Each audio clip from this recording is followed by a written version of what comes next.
Yo, welcome on in, guys. Peace Day has come. What Piss Day has come. Guys, Falls, thanks for the 64 months.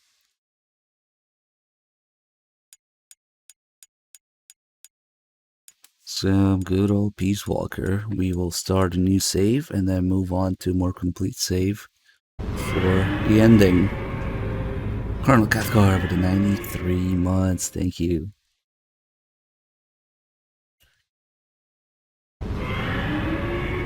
The actual MGS5 count is 113 months. Holy shit. Thank you so much.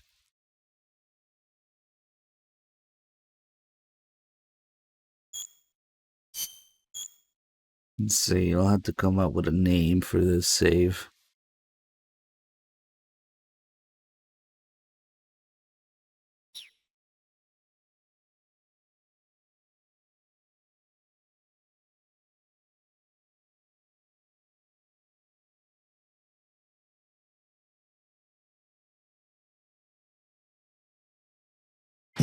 Piss Eater. Wait. Wrong game. What's up, May? Koala? Good to see you guys. Mr. Man, Mario. Yeah, we had a lot of fun at MGO. We should do it more often. See, you just put piss in the title and Glassy shows up. Upgrade. You guys better do some co-op or something with me today. Big Slosh. That's it. That's the name for today.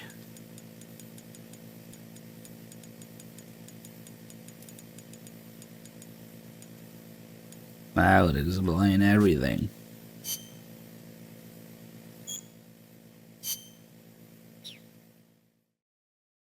Got all these saves. This guy. I have no idea what that one is. This guy again. It's Three Dogs saves. I had to delete a couple of these. Alright, let's do it. Beginning. Start screen. First screen. Yeah, it still already has more people than the Phantom Pain can render. Who the fuck is this guy? Let's go. Rassel, thanks for the bits. Big Boss arrives on a bike and he leaves on a bike.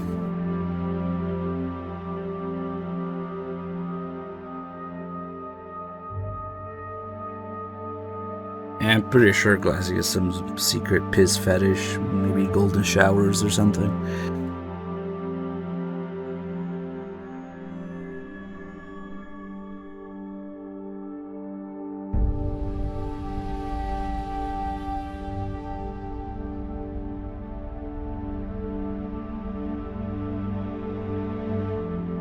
Gonna be able to keep it down with the Phantom Pain comparisons? Probably not. It's not my fault that the game can already render more than 12 people in the first screen.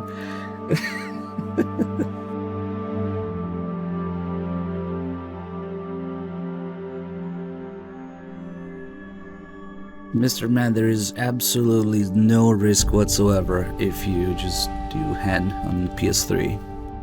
Which is not really jailbreaking it. Maybe a little bit. But if you're worried about any sort of risk, there is none. I mean, I'm doing it on my main PS3 that I use to make a living, yeah?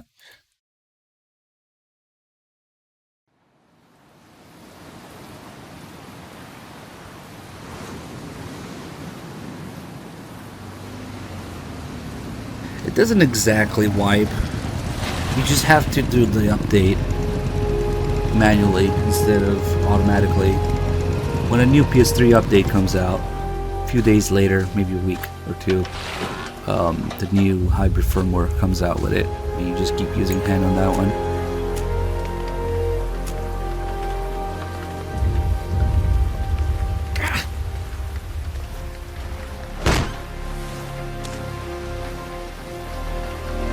Cold minute and no maple. Unacceptable.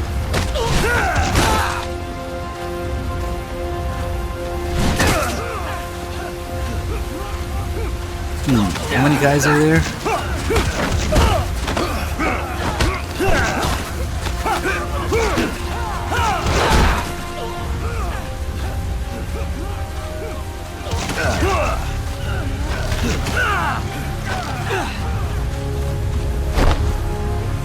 During gameplay, though.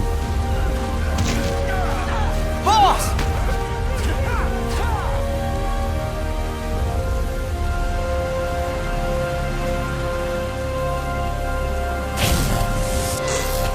Big balls, big slosh. Is that you? Hey, boss! Wanna go around? Alright, let's count. 1, 2, 3, 4, 5, 6, 7, 8, 9, 10, 11, 12, 13, 14, 15, 16, 17 with Snake. But 16, I guess, NPCs. 1, 2, 3, 4, 5, Look 6. alive, ladies! The boss is gonna join us! Show him how it's done, boss! 16. Your first priority in enemy territory is Okay. knowing your surroundings. Okay. Your life depends on where you are looking and how fast you can identify your target. Therefore, you must first master moving your line of sight. To move your line of sight, Did I miss use one? the right stick. Now, when I give you an order, look in that direction. It's a little Look hard up. because... Good. Look down. Good. Sure. You should be familiar with the up and down controls now. Press the action button if you're ready to move on. It's a little hard because he keeps talking and changing the camera. 2, 4, 6, 8, 10, 12, 14, 15, 16. All right, let's try up and down on the right stick one more time. Look up. Good. Look down. Good. You should be familiar with the up and down controls now. Press the action button if you're ready to move on. Of course it's not Kiefer, he's talking. Okay. Next, we'll check your left and right. Look right. Good. Look left. Good. You should be familiar with the left and right controls now. Press the action button if you're ready to move on. Okay. You can change the controls anytime in Options. Go with the method that works best for you. Next, I'll explain how to change stances. If you just stand there like an idiot in front of an enemy, you might as well kill yourself now! At times, you will need to get low to avoid detection. You have 3 stances: stand, crouch, and lying down. To change stances, use the crouch button. Tap the crouch button to change between standing and crouching. You can move in either stance. Hold the crouch button and keep it held to lie down. However, you cannot move while you are lying down. I'll say that again. You cannot move while lying down. Is that clear? This guy has more personality and character than certain other main characters. Good. Oh well. Next, we'll work on your movement. Use the left stick to move around. Tilt it a little to walk slowly. Tilt farther to run. Decide which to use based on your situation.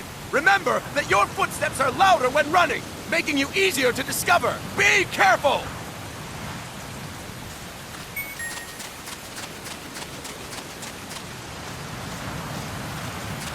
Good! Now we have rolling. Rolling is useful for knocking down enemies in your way, and for getting away when surrounded. You can also use it to jump over small ditches and other obstacles. To roll, tap the crouch button while running. You got that? Tap the crouch button while running! Don't forget it! You probably can't crawl because the camo index would be too high and soldiers are already blind. It would be too easy, I guess.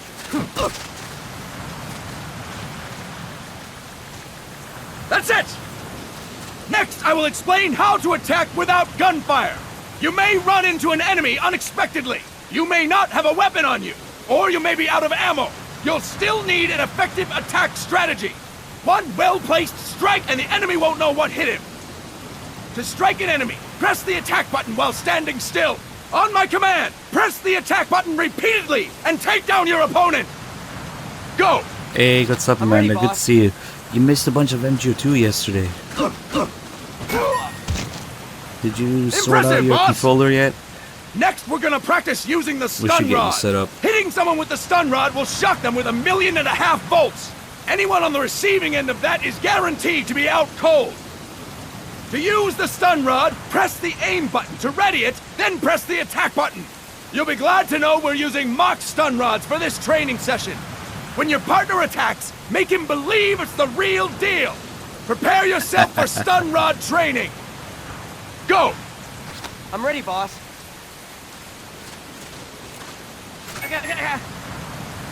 Impressive, boss! Now we'll move on to CQC. CQC, or Close Quarters Combat, refers to when engaging an enemy in battle at very close range. It is a quick and efficient way of eliminating a threat. There are various CQC techniques. We will go over each of them. Don't get cocky because you think you know them. This will be different from what you're used to. Pretend you are learning it for the first time. Hey, The shoot me a first message technique whenever is you want, throwing your Amanda. opponent. We can get you set up with To everything. do this, position yourself near your opponent and press the attack button while you tilt the left stick. Be sure to press the attack button when the icon appears. Now, wait for my command and throw your opponent. Go! I'm ready, boss.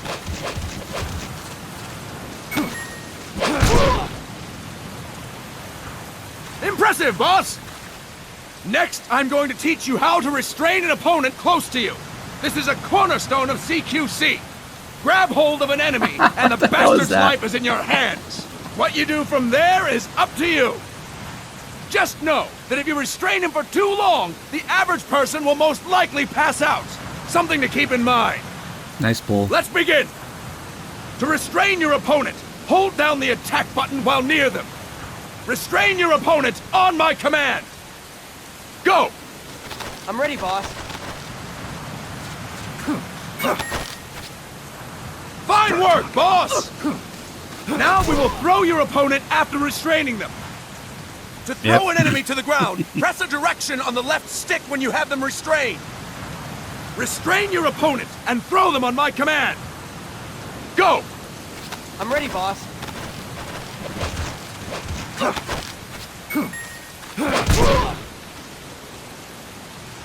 Fine work, boss!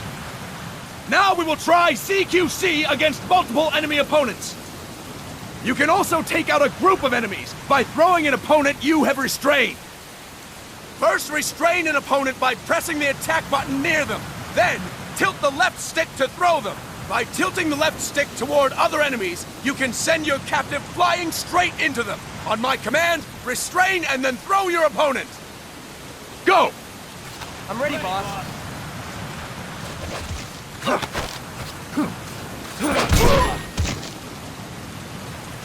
Fantastic! Again! Go! I'm ready, boss.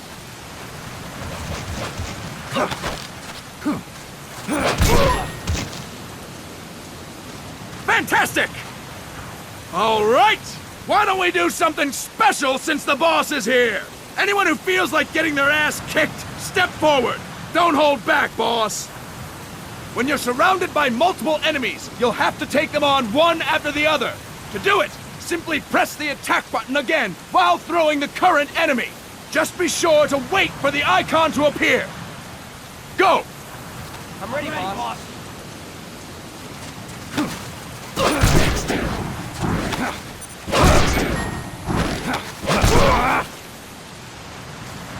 Fantastic! Again! Go! I'm ready, boss. Those guys in the background.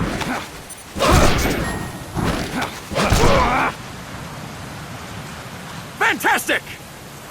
And stop! That's it for today! Thank you, boss!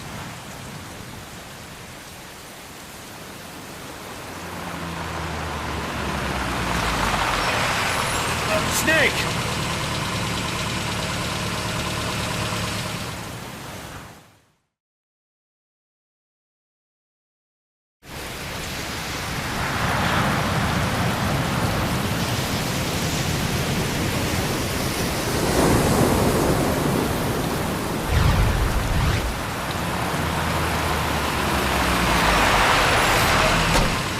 What's going on, Kaz? We've got guests. Time to move. Don't worry, it's not our friends from Langley. I brought him. Made sure we won't fall. Thank you, Big Boss. Call me Snake. Sorry, Vic Boss. Listen up. For us, there is no victory. But in Revolution, doesn't one triumph or die? We don't do either.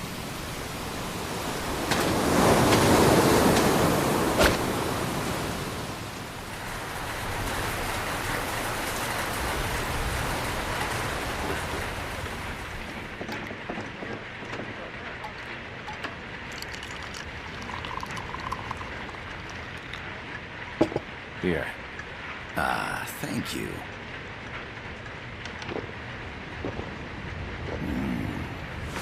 I feel like a new man. There's no coffee like Costa Rican coffee. So, what brings a distinguished scholar from the Costa Rican government to Colombia? Professor Galvez comes from Costa Rica's University for Peace. You see, over the past year, there have been sightings of an armed group in Costa Rica. They're not ours, of course. Costa Rica doesn't have an army. Correct. Article 12 of our Constitution states that the Army as a permanent institution is abolished. The Peace Constitution. You think it's rebels who fled Nicaragua? No, they don't appear to be guerrillas. They're far too organized. What's your government's take? The authorities in San Jose claim it's a multinational security firm, hired by the Development Corporation of Costa Rica. Lies, obviously. They're bringing in state-of-the-art weaponry and equipment by the shipload. Where'd they get that kind of cash? I fear La CIA may be involved. The CIA. As you both know, the United States views Central America as its backyard. Even after Cuba, we've managed to maintain a delicate balance with the US. And your government can't just give them the boot? We are not allowed to bear arms. Japan's constitution has something similar. Article 9. It says Japan renounces war and can't maintain an army. I understand that you and your men have neither state nor ideology. That you will fight any foe. Please, you must drive them out of our defenseless country. We come to you, the Militaires Sans Frontières. So, you want to hire us? Yes, as our deterrent. We can't afford to pay much, it's true. But we can offer you this. A forward operating base. An offshore plant in the Caribbean. Sounds pretty good to me. This place is becoming a mess anyway. Snake, we need someplace we can settle down. The government's agreed to cooperate. Unofficially, of course. A chopper for transport would be nice too. I'll see what I can do. Hold it. You seem to think we're just a pack of dogs of war. Is that right? Yes, that's what I've heard. You're an army without a state. No, we've only left our countries behind. Please, you must help us. If your suspicions are true, force isn't gonna do any good. You'll have to find a political solution. The government's hands are tied. Go back to your bosses in San Jose. Tell them if they want, I'll introduce them to a negotiator I know. No. I'm not here on their behalf. So, what are you doing here? For over 20 years, I've preached the virtues of peace at multiple universities. Tonight, I stand before you as an educator. This is my student. She came to me to study peace. Her name is Paz. Paz Ortega. Paz. Peace? No kidding. That's my name too. Kazuhira. It's Japanese for peace. Pleased to meet you, Paz. Call me Kaz. They've got a supply port north of Puerto Limon, a town in La Costa del Mar Caribe. A few days ago, Paz stumbled upon that facility while searching for a lost friend. She was captured. She's only a child, 16 years old. As they tell you that she's supposedly They did 16, terrible things to her. we can do But this. somehow she managed to escape. Thanks, Kojima. My God. She's Oh my god. Her mother died when she was small, and she lost her grandparents in the Civil War. She hates war with a passion like no other. My name is Paz, and I will do anything to protect my namesake. It is my one and only purpose. Please, get them out of my country. Make them leave Costa Rica. Sorry, kid. We know who you are, Big Boss. That is why we've come to you.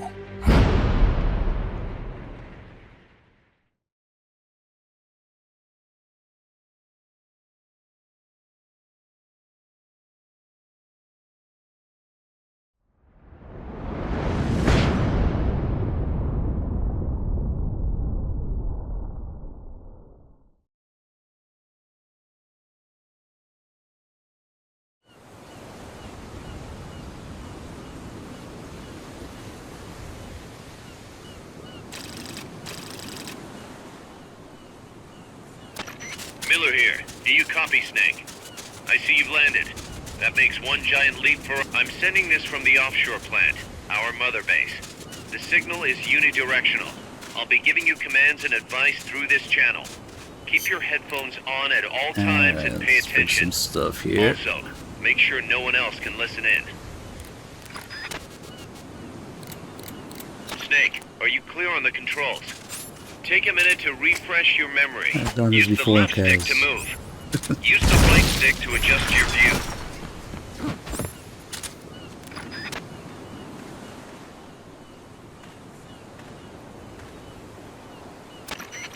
I gotta thank you for agreeing to this, Snake.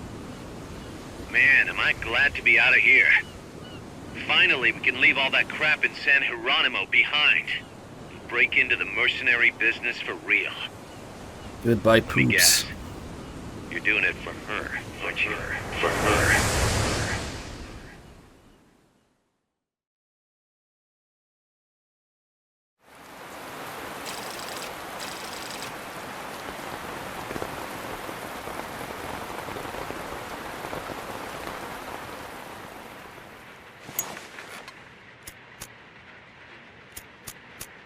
Are they still here?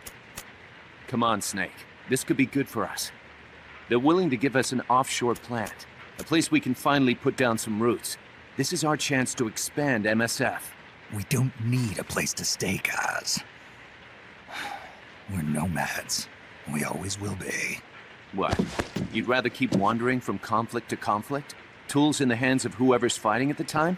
The second we settle down, who's to say we won't become the warmongers? Listen to me, Snake. We're not mercenaries. We're not a foreign legion. MSF's a business. A new kind of business. Look, it's not like we're trying to start a war here. All we need to do is find out who this security company really is. Come on, Kaz. It's pretty obvious that they're backed by the CIA. Wait a sec. That would mean... Our friend, the Professor, is likely KGB. I see. We'd be making an enemy of our homeland. And there'd be no turning back. This damn thing won't light. Huh? Put on some coffee, Kaz. It's time for a little chat with the Professor.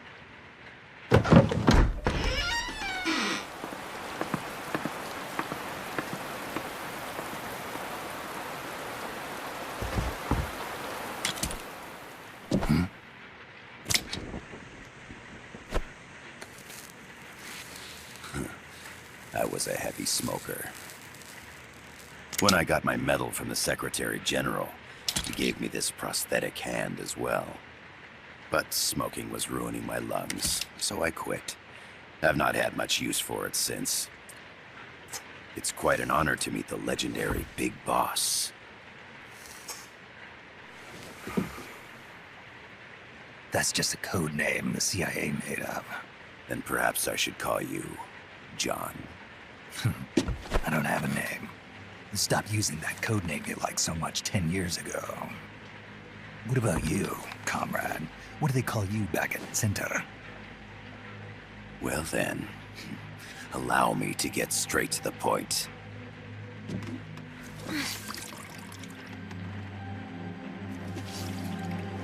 Land as slim as a whip, hot as torture.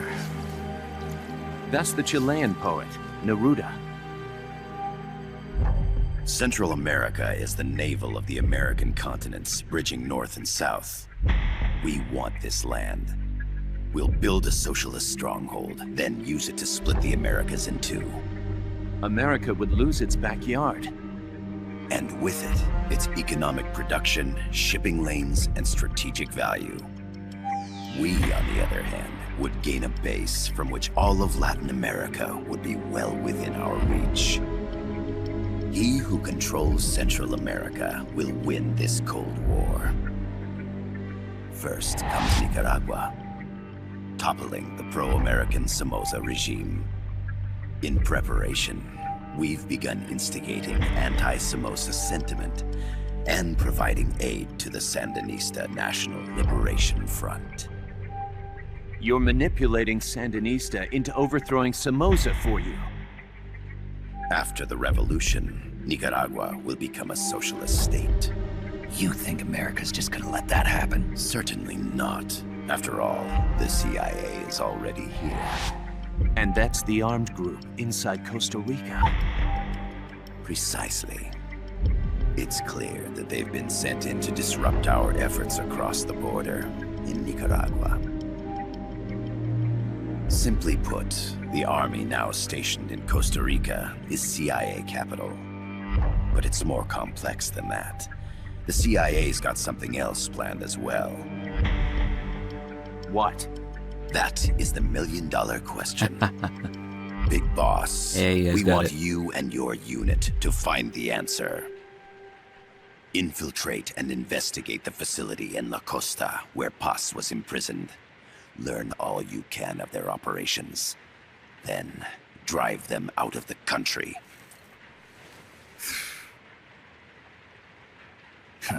You're asking us to settle a turf war between the KGB and the CIA. What about her? That was all just an act? You mean her words about peace? She was captured, that much is true. But I've kept my KGB affiliation from her. And you thought we'd fall for a sob story? No. I had good reason to bring her along. She managed to escape with her life, but her friend was not so lucky. Why were they attacked? I believe this will help explain. Perhaps they saw something they weren't supposed to. Perhaps they heard something they shouldn't have. A cassette tape? Paz took this during her escape. She says her friend happened to record it by accident. What is that? A portable stereo cassette player. The first of its kind. Ah, I heard they were working on something like that in Japan. Didn't know you guys were too. I believe what you're about to hear will help you understand. What is that? A Quetzal? The Phoenix bird. Paz's friend was researching birds. She went out into the jungle to record bird calls and stumbled upon this.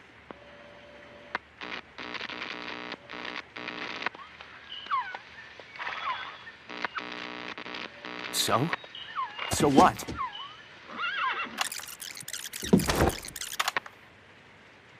Now it gets interesting. Poisonous. I need to get rid of it. I chase it back to its nest. You can't. The snake's too vicious. It's all... Many people. I chase it away.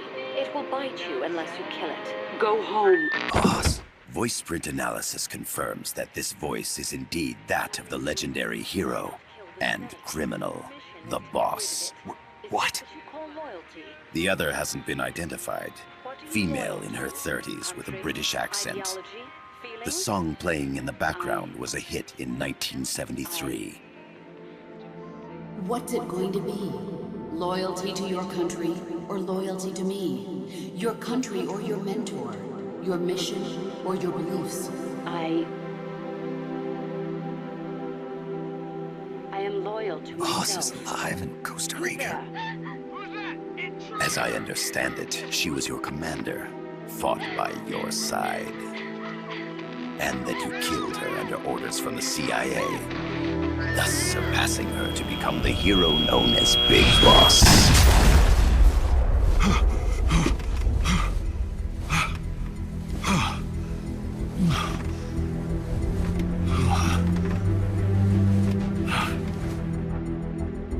Well, what'll it be? Will you take the job? Snake, it's gotta be a trap. So you still can't turn your back on your country? Then I suppose you won't need this.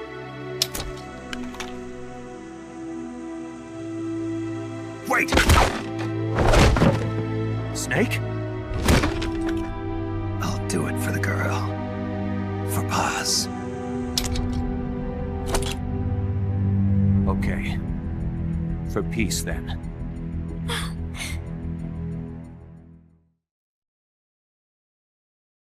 We're pissed then. Clearly he's triggered by the boss's voice, but he's like deluding himself there. Yeah, I'm doing it for the girl. Totally. Okay. There they are. CIA mercs. Snake, you've got to get past them undetected. Avoid combat whenever possible. And by avoid combat, he means bring down their necks, I guess. This is a sneaking mission. Let's go, Hide PSP behind stuff. AI. Take the long way around. Whatever it takes to stay out of sight. What's up? Your gun is a last resort. It could just as easily kill you as save you.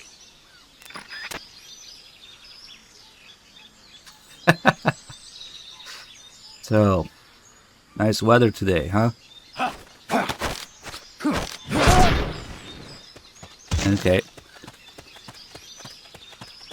The indicator in the upper right serves as a compass and shows sound sources. Pay attention to your surroundings.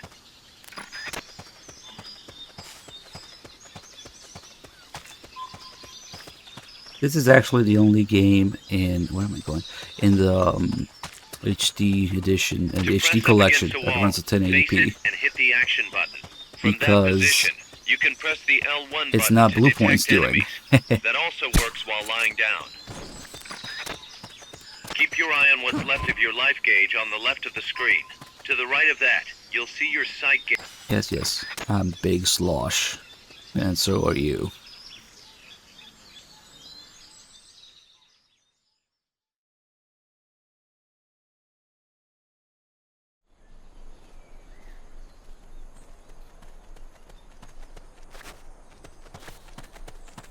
Looks like you're inside the compound. Security is tight. Stay sharp.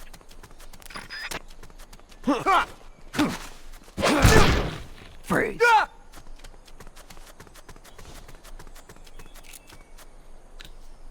We got the dock, the forklift, the crates, and the credits on screen. Yep, this game is canon. Remember guys, only games with dock areas and forklifts and crates at the beginning are good.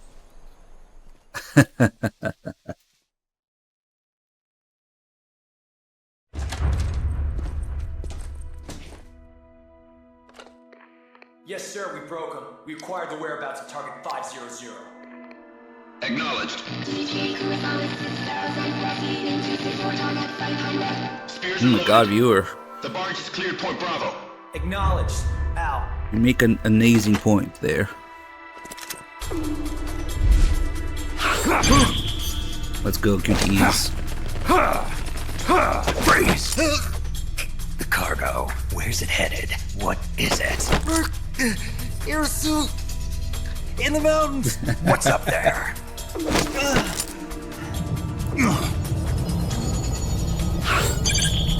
I fucked up.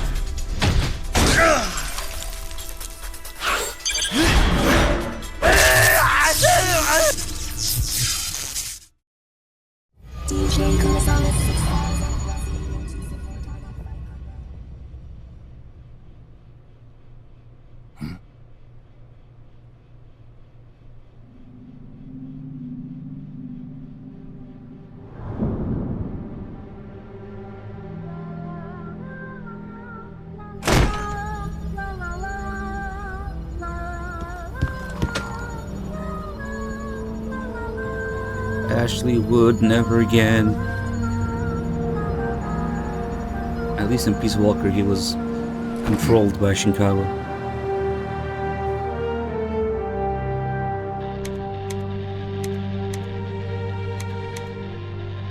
This is Snake. Kaz, can you hear me? Loud and clear. You found a radio. It's got a circuit that reverses the audio phase. Let's switch frequencies from time to time, just to make sure we're not detected. I found a map of their bases. The cargo's heading from the marshes west towards Irasu. Nice going, boss. Kaz, this place is full of film badges. Dozens of them. Film badges? Like the ones used to measure radiation exposure? The radio man was wearing one. And whoever he was talking to called the cargo Spears. Wait, that would mean... Nukes. They're bringing nukes into Costa Rica. Holy Mother of God. Did you like it?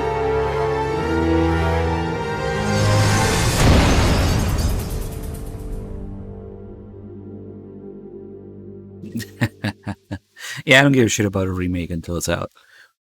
No point obsessing over it. And then it'll just be a matter of how did they fuck it up, not if they fuck it up. So they can keep it, they can take their time.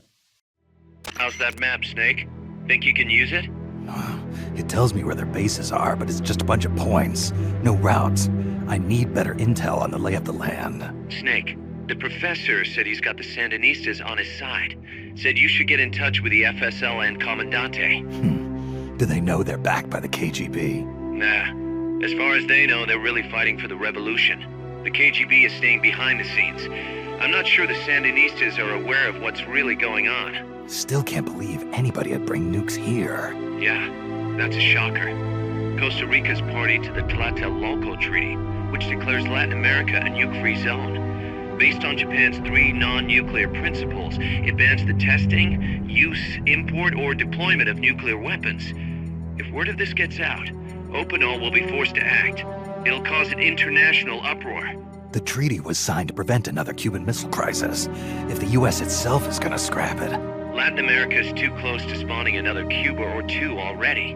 The entire continent would become one big powder keg. Well, if they did bring nukes, we can't let them get away with it. Are they planning a test? Showing off? Or is it all to keep the anti-American movement in check? Good question. Why bring them here? I can't figure it out. Whatever the CIA's up to in Costa Rica, the professor wants it stopped. We need to find out what that something is. We need to get ready first, Kaz. Repairs? Working as fast as we can, boss. This place is pretty beat. It looks like hell. But as long as you're with us, we'll make it heaven. No one can bother us here. No state telling us what to do. This is the MSF's haven, our mother base. And with this foothold, we'll back you up even better than before. We're gonna turn this pile of junk into something big. For me, Kaz single-handedly almost carries the whole game. They reinvented a character from, the previous games, giving him a new background story, and everything. Like, that's a one-time miracle. The way that they did it with Miller and Peace Walker is a miracle. They're never gonna do that again. Like, if you bring back some other character, like Eli or Mantis or whatever the fuck, and it's a fucking disaster. So, okay, you're going to R&D. We can make smoke grenades. I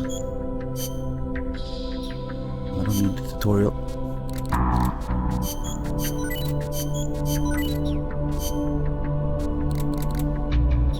We don't need the analyzer either. We do need tapes though. Lots of tapes. Somebody was asking how many story missions does this game have.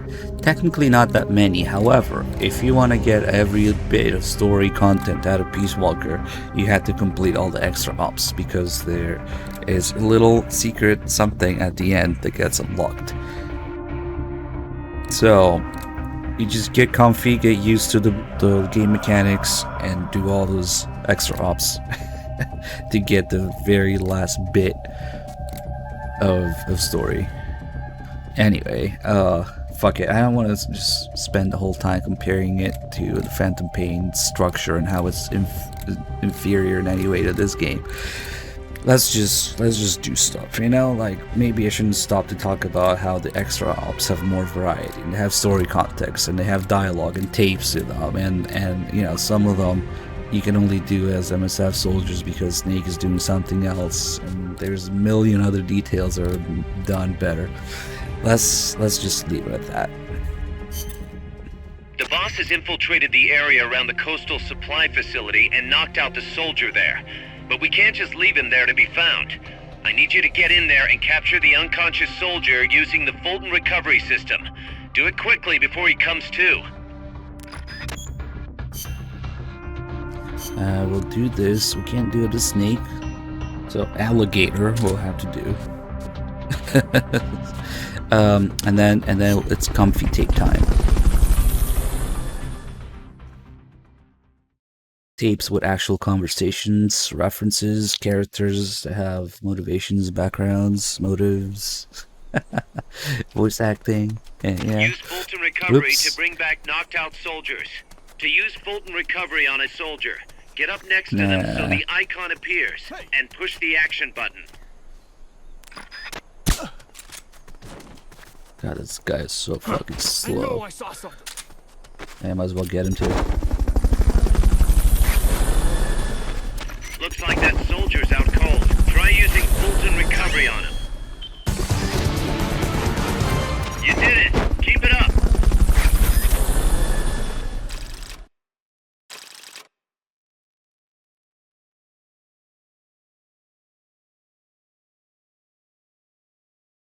What was Naked Snake doing during MGSV? He was playing the game that you want to play. That you wanted to play. The real big boss is creating the true outer heaven. While we're doing filler missions in the desert. Don't worry.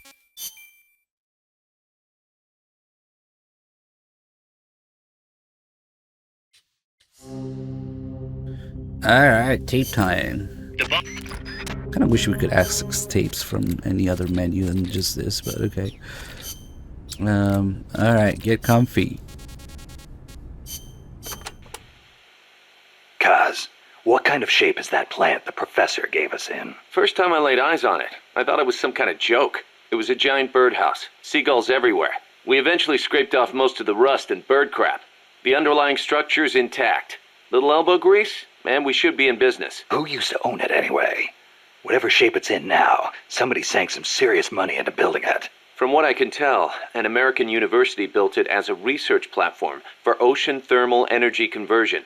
The name's still on some of the rusty old power turbines. I'm guessing they must have had government and corporate assistance to build it too. But they couldn't solve the thermal efficiency problem, and the project was canceled. Then after the university abandoned it, a KGB front company scooped it up for next to nothing. At least that's my theory. How'd the KGB manage to buy a plant built with American capital, front company or not? Yeah, that professor is quite the operator. One other thing. The plant's set up so that it can join up with other plants of the same standard. So, they were originally planning on expanding the place, huh? Hey, let's give it a shot. We can get some more people together and build this place up into a proper home for MSF. You're with me on this, right, boss?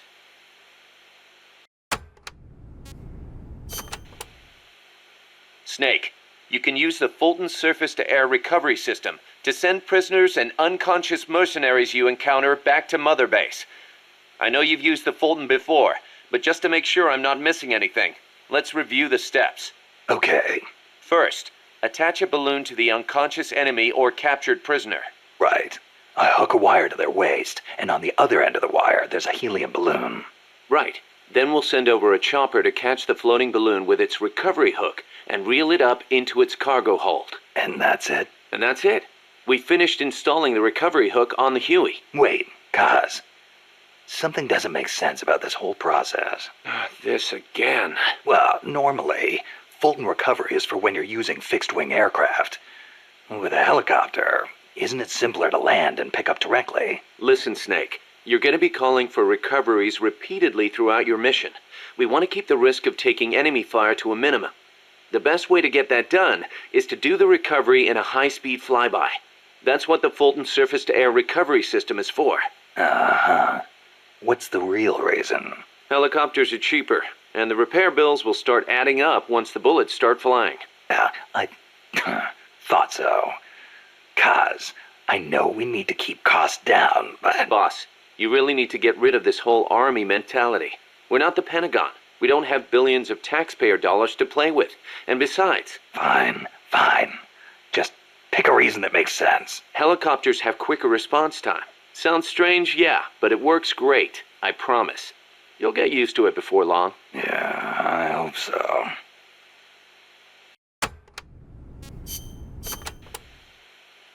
Remember why we created MSF Snake.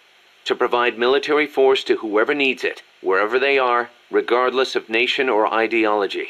Our beliefs aren't all that lofty. We just won't be the tools of any one country. Exactly. We know only how to fight. But we refuse to live our lives at the whim of the state. The MSF seal is patterned after Pangaea, the supercontinent from 250 million years ago. Back then, the whole world was one landmass, one world. No gaps, no rifts. Our strength will take us back there. What about you, Kaz? Any interest in expanding MSF? You'd better believe it. I want to make us into an organization that doesn't take orders from any country. Just like you were saying, we have to be strong. Strong enough to defend ourselves. We need money, too. Money to train soldiers to fight. The way I see it, we make MSF into something along the lines of a new kind of business. A contractor providing the full range of military services. Not just combat, but logistics, training, weapons, outfitting, and R&D. Combining the small footprint and exceptional performance of special forces with the raw military might of a full regular army. Only with that kind of power can we break free of nation-states. What I need from you, boss, is to go out and find guys we can bring back here using Fulton Recovery. Then tell us what assignment to use them for. I'll take care of the rest.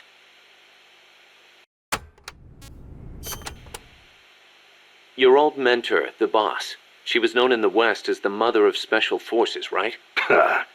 Nothing but propaganda. Actually, it's not all that far from the truth. I heard the KGB just set up a counter-sabotage cell. Alpha Group, I think they call it. There's even a rumor that West Germany created a counter-terrorist unit within its border police after the debacle at the Munich Olympics. Back home in the States, they've got the illustrious Green Berets, the SEALs, and your personal creation, Foxhound. The seeds sown by the boss are beginning to sprout. Same goes for MSF, right? In creating it, you were carrying on the will of the boss. Yeah. She taught me how to fight the hard way. She beat it into me. And now, thanks to her, we can take on missions other than just conventional combat. After all, we've got the same mother as the Army's Special Forces.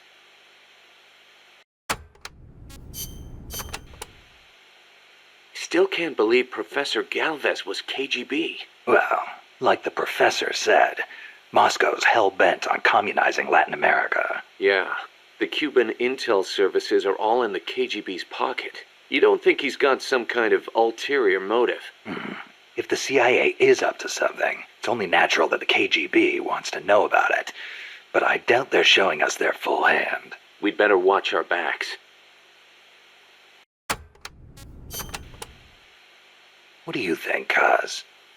Why did Paz come all the way to Colombia herself? It's a long trip to make just to be Exhibit A in Galvez's sales pitch. She's only 16, still a kid. Maybe we should take her wish for peace at face value.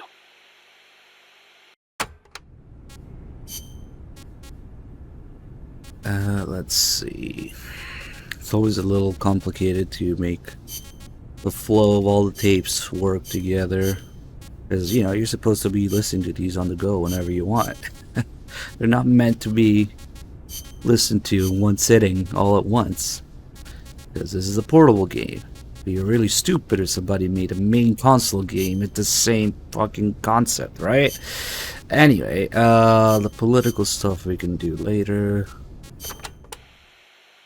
Don't forget to give the MSF staff assignments. Where you place people will determine how Mother Base grows. Right. That goes for me too. Assign me wherever you think is best. You? I thought you were second in command. Don't worry, I've got that covered. But MSF is still small, and I don't have the leisure of sitting around on my butt all day. I see your point, but... Not to brag or anything, but I kick ass at whatever job you gave me. Put me in the area you want to focus on developing most. I'll take real good care of the staff there. Easy, Kaz.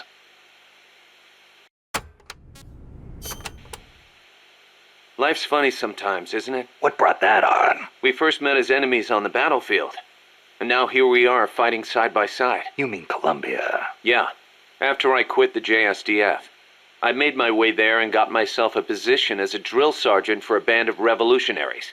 Despite the fact that I'd never seen a day of combat. I see you had the gift for talking business in Spanish even back then. Oh, come on, stop it. You're making me blush. Unlucky for me, though, you were in the service of the Colombian Army. I remember it like it was yesterday. It all happened in an instant. You guys ambushed us, and half my unit was taken out. My mind went totally blank. I couldn't keep it together. My whole unit was wiped out. And I was left half dead from a bomb blast. Then, as I was leaving, you yelled out at me. I came all the way from Japan to be here. My place is on the battlefield. Then you asked for my help, saying, I want to be the one to end it. I remember being surprised that there were still samurai in Japan. You guys came over to me. I had a grenade hidden under me, but even then you were too fast. The second I pulled the pin, you grabbed the hand I was using to hold the grenade with both palms. I didn't want it to go off. I'd heard samurai were a proud bunch. I wanted to know why one of them would stoop so low as to try to take his opponent with him. And I said, I'll never lose again. We'll never lose again. Yeah. We'll do whatever it takes, but we'll never be beaten again. Then, I passed out from the blood loss. When I woke up, I was in your camp's infirmary, stuck full of tubes. Why'd you save me? Your enemy after I tried to kill you. Because you swallowed your pride and fought with everything you had. I just didn't want to lose. You found a way to fight back, even in the face of death, even when you knew you were going to die. That's the mark of a true warrior. It's not about gain and loss, or victory and defeat. I looked at the way you lived your life and saw the path I needed to take as a warrior. Wow, I never knew that. And that's why you... I realized then that the battlefield doesn't only divide people into allies and enemies. Sometimes it tells you more than just who's an ally or who's an enemy. Sometimes it helps reveal your true comrades. Like you and me, huh? That's right. And 2 years later, here we are. Yeah, no, we're not doing that. We're not giving Phantom Pain the satisfaction of ruining yet another Peace Walker playthrough. Fuck that. I'm done with it. You probably heard this a million times, Snake, but you should always avoid combat with the enemy when possible. Right. We're outnumbered and in unfamiliar territory. We won't survive long in a straight fight, even with you on our side. I know. Avoiding combat is rule number 1 in a sneaking mission. That's right. Don't let the enemy know where you are, and attack only when necessary, using hit-and-run tactics to cripple them. It's the essence of guerrilla warfare.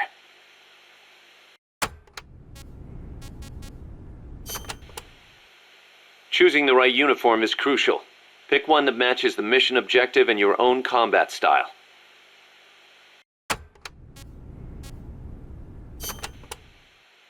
Naked. That's exactly what you are with this uniform.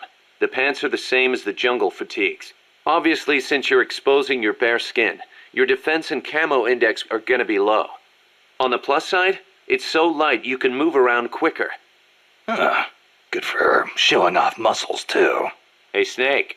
I heard they gave you your old code name because you used to run around with your shirt off. Is that true? Don't believe everything you hear. They called me naked because I went in without gear or food. I had to procure everything on site. You mean they sent you into the jungle without even a pair of pants? On a halo jump from 35,000 feet? Sweet Jesus, you are a legend. You're busting my balls, aren't you, Kaz? Little bit, yeah. Hilarious.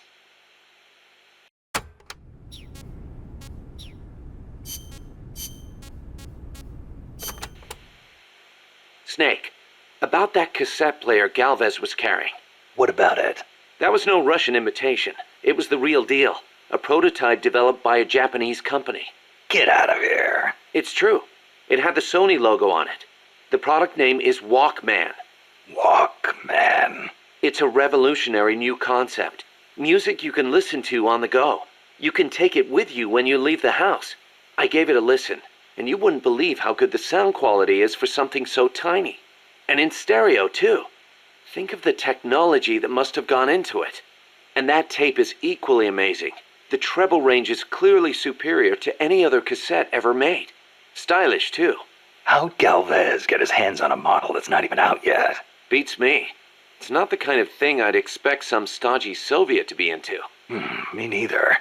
Tell you what, though, it's a fine piece of work. It'll let me listen to my music when I want, where I want. I never thought I'd hear you say that, but I have to agree. Me? I'm a recording freak, and I always used to laugh at the idea of a portable player. But now that I've seen it in action, I've changed my mind. Being able to take your music with you, this could be the start of a revolution in music. Could be. I'm having the guys at Mother Base study and analyze it. Who knows? They might be able to come up with something even better. Yeah, this is an ad for cassette tapes in 2010 when this game came out.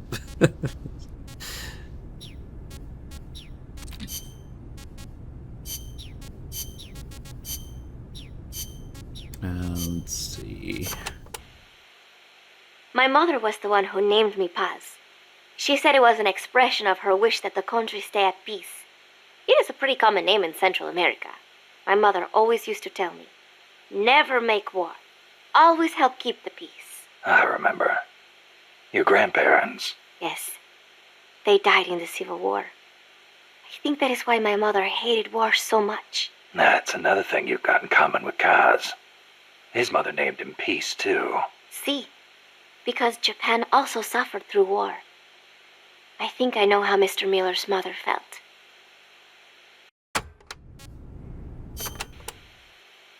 You like the peace sign, huh?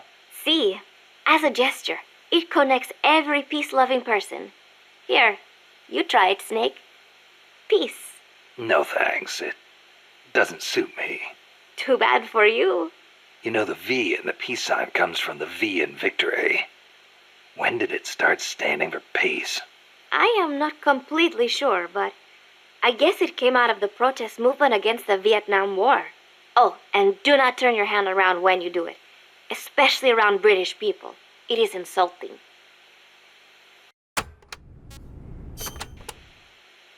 So, you live alone now? No, not alone.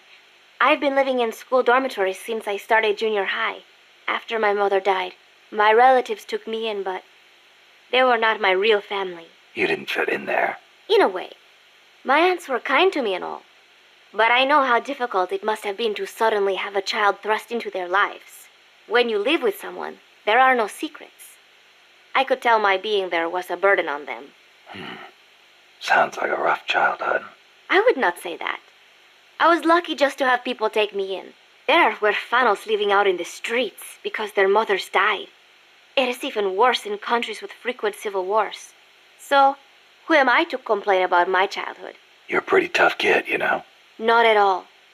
I am not strong at all.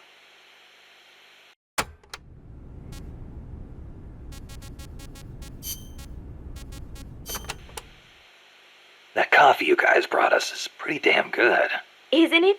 Costa Rican coffee is the best. The Central Basin has all the right conditions for growing coffee. It is high in elevation, with steady temperatures and well-drained volcanic soils. The professor certainly seems attached to it. The coffee we drank on the boat coming over was awful. It put him in such a terrible mood. Well, how come I never hear about Costa Rican coffee then? Because it gets bought up by wholesalers and mixed with beans from other countries. It is really a shame. Such wonderful beans, and nobody knows they are from Costa Rica. They should launch an ad campaign or something. Right. I hope one day people will recognize Costa Rican coffee for what it is. I'm with you there. Let's see. We can skip the location stuff, I guess. Okay. Already did this mission. Snake, I rigged that radio so you can contact our young lady friend Paz. Is she okay? No need to worry. She's tougher than you think. Still just a kid. Which is exactly why she could be an effective source of information. Besides, that little Angel de la Paz is the one who gave us this mission, right? I guess. I'll put her on. Snake, Paz, where are you? Ciudad Colon. At school. The teacher told me to stay here until things quiet down. Teacher? Oh, him. He's... Yeah, that's probably good advice. See, he has a radio in his room, so we can talk anytime. Pretty fancy for a teacher. Promise me, Snake, that you'll bring back peace, and I know. I'll contact you if I find your friend. thank you. Snake, if you need to know about Costa Rica, the geography, the climate, the wildlife, anything, just ask me. I know about its history and laws too. We learned it all in school. Got it. I have a question. I'll ask. What? In school, I also learned that peace is an unnatural state for human society, and that war is a constant threat to our relationships with others. That's right. So, to achieve peace, we have to create it ourselves. Crying about it won't bring it about or make it last. Each one of us must go and seek it out. You won't find it without making sacrifices. No offense, but I don't know what peace is. Never felt what it's like. Never even been interested in it. Snake? Oh, sorry. Listen, Paz, I think your ideas are admirable, and I hope they turn out to be right. Yeah, me too. Peace is in your name. Who better to help bring it back? Thanks, Snake. I will be here whenever you need me. See you later. Snake, use your radio to call people, but stay alert. You're in the middle of a mission and can't afford to let your guard down. Got it. Need to know more about Costa Rica? Haas can help you out. Good to know. We'll follow their transport route. This should take us straight to their main base. From what I've seen, it looks like nukes. Agreed. The key thing now is to confirm whether those spears really are what we think they are, and if so, why they're here. Follow the transport route. Find the nukes. That's what I'm thinking. First, we should make contact with the Sandinista Comandante. They can tell us more about what's up ahead. But it looks like their hideout's already come under attack. We better hope they're still alive. Snake, infiltrate that cabin and secure the Sandinista's Comandante. Neutralize any guards by knocking them out, putting them to sleep, or even using the Fulton recovery system. You choose how to handle it, boss. To achieve peace, we must create it ourselves. Oh man.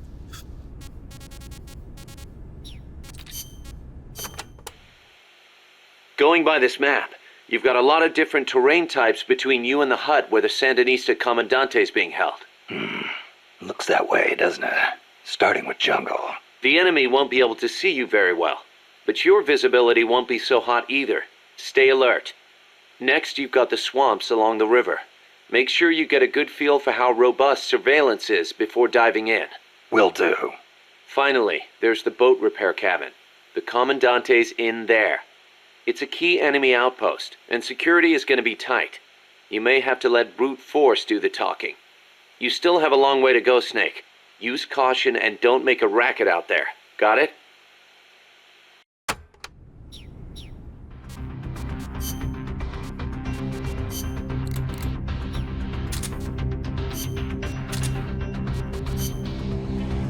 Let's see, put the Fulton in the first slot.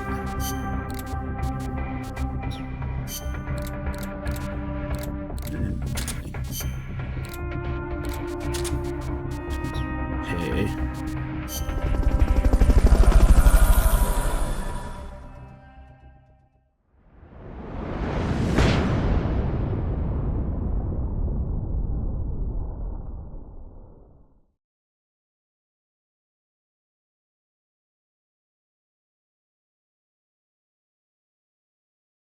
Somebody put some gameplay in my tapes.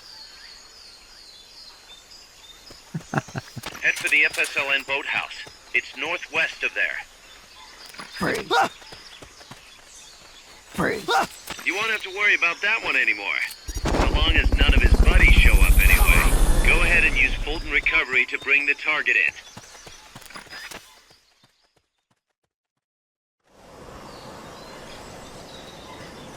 Kidnap everyone. The game. Not enough room, huh? We'll keep it here at the Rubber base. 12 gauge? That's weird. That was something else.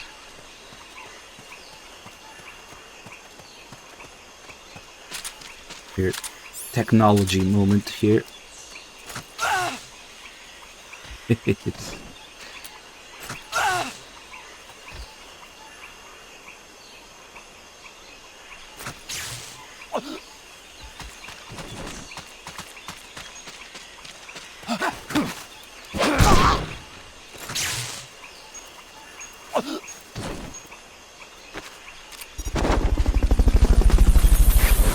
Alright.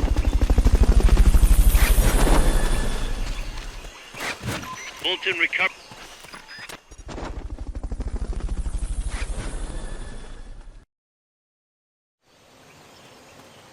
Hey, we got a sub from Kenny Owens. Thank you for the prime sub. Glad you enjoyed the Should be stream. close by. Neutralize the security detail and make contact with the Commandante. I'm Big Slosh.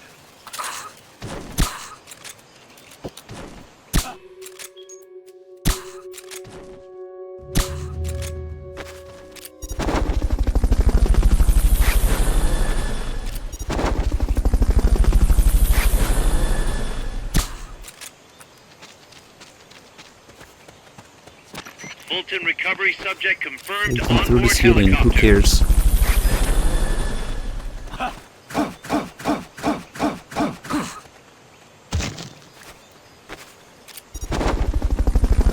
Good. Now meet with the FSLN Commandante. He's inside the boathouse.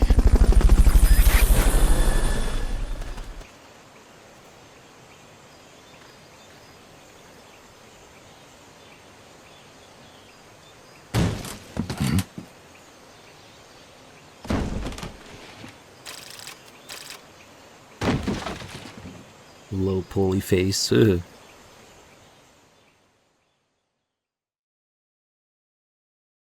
Kojima can connect these nuts. As far as I'm concerned, these days. Connecting nuts. Stay away! Don't touch me! Get away! ¿Quién es? Eche? No way. What do we do? Sandinistas, right? I'm looking for someone. Mi viejo! Shh.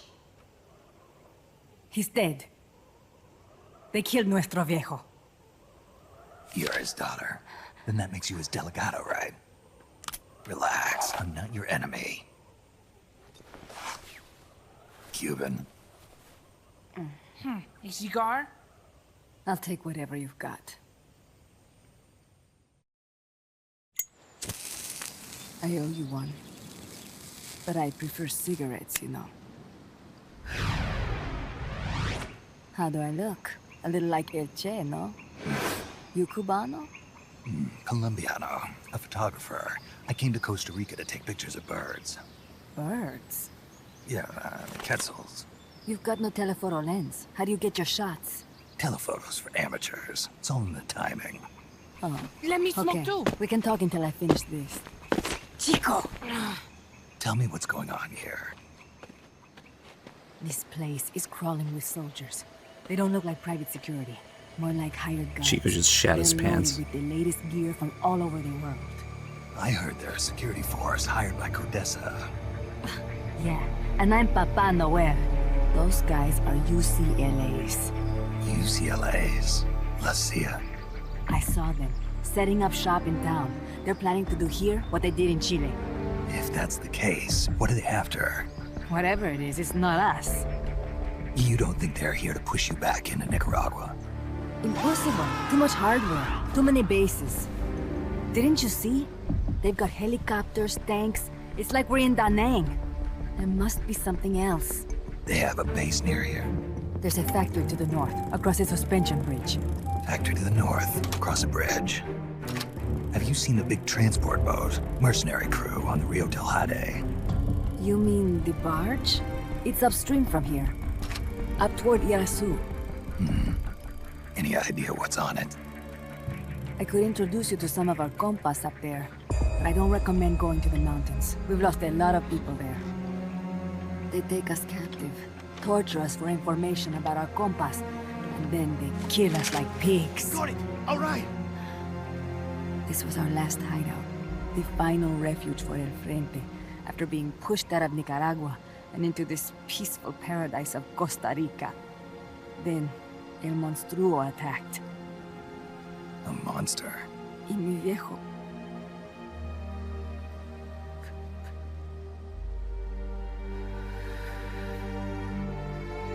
Mi viejo. Papá. He was la esperanza. Our hope. Now that Papa's gone, my sister's la comandante de la revolución. Do not listen to him. Papa was a hero who fought by Sandino's side. I am only his daughter. You need a special talent to become cacique. It takes someone great to unite all of Las Compas. Sorry to interrupt, but leaders don't choose themselves. Neither do heroes. You carry on his legacy of La Esperanza, and they'll follow you, no question. You think so? My compas trust me, but not one of them calls me Comandante. Amanda! See what I mean? El Colibri!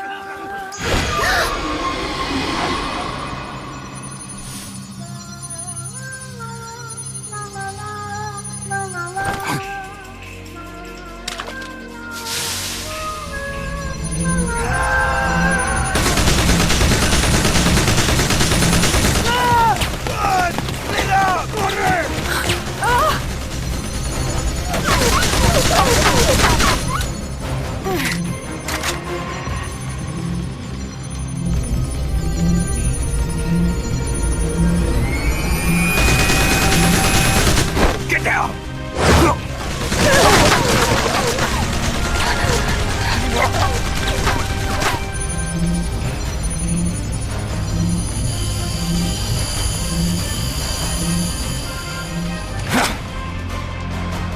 Yo, Kahiris, thank you so much for the 76 months. Time flies, holy shit, man. I started streaming when I was 18. And now I'm almost 32. And here we are, still here. The most consistent thing in my life. Doing this.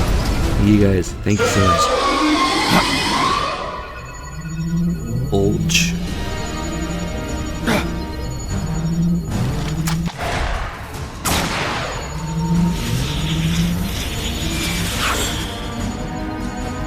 What the hell? Es un hombre nuevo, an unmanned weapon, a robot! No, he won't survive the fall. Out of my way! That's the signature Ashley Wood face. Better for him to die at the hand of a compa than suffer their torture.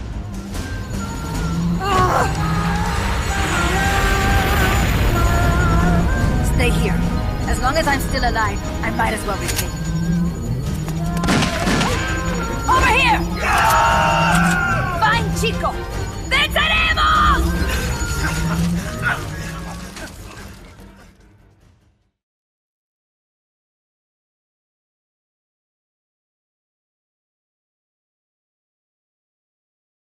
Ashley Wood went complete batshit insane crazy in Portable Arms and the graphic novels, that shit. So for Peace Walker, they brought him back, but they said, calm the fuck down. Here, Shinkawa, please control this man's madness.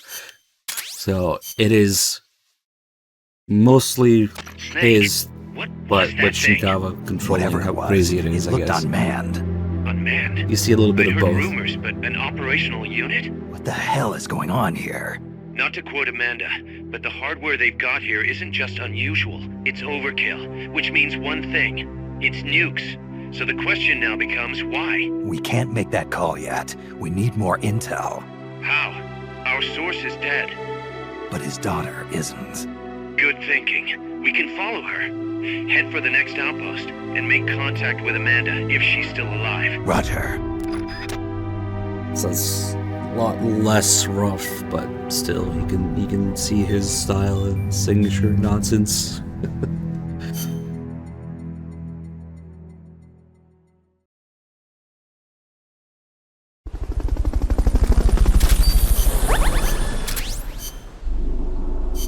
Let's see what's going on here. Ooh, there we go. 1911.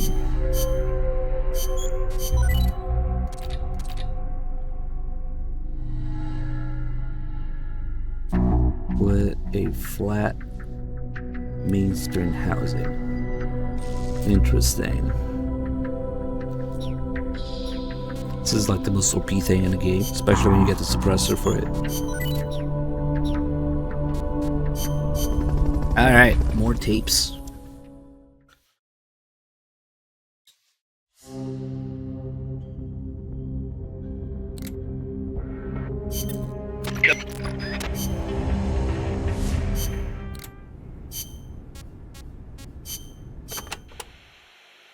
Costa Rica isn't alone. All of Latin America is getting swept up in the superpowers' Cold War. The whole ideological split between East and West. In the end, it's just a greedy scramble for wealth by the ruling classes. The Western bourgeois stand to lose everything if their countries go communist. After all, the communists want to abolish private property altogether. So the capitalist rulers desperately tried to halt the global spread of communism. Hence the phenomenon of red baiting. And the communists, for their part, didn't exactly stay true to their principles.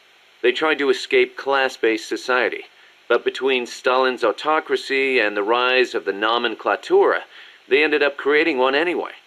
Once people have power, they stop caring about equality. That's where communism, where society in general reaches its limits. The rulers only care about their own gain. The opposing side becomes a risk factor that threatens the profit, and thus the ongoing struggle between capitalism and communism was born. And now, nuclear deterrence is part of the picture. Exactly.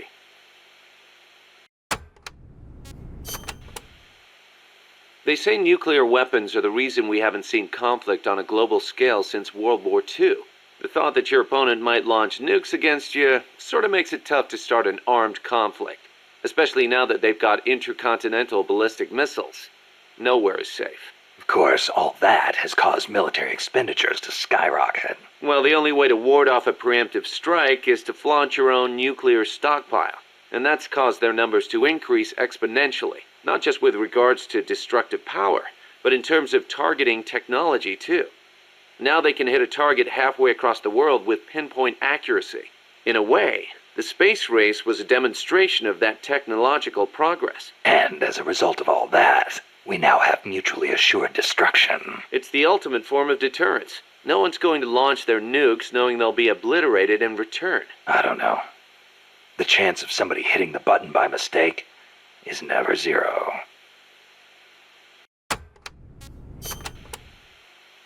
You're right. Even with peace guaranteed by MAD, there's always the risk of an accident. Nobody wants the world to end on account of some machines malfunctioning. On the other hand, thanks to deterrence, we haven't had a world war since 1945. You gotta admit, it has been pretty peaceful. Not that it matters to us. People point at the nuclear arms and space races and call it a Cold War. I say if they're not shooting at each other, why not call it world peace? Doesn't mean war is gone. Look at Korea. Look at Vietnam. Well, yeah, but I'm talking in relative terms here. Besides, if war died out completely, we'd be SOL. We're not warmongers. And yet, we can't survive in a world that's at peace. You got a point.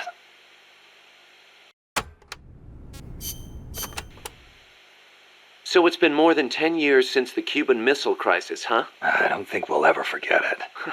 No kidding. Those 13 days starting October 15th, 1962, were probably the closest we ever came to all-out nuclear war.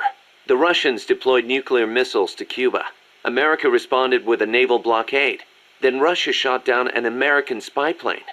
I was still a teenager back then, but I remember what it felt like to be one step away from nuclear war.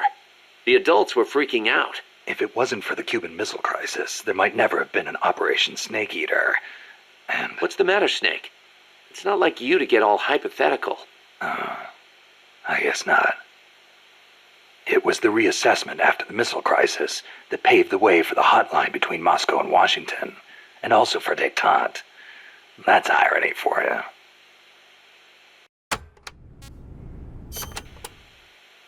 The Treaty of Tlatelolco was enacted to make Latin America into a nuclear-free zone. It bans the testing, use, manufacture, production, acquisition, storage, and deployment of nuclear weapons. The impetus was pretty obvious. The series of crises triggered by the deployment of nukes in Cuba. Not hard to imagine. Those 13 days had the whole world frozen in fear. Of course, the country that started it all, Cuba, hasn't actually ratified it yet. Still, the treaty's backed by over 20 countries. Anyone flouting at risk becoming an international pariah. True. Opinol would investigate, no doubt. I heard they used Japan's 3 non-nuclear principles as their model when they drew up the treaty.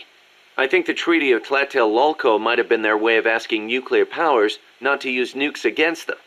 That's the biggest difference between the treaty and the 3 principles. I guess you could call it a 4th principle. So Costa Rica abolished its army back in, 1949? Pretty gutsy move for a Central American nation at the time. Yeah, well, they'd just come out of a civil war.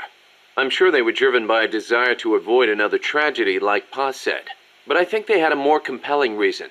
Army coup d'etat are a way of life in so many Latin American countries. Imagine seeing that up close. No army, no coup. Makes sense. Plus, their economy was in ruins. So they honestly didn't have any money to spend on an army anyway. Yeah, but weren't they on less than friendly terms with Nicaragua? Yeah, and in fact, Nicaragua did end up invading. But the Civil Guard fought back and the OAS brokered a ceasefire. The US and the rest of the OAS had their back, and they used it to full advantage.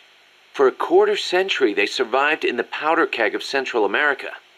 That must have taken some serious diplomacy. Even if the Civil Guard is pretty decked out for a police force. Must be tough to be a country without an army. Hey, what's up, Inner Heaven?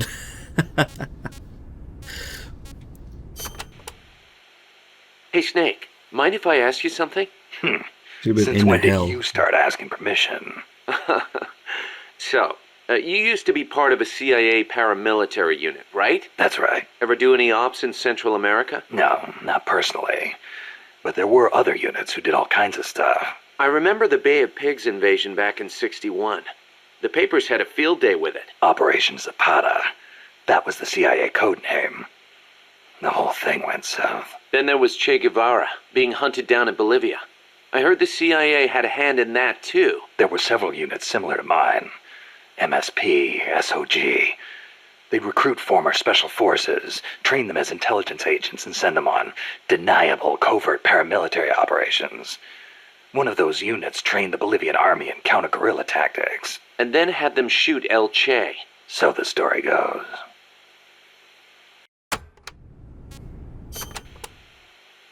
Around here they say La CIA instead of CIA, huh? Nothing strange about it. That's how it's pronounced when you read it in Spanish. It has the feminine noun ending a, so they use the article la. Apparently some people have taken to using the term UCLA. That's a new one to me. What's it mean? It stands for Unilaterally Controlled Latino Assets. Meaning they're local agents? Yeah, that's the idea. Washington uses them like pawns. Nobody knows who they really are or what they're doing.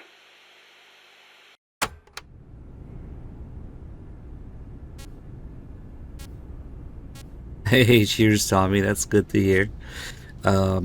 People get deterred, ironically, by the number of tapes and stuff in this game, or the fact that it's a PSP game. Yeah, it's really quite sad.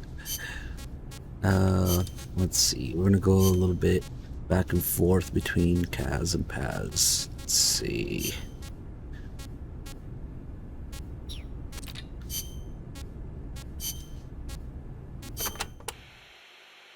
Costa Rica means rich coast in Spanish. Is it true that Columbus was the one who came up with the name? Your guess is as good as mine. But it is true that Columbus landed his ships near Limon back in the age of exploration. He wrote in his diary that when he landed, the indigenous showered him with gifts of gold, hence the name. It sounds a little strange to me. There is no way they could find that much gold in Costa Rica. Columbus originally set sail in search of the legendary land of gold. Maybe he was just nuts about the stuff. Costa Rica is rich enough without it. Look at the forests and the animals and the peace-loving people. That is what I want to protect. I know how you feel. Democracy took root in Costa Rica before anywhere else in Central America. Sure, we had coup and dictators and all, but never a total meltdown. That is, until 26 years ago. The Civil War. Yeah. I understand you lost your grandparents. It started with a dispute over alleged fraud in the presidential election. What I do not understand is why friend turned against friend, when they could have talked it out instead. Yeah, that would have been nice. Even today, some buildings still have bullet holes from the Civil War. A quarter century later, and it is a tragedy we Ticos cannot forget, must not forget. It was the year after the Civil War that the army was constitutionally abolished. A new president was elected this year, President Oteber. He seems to be distancing himself from the United States. He has limited the privileges granted to American banks, lifted the sanctions on Cuba. Our last president was so pro-US, people suspected he was in bed with the CIA. You think the CIA is doing this because it feels threatened by the president's shift in policy? It is possible, but would they really bring in such a huge army just because of that? Part of our job is finding out. Exactly. Thanks, Snake. Peace. So, are you a student at the University for Peace, Paz? No, I am still in high school.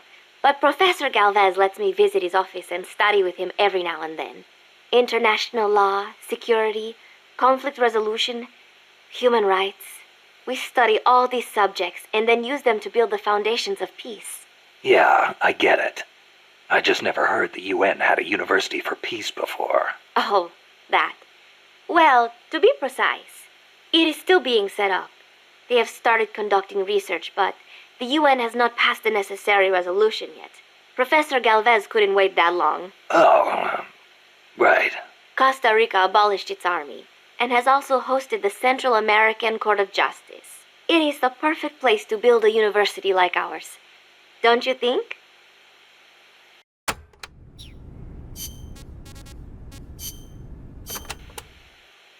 Paz, you said Costa Rica has no army, right? Correct. Article 12 of the Constitution declared that the Army as a permanent institution is abolished. It does permit us to organize armed forces for national defense based on inter-American treaties. Only temporarily, then. In effect, yes. But in the years since the Constitution took effect, Costa Rica has not once raised an army. Don't worry, Boxhound. I'll be playing Acid soon enough. We're literally just going through all the games, I think, except one. I quite enjoyed Acid 1. Acid 2 I started, but then I never got back to it, so I would like to. It's actually going to be pretty much new to me. Only barely started it. But yeah, we'll do Acid 1 again. Paz, Do Acid 3. how does your country defend itself without an army? Especially in a rough neighborhood like Central America. With the right kind of diplomacy. If we live up to our ideals and earn the respect of other countries, the international community will support us. The 2 times Nicaragua actually did invade, the conflict was resolved diplomatically under OAS auspices. Doesn't that leave you depending on the US after all? American influence is unmatched, it is true. San Jose was critical of American policy at the time, but America supported us all the same. It was because we practiced peaceful diplomacy. That is what I like to think. That's one way to approach it, sure. But there are countries out there who will use force no matter how bad it looks. Maybe so. I know my way of thinking probably looks naive to you, but it is not like we expect peace without working for it. Diplomacy is a battle in itself, and we have to make the effort to seek out causes of misfortune and nip them in the bud. It was that kind of thinking that got me trapped in their base. I'm not blaming you. You haven't done anything wrong.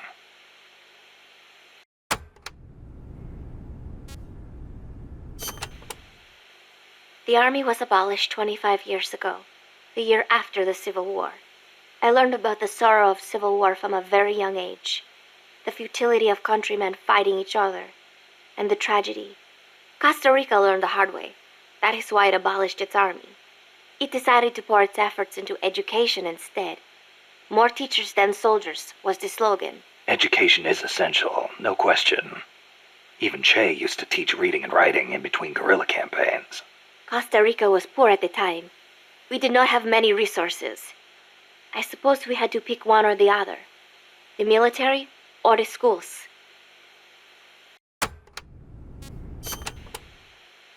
Kaz was telling me Japan has a peace constitution too. That is right. Apparently when Costa... Hold on. Let's do that first.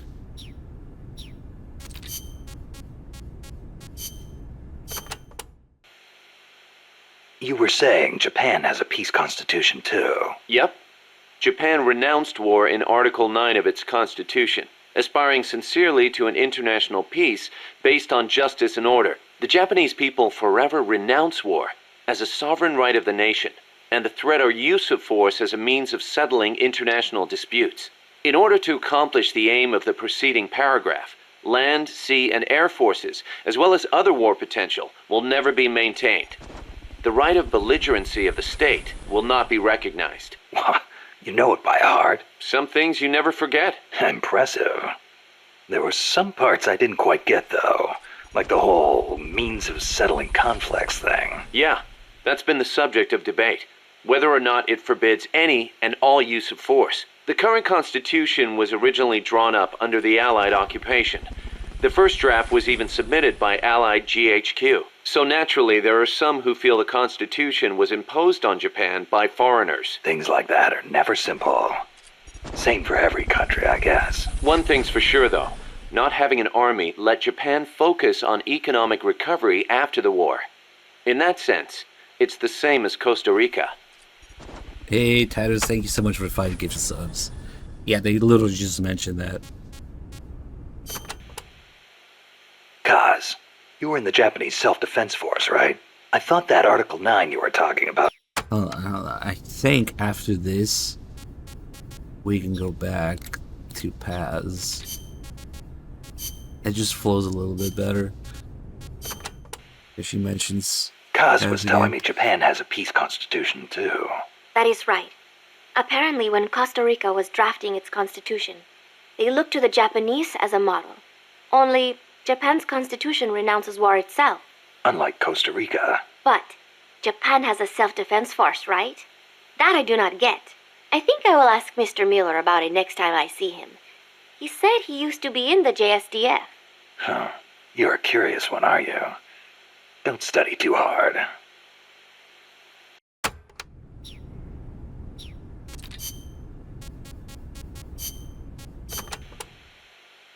Kaz, you were in the Japanese Self-Defense Force, right?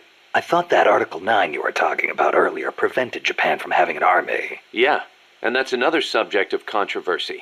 The Self-Defense Force is an organization for the purpose of defense. Article 9 of the Constitution does not deny Japan's right to self-defense. Therefore, the SDF is constitutional. That's Tokyo's official stance. Sounds complicated. Call it what you will. It's a distinctly Japanese way of interpreting things.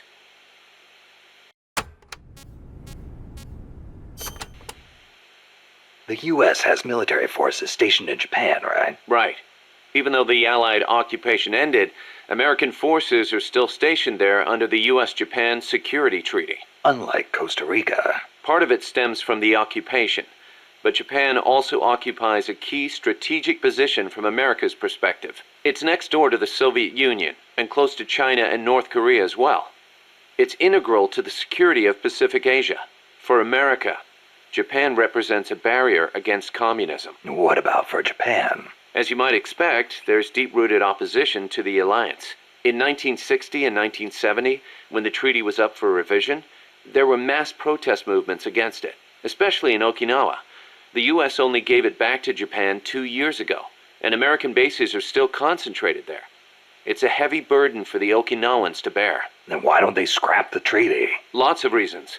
There's the imbalance of power with the U.S., of course, and if Japan pulled out, they'd be losing the nuclear umbrella America provides. And as for whether the JSDF could defend the country after the Americans left, I really couldn't say. Costa Rica is in a similar situation. They depend on the Inter-American Treaty of Reciprocal Assistance, the so-called Rio Pact. So, the countries with peace constitutions end up having to rely on other countries' armies. Kind of ironic. On the flip side, not everybody in America is satisfied with it either. Some people argue Japan is freeloading off America's security guarantee. And you know how Japan's industrial exports are making inroads in the States. Yeah, I've got a Japanese camera myself. Best damn camera around. Japan's low defense spending allows it to invest more in economic recovery and expand its share of the American market. That's a bitter pill for Americans to swallow. It's hard to believe this game was aimed at, originally was supposed to be E for everyone, aimed at a younger audience, and then there's all this political stuff in it that, I love all the conversation that these tapes always spark in the chat. Actually, there's some pretty heavy-handed stuff, yeah? It's crazy. Let's see.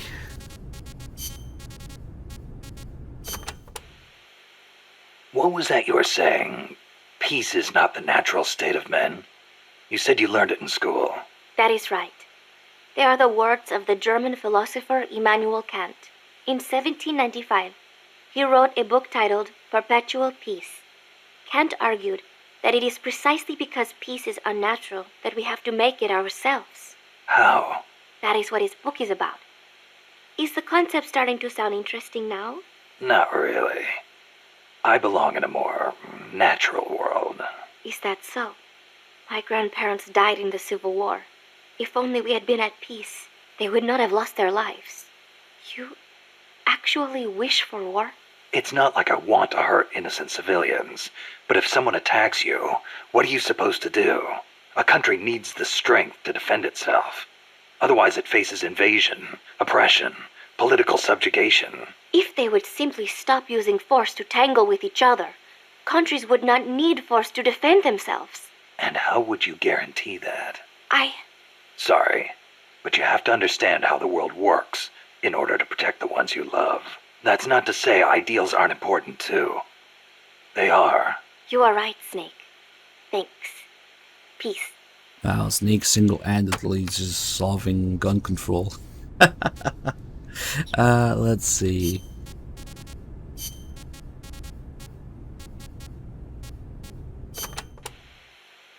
You know that today, Japan is under the American nuclear umbrella. Right. The U.S. vowed to retaliate against any country that launches a nuclear strike against an allied country. That promise deters nuclear attacks against America's allies, hence the term nuclear umbrella. But suppose the Russians nuke Tokyo. Would America really nuke Moscow in return? If they did, the Soviet Union would undoubtedly retaliate. Would Washington really be willing to risk having a bomb dropped on itself in order to avenge Japan? I'm not so sure. Don't tell me you're still worried about Japan. After all these years? It's not that. To be honest, I'm not convinced either. But Moscow faces the same dilemma. Maybe Washington wouldn't retaliate on Japan's behalf. Then again, maybe it would. So you're saying Moscow wouldn't want to risk being attacked either? The whole concept of nuclear deterrence is entirely hypothetical to begin with.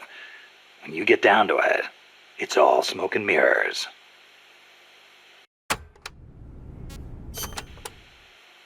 Japan shall not possess, manufacture, or allow the introduction of nuclear weapons into Japan.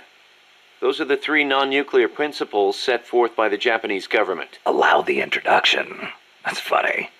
Some of the U.S. warships that visit Japanese ports are armed with nukes. Or are you going to tell me they transfer them at sea onto other ships every time they visit? You raise a good point, Snake. but the Japanese government doesn't recognize it as such. The introduction of nuclear weapons into Japanese territory would need to be agreed upon in advance. America hasn't made any such agreements. Therefore, they aren't bringing nukes into Japan. That's the official excuse. Doesn't sound like much of an excuse to me. I don't blame you. Keep in mind, though, Japan suffered actual nuclear attacks. Anti-nuke sentiment there runs deeper than you think. I suppose the government's not really in a position to admit that sort of thing.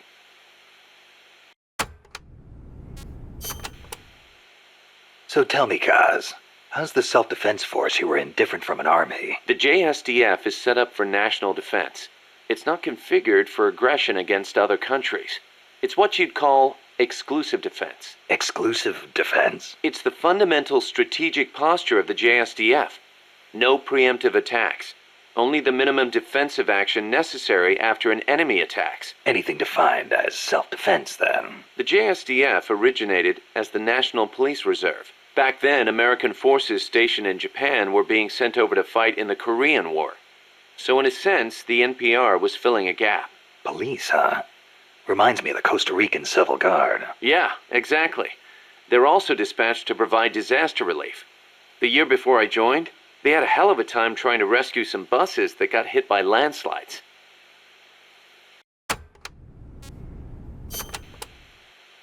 So why'd you quit the JSDF? Because I didn't have a reason to be in Japan anymore. A reason? My mom had died 3 years earlier, so I didn't have to care for her anymore. With her gone, there was no point hanging around in Japan. Yeah, but a man with your talents could have risen pretty high in the ranks, I imagine. I don't know what they made of me.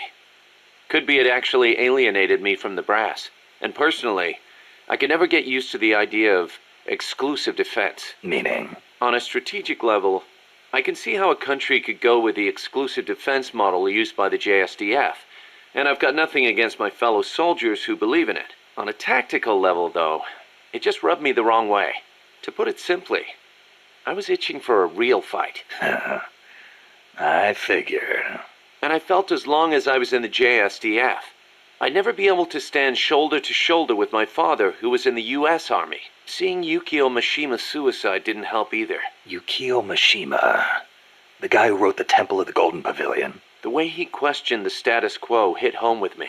Not that I admired his vision or anything, but it did get me thinking, that's for sure. Damn, high IQ level chat doing Peace Walker. I love it. Yep, go for it. Interesting. People getting politically triggered. How about we have some Wolbach killing zombies instead next time? Yeah. Let's see. The Development Corporation of Costa Rica, or CODESA, was established 2 years ago. Since President Oduber was elected this year, the state has been putting a lot more effort into development. The corporate state, so to speak. Growth is good and all, but there is one thing that bugs me. What's that? I cannot help but wonder whether CODESA is not just a front for the CIA. You mean what the professor was saying about the CIA mercenaries posing as security guards? They were using CODESA as camouflage? I am worried that development is going to destroy the forests, but I do not suppose it has anything to do with this.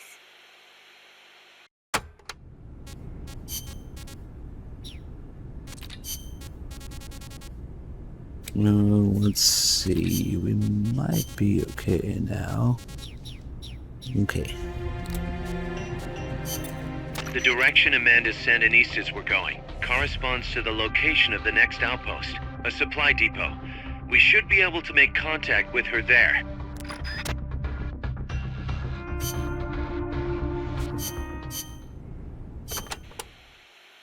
Can I ask you a favor, Snake? If you ask nicely. To make MSF bigger, we need to do some recruiting. Yeah?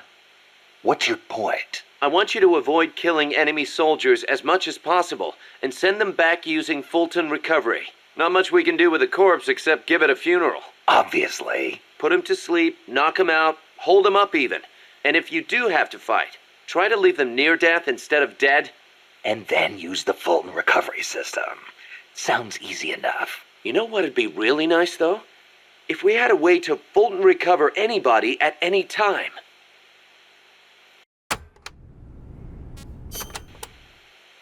To get to your next objective, you'll need to backtrack along the way you came for a bit.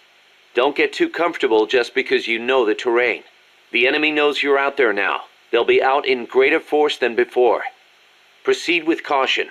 Refrain from using firearms unless absolutely necessary. Looks like I'll have to cross the river. Yeah. There's a suspension bridge you can use. It's the only way across. You'll have to be a little creative to keep from being spotted. So, I cross the bridge, go through the swamp, and come to a banana plantation. Complete with its own factory by the looks of it. It's going to feel a lot different moving through that area compared to the forest. Stay on your toes. Got it. Also, you may encounter Sandinista prisoners along the way. Try and save as many as you can with Fulton recovery. I'll keep an eye out. If we were playing a certain Fox Engine game, yes, that's how it works. You know? I left them near death, so when they died, I had nothing to do with that. Not a kill. Doesn't affect your score. Do we do... And we don't need to do the location stuff.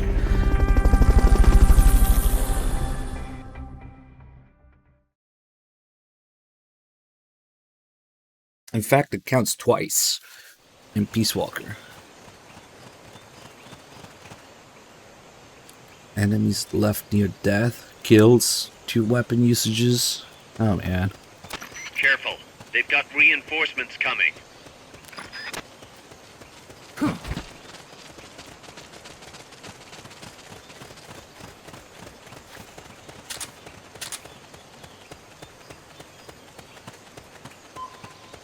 You think all those people who eat Tide Pods on TikTok care about history? I mean, this is the kind of society we are today, so... Peace Walker's parking 300 IQ conversation in the chat is a rare thing, yeah.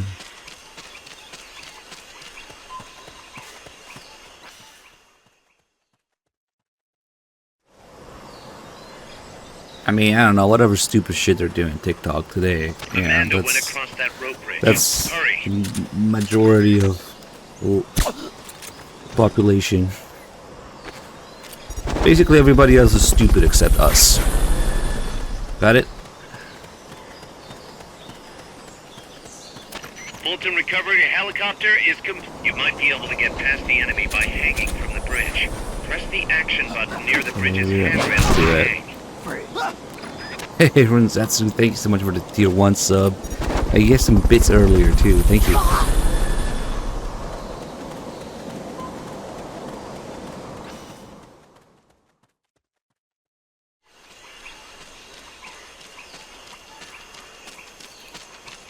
Damn, Aaron, you got a lot of stuff going on. Wait. Somebody there. Tail aim is there.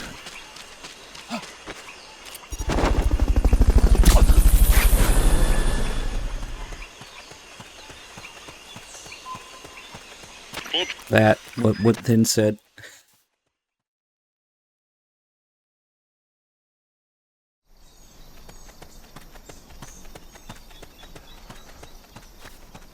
Careful now. They might be holding FSLN soldiers prisoner. Freeze.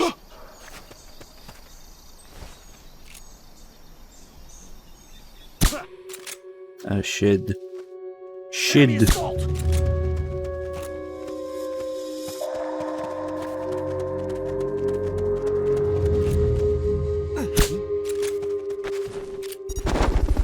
Press the action button in front of a prisoner to take them to Mother Base using the Fulton recovery system.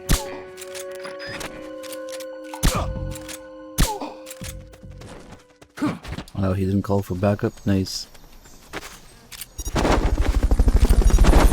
Man, teaching has got to be one of the most thankless jobs. Fulton recovery subject confirmed. I can only imagine. Holy shit, man. I mean, if you do it because of passion, it's still, holy shit, there's no justice in the world. I had some good teachers that I appreciated growing up. But damn. Kind of sucks. Fulton recovery helicopter is complete. It's not just about how much you make, it's like the position that people think you occupy in society and how like respected it is. And yeah, of course that includes how much money you make, but holy shit. It's kind of crazy that the teachers aren't held like in the same regard as, surgeons or some shit like that. Like that's the entire fucking foundation of a society right here.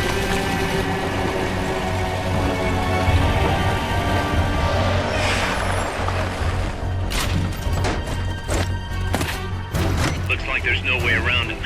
You up for this, Snake?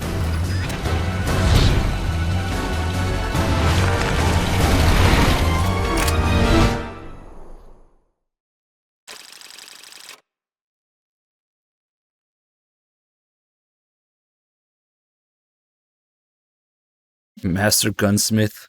I wish, man. I guess I'm just an enthusiast. No professional, though.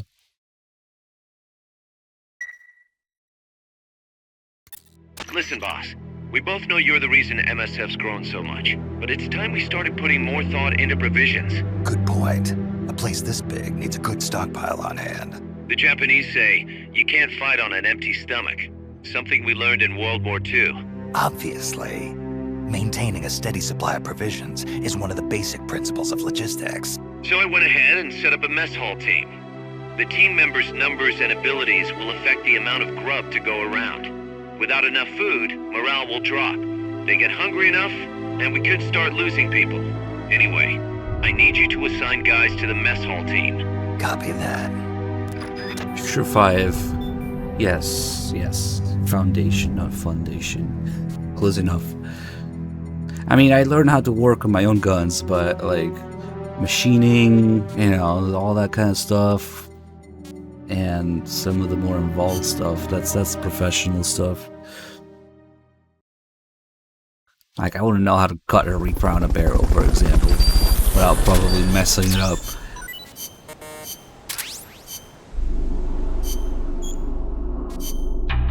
Go to work. Oh, reloading is actually really easy.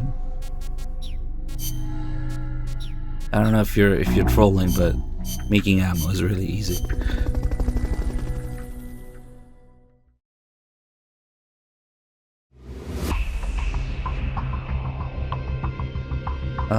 Let's see. How about them tapes? That's an yeah, I've reloaded ammo unit, before. Snake. Either destroy the vehicle or neutralize the soldiers. Take it out.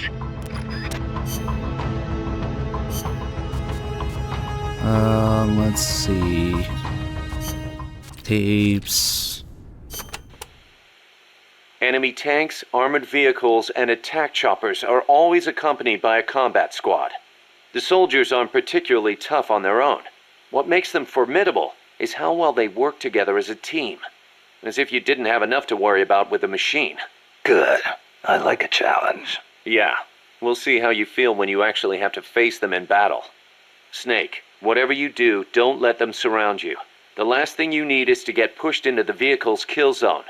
And pay attention to what your enemies say to each other. You can improve your chances by figuring out what they're planning and using it to preempt their movements. You don't always have to go toe-to-toe to win a fight.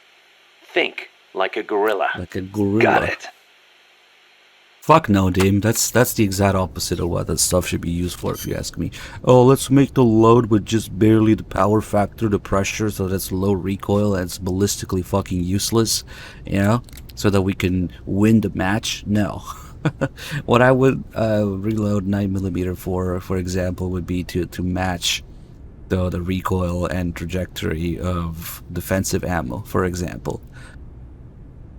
So it's the exact opposite, because that match ammo, if you're talking about competition ammo, is just barely the power factor.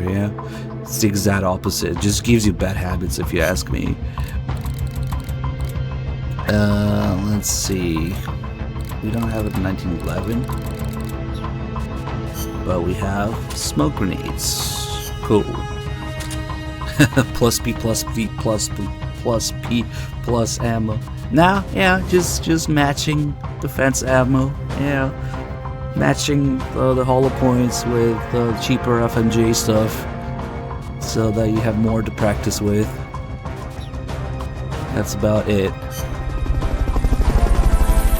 It's really hard to find commercial ammo that matches between defensive loads and target loads, you know? 69 Armored Dog 420. Thanks for gifting the sub to Jendo. Oh man, reloading 5.7 ammo. You don't just reload it. It's a pain in the ass to begin with because it's a neck cartridge. But you also have to lube it. Commercial reloaded, professionally loaded factory ammo 5.7 is actually coated in some sort of lube, because it's a neck cartridge, but it's also a straight cartridge. And due to the funky magazine and rotating thing action in the P90, also to make that magazine in P90 completely straight, there can't be any taper on 5.7. So as a result, the thing for extracting and rotating has to be lubed instead. Helicopter is complete. So I don't know how you would go about reloading it. I mean, you probably work for a while without it, but eventually, I don't know, it might cause problems. It has some thin coating of stuff. Maybe Low Animal knows more.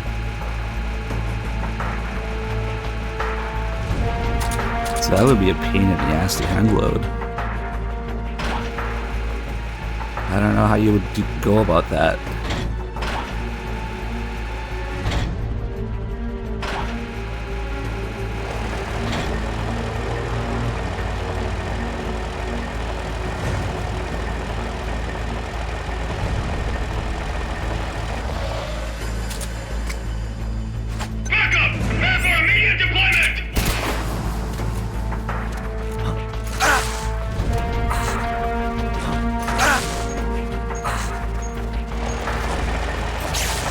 Doing this with 3 Dog during the marathon.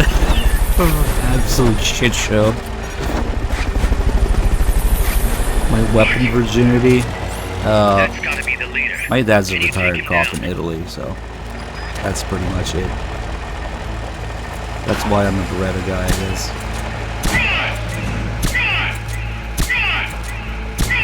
So when I moved to the US, I proceeded to buy a 92 immediately, as soon as I could with the paperwork.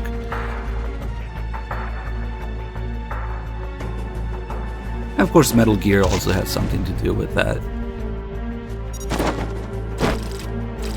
And lots of YouTube gun stuff. What's my dream gun? Like one that I cannot ever achieve to have. I guess the FAMAS G1 is impossible to find. Even a MAS 223 in G1 configuration is literally the most impossible Metal Gear gun to achieve, save for, the fictional stuff, of course.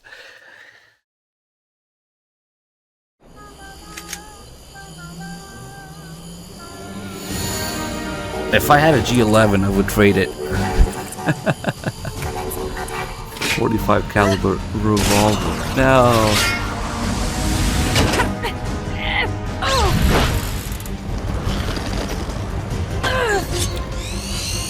I recently got a Mark 23, so that used to be my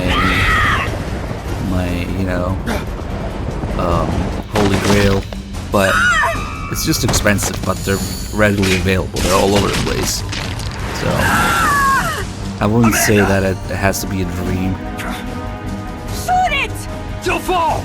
Shoot el Chico Libre! Dim sent me the The Airsoft LAM from Japan.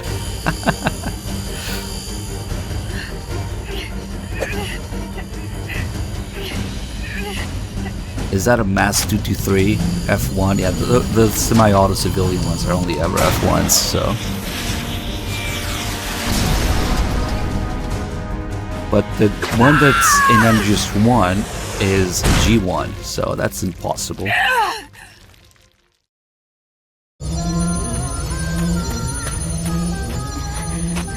Amanda! Chico. What? What is it? I guess I would settle for an F1, but not for 126 grand. Holy shit. Oh, yeah. Chico.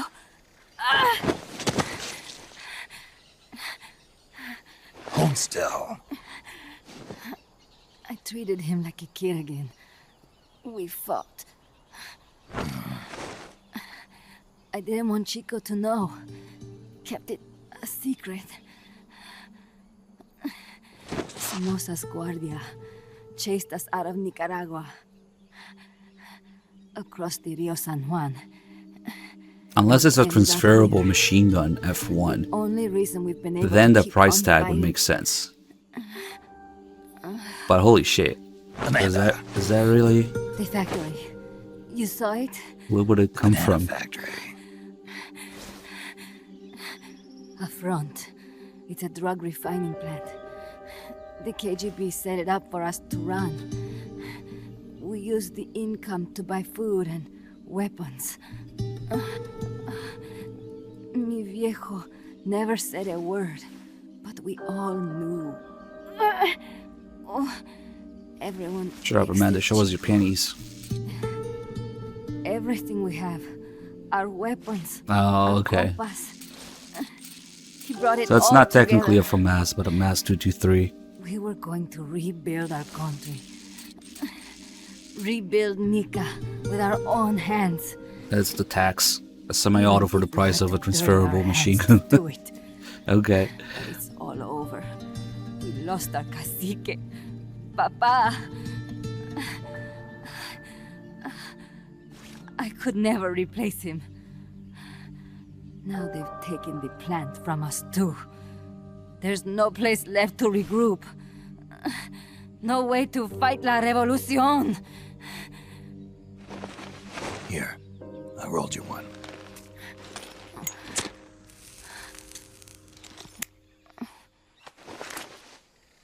What about you? You're going after that cargo? Yeah, Must be important, looks that way. It looks like it could be nukes. What? Nukes? Madre de Dios. You just reload What time to 5.7 waste? We must and just get to dunk it in Irasu. WD-40. The transport route leads there. It must be where they're holding Chico and my compas too. Whenever Chico and I argue, he goes off to be by himself. That's why he knows more than anybody about their bases. He... Oh, Chico. You're pretty worried about your baby brother. This is why I'm not fit to be a leader.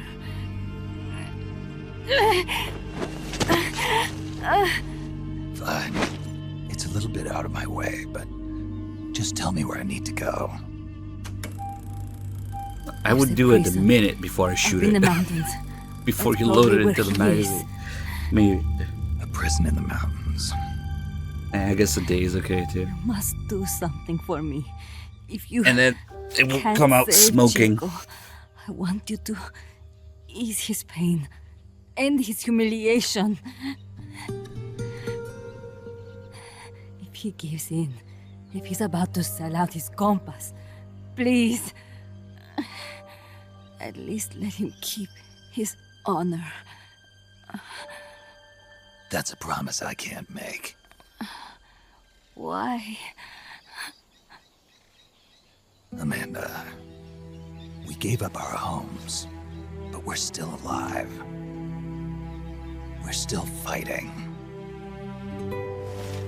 There's always another reason to keep on living. I've shot a friend's 5.7, but I don't hate money enough to buy a 5.7 gun myself. I must really hate money to do that. Until you've healed up. Your unit? Yeah, Who are you? Why are you here? I'm Snake. Serviente. Snake?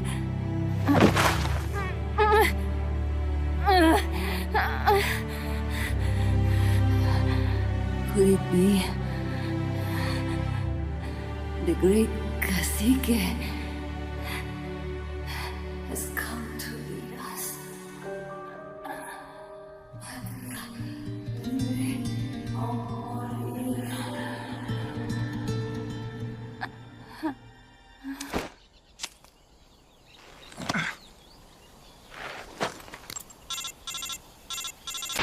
Kaz, can you hear me? MSF here. One for recovery. She's wounded. Acknowledged. Kaz, the cargo on the barge. I was right. It's headed for the mountains. You think that's where they're taking the nukes? I'm sure of it. Let's move. Besides the 5.7, MGS4 and Ghost Babel is a weird transitional. Well, not transitional. It's one of the first gen ones.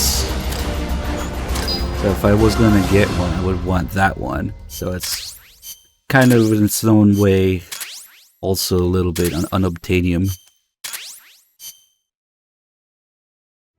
Snake, Amanda's reached the plant. Snake, Amanda, how do you feel? some first helicopter ride.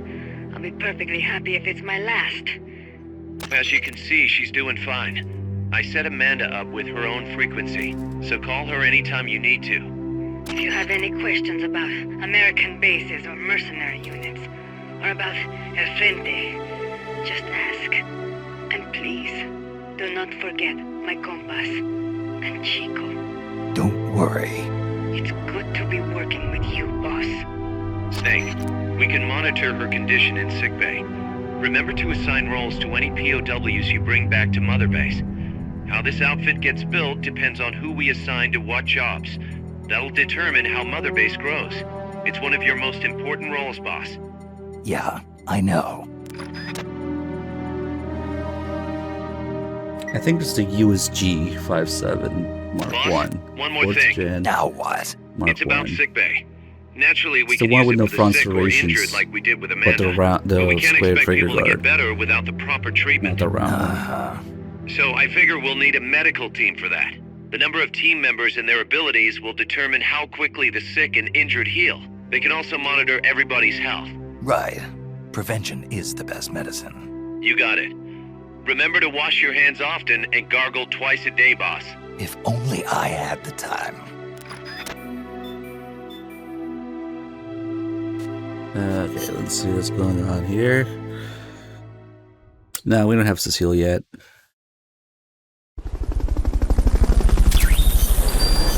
Soon.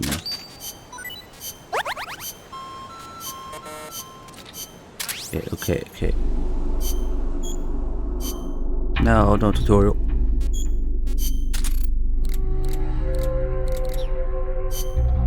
Amanda can go to the kitchen. You don't need legs to peel potatoes.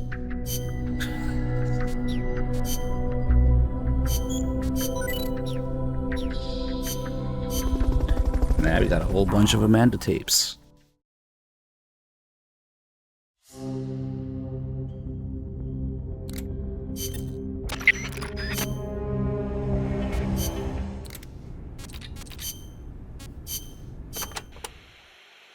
Amanda, when did you join up with the Sandinistas?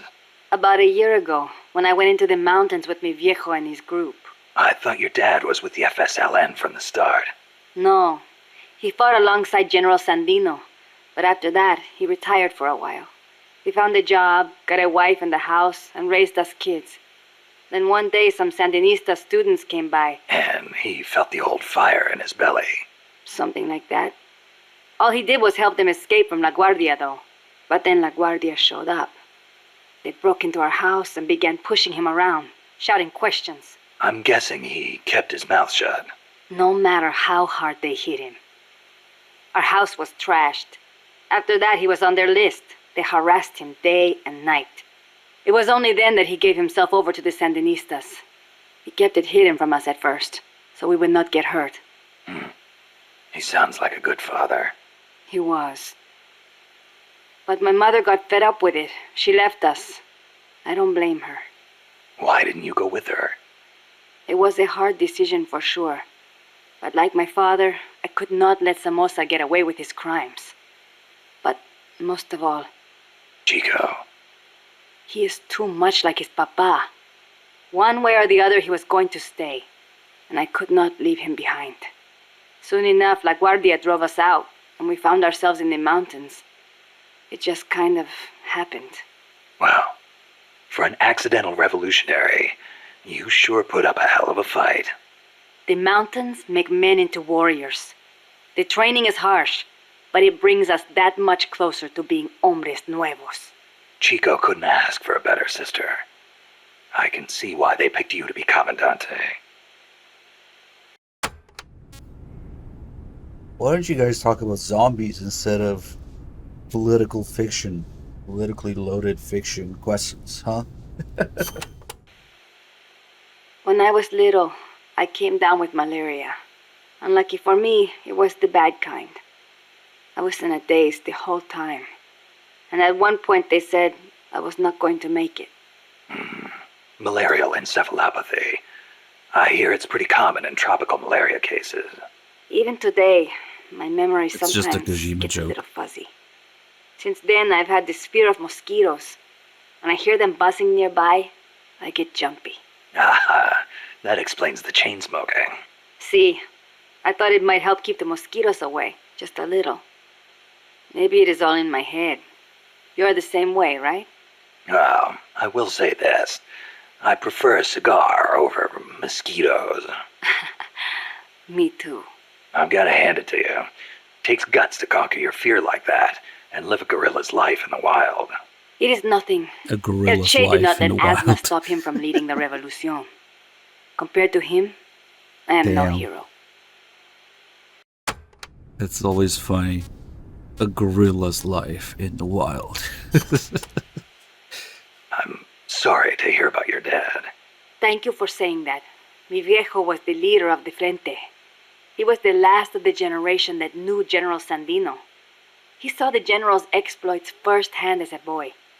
He would tell us stories about it all the time and about how the general was assassinated. Did you know he was getting money from the KGB?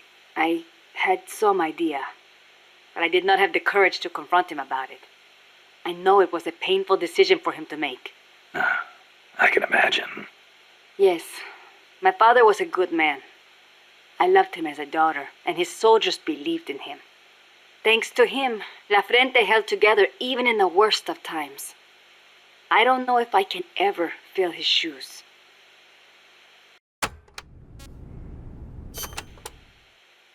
Chico's 12, right? Right. Isn't he a little short for his age? Malnourishment. Food is hard to come by when you're running around in the jungle. He's got quite an appetite. I know. I didn't want him to come in the first place, but there was no one to take him in. I had no choice but to look after him. Don't be so hard on yourself. Sometimes it's better for a kid to be with his family than far away in a safe place. Thank you. Promise me this, though. When your fight is over, make sure he gets a proper education. Give him a chance to be something other than a guerrilla. It's not too late to teach him something other than fighting. Okay, I promise. You know what book Chico really likes? The World Encyclopedia of Mysterious Creatures. The Loch Ness Monster, the Yeti. UMAs. Yeah, I know. He's still so much like a boy. I worry about him. He'll be fine. I know plenty of grown men who still go crazy over UMAs. Are you serious?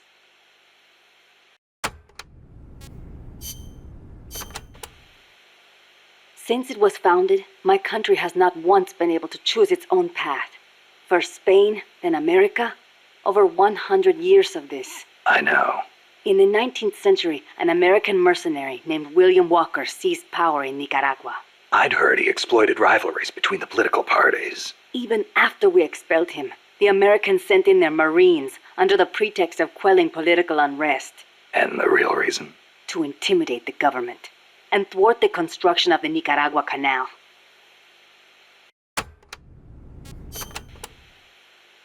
I thought the U.S. already has the rights to build a canal in Nicaragua. They never intended to build a canal there. They'd already started digging in Panama. A canal in Nicaragua would break up the Panama Canal's monopoly. Reason enough for America to stick its nose into our affairs. They snagged the rights so nobody else could build there. It was General Sandino who finally stood up to los Yankees. General Sandino waged a guerrilla war against the Marines, at last driving them out. He was a true hero, and to us Sandinistas, like a father. But when they pulled out, the Americans left us something to remember them by. The National Guard. Yes, La Guardia. In name, a peacekeeping force, but in reality, Commander Somoza's personal army, answering to no one else. Unable to stay silent, General Sandino went to protest and was assassinated by Somoza as he made his way home. It was then that Somoza and Los Sapos began to eat our country alive from the inside.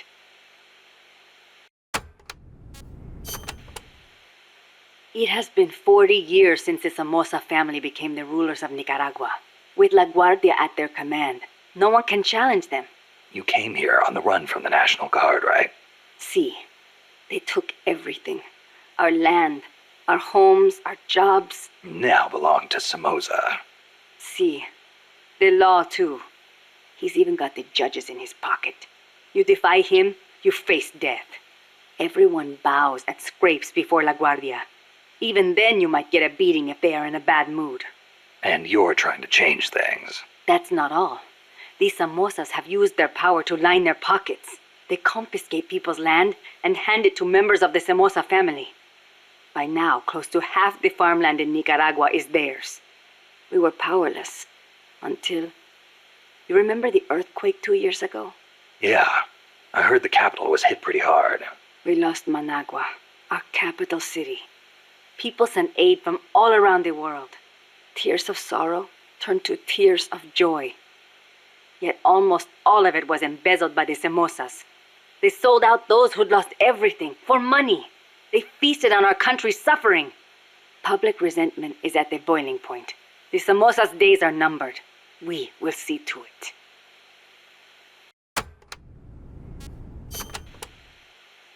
The first Somoza was originally no more than the commander of La Guardia.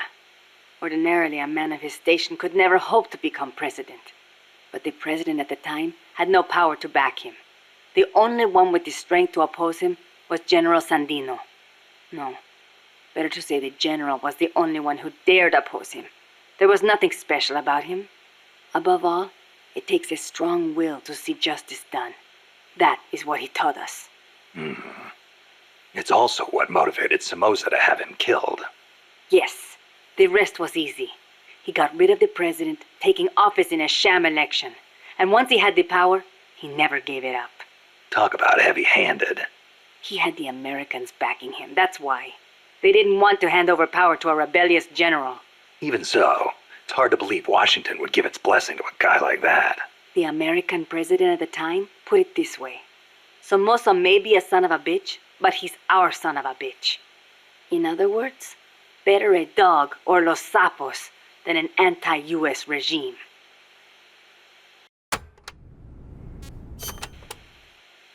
The Managua earthquake struck 2 years ago, the day before Christmas Eve. Giant cracks opened up in the streets. Sleeping children were crushed in collapsing houses. No chance to escape. No visit from Santa Claus. Thanks to Somoza, the old houses could not even get rebuilt. It was a nightmare. I heard the epicenter was right in the middle of the city. Even today, it's too dangerous to build on top of the fault line. The city center is still in ruins. And to make things worse, Somoza stole the recovery money. We must not fail. We owe it to those who lost their lives. We will defeat Somoza.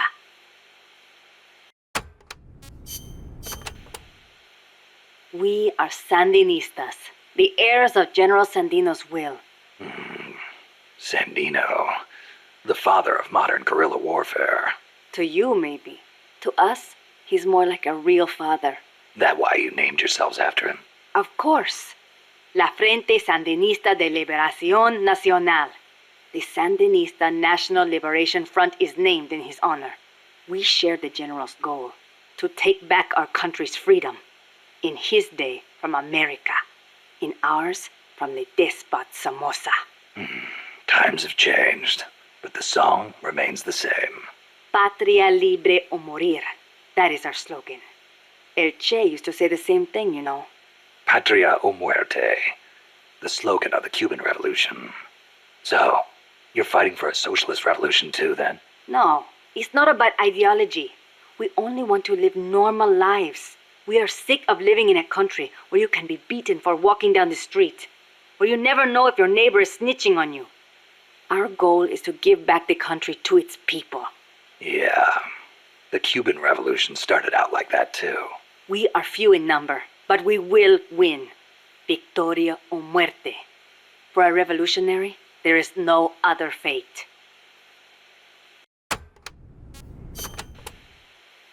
Augusto Cesar Sandino, general and hero of Nicaragua.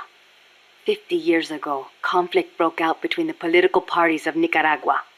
The U.S. Marines intervened in the name of restoring order. The only one who refused to listen to their call for reconciliation was General Sandino. Huh. One man against the Marines. That takes guts. The general wasn't a professional soldier. Neither were his compadres. And they certainly could not match the Marines' equipment. But he used the land to his advantage, lurking in the fields and hills of Nicaragua, and using surprise attacks to harass the Marines. I know.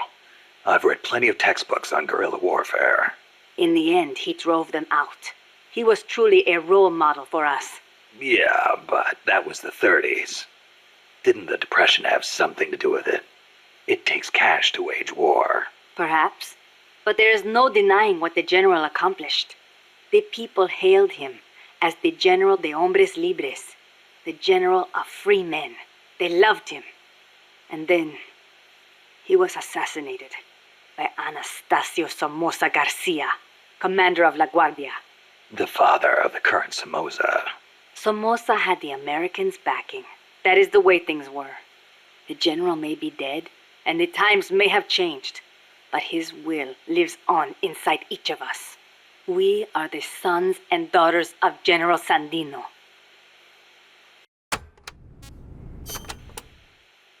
Hey, how's the watermelon business these days? Not bad. I hear the compas back home are hanging in there too. Good to hear. You know our nickname. I'm impressed. No wonder they call you boss. You used to hide your weapons in hollowed-out watermelons, smuggle them right past the National Guard. You even transported pineapple grenades that way. The name caught on among sympathizers in the region and... What are you talking about? They call us watermelon sellers because the general's name sounds like the word for watermelon. Sandia. Really? Si. Damn it, Kaz.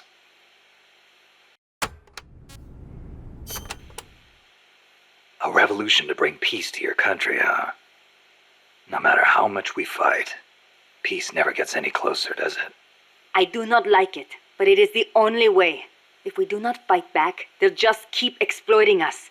You want proof? Look at our country's history. Revolution is a means and not an end. I know.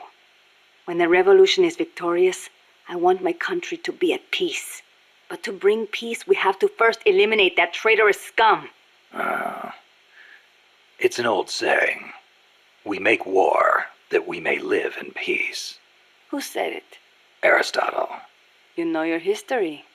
I had a good teacher. It has always been like this. People making the same mistakes over and over. And still, all we can do is fight. I hear you. If you've got a goal, you've got to keep moving forward. I noticed you called Che Guevara El Che. Not just us. Everyone in these parts does. Che was always his nickname. It does not feel right to call him by his last name. I was shocked the first time I saw you. You look so much like him. I look like El Che, huh? Sort of. Not in the face. It's more the way you carry yourself. I guess Che's a hero to the Sandinistas, too. Of course. The FSLN was formed in the spirit of the ideologies championed by El Che and Fidel. Fidel Castro. So, you're trying to bring the Cuban Revolution to Nicaragua. Well, we were. But Cuba isn't what it once was. Not since El Che left. El Che was a true revolutionary. He fought and died for the people. He worked harder than anybody, and he was a righteous man. Even as a minister of Cuba, he gave up his weekends to work on the farms and public works. As a volunteer, no less. Yeah, I've heard the stories. But when you think about it, wasn't it that obsession that did him in? How do you mean? We can't all be supermen.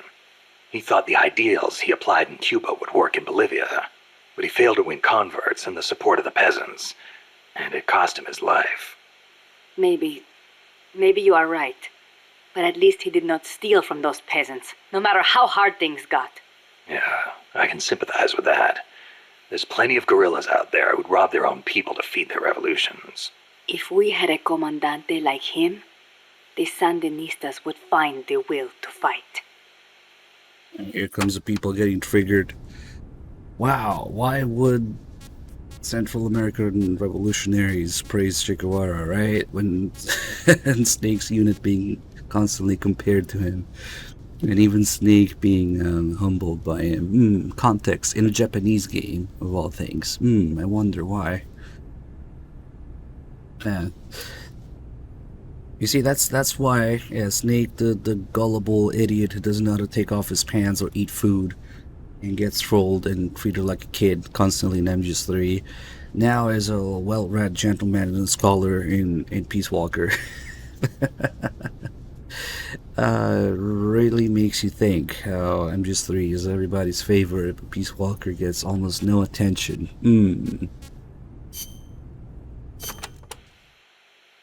You called that giant chopper an hombre nuevo. Si.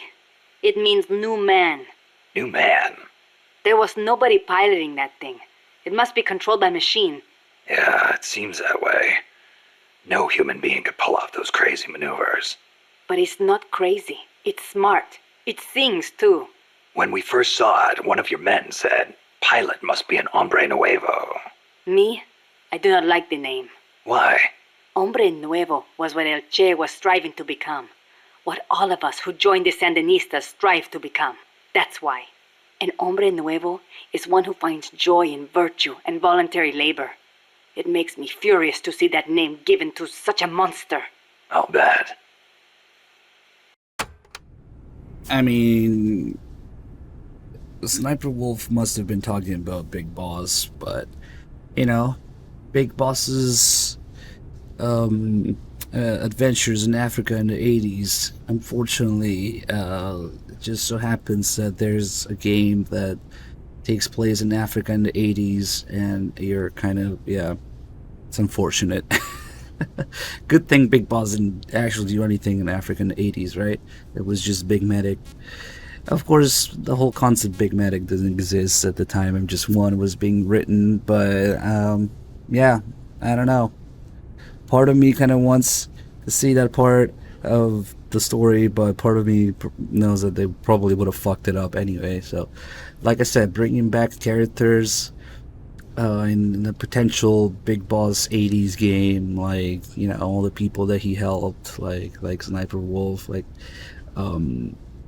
probably would not have turned out well. That's why I said Kaz is a one-time miracle where they bring back a character and completely successfully add background and details to the character in the prequel.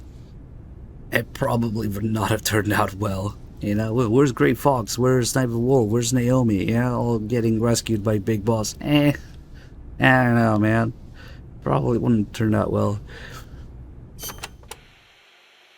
Chico called that helicopter El Colibri. Our name for the hummingbird. You saw how that chopper moved, how it hovered in midair like a hummingbird? A hell of a lot bigger than a bird, though. True, but better than Hombre Nuevo, don't you think? When you get kidnapped by El Colibri, it's all over. They take you to a prison camp and torture you until you snitch on your compas. That's what took Chico. They have no mercy. Once you talk, they toss you out like trash. I knew this, and still I could not save Chico. If he cannot be saved, I will do what must be done. Don't write him off like that. Sometimes you have to survive, even if it means sacrificing your honor. I'll get him back. I promise. Just as soon as we finish these tapes.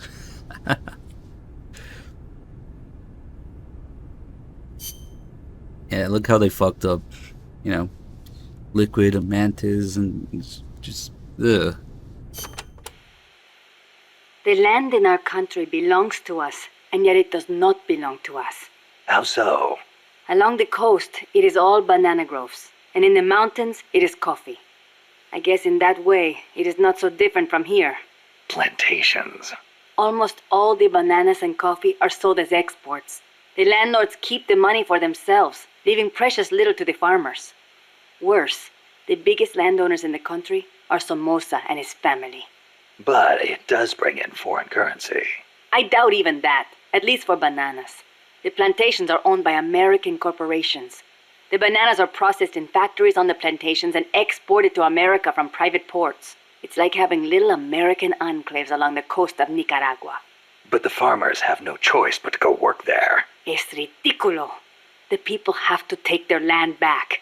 It is one of the things we are fighting for.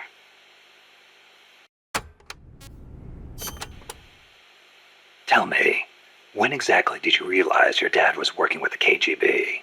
About 6 months ago. Up until then, we only had beans to eat. And then suddenly we started to get eggs and flour.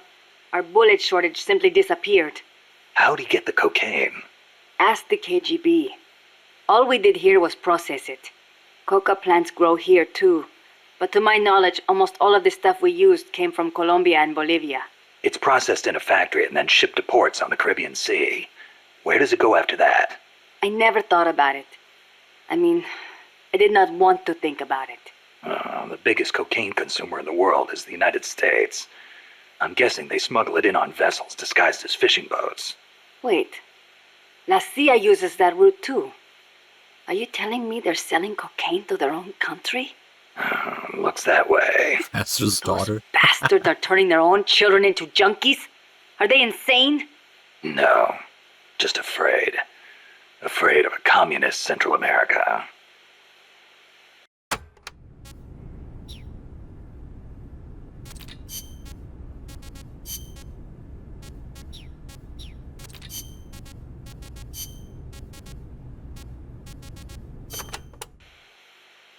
So I hear Amanda mistook you for Che Guevara, Snake. That's not too bad, huh? Yeah, right. I'm not even worthy of polishing his boots. Don't be so modest. From where I'm standing, your men see you as a great man. As great as the century's most complete human being. That's Sartre, right? Well, there's hardly been a more iconic figure of his times than Che. Oh, he was more than that. He was a true revolutionary and a great warrior. I'm with you there. Can you believe that when he first went to Cuba with Fidel, they had only 12 guys with them? But they rallied.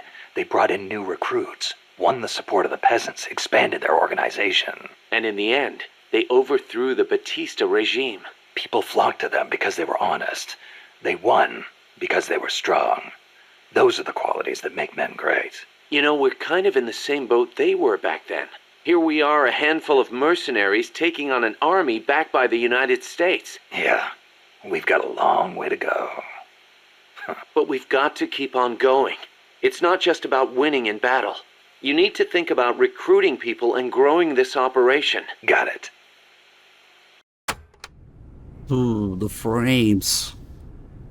Hopefully the frames come back. Boss, did you ever read Che Guevara's book, Guerrilla Warfare? I can't remember if I got to that one or not. You should have. That's why I lent it to you. A lot of the guerrilla tactics it covers apply to sneaking missions too. Che was one of the first people to articulate the theory of guerrilla warfare. T.E. Lawrence, Lawrence of Arabia, was another one. And Mao Zedong and his On Protracted War. Theory aside, Nicaragua's General Sandino was one of the first to put guerrilla tactics into practice, which explains why the Sandinistas named themselves after him. If you think about it, guerrilla warfare itself has been around since ancient times. There's only so many ways a small group can upset a large army. There was a samurai in Japan who excelled in guerrilla warfare. No kidding. Tsunoki Masashige. He was a warrior who lived in the medieval era. He used unconventional tactics to help overthrow the Kamakura shogunate. Like what? Trojan horse-style maneuvers and decoys to confuse the enemy. The best one was when the enemy was climbing the castle walls. He dumped boiling water and human excrement on them. Huh, sounds great. Let's put it in the MSF playbook. You're not serious, are you, boss? Why not? We've got plenty of crap to unload. Yeah. I'll think about it. Kaz is gonna dump copies of the Phantom Pain on the enemy. The year the Cuban Revolution was won, Che visited Japan as a member of an economic delegation. While he was there, he visited Hiroshima. Hiroshima? Since he was there to discuss economic issues, Hiroshima wasn't part of the original itinerary. Some said the Ministry of Foreign Affairs didn't want to let him go, but he went anyway. He snuck out of his hotel and took an overnight train. Traveling guerrilla style.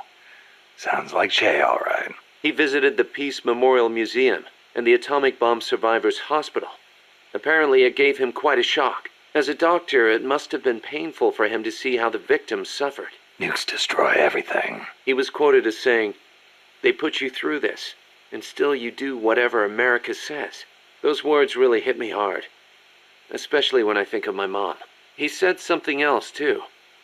Let us all love Hiroshima and its people. I can believe it. Che never managed to numb himself to other people's pain. That's why people loved him. And why he died. That bandana you're always wearing, that thing's a real antique. Ever think about getting a new one? This one's fine. Come on, we can't have our boss wearing a raggedy old thing like that. It was a gift, okay? It wouldn't be right to get rid of it. It was. Okay then.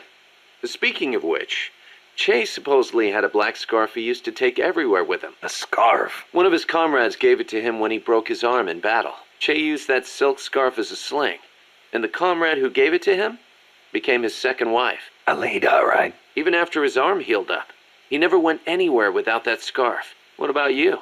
You get that bandana from someone special? No, nothing like that. It's important to me. That's all. Yeah, maybe Snake is ashamed of telling Kaz how he actually got the bandana, but he did use it as a sling too when he broke his arm. So maybe they were already making a reference there, yeah. And then he gets a new bandana. Yeah, there should have been a bandana-less Snake model in this. Oops, he throws it in the lake and then still has it.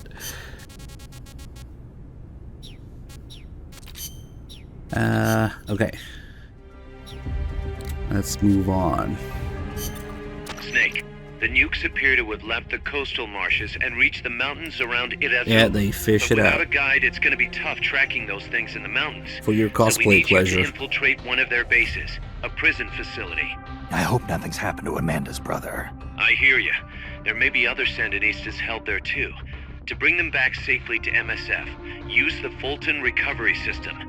As I'm sure you know from experience, it's completely harmless. After all, you won't have time to sit there and convince every single one of them to join. One other thing, Snake. Amanda. Those CIA bastards confiscated some of the houses in the village. Chico's got to be inside one of them. Houses, huh? How do I tell which ones? When they took over the houses, they installed new front doors for security purposes. The new doors are blue, with peepholes, so you can see what's inside. Blue doors. Got it. You're getting close to the end of the transport route. Good luck, Snake. Yeah, if you look at the description of the bandana in the Phantom Pain, it says fished out of Lake Nicaragua. It's only there for LARPing purposes for Big Medic, I guess. Big Medic is just a really extreme case of LARPing cosplaying, I guess. Amanda, how do I get to the prison camp? First, head up the narrow mountain path. The path will gradually open up and you'll come to a fork in the road. Watch yourself up there. You'll be lower than the surrounding terrain, so if you head down the middle, you'll make for an easy target. Yeah, thanks for the heads up. Take the leftward path to reach the prison camp. What can you tell me about the prison camp? Well, it used to be a village until they took control of it. It's a maze of paths, so watch out for soldiers on patrol. I'll be sure not to stop and say hi. Use the paths carefully, and you should be able to stay out of view. Where are they holding Chico? One of the houses, most likely. You can peek through the doors. Just press the action button when the icon appears. You could also listen to any sounds inside for clues. Good idea. Guards will still be on the move while you're looking inside. Make sure you don't get caught. And Snake. I know. I'll bring him back. Thank you. I know I can count on you.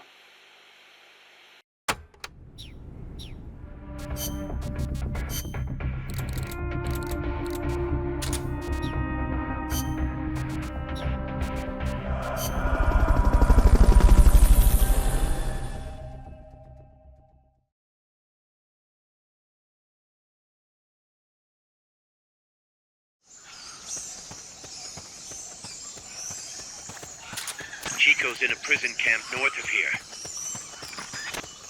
What a weird tape. It's like I can move the character. Press buttons. Strange tape. I know. The basin ahead leaves you completely exposed to sniper fire.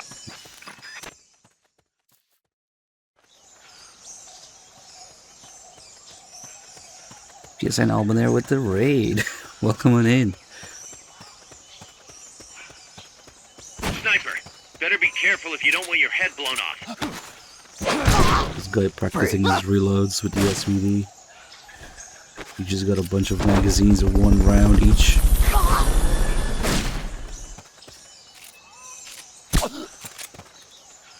Fulton recovery subject confirmed onboard helicopter.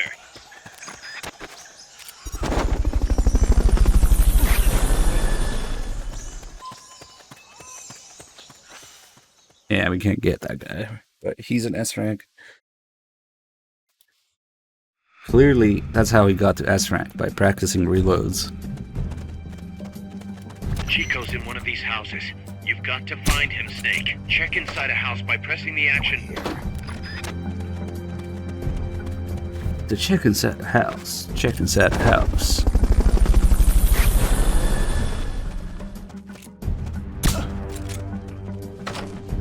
Fulton recovery subject confirmed onboard helicopter. Oh, nice, we got him.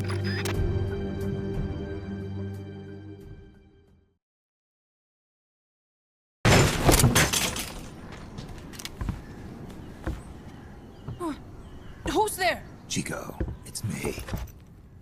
Joy. Joy, that photographer. That's right. A war photographer. Huh? I thought you were here for the birds. Yeah, the birds of the battlefield. Whoa. Is that chess? Can I see it? Wow, the same kind of chair used. You can't keep it, kid. Here, have these instead. Those photos. Huh. Oh no, Amanda! She's safe. Don't worry. You sure? We're patching her up back at my place. She's hurt? I said, don't worry. It's just a broken leg. You got any cigarettes? Hey, cigar, huh? Hey! It's not for kids. Chico, do you know where they took the cargo? Cargo? What cargo? Let me rephrase that. How do they get stuff from the coast up here? Oh, that I can tell you. When the cargo gets to the harbor, they first send it up the marshes on a barge. Then, they load it onto a jungle train past the banana plantation and transport it by rail. The train stops here. When it gets to the train terminal past the coffee plantation, they reload it again. This time onto a truck, which disappears into a tunnel heading toward the mountains. Disappears? Chico, what's on the other side of that tunnel? Nobody knows. None of our compas ever got close enough. He's protected by a spirit. Spirit? Yeah, a giant monster. El Basilisco. The king of snakes. No, really, I saw it. I was camping up there one day, and just as I was waking up around dawn, I heard this loud noise. I opened my eyes and saw an enormous shadow. Must have been 30 bara at least. He was walking, on legs as big as trees. Where did you see it? At the terminal near the tunnel, but I only saw it that one time. What exactly were you doing there? Well, me and my sister got into a fight. And you just happened to go camping. You know, their train should be arriving at the place I saw El Basilisco right about now. Is it far? No, really. Go past the coffee plantation, and it'll be to the north. What are you chasing? Something that could keep the world in balance. Or destroy it. Huh? I heard that place was a narcotics plant before those guys took it over. But you already knew that, didn't you? Look, I get it. Even revolutionaries need to pay the bills. Still, must be tough for a kid like you to swallow. You're damn right it is. The route they use to transport stuff is the same one mi viejo used to smuggle drugs. He sold the drugs to the Norte Americanos and used the profits to fund the army. They tried to keep it hidden from me. Is that why you went camping? Yes. I managed to sneak into the plant a few times and I tried to set it on fire. Everyone treats me like a child. I couldn't stand it anymore. I'm not a kid, I'm 12. Couldn't do it though, could you? Chico, growing up means choosing how you're gonna live your life. To do the right thing, you sometimes have to leave the things you care about behind. Parents, family, your homeland. But mi viejo.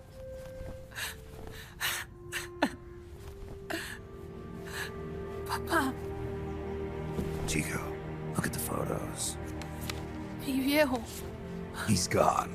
But there's one thing you don't ever leave behind. Your memories. Keep them safe. You want to get out of here, Chico? I do, but... Come back with me. Your sister's waiting for you. I can't go back. I can't face everybody. You told them where your compas are. I see. Nothing to be ashamed of. Pain gets the better of us all.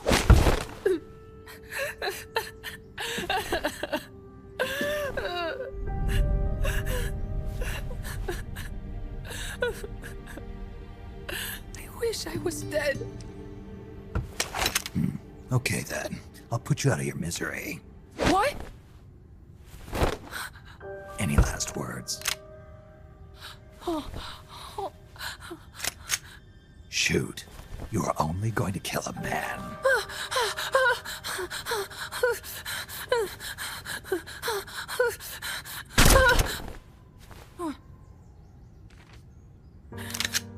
I just wasted a bullet. Don't waste your life. Listen to me, Chico. You died here today. You understand? You're hombre nuevo. A new man. Now, give that new life to me. Huh? Fight with me, little soldier. Show me how strong you really are. Dry your tears, then promise me one thing. No smoking until you get older. Remember, real heroes are never as polished as the legends that surround them. You got it, boss. Snake is fine. What's that?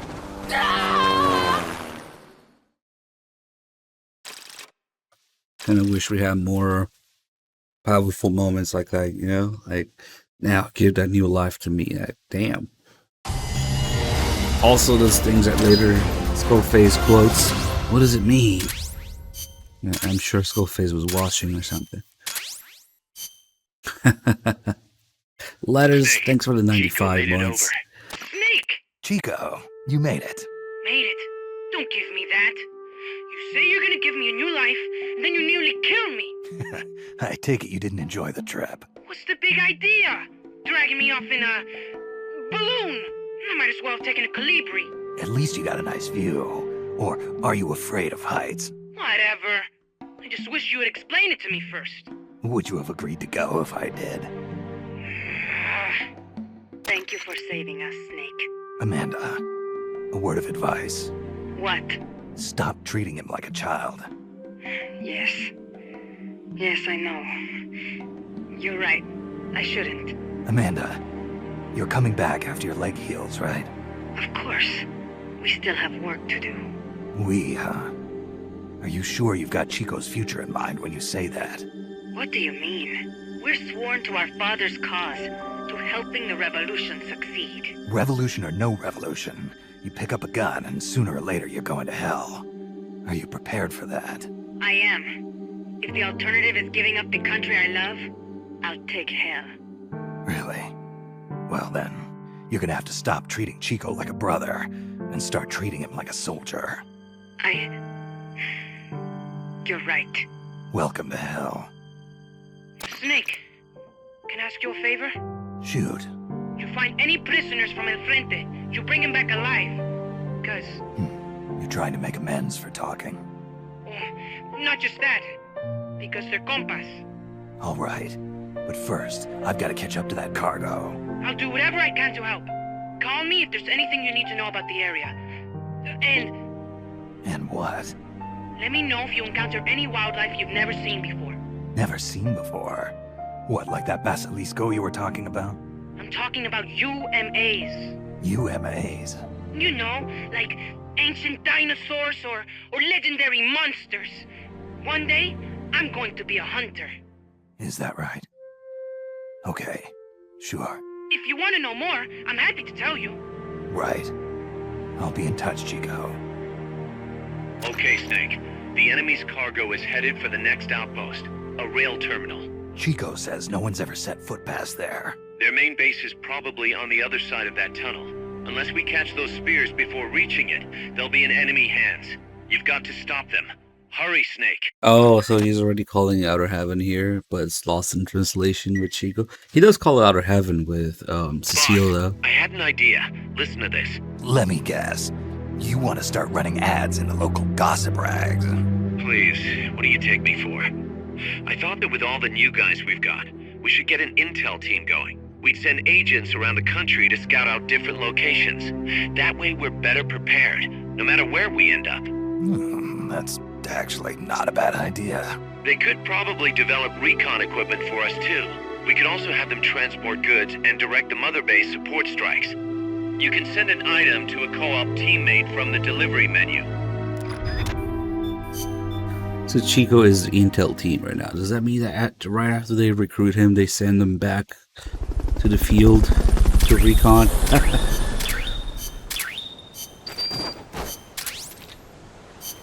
Small soldier.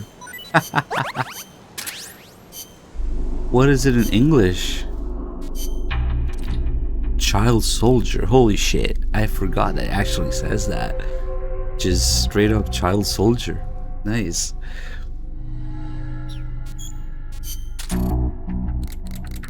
Yeah, that's him. That's the intel team. All of it. Cool. Yeah, that's a detail I don't usually show. I'll make sure to remember about it.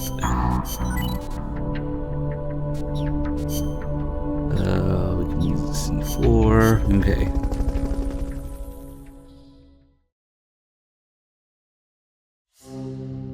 Could have said young revolutionary, yeah. Snake. Commence target practice.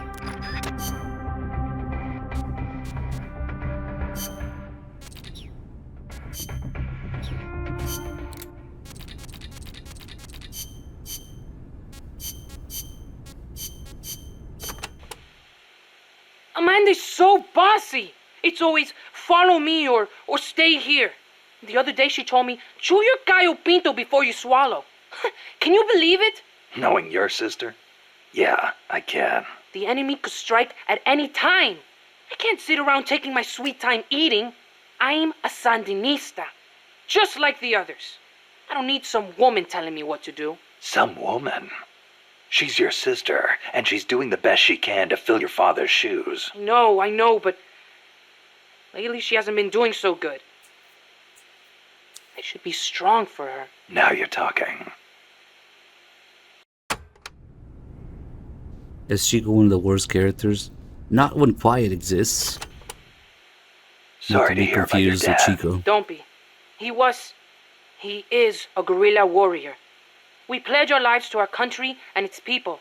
I'm ready to die too if I have to. You sure? You better believe it. Like mi viejo used to say. Patria o muerte. Che said it first. My dad used to tell us all kinds of stories. About General Sandino and his fight against La Guardia. About my mom before she left us. It's photoshopped You didn't want hat. to go with her. It's not like that. La Revolucion comes first, that's all. You must wish you could see her, though. I don't know. But I know I'll see her again when this is all over. Somehow, I just know it. When I do, me and my mom and papa are all going to live together again. At least that's what I thought. Now, Hang in there, Chico. Your sister needs you. okay.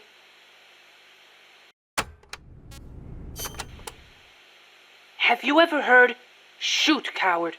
You're only going to kill a man. Che's last words. He'd been captured in Bolivia and said it to the soldiers just as they were about to execute him. El Che. He was something, wasn't he? Coming up with a line like that knowing he was about to die. After the Cuban Revolution, Che gave up his position in the new government to aid in revolutions in other countries. He knew he could die at any time, and he was ready for it. Me? I couldn't even take a little torture. But you've been reborn as an hombre nuevo. Right, Chico? Right. Don't you ever get lonely, living away from your mom? Not really. My compas are my family now. A lot of them are from the same village as me. So you had plenty of people to take care of you. Take care of me? I'm a warrior, like any other Sandinista. We look out for each other. That is how it works. Sorry. Guess I misspoke. Now we're scattered because of that colibri. Shit. Wonder where everybody went. The two holes are eyes Hey, now. Snake, if you see any Frente prisoners, please, you gotta get them out, okay? Those guys are solid, every one. You could use them in MSF.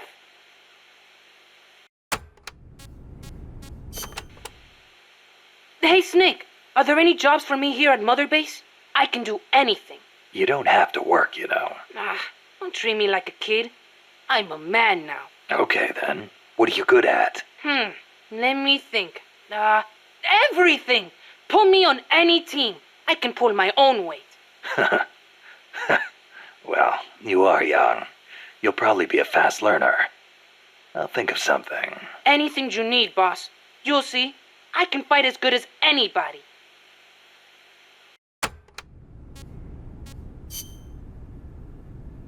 We'll leave that alone for now.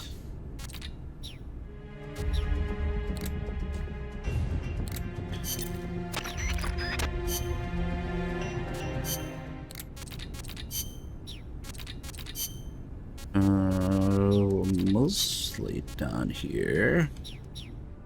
Okay.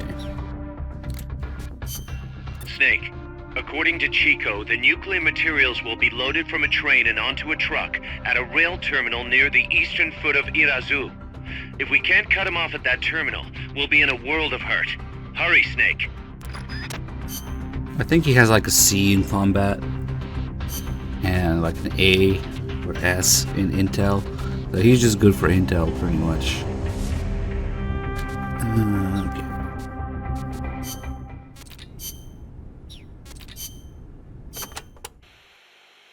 Amanda, do you know the way to the rail terminal?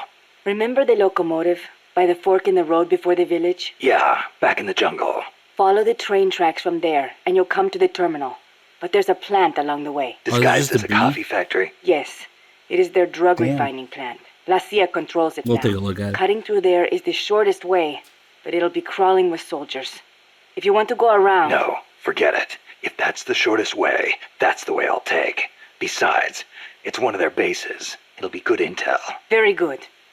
A number of guards at the plant are positioned on high walkways.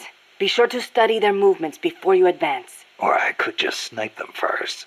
The plant's layout is another maze, I'm afraid. Stay cool. Make your way out of the plant and you'll arrive at the terminal. You know a lot about this place. What are you saying? I've been there before, when the KGB ran it, yes. But it is not as if I enjoyed it. No, I just meant you know a lot about how the enemy works. I hope so. Anyway, did you talk to Chico about the terminal? He said it's where they transfer the cargo onto trucks. Meaning the facility is of considerable importance to them. Don't get careless. I won't. By the way, Yeah, I've I'm heard of looking a at it. shortcut that cuts straight to the coffee factory, to the D east of the combat, village. not C. But I've Damn. never used it myself. Check it out if you're interested. Thanks for the tip. But he has a C in mess hall ability, so he can cook better than he can fight. Okay. The supply staging point is at the eastern foot of Irasu. There's a rail terminal there. They'll probably transfer the nuke from the train onto a truck. Gotcha. I'll have to catch them while they're moving the cargo. But you might run into El Basilisco. Keep your eyes peeled, Snake. An 80-foot-tall walking behemoth. The CIA's new weapon? Could be. Too bad it's not actually a dinosaur. I think they're testing it up at the base on top of the mountain. I met a guy in Russia who described it as a metal gear linking infantry and artillery. Metal Gear. I've got a bad feeling about this. Like maybe it's connected to everything that's happening here somehow. The nukes? You don't think... What else could it be? If it is up there, I'll just have to improvise. Either way, I won't know until I get there. Watch your back, Snake.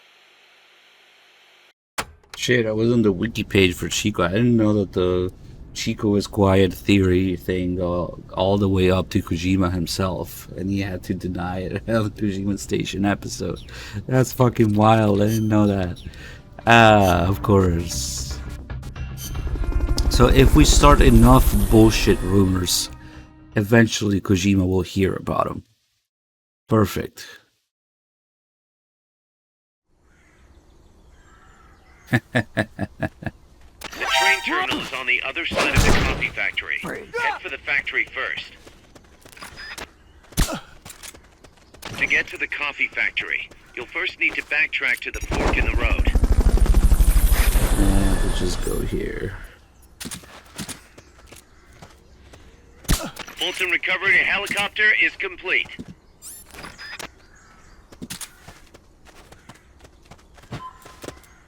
You get my box back.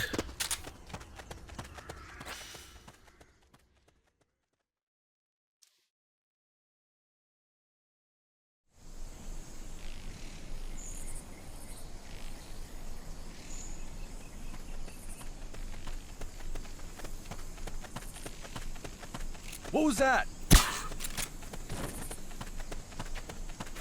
No friends to climb the walls with. I know.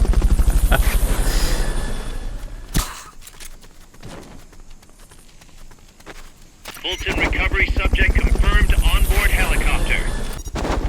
Yeah, because the guy on the other side can't help you Fulton recovery helicopter is complete. once you do climb.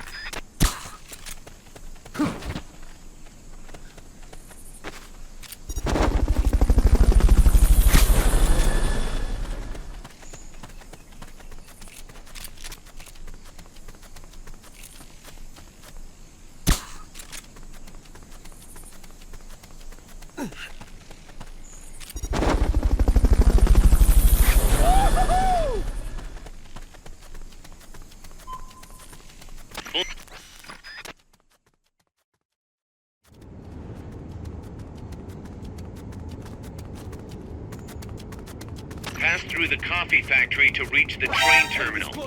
Oh shit, that guy spots you from above if you go this way. I didn't know that. Trying to get a couple more prisoners in this run so I can get the suppressed 1911 a little sooner. Should have crashed probably.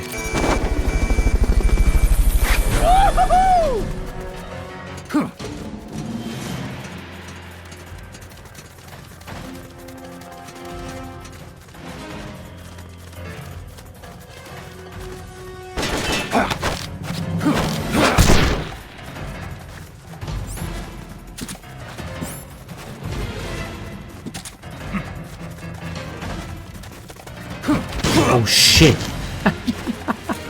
Good thing that's an invisible wall there. Damn. Would have fucking ended up downstairs again.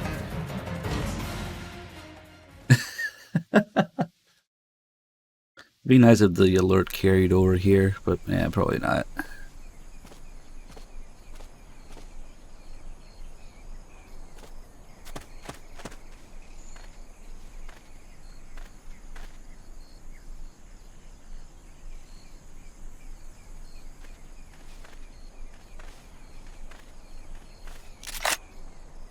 I know that the AK is the gun of the bad guys in every piece of media ever, but why would the CIA be using these? I don't know.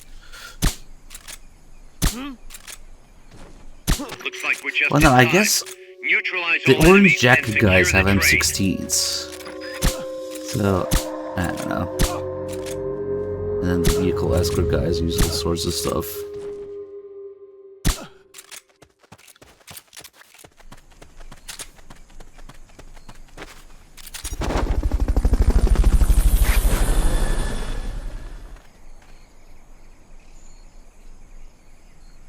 You think they need to get ammo from the guerrillas?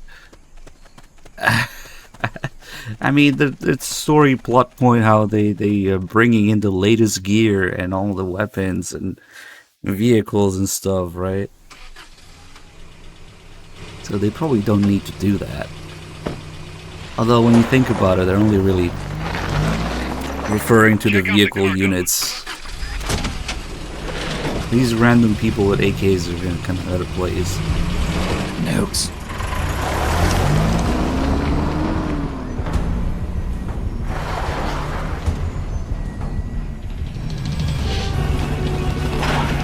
I guess. No, I have not seen Kojima's trailer. Holy shit, I never want to see a Kojima trailer ever again in my life or anything.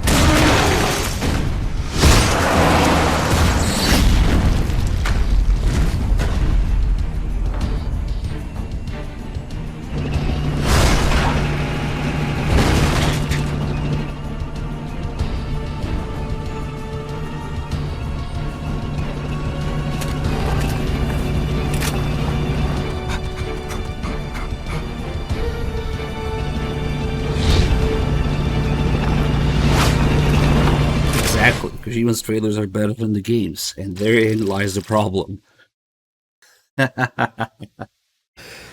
Never again.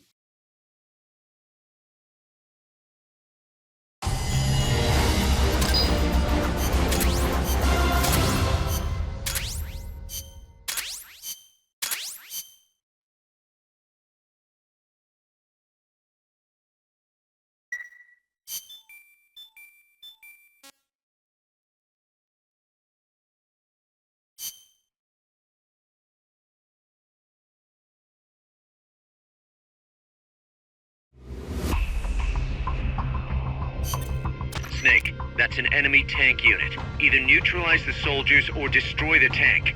Get them.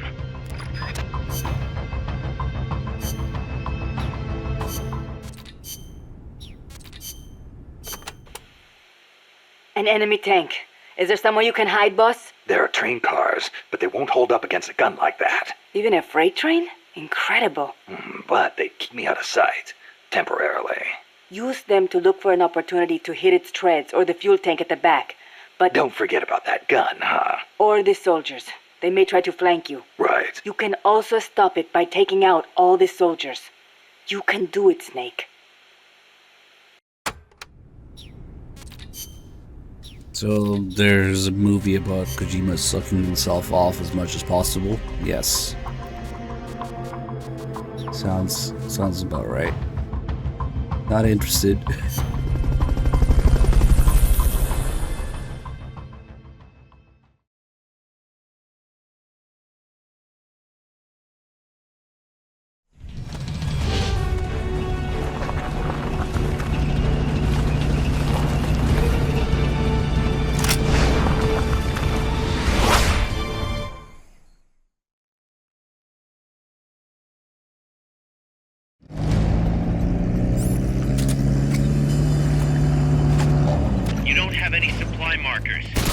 I hit the guy with the smoke grenade. Pull back and reorganize things first.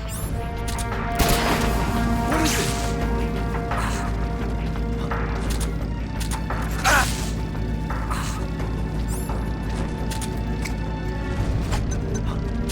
Enemies close by.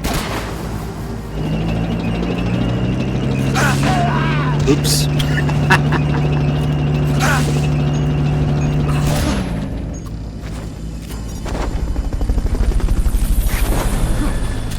Oh well. Fulton recovery subject confirmed onboard helicopter.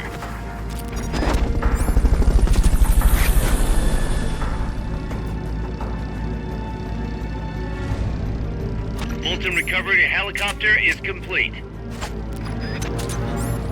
Enemies.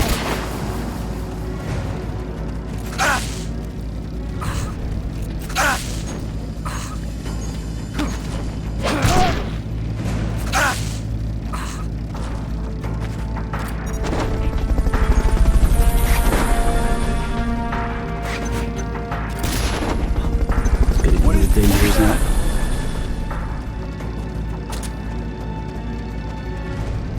Fulton recovery subject confirmed onboard helicopter.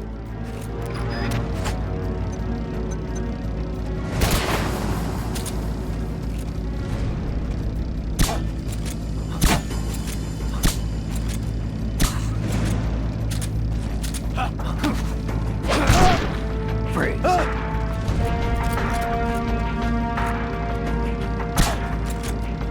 What is it? Get up.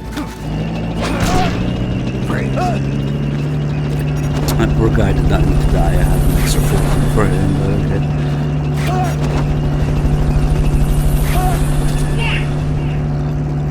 That's gotta be the leader. Can you take him down?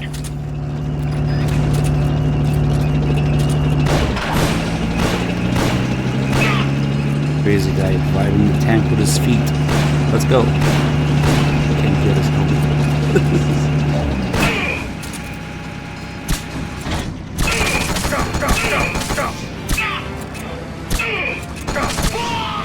That takes care of their leader.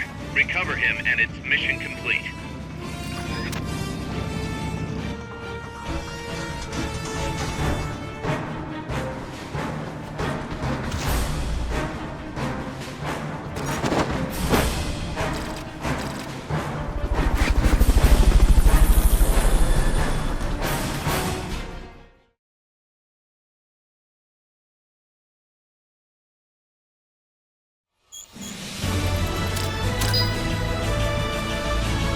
Sorry, Knives.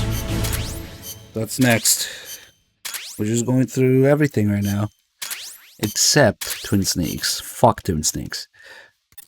Snake, but yeah, next few the days. truck is headed up the mountain road past the tunnel. So it was nukes after all. What now? Their main base is up ahead. I better hurry after them then. But Kaz, if I don't get moving, it'll be too late.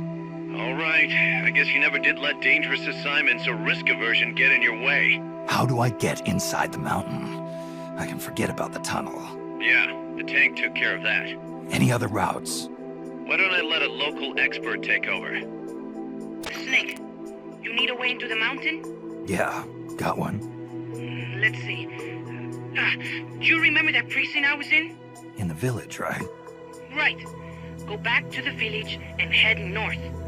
There is a bridge that connects to the mountain road. It crosses over a gorge. That's probably the best way. But there is a little problem. The path heading north from the village is barricaded. You might have to break through. Got it. The heart of Irasu. That's where the enemy's base has got to be, Snake.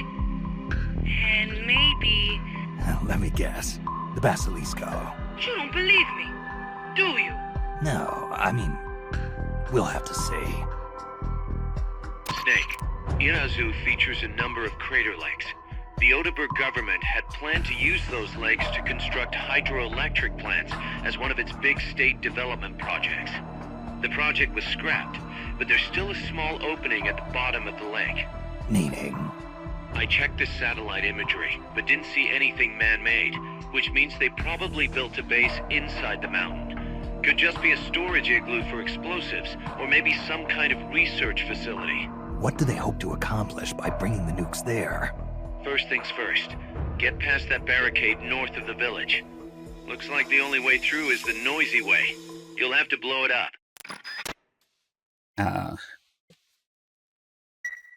Kinda wish I got the RPG too already. We'll have to do a mission for it.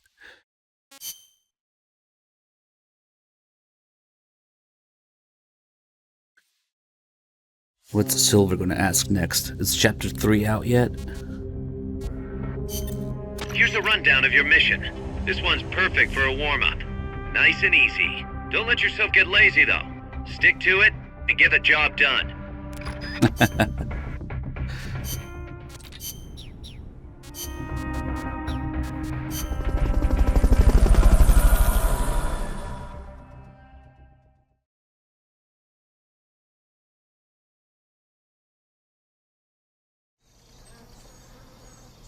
Hey, Umaru, I might do that this time, yeah.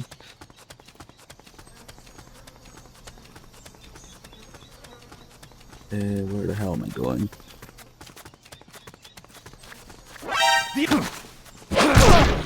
Freeze!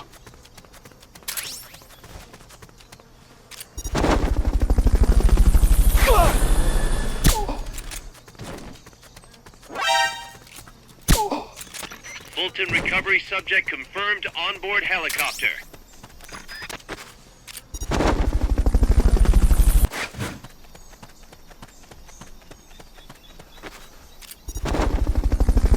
Fulton recovery helicopter is complete.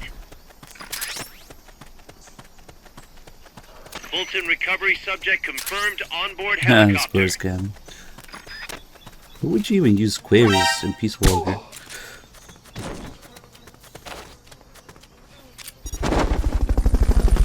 You got the Legacy Collection. That means you have a code to download MGS1.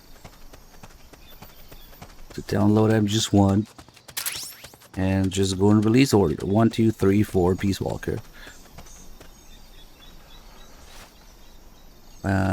This one.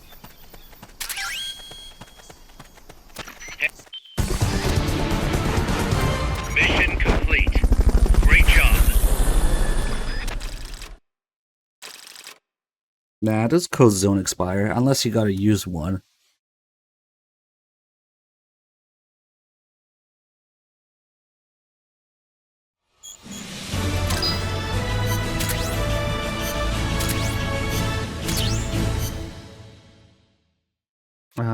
Doesn't this mission give the RPG to...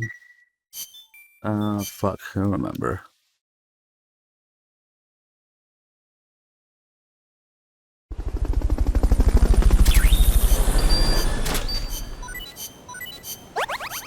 Shit, why is it not there? Maybe it's a document that I didn't pick up, it's not part of the mission. Shit. I kinda wanted the RPG. Oh, it's there. Okay, fuck it. That works. The M60 as well will be useful.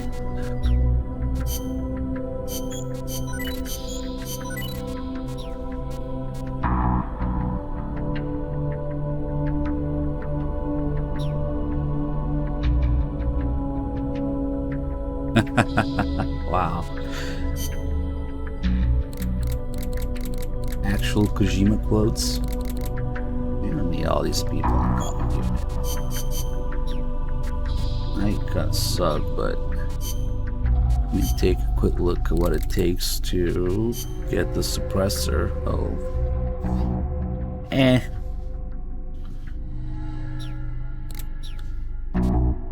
I won't worry about it for now. Maybe...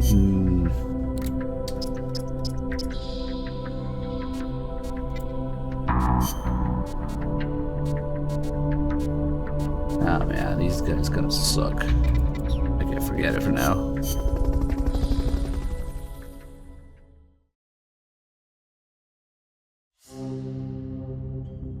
Holy shit, guys.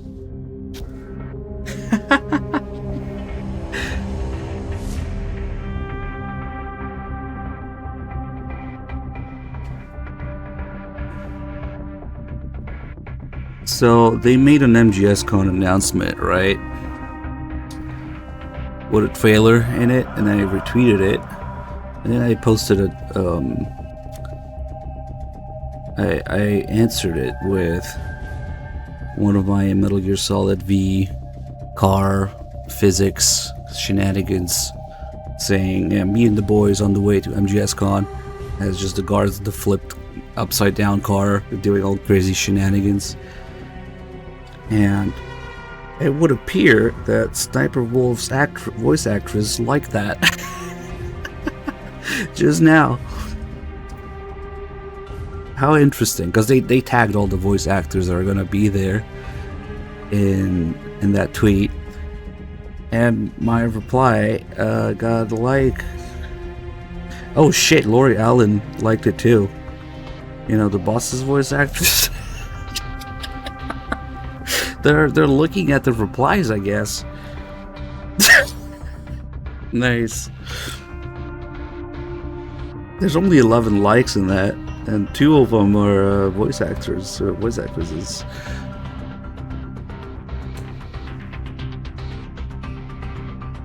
How cool. I guess we can link it in the chat too.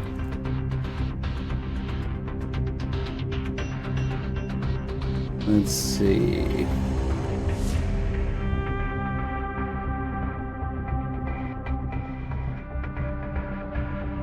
So this here.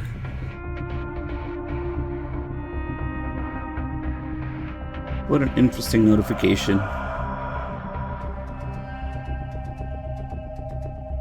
Of course, I was subtly showing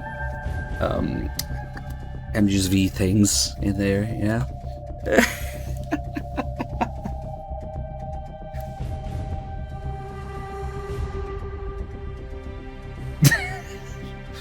Fucking car ride, man.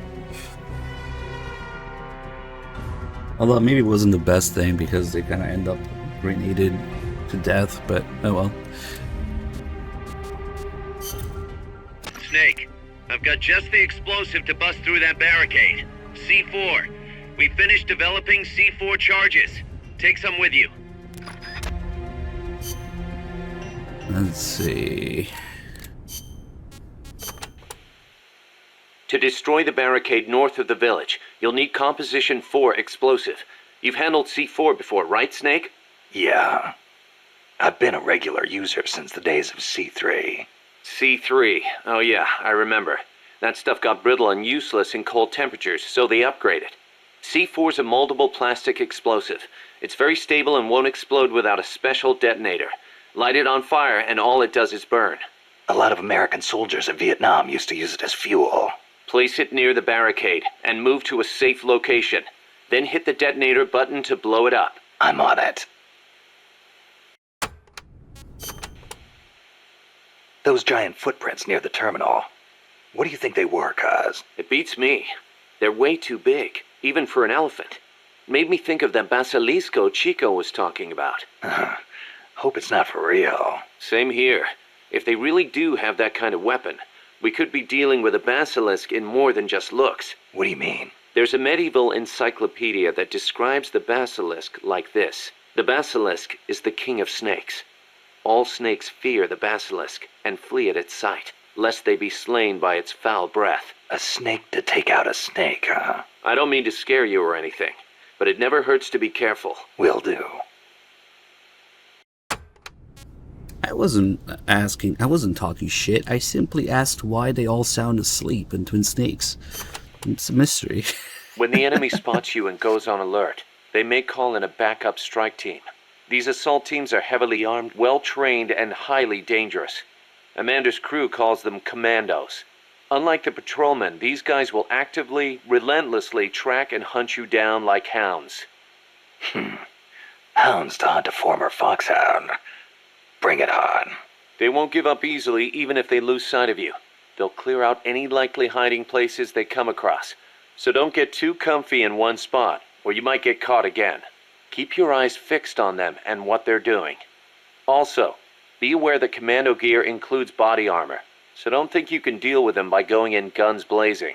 All I've got to do is find an exposed weak point, and... Exactly.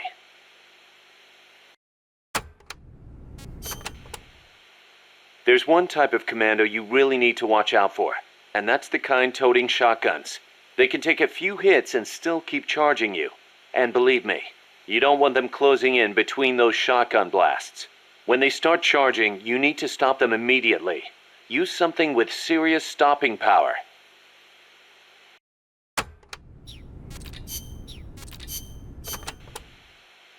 Amanda, do I have to take the fork in the road back to the village? People say there is a shortcut.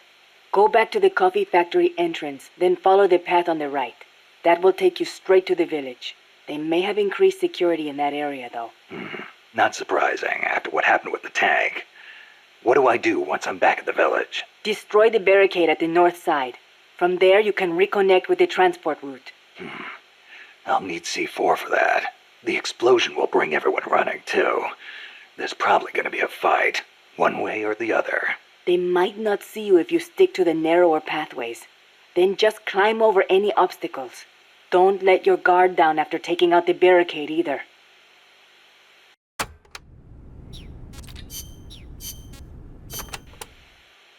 There's a river in the mountains north of the village.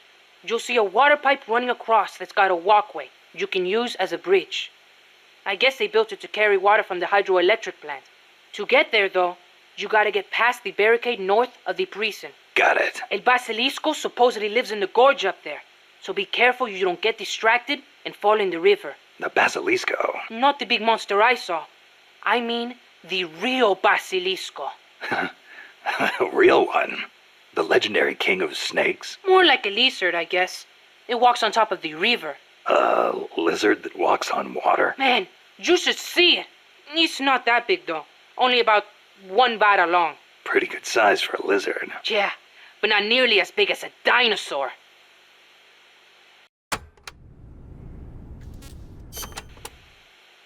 So there's a real Basilisco that lives in the river? I'm only saying I heard stories from people who said they saw it. But I know lots of places to find it in Nicaragua. Do you want to go have a look? I don't have time for sightseeing. You don't like lizards? It's not that. I just think snakes taste better. Who said anything about taste? How about you? You like them? Not that way. They do look kind of like dinosaurs, though. You don't think that's cool? They're both reptiles, yeah. But there's a big difference size-wise. I'll bet there are still big ones around somewhere. They say mammals multiplied and ate up their eggs. But they can't all be gone. They've gotta exist somewhere out there. Dinosaur eggs, huh? And animals are always evolving, right? Maybe they evolved so much, they don't even look like dinosaurs anymore. Then you can't really call them dinosaurs, can you? I guess not. Yeah, you're right. Dinosaurs have gotta be big.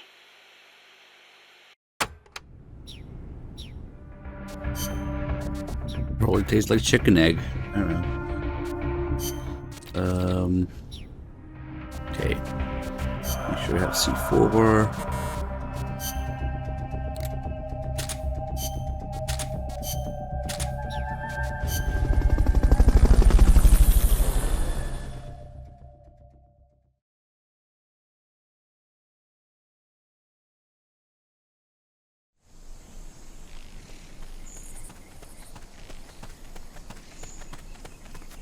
Go back to the prison camp.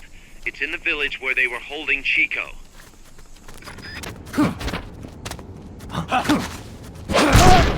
Freeze.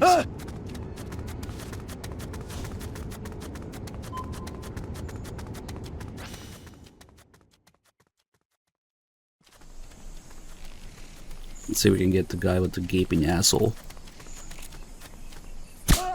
There you go. For some reason, that guy's asshole is always easier to hit. So now he's the gaping asshole guy.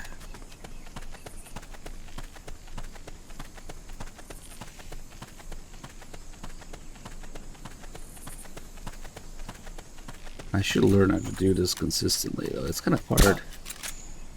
Oh, there it is. There's the hitbox. So the damage, the rank of your weapon doesn't matter if you get their assholes.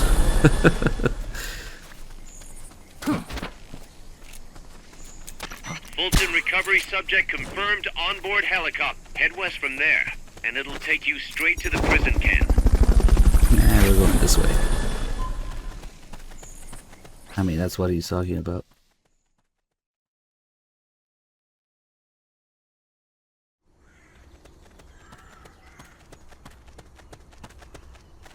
If you cut across the prison camp, you'll find a gate leading north.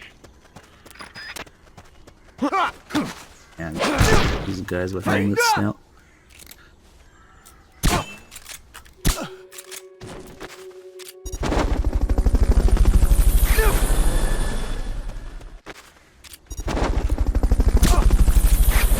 Fulton recovery subject confirmed onboard helicopter. Freeze.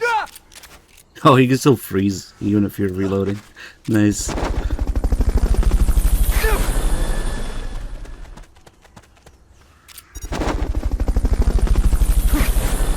First equip your C4. You can't plant a charge unless it's equipped. Fulton recovered a helicopter. Good work, Snake.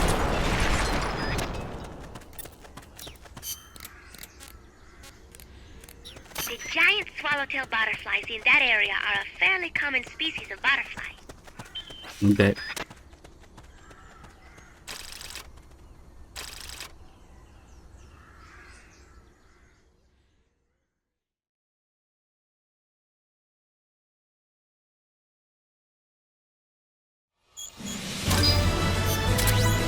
Speaking of butterflies, however, we do not talk about codenames in Peace Walker. Not anymore. Nothing's going on. Okay.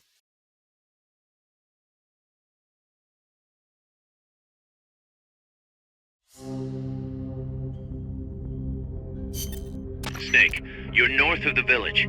The truck carrying the nukes is heading towards the heart of the mountain. That's its final destination. We've got no intel on what lies beyond, so stay sharp. Hopefully the RPG is done after this.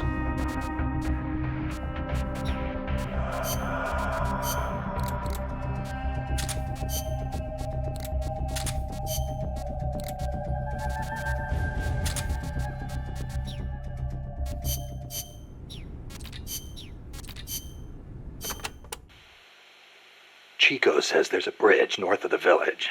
Yes, a narrow one, for crossing the pipe. On the other side of that is the road the trucks use, though it's collapsed in places. I'll have nowhere to run if they spot me. They could be blocking the road, too. Is there another way? There is a path along the cliff. After you cross the bridge, there are ruins of a fort on the mountain. Going through there would be a little easier. Once you come to the end of the mountain path, you'll be at the fort.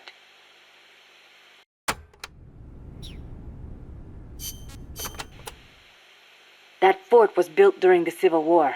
It seems La Cia's troops are occupying it now. This just gets better and better. They've got gun turrets set up all around from the looks of it.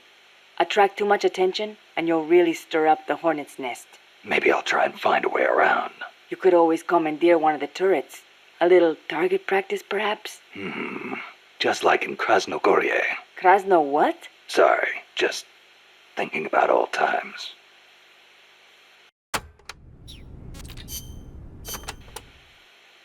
Irasu has more than one crater, because it's erupted so many times. I heard most of them filled up with rainwater and became lakes. Calderas, huh? Calderas? Yeah, something like that. Hey, I got an idea. When you get to the lake, can you keep an eye out for weird animals for me? People all over the world tell stories about giant monsters living in lakes. Nessie in Loch Ness, Nahuelito in Argentina. Ogopogo in Canada, I can hardly keep track of them all. They say that all these sightings prove dinosaurs do still exist. But Crater Lakes are isolated. They're not connected to rivers. Yeah, but you know Mokele Mumbembe in the Congo River? He can walk on land. So maybe they moved there from some other lake. Huh. You sure know a lot about UMAs. There used to be a guy in El Frente who was a hunter. He taught me lots of things. He even said he once went to a place called Isla del Monstruo. A hunter on Isla del Monstruo. Someday, I'm gonna be a hunter and catch some rare animals. Right after we restore peace to our land, of course. Yeah, just as soon as I grow a pair of tits and grab a sniper rifle. I guess we're doing this shit now. Snake, legend has it, a place called Isla del Monstruo is near Costa Rica. Isla del Monstruo? It was discovered in the 18th century by Caribbean pirates sailing over to the Pacific. And the island in Treasure Island is based on one near Costa Rica, too. Ah, Treasure Island. I remember reading that. You've read it, too? Ah, that makes things easier. In Nicaragua, we too have a story about a group of pirates that encountered a flying monster out at sea. Some even say they landed on this monster island, though we still don't know exactly where it is. That's the reason I've always wanted to come to Costa Rica. Ha! I see. Ooh, I heard another story about a talking cat that lives somewhere in Costa Rica. They say it'll take you to this place. Interesting stuff. Want to know more about the island? Maybe later. If I'm headed that way, you can fill me in. Okay, just let me know.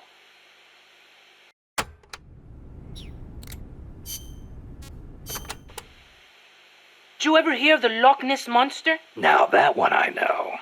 Pretty much everyone's heard of old Nessie. Great, so I don't have to explain. I think she's a long-lost dinosaur, don't you? Sure. Why not? One of the compas gave me a book about it, with photos. It looks exactly like the plesiosaur. Then why does it only live in Loch Ness? Well, it probably got cut off from the ocean. Back when Loch Ness was part of the ocean, some plesiosaurs became trapped there when the climate changed. There weren't any mammals there, so no natural predators. Today's Nessie is descended from those plesiosaurs. Then wouldn't it make sense for there to be monsters in other lakes with similar climates? Exactly. That's why there's been giant monster sightings in a bunch of other places. Like Nahuelito and Ogopogo. I don't know if there's one in Irasu too, but I know there's definitely something living in Lago Cosipolca.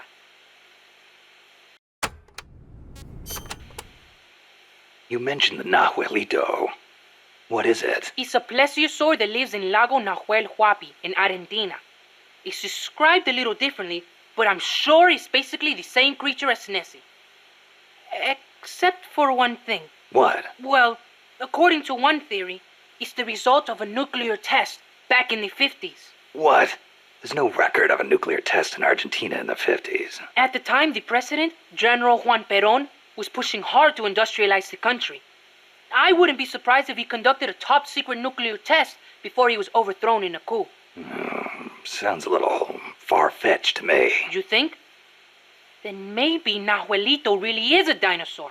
No, I didn't say that. I mean, it's really pretty obvious. Wait a minute. Thanks for clearing that up, boss. Dinosaur. What about the Ogopogo?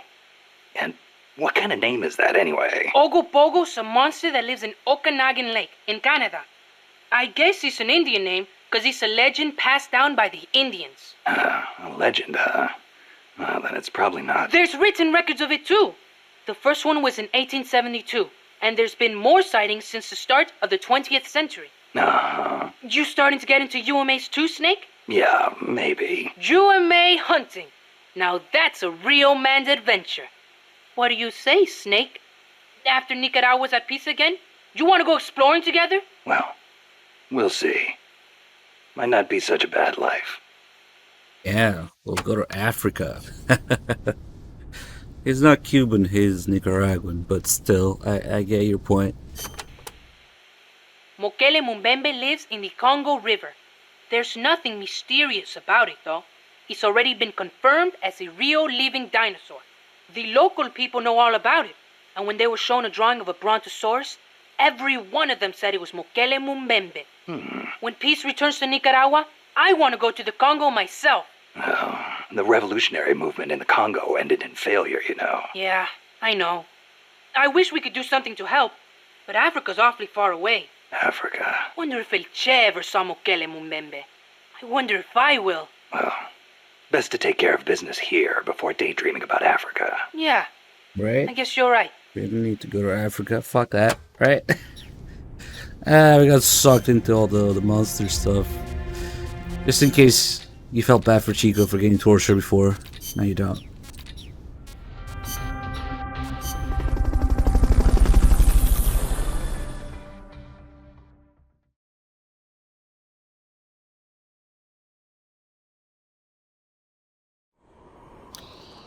But for real, those Granzios tapes are pretty good.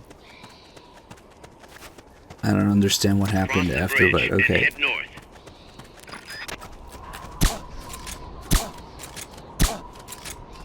Just pump this guy full of tranquilizer.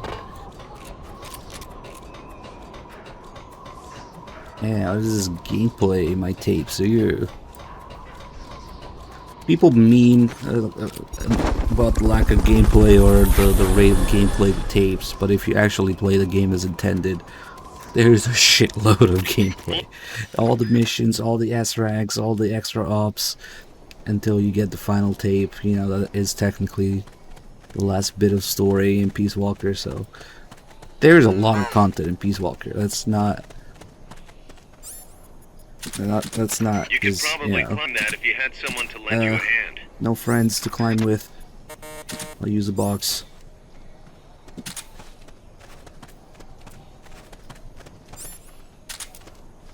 There's a shit ton more gameplay than tapes, if you look at the game in its entirety. But yeah, we're streamlining it here. Onboard helicopter. Freeze.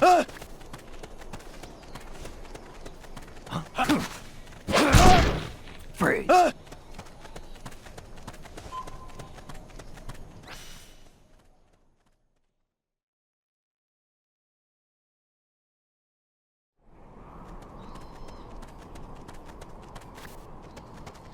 The base is beyond that fort. You've got to get past it somehow.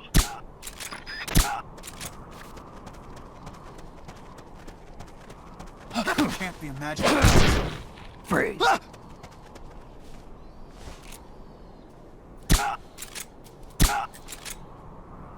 Those guys go down. There we go. Fulton recovery helicopter is complete.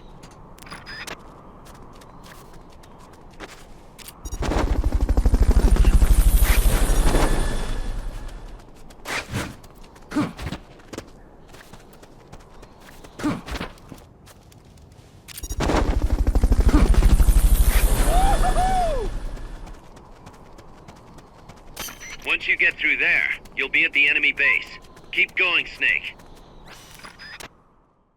Is it time for the man himself? Guys, I'm inside the facility. There's rows and rows of trucks here. If that's where they brought the nukes, then the truck we're after should be there. Snake. Metal Gear. Who could it be? Mr. Kojima?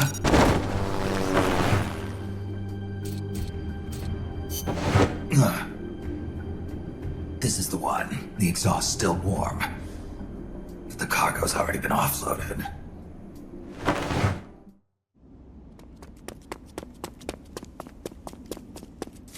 Just a minute. This isn't what we agreed on. It's too late. The changes have already been finalized. You told me it was going to be a deterrent, that we wouldn't have to launch. I am not arguing with you, Doctor.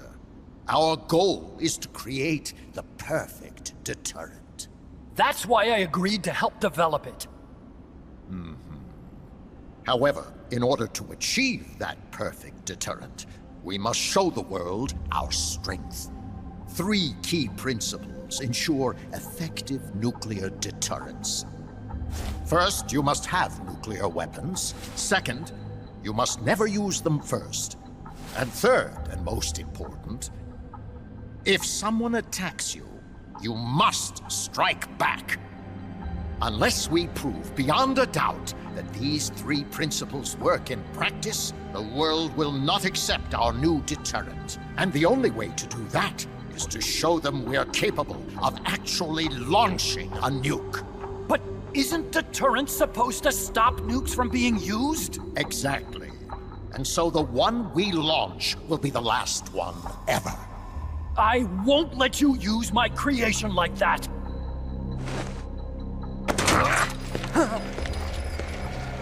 Your creation? That thing wasn't even your idea to begin with. You stole it, didn't you?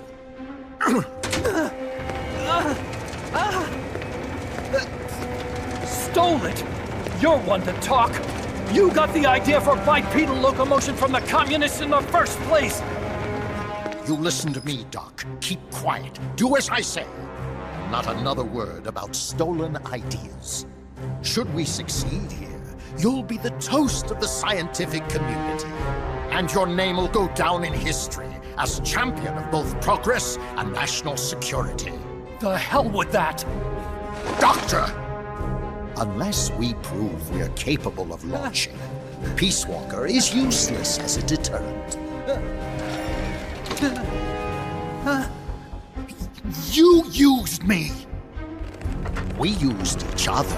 I'll get my old director's job back at headquarters, and you'll finally be able to walk tall among your colleagues. I won't let you get away with this! How unfortunate. Guess I'll just have to take your legs for myself. that would make a nice meme video, Millennium stuff. Mr. Kojima, and then cuts to an exploding truck. Peace won't just come to us, Doc. We are going to have to meet it halfway. V for victory.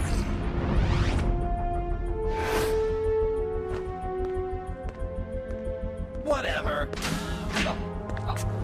Wait!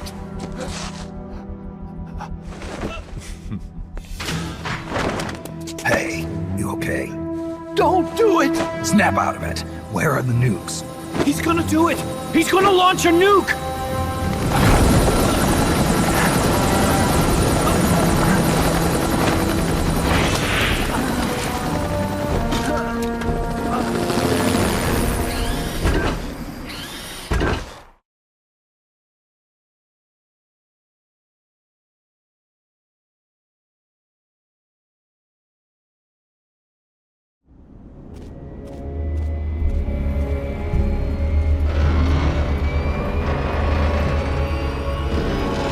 It would be bald, hairy man.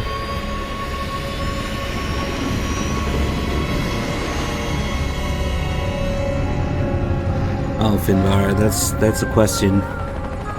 You have to look at MGS1 for MGS2. Because, you know, for example, MGS1, they had a thing on Otacon's door to make him look like a spoiled, annoying brat, you know? Otacon referring to himself as an otaku, and MGS1, like in the West, we didn't care much, but like in Japanese, especially at the time MGS1 was made, it was really frowned upon. So, it didn't quite turn out that way, but they kind of intended for people to dislike Otacon at first, making him, yeah, just this kind of spoiled kid who only cared about his anime robots, not understanding the damage that he does in the process. But it didn't quite turn out that way. Otacon, you know, feels regret, he cries over it and all that stuff, and people started seeing him more as a victim instead. And they kind of liked him more than they anticipated. So in MGS2, that's why they gave him that dark past, you know, where he fucked up his family and all that. And Emma's blood on his hands. Literally, it's his fault that Emma died. Emma was in the big shell and all that. So because people kind of like Otacon a little bit too much in 1 and 2, you have all that messed up stuff about him. So I don't think they intended for people to identify with Otacon at first. And Huey is hard to say, because in Peace Walker and MGS3, where he's only, you know, kind of an Easter egg background picture thing, he's pretty much just a giant Otacon reference. And then when it comes to Phantom Pain, oh man, Huey was supposed to be a much more central character. That was supposed to represent, what was it, like how the West would see Diamond Dogs, like, you know, the normal unified rationale of Western, like, US countries, whatever, how they would look at Diamond Dogs as demons and that stuff. And Huey was originally supposed to be Ishmael in V, believe it or not. Not Big Boss, but Huey. However you do it, take that thing out. So that's probably part of the reason why Huey's storyline is probably the only one that actually has an ending in V, because he was a much more central character at first. And he was supposed to be under this whole thing about being demons in V with Diamond Dogs was supposedly, I'm taking this from an interview that I think they did with Yano and Kojima, talking about the ending and why you don't play as Big Boss and all of that stuff.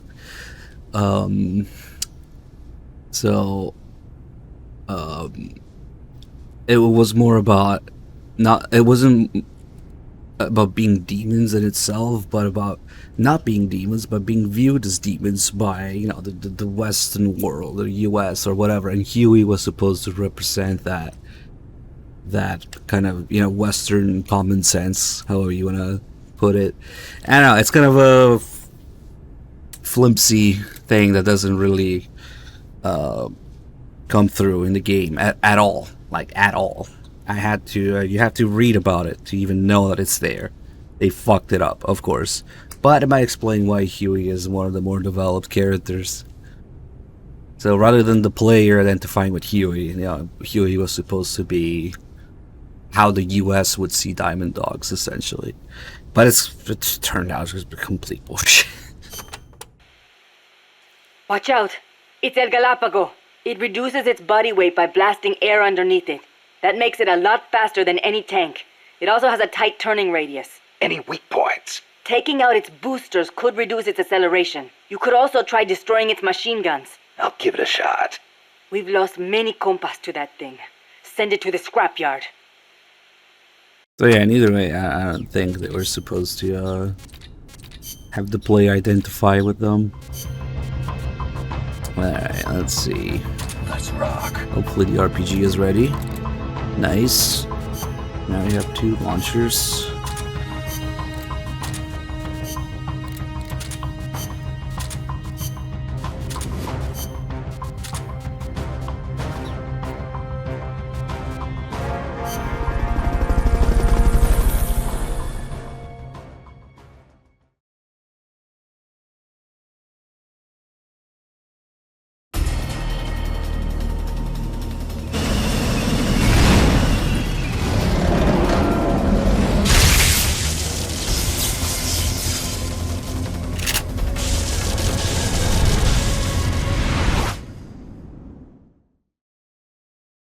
Yeah, I should build an A1 clone. There's something comfy about it. It's lightweight and 20-inch barrel.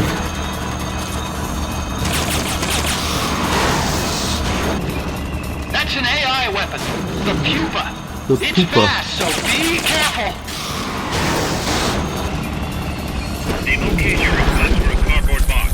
It'll be sent out shortly.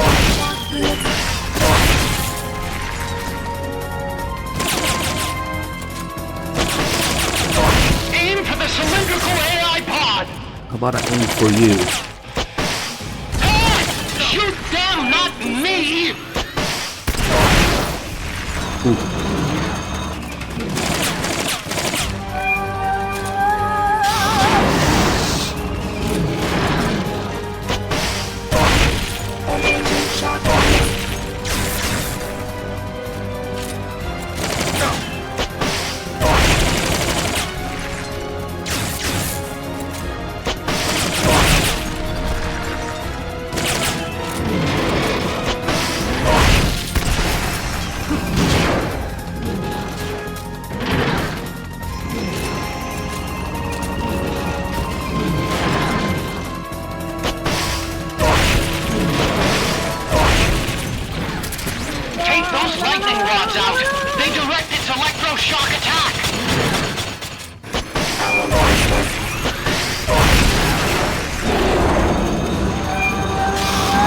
Oh fuck! It came right back down.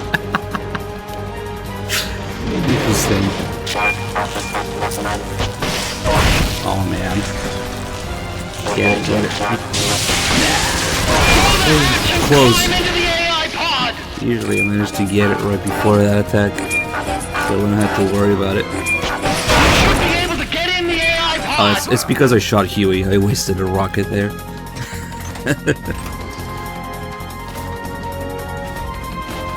Without knowing who he is, this ship made our own bipedal weapon. Like, who? Who are you? What? I always thought this was a little oversight here, because he had no fucking idea who he is right now. He's talking to you on the radio about creating our own weapon. What? But then I realized, yeah, maybe they were counting on the fact that it's a familiar voice, like you know it's Ottoman's voice. So maybe that's why. Memory boards by destroying the mechanical components that they control. Any boards you remove can be used to build our own AI weapon. Memory boards have different functions according to the icons displayed over them. Who the fuck are you? What? Take whichever ones you want. Okay.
That was an unmanned weapon. A prototype. I made it myself. Who are you? I work here. Well, used to, anyway. Name's Huey.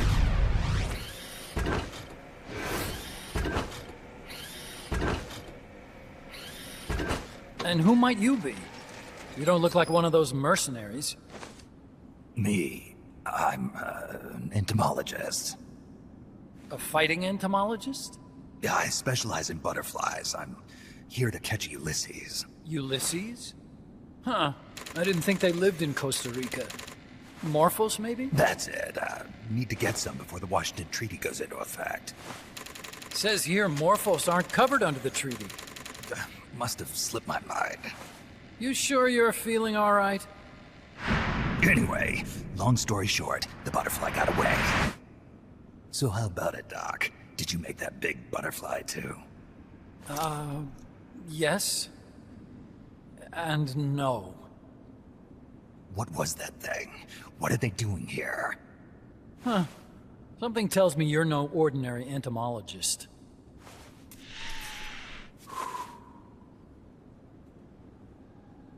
The nukes were loaded on that machine. The project's entering its final phase. Project? That's right. The thermonuclear warheads they brought in, the bases scattered throughout Costa Rica, the mercenaries, the AI weapons, the research we were conducting here. It's all for this. We used this facility to develop unmanned weapons. Unmanned? Robots. The one you just fought was a pupa. There's also a flying type called Chrysalis, and a treaded type, the Cocoon. Motor control, target detection, tracking, attack, capture, and transport functions are all controlled by an electronic brain. There's no need for a human pilot. They can only follow simple commands, though. Why build them here? For the CIA. They invited me here a year ago. That's who that guy was. CIA's station chief for Central America. Goes by the name of Hot Coldman. Apparently he was some sort of hero back at the height of the Cold War. He's the one running the show. We called it the Peace Walker Project. Peace Walker. They're going to deploy a new type of nuclear weapon along the Caribbean coast of Latin America. A mobile, unmanned nuclear platform. Unmanned nuclear platform? A fail-deadly system that can automatically move into position and launch a retaliatory nuclear strike. It can move on its own, and stealth shields it from radar and satellite detection, drastically reducing the risk of it being destroyed in a preemptive strike. And this is the new deterrent? Supposed to be. The problem is the locomotion system. There's no dry season in the Caribbean. It rains all year round. The terrain is full of tropical rainforest. A lot of the time you can't even build a proper road. So I went back to where it all started. What's that? Legs. Walking power. A mobile launcher carrying a thermonuclear warhead even more powerful than the Soviet RDS-220s. That's Peace Walker. Shit, man, so great. Thank you. Chico's Part of the furniture now? We did the assembly and field testing here. A walking nuke. I sort of borrowed the original idea from behind the Iron Curtain. The missing link between infantry and artillery. Metal Gear. Metal Gear. But they'd actually need to deploy dozens of them. Coldman needs funding for that. And to get it, he's planning a test, which will also serve as a demonstration for the folks back at Langley. Wait, he's launching a nuke to prove that his perfect deterrent works? In his words, to prove that if someone attacks us, we will strike back. Put simply, nuclear deterrence is the idea of using nukes to keep nukes in check. If one side launches nuclear weapons, the other is sure to launch theirs in retaliation, which makes launching an act of suicide. In the end, neither side can use its nukes. It's thanks to this doctrine that the world's two superpowers have avoided all-out confrontation. Nuclear deterrence has brought us peace. At the very least, it's prevented another world war from breaking out. But the theory of nuclear deterrence exists only on paper. In reality, there's no guarantee that either side would follow through with retaliation.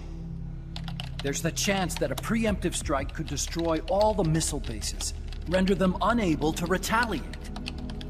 But the biggest flaw in the theory is that the decision to retaliate has to be made by human beings. Let me give you a real-world example. Let's say Country X launches first against Country Y.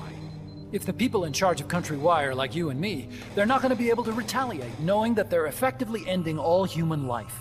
So then the weak link in nuclear deterrence theory is the uncertainty of retaliation. Bingo. And that creates a loophole Country X can exploit to launch the first strike. Which is why we designed the system to be unmanned. With Peace Walker, retaliation is certain. It chooses the appropriate target and launches a retaliatory nuclear strike every time, without needing human input to make the call. Launching a nuclear strike against Peace Walker is tantamount to pushing the launch button against yourself. It closes the loophole in nuclear deterrence theory, rendering our friends in Country X completely unable to launch. What Coldman is saying is that to achieve this goal, we need to demonstrate that retaliation will be carried out by a machine. He will launch his nuke. And then his version of deterrence will be complete. And you believe him?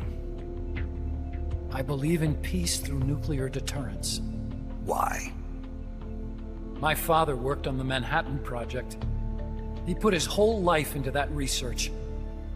And all it created was this illusion of peace called deterrence. And then I was born, unable to walk. I had no choice but to face up to the nukes. But if they do end up launching, it'll all have been for nothing. They've got to be stopped. Where'd they take the warheads? To a base near the border. The final test is 5 days from now. Where's the base? You're gonna stop them? It's kind of a hike. And besides, there's a surefire way to halt the project. You see, Peace Walker isn't quite finished yet. What do you mean? It's missing one last critical structural component. The AI. Its brain. The reptile pod, the electronic brain I was working on, can only follow commands like, go there, attack that. I guess you could compare it to the human cerebellum. But for nuclear deterrence to work, it must function in place of a human decision maker. It needs something to I was thinking you could say the same thing about Phantom Pain. It's not quite finished yet. It's missing the AI. Hence, it needs the high-level decision-making ability of a cerebrum. That's another idea for a meme video. The hardware configuration is modeled on the human brain, similar to the pod I worked on, but its role is completely different. Where's it being made? A research lab to the north. An AI expert named Dr. Strangelove is developing it. Very hush-hush. Dr. Strangelove? Strangelove was recruited from the States, too. In the field of AI, there's no one better, that's for sure. But man, what a basket case. She hates everybody. Go to the lab and destroy Peace Walker's cerebrum. I'm pretty sure they haven't finished the final calibrations yet. I'll lend you my ID card. It'll get you through security at the lab. Oh, and one more thing. What's this? A letter of recommendation? Yeah, it's from me to Dr. Strangelove. Don't read it, okay?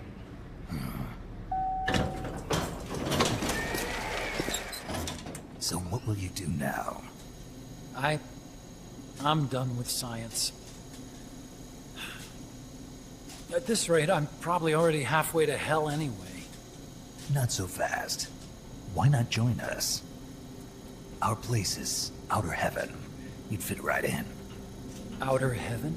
Yeah.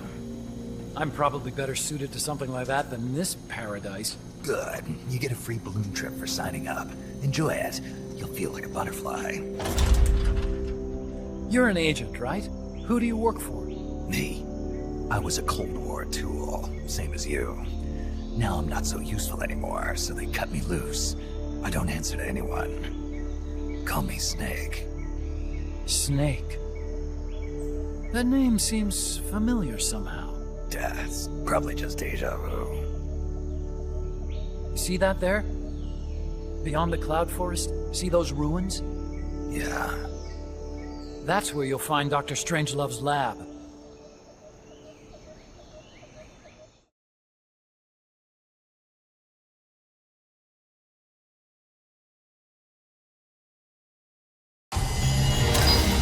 If only we could find an instance of Huey saying Phantom and Pain. Now he says phantoms. All you're seeing is phantoms in a tape. Probably says pain at some point, right? Then we can do that.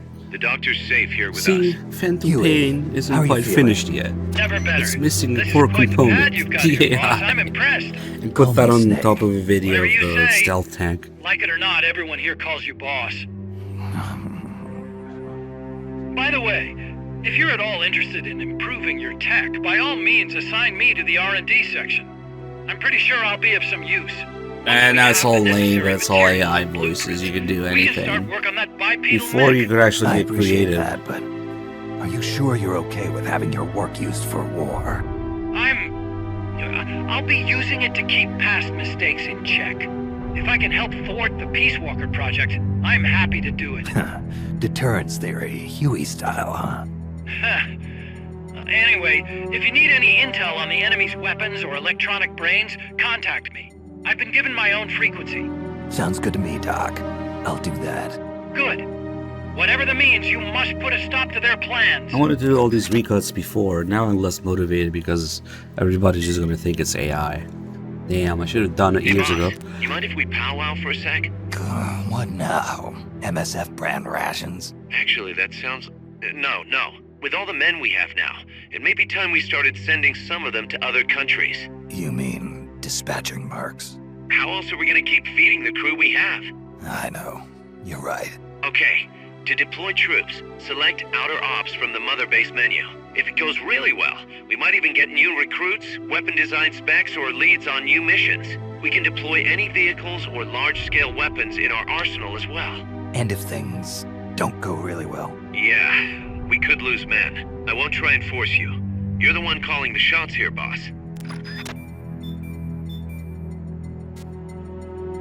We'll see. We'll see. If I really feel like putting some time in it. I'd just like to keep the channel alive, though. The obvious answer is just stream it.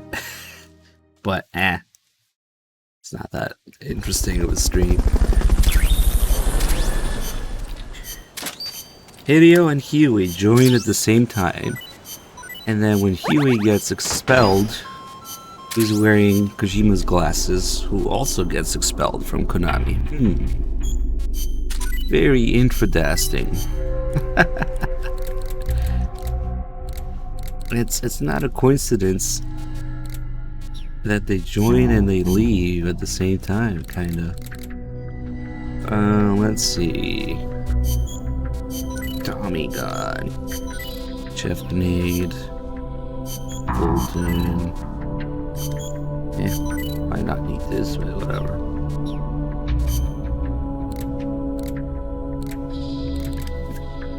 Actually, if I just move some people to the Intel team, let's see. Oh yeah, Kojima fucking putting himself in the medical team. Also, what is he, Big Medic? There you go, Suppressor. So now... okay, the MVGs can go. This is the most OP gun in the game. Let's go.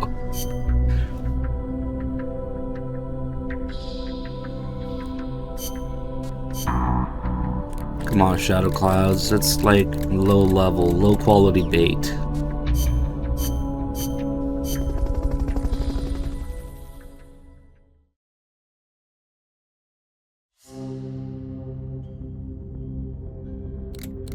But yeah, now we got a bunch of Huey tapes. And they're really good. I'm gonna do all of them. So Kaz, Huey, and Strangelove tapes is what carries the game for me. Let's go.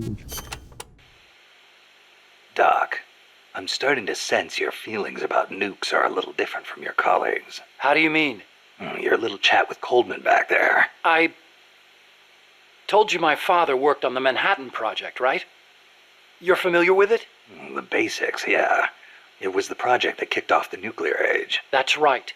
Some of the finest minds of the 20th century, including multiple Nobel Prize winners, worked on it.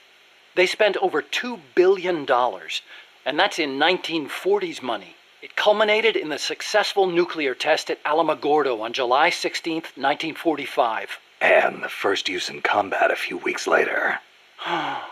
Doc? I can't walk. What? My spine isn't shaped like everybody else's.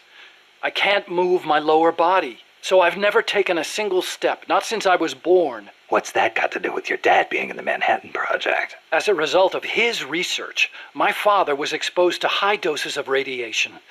It can't be a coincidence that my chromosomes are messed up. That's why I didn't want for these nukes to be another sword of Damocles. I wanted to give them a real purpose, to be a deterrent against war. Doc. And Coldman, we have to stop him, whatever it takes. August 6th, 1945, Hiroshima. August 9, Nagasaki. The atom bomb attacks on Japan. My father was married to his work. I don't have a single memory of going places or doing stuff with him on weekends. But even as a kid, I knew on some level that it was for his family. I respected him. My mother used to tell me all the time, "Your father is a brilliant scientist. He saved countless American boys from death. You should be proud of him." Yeah. You could say the war ended because of those bombs. When I was in the 5th grade, a Japanese student transferred to our class. She showed me photos of Hiroshima after the bomb. I couldn't believe my eyes. A city of over 350,000 people reduced to a scorch mark on the ground by a single atomic bomb. Houses blown off their foundations, burned to ashes. The only things left standing were the skeletons of steel-framed buildings. And it wasn't just the buildings. Blackened corpses on the side of the road. Survivors covered head to toe in severe burns. Within a few months, over 70,000 had died in Nagasaki, twice that in Hiroshima. For years after that, I couldn't talk to my father. Couldn't even stand to look at his face. I know how you feel, Doc. But your father's your father. If he hadn't worked on that project, my body wouldn't be like this. I could be researching something else. I could have lived a normal life.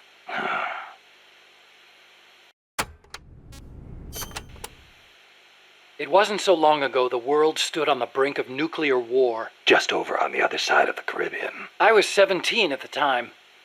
I'd skipped a few grades and was a sophomore at MIT. I remember feeling kind of apathetic about the news that came in every day. It seemed clear to me that as long as they had a grasp of the concept of nuclear deterrence, there was nothing to fear. Either that, or they were fanning that fear on purpose. As a way to secure a bigger defense budget? Huh. I can see that. But if that was their plan, it kind of backfired. Because it ushered in the era of détente between East and West. Coldman's really gonna do it this time. Once the nuclear genie is out of the bottle, the yoke of deterrence is going to be meaningless. People will die. Cities will burn. We have to stop him now before it's too late to turn back.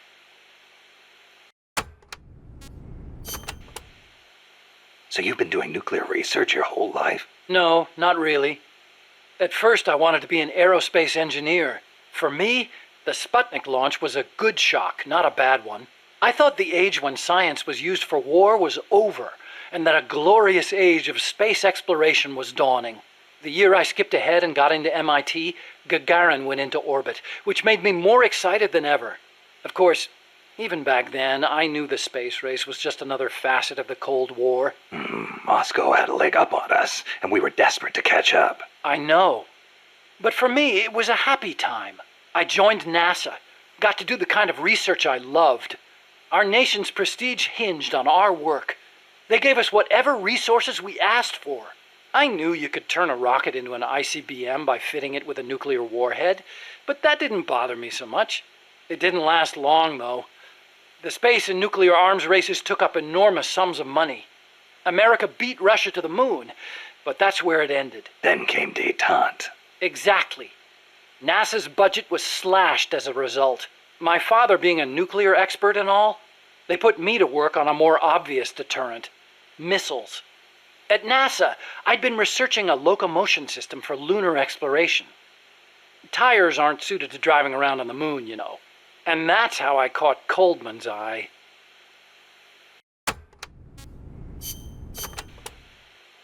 Let's speak in hypotheticals for a minute. Say you wanted to make a clone of yourself. A clone? Paramedic had the same idea.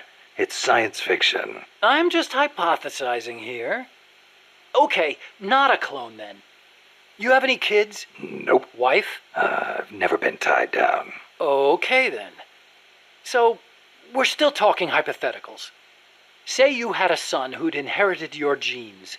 Someone with the same combat abilities as you. Would you challenge him to a fight? Not to sound cocky, but I wouldn't want to do that. No telling who'd survive. I'll bet. You picked up on the Pupa 5000's combat patterns in seconds. Only with your advice, Doc. Well, if anybody could learn to do it just by listening, it'd be easy. But you're a born soldier. Yeah, you must have been born with genes geared for combat. Soldier genes, if you will. Genes geared for combat? I don't care how advanced their research is. You can't blame genes for everything. Blame genes? You think it's funny? What? You think genes have nothing to do with this body I was born with? I don't know. Look, that fear of facing someone of equal ability in combat, imagine that on a strategic scale. That's the concept of nuclear deterrence. The idea is, when all sides are armed with the destructive power of nuclear weapons, they'll avoid nuclear war in order to prevent mutual annihilation. Doesn't sound all that sophisticated to me. Exactly. It's so simple in principle. But because it's so simple, whether or not it works properly depends on the people involved. In that sense, what we're looking at now is a malfunction in deterrence theory. Coldman. You got it. Please, Snake, don't let deterrence die.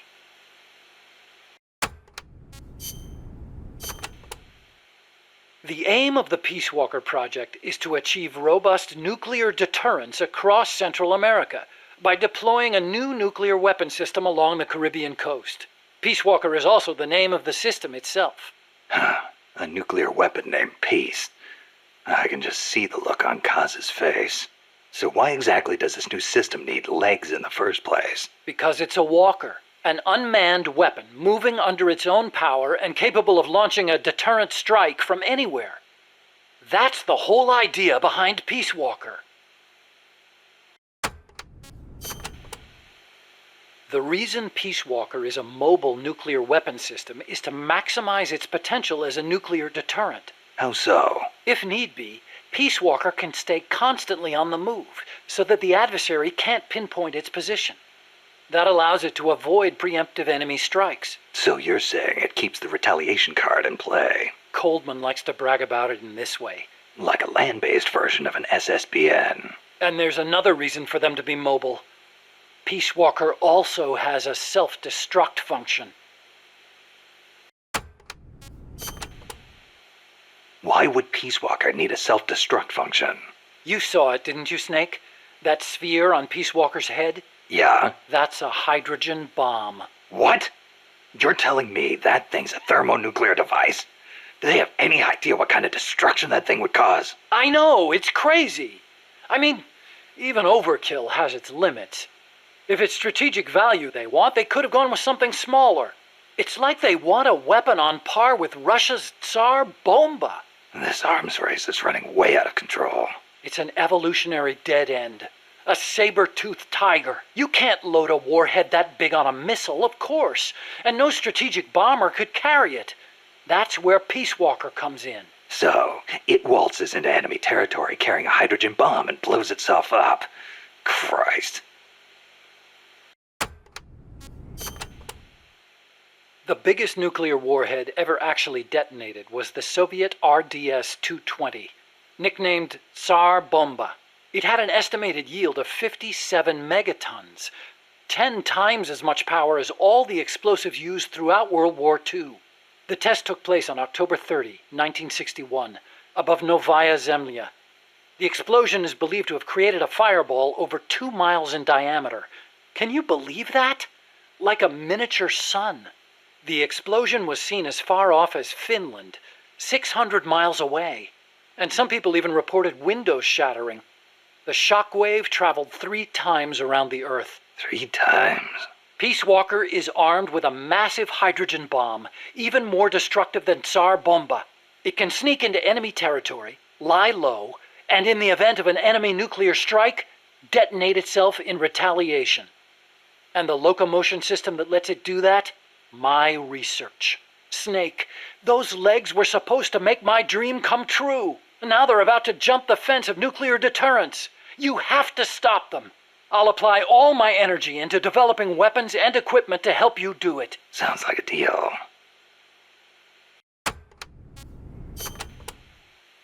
What made you put an AI into Peace Walker? Well, for one thing, because it can't be manned. Peace Walker's designed to enter enemy territory and blow itself up, if necessary. You can't put a person inside a weapon that could blow at any time, can you? So we equipped it with an AI instead. That's strangely humane of you. And besides, Peace Walker was designed as a bipedal weapon system. You can't imagine how hard it shakes when it walks. It'd turn a man into mush. Plus, when launching a nuclear missile, it has to perform ballistic calculations in real time. See? Because it's always moving. Hold on. If that's all it does, then a high-performance computer ought to do the job. It doesn't need intelligence. That's a very good point, Snake. Which brings me to the real reason. Peace Walker needs AI to make decisions regarding nuclear retaliation. It's what ensures perfectly mutual assured destruction. I've heard all this before. You want a war between machines? We'd never actually launched the first nuke, of course. It's strictly a counterattack system. Only a politician could make such an illogical decision as starting a nuclear war. Conversely, if an adversary launches a nuke at us, the AI will not fail to retaliate. Therefore, the adversary can't launch. The AI guarantees it. Even so, launching nukes without authorization? Boomer captains have the authority to launch if land communications are cut off. It's the same principle. Not even the captain of a boomer can make that decision alone. The way I heard it, that's the only situation where insubordination is allowed. Only because humans are imperfect. That's Coldman's line of thinking. You're saying that machines don't make mistakes? That's a myth. Worse than that, it's blind faith. We wouldn't put our fate, into the hands of any ordinary machine. That's what the AI is for. The decision to launch a retaliatory strike requires high-level judgment. You have to take into account not only the state of the war, but the entire world. And sometimes, you need to make a guess based on incomplete information. Huh. You think an AI can do all that? Yeah. At least Dr. Strangelove does. Peace Walker is fitted with several close-range weapons. We'd also planned for it to be able to... Actually, let's play this when we're actually fighting it. Okay, but why does Peace Walker need to walk on 2 legs? I'd think treads would be good enough. You'd be wrong. As you know, the terrain in Central America is rugged and complex, especially along the Caribbean coast of Costa Rica. You've got jungles, swamps, mountains, and the only way to get across all that terrain, no matter how rugged, is on legs. Yeah, but wouldn't it be tough to cross a swamp, even on legs?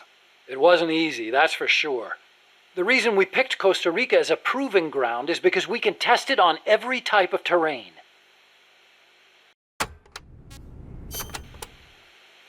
This Peace Walker project the CIA's talking about. You believed in it, huh? Yeah, I believed.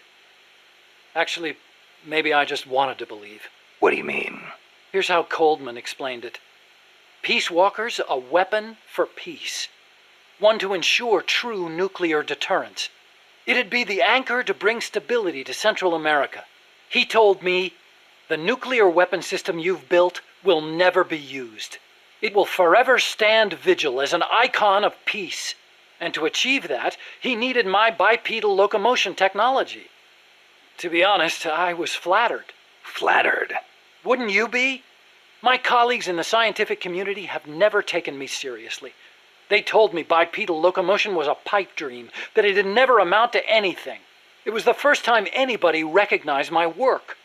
How could I not be happy? And besides, it was my chance to surpass my father. To create nukes for peace. Or so I thought anyway. But Coldman's really going through with it. Yeah. Makes perfect sense, really. No one would give the project any notice unless they could prove that an unmanned system is capable of launching a nuke.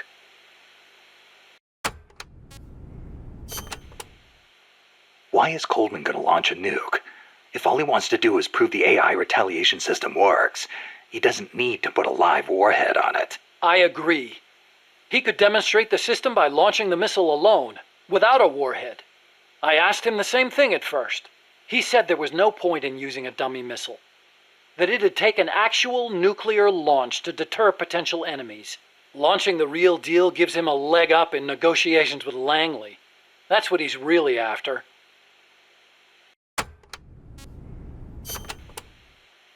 I based the bipedal locomotion technology used in Peace Walker on Soviet research. Actually, I'll be honest with you. I stole most of the basic ideas behind it. Soviet? Bipedal? You mean Granin? You know him? Yeah. I met him at his lab in Russia. He helped me out a little bit. You met him? What were you... He was head of the Granin Design Bureau, creator of countless Soviet weapons. I'd hit a wall in my research at the time. Granin's ideas solved nearly all my problems. There's nothing unusual about using somebody else's work to further your own research, is there? As long as you cite it, yeah. But I wasn't in a position to do that. His research was classified at the highest level. Soviet research, no less. So, you used it without telling anybody? I wanted to show up my colleagues for once. The ones who never took me seriously. But you reap what you sow. Coldman seized on that vulnerability. Told me if I quit the project, he'd expose my larceny. He had you by the balls, Doc.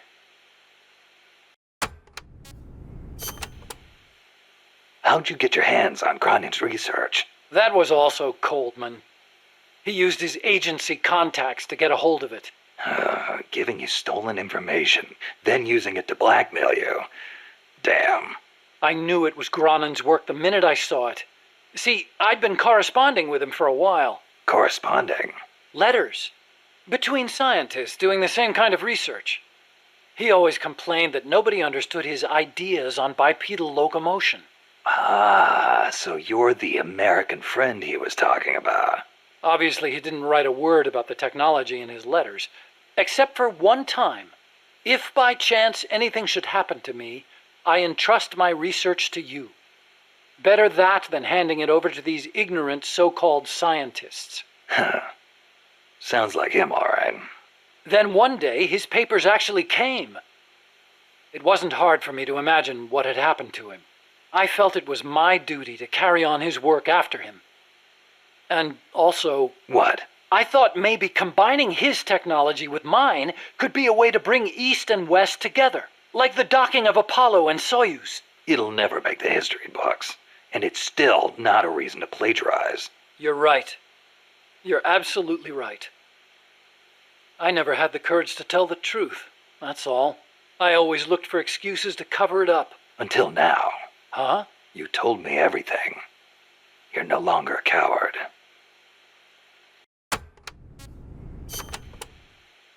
Metal Gear. Huh?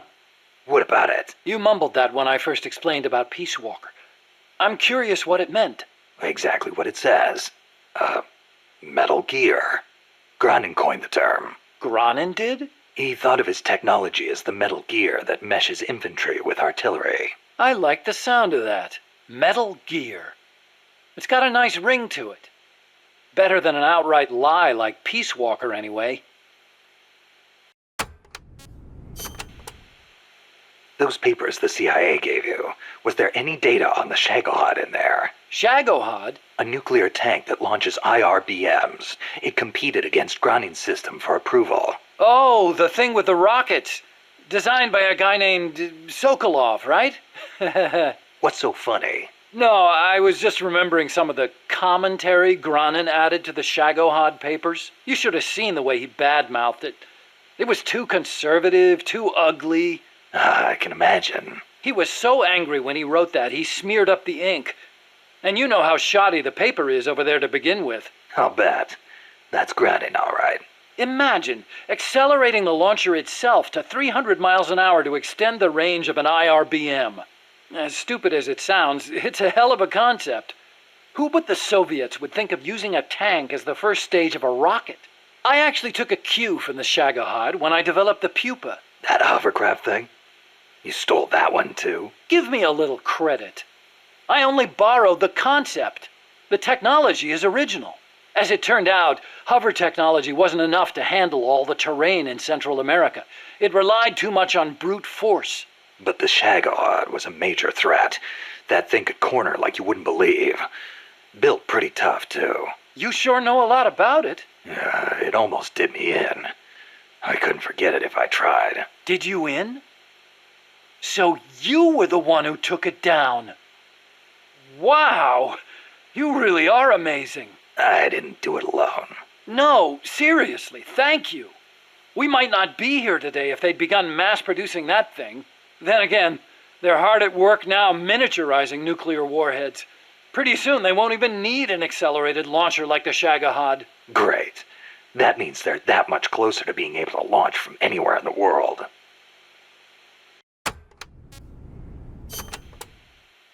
Chico called Peace Walker the Basilisco. Basilisco? Oh, right, Spanish. That's funny. I once used the codename Basilisk for the Peace Walker platform myself. What for? The class of lizards called basilisks can walk atop any type of terrain.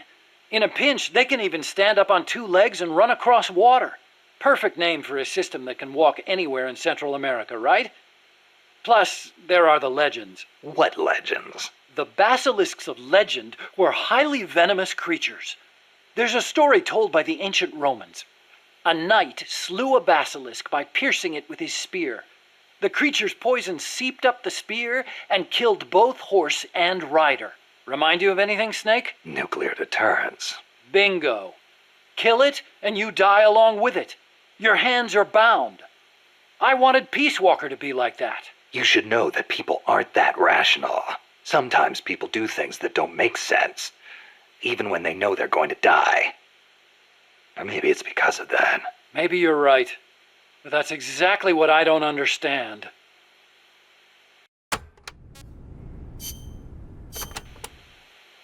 Hey, Doc, what was that you were smoking in the lab?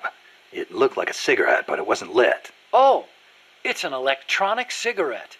I designed it myself. Pretty neat, huh? Electronic cigarette. Yep, a liquid in the filter that turns into vapor, and you inhale the microparticles. So that was vapor. I'd actually rather be smoking normal cigarettes, but not in that room. The smoke would wreck the precision equipment in there, ruin all its wiring. But the vapor is just steam. It doesn't contain tar or anything like that. So I can smoke it in the lab with no worries. Nice. Want to try one? Nah, I'll stick with cigars. Yeah, but... I don't like imitations. The real thing's always better. Okay. But you know, sooner or later, smoking's gonna become very unfashionable across the world. It hurts you and those around you. Electronic cigarettes might not seem so bad then. Yeah, when that happens, I'll think about it. Oh shit. The chat is all spammed with highlighted messages now. Oh, you guys following 10, 9, 8 years. Holy shit. Cool. Thanks for being here, guys. Well, if it isn't Lighting 23, the guy who was talking shit in 3 Dogs channel, you think I forgot about you? We're playing PS3, yo. That's all. You said your dad was involved in the Manhattan Project, right? Yeah? And you think that's why you can't walk? I don't know. Actually, you know, probably not. So far, nobody's found evidence that exposure to radiation in parents causes genetic defects in children, except for those exposed in the womb. Epidemiologically speaking, anyway. That's the conclusion of the Atomic Bomb Casualty Commission. Right. The ABCC commenced its study immediately after the war. You have 96 and it's still messages. ongoing. Even now, Low 30 animal. years later. The effects of radiation exposure last a long time. I'm guessing it'll be another 10 years before we get a real verdict on whether it affects genes. Granted, it's the most massive study anybody's ever done. But that's really all it is, a study.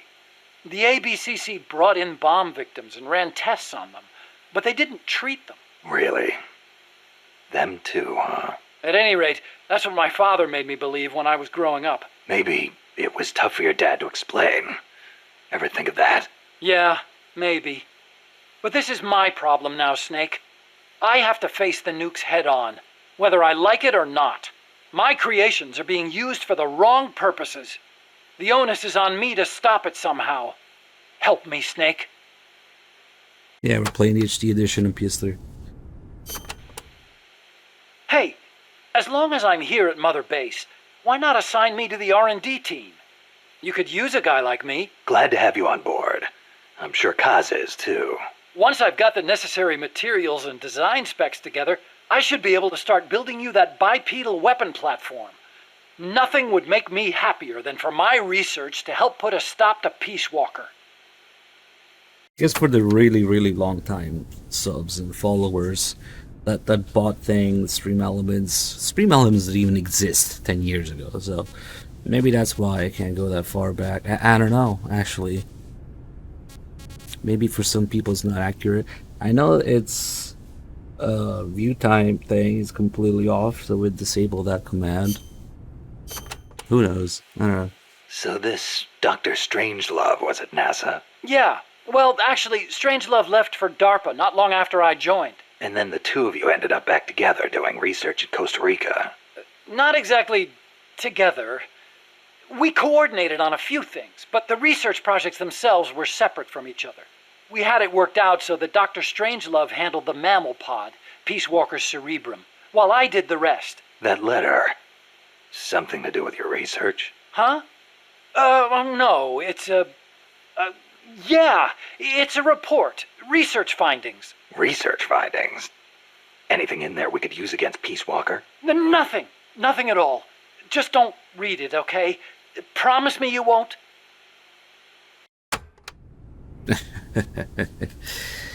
Definitely not going to read it. Well, not yet, at least. We'll save the state for later, and let's see what's going on here.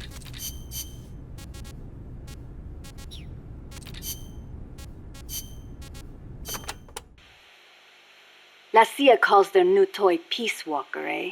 Yeah. So? It is an insult to us Nikos. Because of the guy you were talking about. Walker? Si. Although it happened over 100 years ago.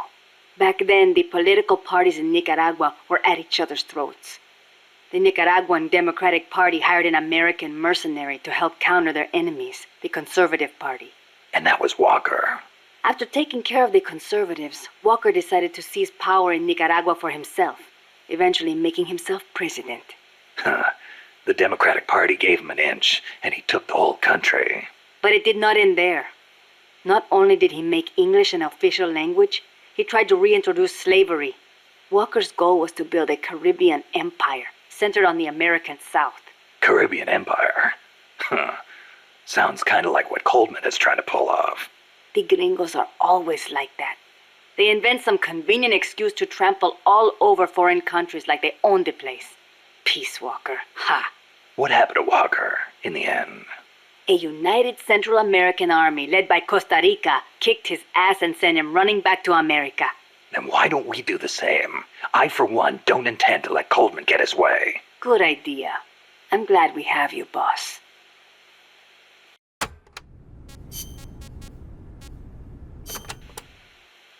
You have taken such good care of me since you saved me from El Colibri. I want to return the favor. Just wait until you're healed up. Then we'll talk. I appreciate that, but you need all the help you can get. It might take a while for me to heal completely, but I'll be fine once I'm on my feet. Put me in a combat unit. I'll pull my weight. I wouldn't expect any less from a Sandinista Comandante. Enough flattery. But seriously, it does not feel right for me to be sitting here while my compas are out risking their lives. One thing's for sure. Having you out in the field would be a big boost to Sandinista morale. Of course, our ultimate goal is still the overthrow of Somoza. But until we get ourselves back in order, we will follow your lead, wherever it takes us. Glad to have you on board. Alright, lead takes you to the mess hall right now. I mean, it's canon that she's cooking on a mother base if you listen to Paz's tapes.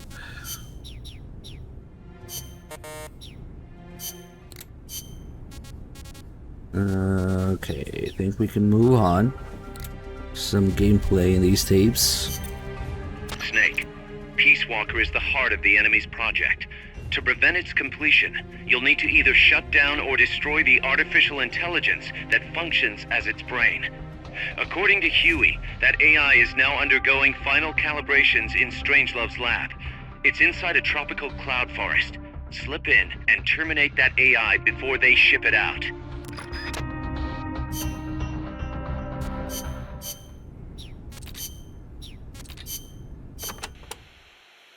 From here on in, you'll be in a cloud forest. The ground is covered in vegetation. You'll have plenty of hiding places, but so will the enemy. I'll keep an eye out for scouts. Trying to force your way through would be suicide. Know the enemy's location before making any moves. Too bad you don't have some sort of radar. I could try night vision. Once you know where an enemy is, decide how you want to handle him. You could get into his blind spots. Or drop him from a distance before he even has a clue someone's around. An eye for an eye, right?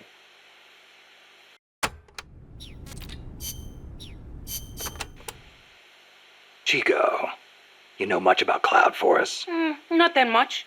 All I know is there's a world of difference between a rainy rainforest and a foggy cloud forest.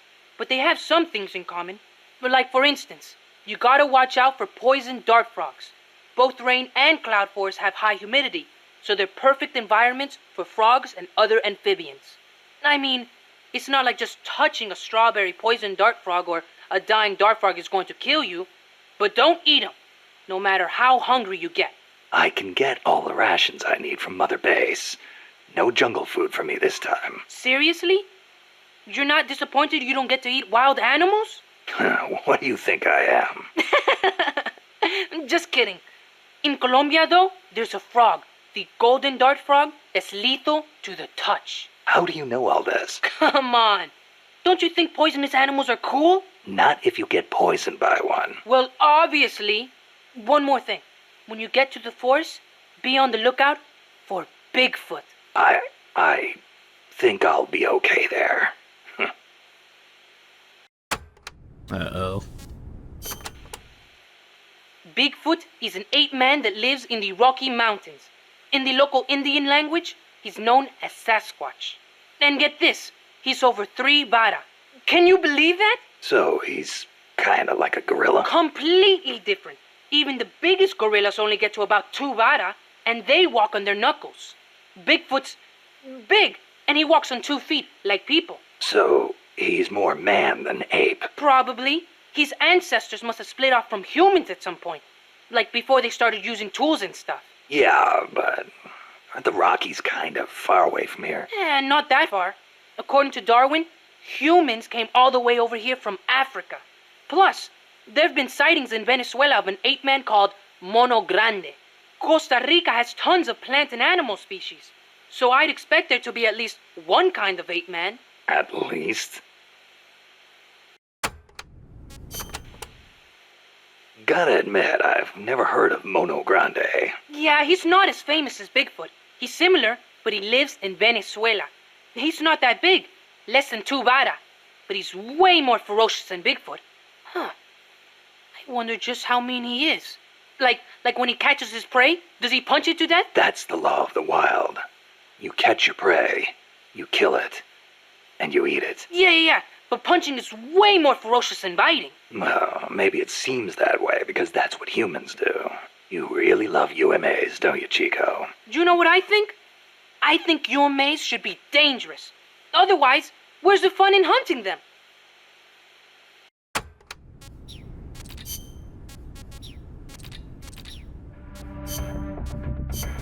Survival.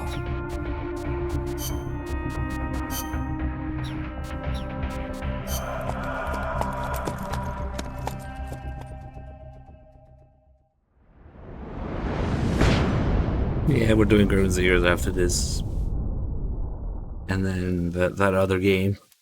Yep.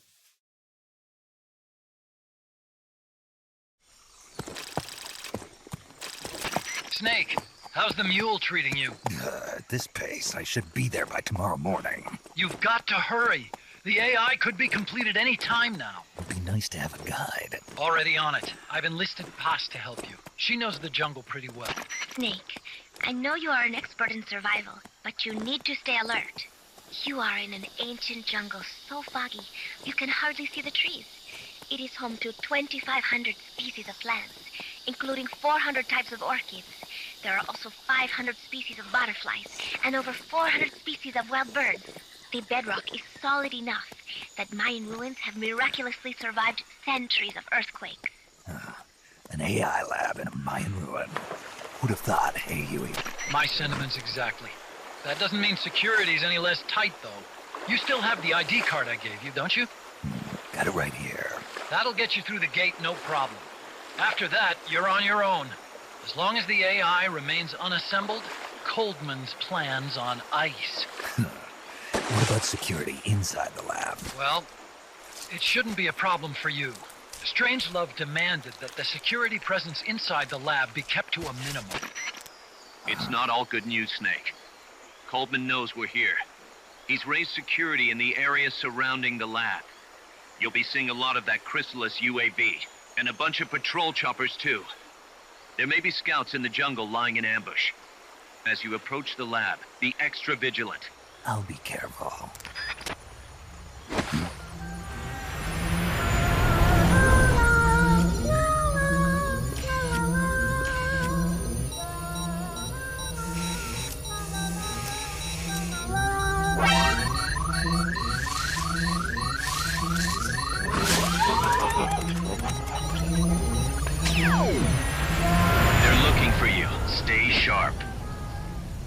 Snake.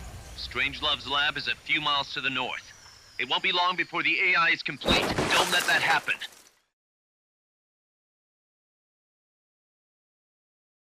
Little details like when you hear the horse flopping, you know, when you start the mission, because Snake's on the...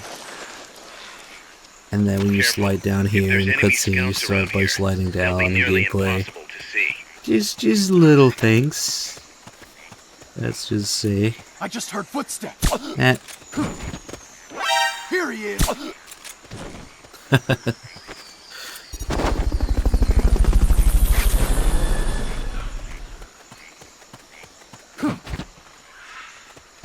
Fulton recovery subject confirmed onboard helicopter. Watch out. Enemy search may not spot enemies that are actively hidden.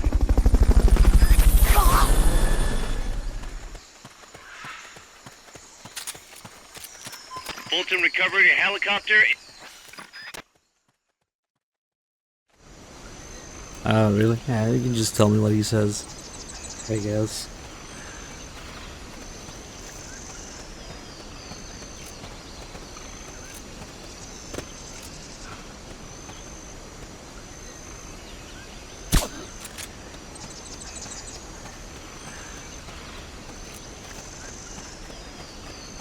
I just heard. Freeze. Almost time for the OP-ness of the sneaky suit. Oh yeah, because they're talking about Snake eating wild stuff, I guess. Onboard helicopter. He tells Chico he's not gonna eat it, but then he eats that fish in the cutscene.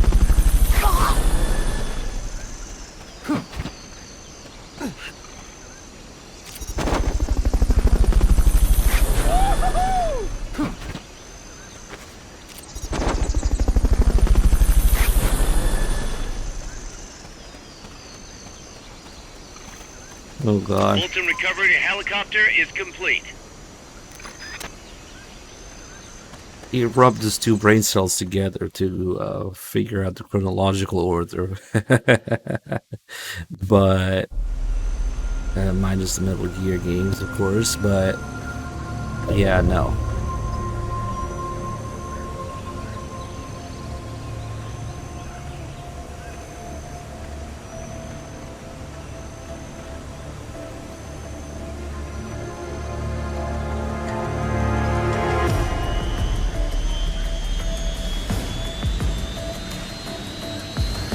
Oh boy.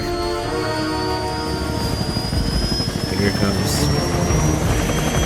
Another compressor.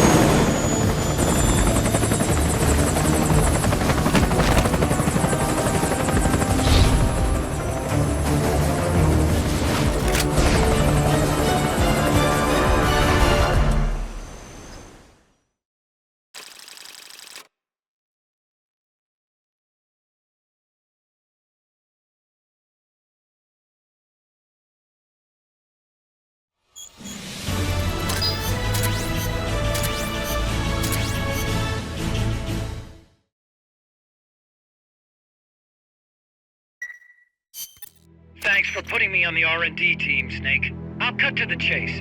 We've commenced development on our own bipedal weapon. The only thing is, we don't exactly have easy access to resources here. Yeah. Unfortunately, we don't have the budget of a defense department behind us. I understand. That's why I want to ask you something. If you fight any more AI weapons, could you try to gather as many of their parts as you can? That would really make things go a lot smoother. Again, easier said than done. If anyone could do it, you can, boss. You single-handedly took out the pupa. True. Look, if you're not interested, I can just work with what we have here. I'm not trying to force you to take unnecessary risks. You're the boss around here. All right. No promises. But I'll think about it. Great. Also, each AI weapon has a head part that serves as the core of its armament. Recovering a head part will allow you to use the weapon associated with that part. But those guys won't go down without a fight, so don't get too preoccupied with this stuff. Don't worry. I'm not about to risk my life for a bunch of scrap. I would hope not. One more thing. Our new bipedal weapon needs a name. Good point. We can't keep calling it our bipedal weapon. I had a talk with Miller, and we came up with Metal Gear Zeke. Metal Gear? Zeke? Yep. As you know, Metal Gear was coined by Granin. And Zeke? It's a name the U.S. military gave to Japanese aircraft that flew during World War II. Zeke was the Japanese Navy's best fighter plane. So are you okay with that, Snake? Sure. Fine by me. Miller was saying that an army without borders will need a deterrent against other countries. He's right. With Metal Gear, MSF can achieve true independence. Here's hoping.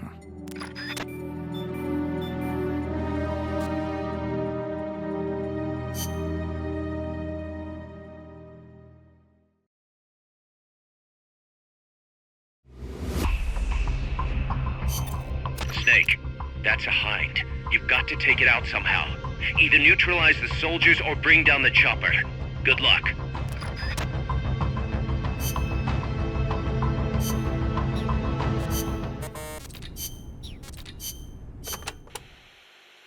Don't even think about facing a chopper head-on. Guerrilla tactics would work well in a place like that. Moving from tree to tree will make it hard to get a fix on you from the air. That's your best chance. Good thinking, Commandante. You clearly know your way around a battlefield. Enough, boss. Time to stop talking and start using your ears. When you're hiding, you won't be able to see the chopper that well. It's important to use sound to get a read on its position. You could also try taking out its tail rotor.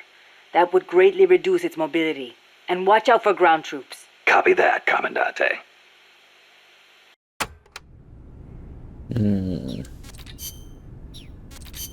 Okay.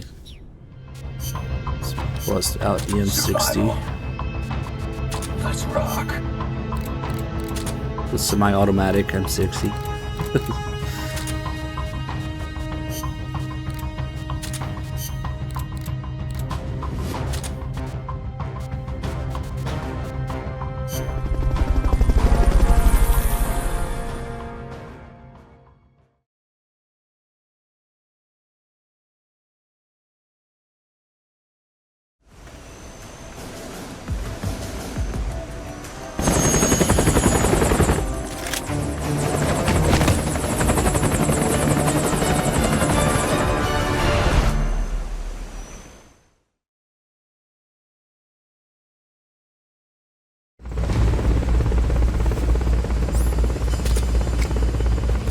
Neutralize the enemy troops. Enemy close. Surround them!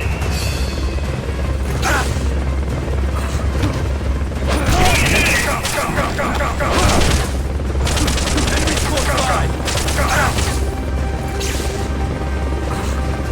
Okay, let's put these guys down.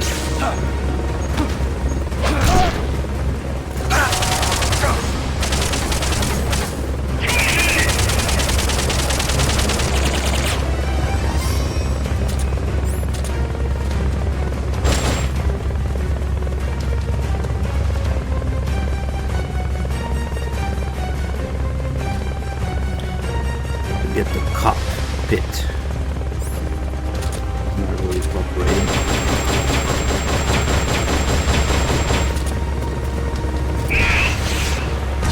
They've okayed the request for support. They're sending out a cardboard box as we speak.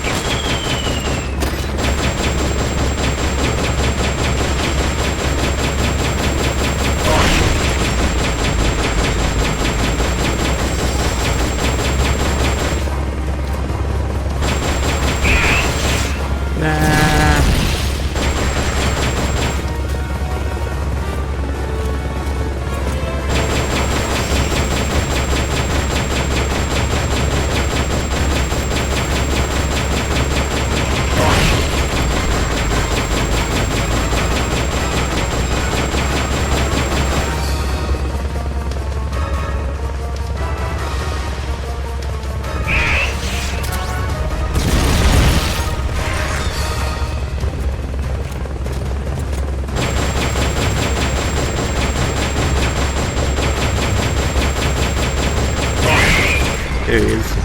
That's gotta be the leader. Can you take him down?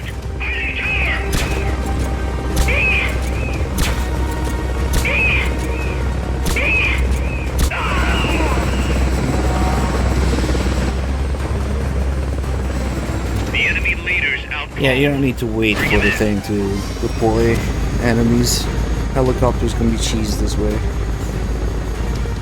Imagine how nice that shooting the helicopter in different spots will do different things. So advanced, huh?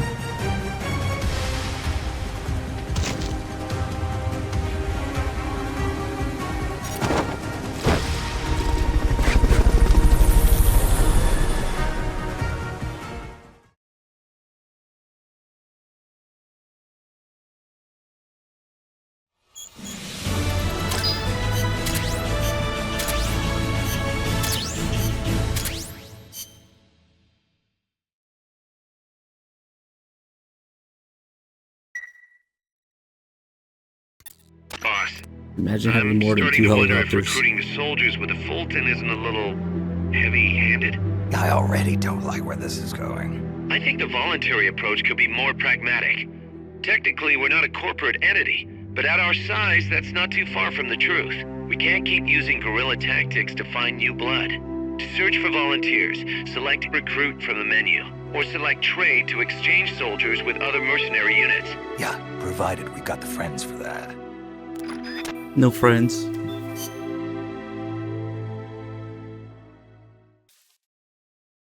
I absolutely love the fucking D-pad inventory. A downgrade in every imaginable way. Fucking portable ops tier inventory. D-pad. Ugh. Oh shit, we're too poor for this. I guess we don't need this. Or a rock could have put these guys in there, but that's okay.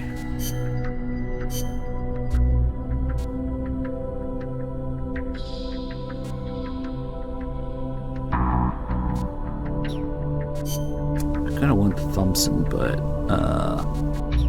you can just use 1911. Fuck it.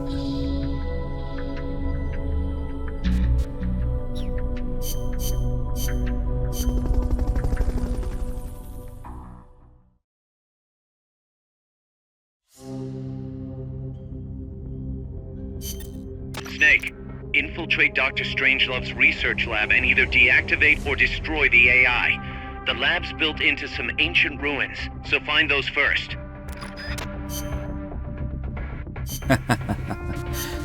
Let's go. Sneaking pseudo penis suppressor soon here.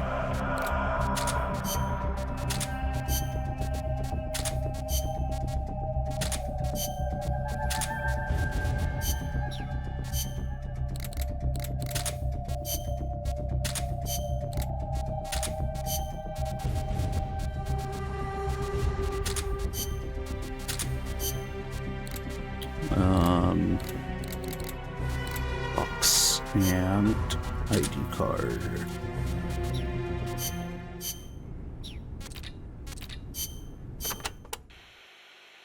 The paths there are buried in vegetation. Work with nature to conceal yourself, and you'll be much harder to spot. A ghillie suit would be perfect here. In any case, take caution when advancing. Don't wear anything that stands out. The ruins are a labyrinth, so try and keep your bearings. I could use those walls to stay out of sight. Once a sniper is spotted, he'll move to another location. You shouldn't stick to the same place either. Oh, I know. I learned all about that in the Soviet Union. It is not necessarily a good idea to try to engage a sniper in close quarters combat.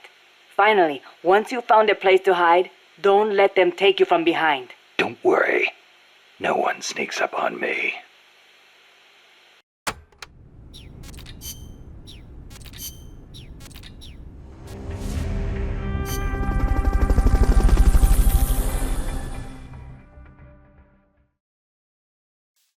Big slosh.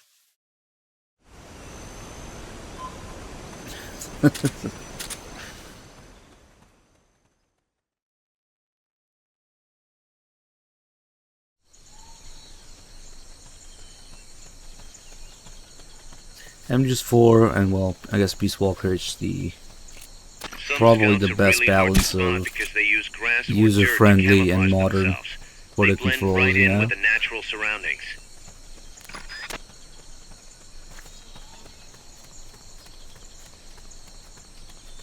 Yeah, there was literally nothing wrong with it. I'm just force controls, but no, let's reinvent the wheel for the sake of it. Just like the engine, yeah, what could go wrong? Okay.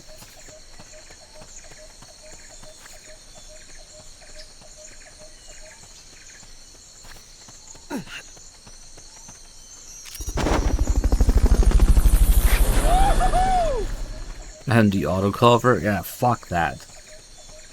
Fulton recovery Terrible. subject confirmed Terrible movement, onboard terrible helicopter. autocover, terrible controls. Unbelievable.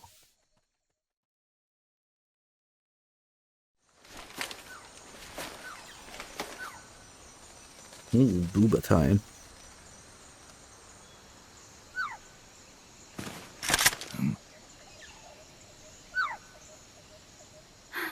Oh, and of course, unsatisfying as fuck. Guns and gun effects. Hey. But let's not even go there. Tu m'as trouvé. C'est moi, le loup.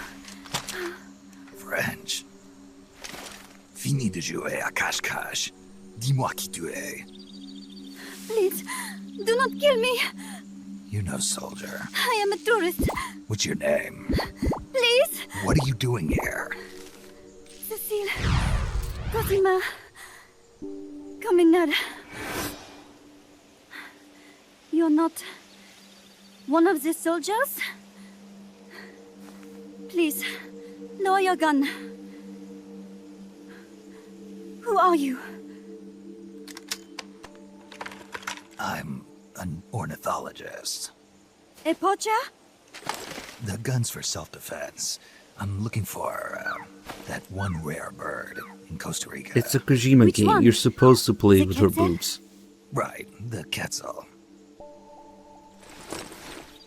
Holy shit, man. You better not government watch of the Washington Snatcher Treaty. Police Knots. The resplendent Quetzal is red listed. Really? You know your stuff. Damn, I her am boobs are much an bigger ornithologist in this myself. than her model. Well, we'll have to compare notes later. Here, drink some of this.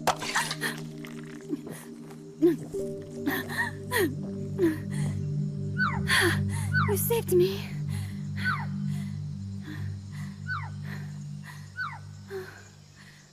They told me this was a paradise. That there were more rare birds here than anywhere else. That there was no war here. That it was safe. They told me it was every birder's dream. But they were wrong. What happened? If only I had not recorded that stupid voice. Voice. I was trying to capture the Quetzal song. Making my way through a thicket, I saw immense runes towering before me.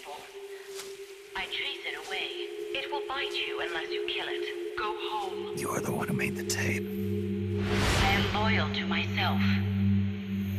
Who's there? I was captured by that woman. But she was kind. She gave me food to eat and even bathed me herself each day. But she said I could go home in a month. So whatever you do, don't take off the blindfold. Do so, and you will never leave here. Guess you didn't listen. How'd you escape? I waited for an opening. Stole an ID card. They almost caught me, but I managed to elude them. You made it this far and then succumbed to exhaustion. I was barefoot, with no supplies.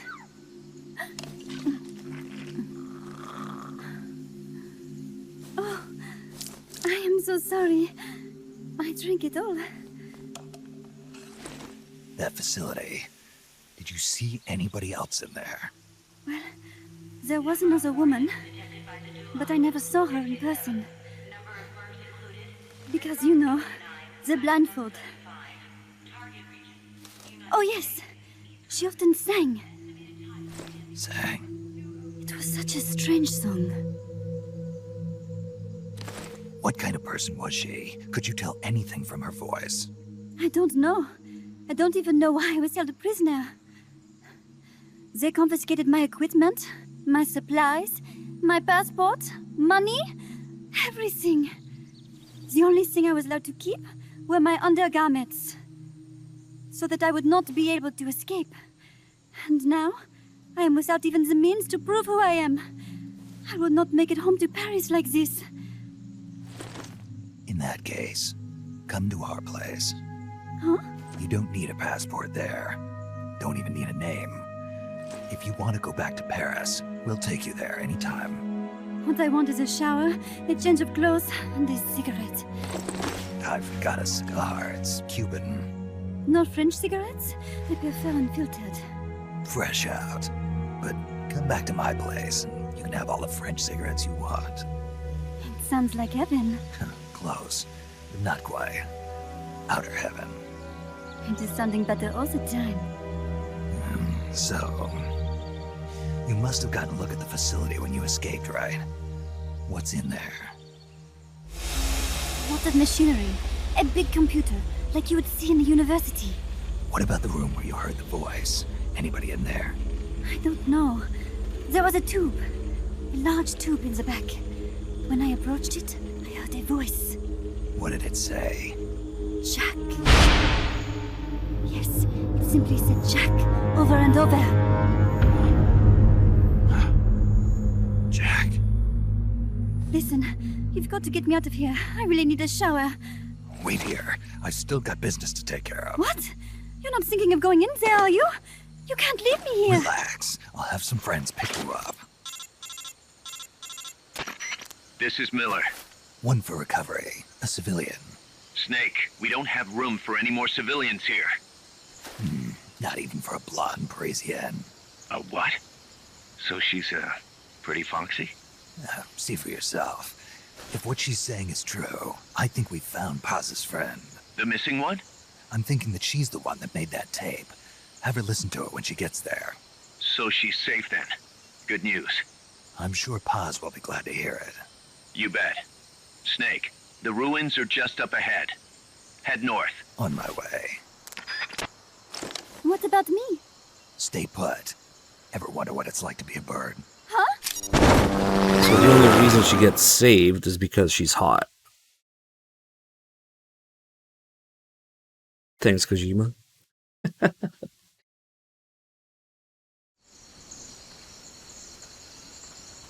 That's how the world works.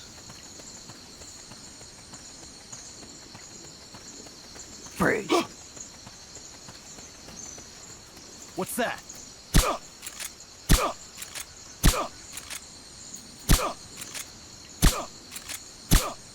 Guess not. What's that? Might as well get the guy here.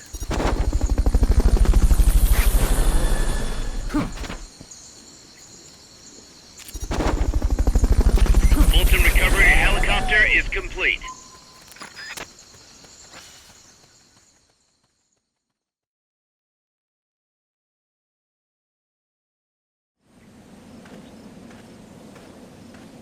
The door won't open. Mission complete. Task failed successfully.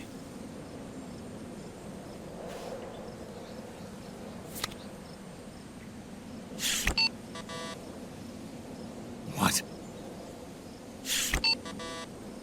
It won't open. Damn. It won't open. What's wrong with it?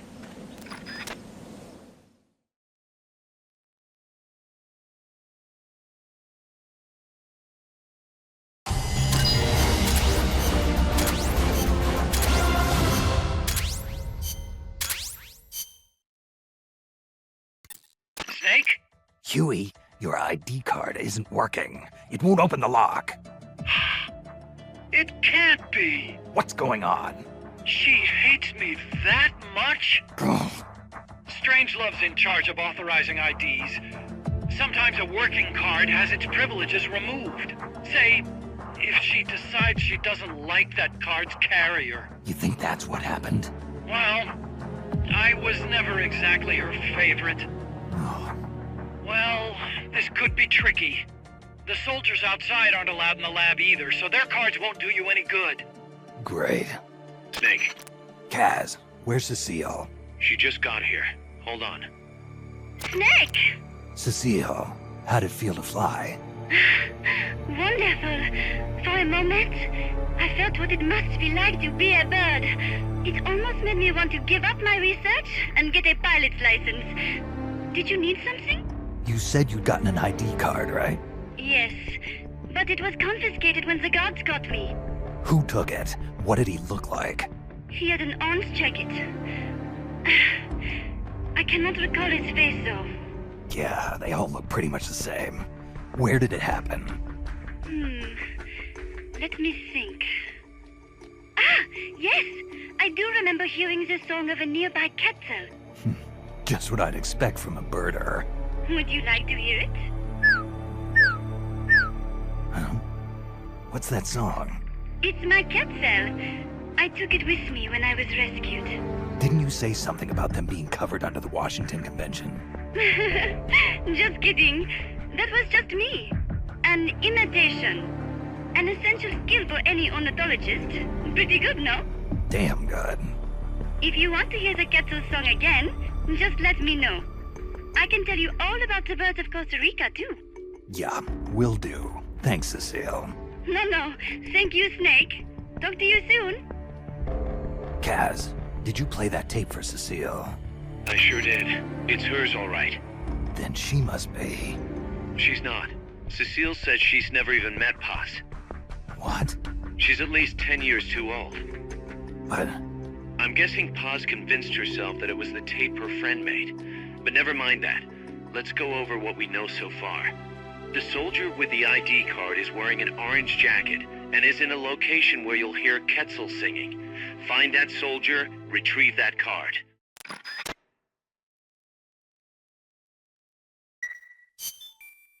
Okay, now we've got Cecile, but we don't need to do every single one of her tapes because she's kind of like, I mean, she has a tiny role in the story for finding the ID card and the tape that she recorded, but she's mostly kind of like a side, maybe comic relief character.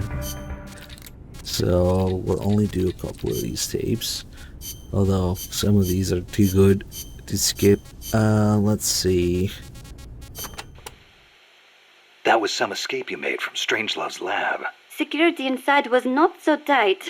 The door to my room was locked from the outside, of course, but she took off the blindfold at bath time, so she could wash my hair. Huh. Pretty luxurious treatment for a prisoner. Wasn't it? She wouldn't undo the handcuffs, but she washed my body for me instead, and with such gentle care. Why'd you run away? Didn't she say you could go home in a month? If your escape attempt failed, you'd be in greater danger than before. I was supposed to be giving a presentation on the distribution of Costa Rican bird species at a conference. The date was approaching quickly. So, I pretended I had to use the toilet and made my escape. I found an ID card and searched everywhere for my equipment and my tape. But a soldier saw me. It was a miracle I managed to get away. There was no time to find the tape. I do not care about the conference. I am lucky enough to still be in one piece. You bounce back quick. You don't? Not sure. I try not to dwell too much on the past, but... Then don't. There is no point. I'm so glad to be out of there. I never felt safe, you know? Tell me about it. Well, I think she's interested in women. And I think she took a fancy to me. Oh, well, that's, Besides, it is much nicer here.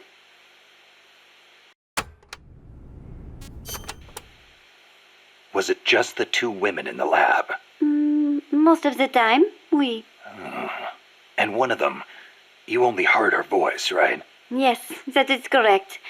Such a wonderful voice. It sent chills up my spine. What was the other woman like? Ah, don't even think about it. She has not the slightest interest in men. No, it's part of my mission to... Only teasing. Let me think. I believe she was in her 30s. Pretty, with a good sense of style, but austere in her tastes. A very unusual woman. And she was doing research on AI. AI? So that is what she was up to. You know, she did say something interesting. That people should not be going into space. That it is too dangerous. An automated control system for rockets, then. She said something about wanting to get closer to her dying wish. I think she must have been talking about an old lover. Lover? You mean another woman? My, aren't we curious about women and other women? You want to hear the terrible things she tried to do to me? That's not what I meant. It's all right. You can be honest. You two seem to get along awfully well together. No, not at all. I think you're hiding something. Never mind. Aren't you supposed to be looking for the Quetzal? Here, I'll demonstrate its call for you.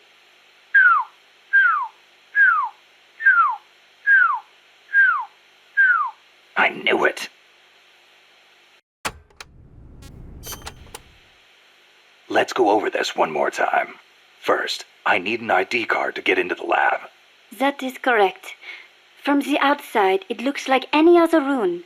But on the inside, it is a state-of-the-art research facility. And your ID card got taken away from you by some guy in an orange jacket. Exactly.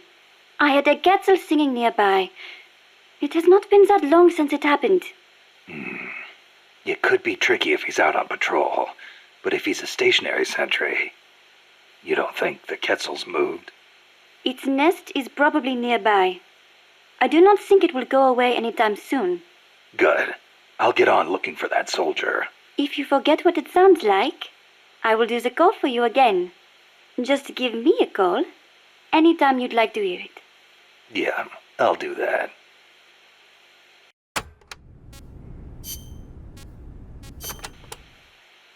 Let me get this straight. You were in Costa Rica as a bird watcher? Yes, I was. Not for pleasure, though. I am a researcher, after all. I am studying the distribution of Latin American bird species.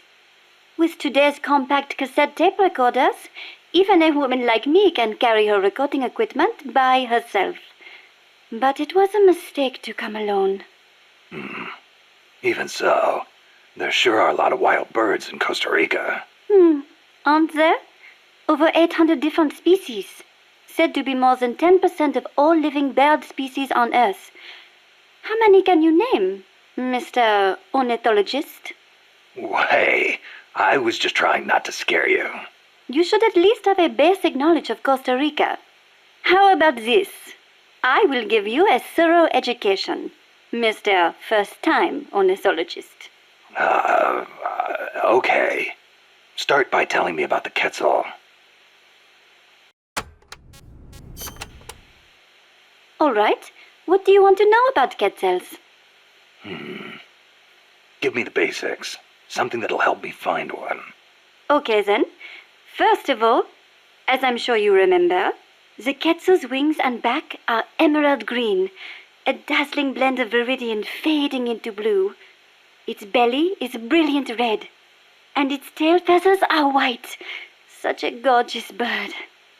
Also, the male has 2 long decorative feathers, but only during breeding season. Among birds, males are usually more beautiful than females. Like a peacock's tail. Yes, just like that. It is interesting to note that while their bodies are only 40 centimeters long, many Quetzals reach over a meter in length when you include their decorative plumage. Quetzals typically build their nests by making holes in dead trees with their beaks, about 3 to 4 meters above the ground. They are omnivorous and eat everything from nuts to lizards. Where can I find one? Their habitat stretches across the entire tropical cloud forest. You may end up having to rely on its song to find one. Good to know. I will do an imitation. Listen closely.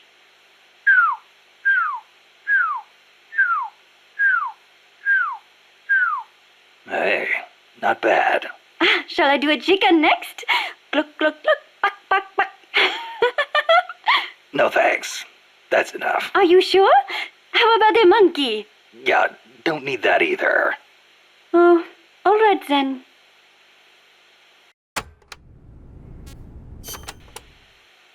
Cecile, what's that machine you said you used to make those recordings of yours? Cassette, something or other. A cassette recorder. Or a cassette denske, as they say in Japan. Yeah, that. What is that thing anyway? A portable recording device released last year by a Japanese company, Sony. It uses compact cassettes, making it far lighter than open-reel machines. It still weighs 5 kilograms, but the exercise won't kill me. It is user-friendly too. All the buttons have markings on them, allowing you to operate it without looking at it. Can you imagine missing the shot of a lifetime simply because you blinked? Oh, that would be devastating. But where'd they come up with Densuke? Sounds like a Japanese name. Allow me to field that one. Kaz? Densuke is a nickname that comes from the name of an old manga character. Was he some recording nerd too? Don't give me that. Recording atmospheric noises is an exhilarating art. There's nothing like capturing the real world in action on tape. It's just like taking pictures with a camera, only with a microphone instead of a viewfinder. Sure. Listen to a tape with your eyes closed, and the scene just bursts to life in your mind's eye. Tell him, Cecile. Absolutely. When I listen to the sounds of the birds in my apartment, it is like I am back in the forest, where I recorded them. See? She's a Parisienne. She knows what's chic. If you say so. And what do you like to record, Monsieur Miller? Me? Steam locomotives, no question. The roar of the engine, the throaty steam whistle. More animal than machine. Don't get me started. Steam locomotives are a dying breed in Japan. I wouldn't mind going back for a bit and making some new tapes while I still can. You are less civilized than I thought. Less civilized? I detest those beasts. The noise frightens off all the birds. Then there is the smoke. I much prefer the peace and quiet of the forest. Cecile, wait. That came out wrong. Sure it did.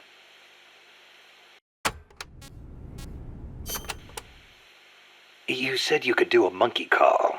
Yes. Want to hear it? Yeah, I won't be able to get it off my mind until I do. All right. Here it is then. That's pretty good.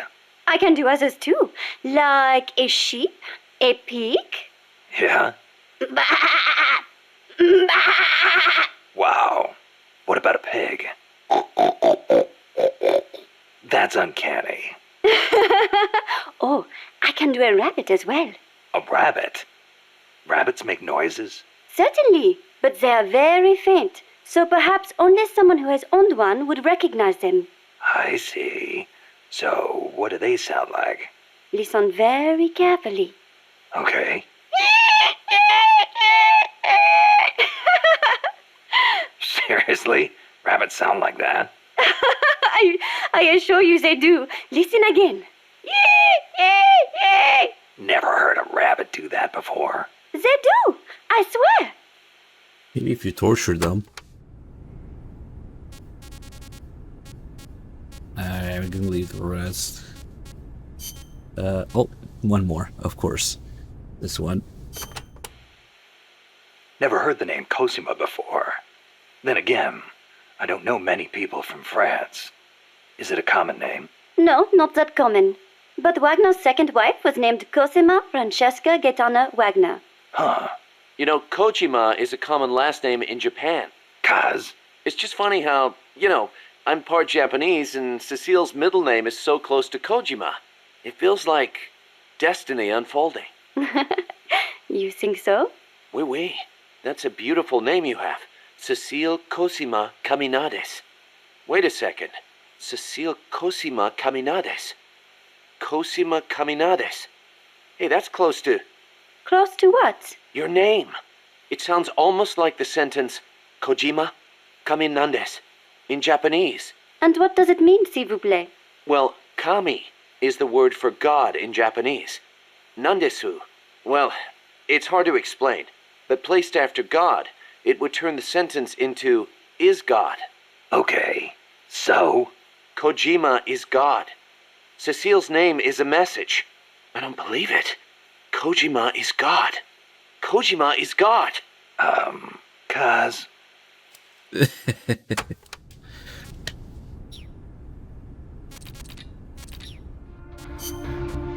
The guy has a bit of an ego problem. Wait, okay, let's move on. Snake, to gain access to the lab, you'll need an ID card. You can get one from a guard in an orange jacket stationed in an area where you can hear Quetzal singing. To get the ID card from the soldier, do a body check. You've got to get inside that lab before the AI gets shipped out. Get a move on.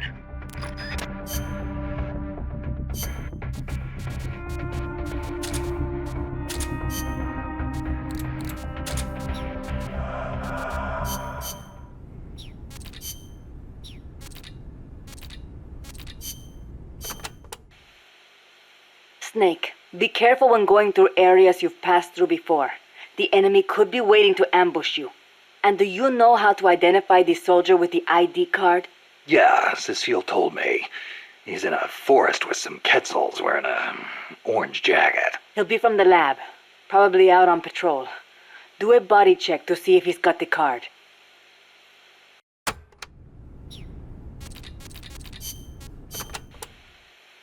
I do not know if I recall such large ruins being there. Well, didn't you say there's a lot we don't know about Costa Rica's ancient civilizations? You talked about some giant stone balls, too. What are those? Oh, the stone spheres of Costa Rica? They are an assortment of giant spheres carved from stone that were discovered in the jungles of Costa Rica about 50 years ago. What's so special about that? What if I told you some of them are nearly perfect spheres, and that they were carved out of granite, which is quite a hard substance? Could be good for laying a trap. And if they're spherical, they roll easily, too. Snake!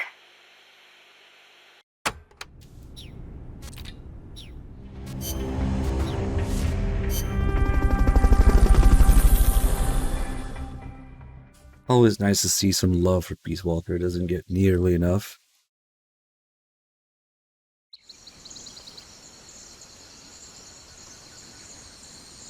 John Stammers, thanks 48 months, resub. Alright, let's see what this guy RNG'd. Supposed to be a his Quetzal position. hideout close to where your target is located. Keep your ears open.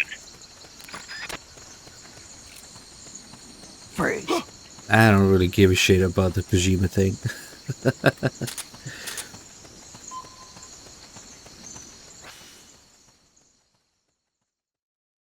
You know how many episodes of Kojima Radio, Kojima podcasts, Kojima whatever shows, nonsense there are. If you wanted to listen Kojima talk about shit, you know, you could have been all over that. Once you know which soldier has the ID card, do a body check. To do a body check, first knock the soldier out, or put him to sleep, or hold him up. That works too.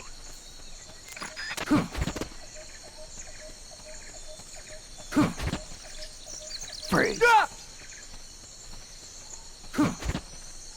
Easily at least Freeze. once every marathon, probably a handful of times every marathon, there's people who talk shit about Peace Walker, and it's in numbers. Don't believe me? It's all in the numbers. Number one, we get half the viewers for Peace Walker every time. Number two, we have people just aren't as excited. It's a PSP game. It didn't sell as much.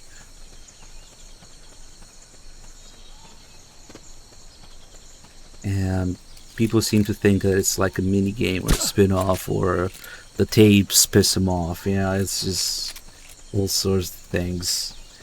Or the AI is not good because PSP game, which is a fair complaint. I had, if I had to pick one thing to complain about, you know, the PS3 edition.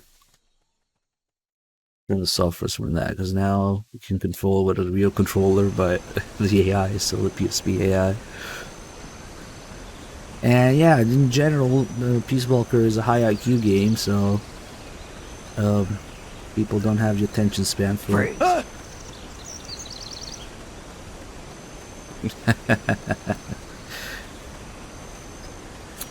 Damn, nobody got that Deus Ex reference.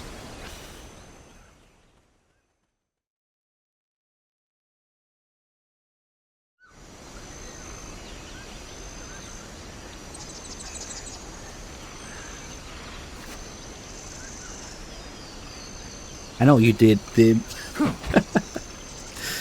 Let's see if he's here. He is here. Nice. Cool. If you Fulton this guy, you actually get a game over, I think. Because of the body check. Unless you had the Fulton upgrade. Or the skill that makes them drop all their items when you Fulton them.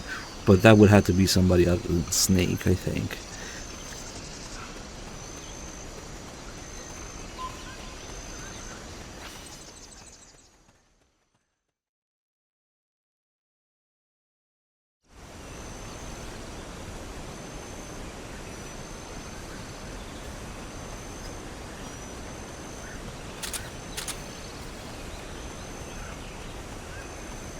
Number 1.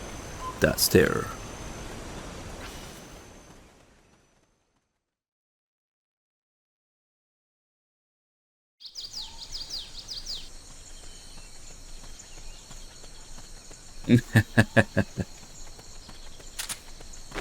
Yeah, this guy's on the way. Might as well get him.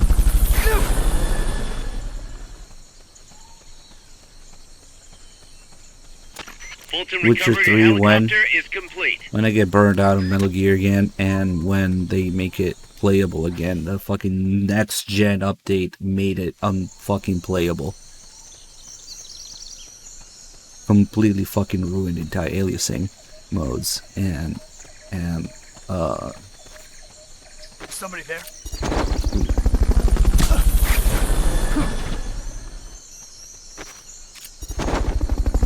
I did kind of want to fuck around with the new items though, but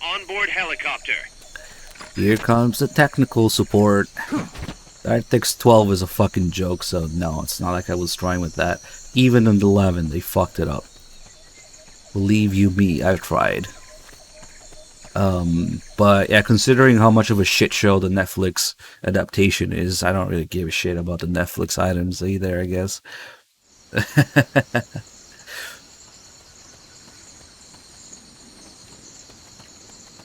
No problems. Well, maybe you didn't notice that the entire aliasing is completely changed and different, and it looks like dog shit. And there's oh yeah, I remember what it is now exactly. With the new anti-aliasing modes, you cannot turn off sharpness, which looks like complete shit. So even when I set the sharpness to low, to high, it would revert to low, and low would off will revert to low. Like, I don't know what the fuck they did, but you cannot turn off sharpness, and sharpness looks like dog shit to me. So. God, it was, and then just the frame rate and the DirectX shit and all the menus and all the new controls. They basically did what I did 5, 10, 8 years ago with Instant Cast and the science. Finally, it's open. they figure out to do that. But anyway, yeah, I'll probably revert it back, I guess.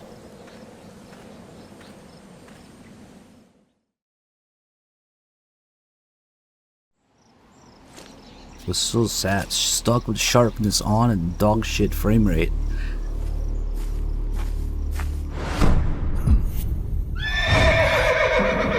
It can't be. Looks like death wasn't ready for you yet. Boss. And who might you be? You. Dr. Strangelove, I presume. I've been waiting, Snake. Yes, waiting without joy or pleasure. Waiting for the one I despise. And maybe they patched it now. I'll check it out again, I guess. Don't move.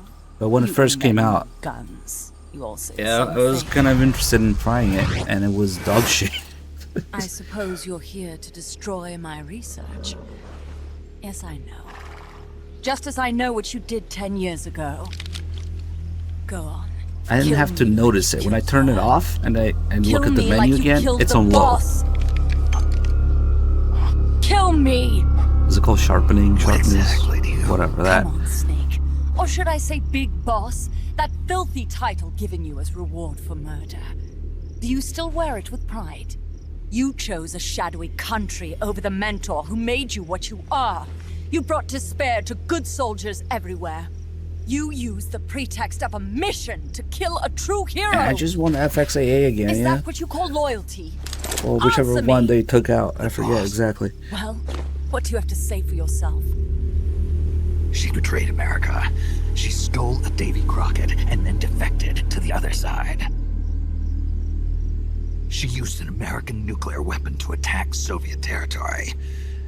The only way for Washington to prove its innocence to Moscow was to eliminate the traitor themselves. You mean games running like shit and you not having any control over it? Prevented all-out nuclear war. Is that what you call the truth? It's the truth as it was told to me. So the truth is that you sullied the reputation of your mentor, the woman you loved most in this world, before you buried her. It was my mission. Huh. So that's the conclusion you came to in order to live with yourself. What's the boss to you? I'm the one she abandoned when she left this world. I won't rest until I get answers from the woman I loved. You and I are the same. We are the walking dead. Would you like to meet her? The boss is gone. Not so fast. You'd like to meet her, wouldn't you? I can arrange it. You took her life. I gave it back. You what? Care for a sniff? It's only snuff. You're a cigar man, aren't you? Well, there's no smoking in there, so if you want to meet her, you'd best partake now. Just get drugged. Follow me. This is my baby, my Morpho butterfly. It's neither pupa nor cocoon, but an imago. A complete individual, in the fullest sense of the word. Is someone there? Boss. We have a visitor. I'll introduce him. Don't try anything foolish. As long as we're in here, I can reduce you to carbon. Well, it's just a matter of graphics and frame rate for me. The Witcher controls just do not play well on controller. It's not a controller game. It's not a console game. It's a PC game. Crammed into console to sell more. So, yeah, we're not doing console. Fuck that. Is that you? I call it the mammal pod. Mammal pod? For my participation on the project, I demanded access to all information on the boss. Everything the CIA had.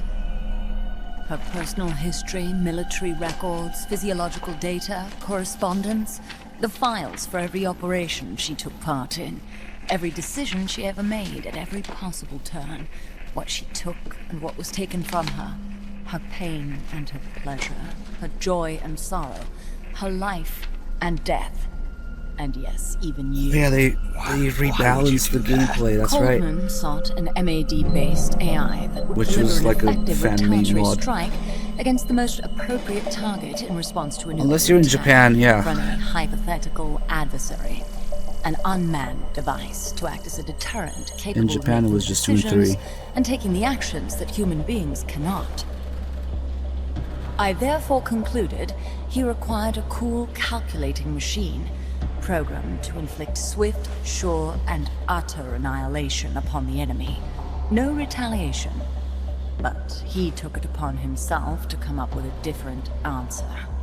He said he needed the thought patterns of the very finest rational mind, one that thought on a global scale, took both past and future into consideration, and reached the best decision, no matter how painful. And that's why you asked for everything they had on the boss. It was the logical thing to do. I knew of only one person who could be entrusted with the fate of the entire human race. What's your real goal here? To Clear her name. Why was a legendary hero forced to betray her country? Why was she targeted for assassination by you, her most beloved disciple? I have no use for fabrications. I want the truth. The boss's last will. You must be dying to know yourself. No. She abandoned her country. Abandoned us all. Really? You think you understand her feelings? You're trying to recreate the boss's last will. Is that it? Why don't you ask her yourself, Jack? What? Jack? Boss. Jack! Boss. Jack! Go home. I'm not your boss anymore. Boss. Go home! No, Complete your mission, Snake. Extinguish that noble soul once again, if you can.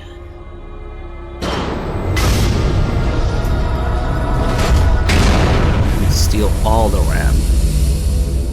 Download more RAM today.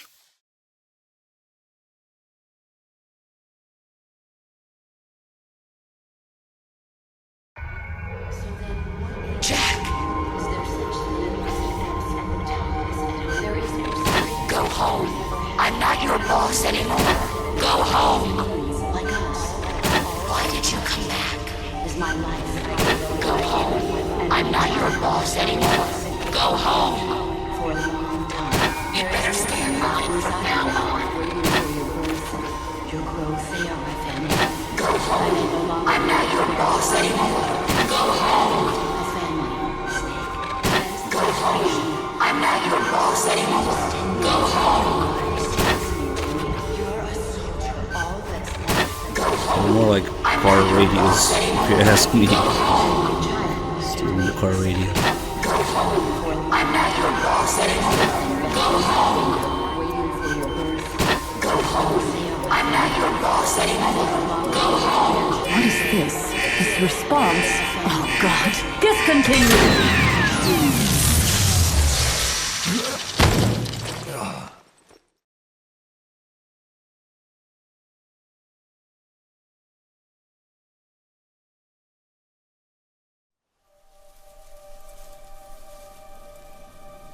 I taught you all I could.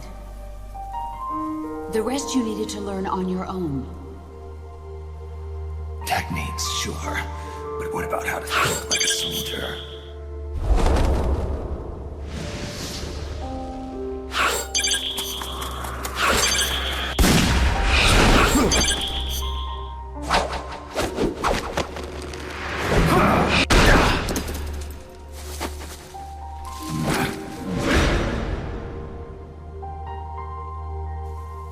There's a saying in the Orient, loyalty to the end. Do you know what it means?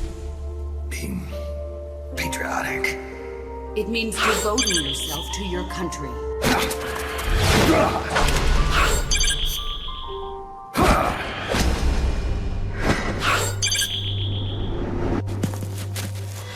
As long as we have loyalty to the end, there's no point in believing in anything, even in those we love. That's the way a soldier's supposed to think. The only thing we can believe in with absolute certainty is the mission.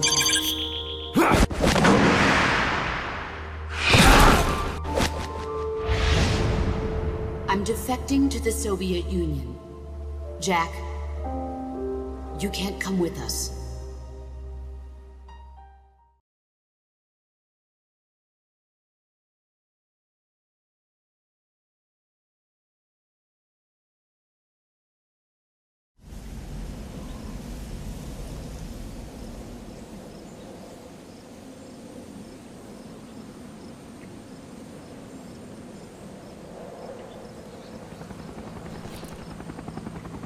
Play like a piano. Hey, let's rub MG3 then in the player's face about 4 or 5 times. Why not?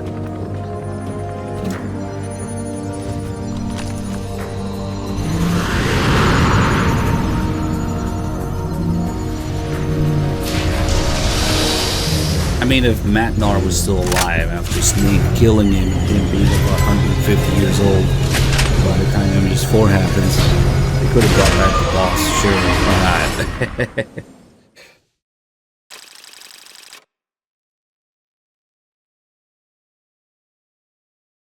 Well, mostly it's because the first ending in Peace Walker reflects, you know, the boss's decision at the end of MGS3 to let Snake win. She let him win. So, I guess they really want to make sure you know that. What happened? I got a report in from the 'Cause R&D it's, team. recreation They of finished it. plans for a new hex-type plant, and today they're going to start construction on the first block. Can't wait to finally say goodbye to the scrap heap. Only thing is, we don't have nearly enough GMP. We'll need to recruit more soldiers to get more GMP. You know what to do, Snake.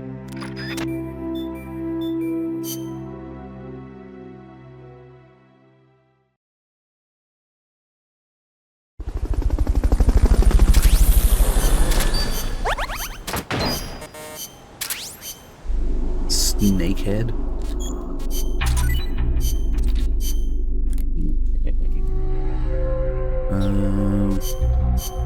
Anything useful here? I got a Thompson. And this.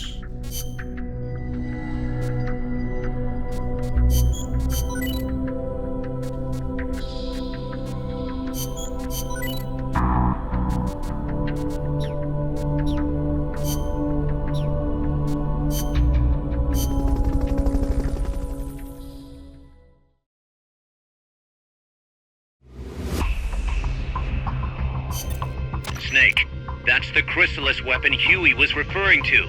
You know what to do. Really? Apparently, each part of an AI weapon is connected to a memory board inside the AI pod. Destroying a part will release the lock on the memory board. After that, climb in the pod and you'll be able to grab whichever boards you've unlocked. Only thing is, any parts you destroy can't be collected and reused, so you'll have to decide which is more important.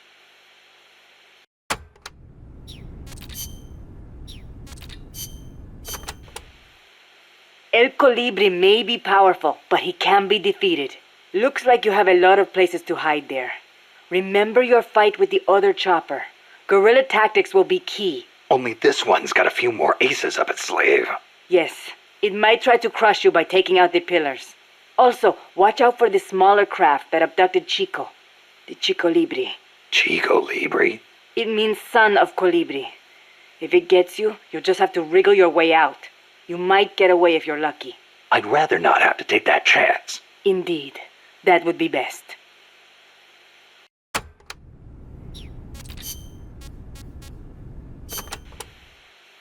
Did you see a Quetzal snake? Yep. What do you think? Did it look like a snake? No, it didn't look like a snake. Oh, really? Must be different from the Quetzalcoatl then. Quetzalcoatl. A winged snake from the Mayan and Aztec legend. A winged snake. Weird, right? I bet it's UMA. Amanda and everybody says Quetzalcoatl is a Quetzal in the form of a god. But there's no way anybody mistake a snake for a bird. I think the legend of Quetzalcoatl came first. Somebody saw it and adopted it as their god before they saw the Quetzal. After that, somebody saw a bird that looked like the image of the god, and so they named it Quetzal. You mean it happened the other way around? Well, if you ask me, the Quetzalcoatl was probably a pterosaur that survived. I mean, it's got wings and it's a reptile, so it probably looks kind of like a snake, right? Pterosaurs live on in Africa even today. They're called the Congamato and the Elitziao. Oh shit, here we go. So it makes sense that there'd be pterosaurs on the American continent too, and that they survived until the Mayan and Aztec eras. Well, lucky for us, they're not still around today. Who says they aren't? The dinosaurs supposedly died out 65 million years ago, and the Aztec civilization only rose about 600 years ago. If they managed to survive 65 million years, surely they couldn't be wiped out in 600.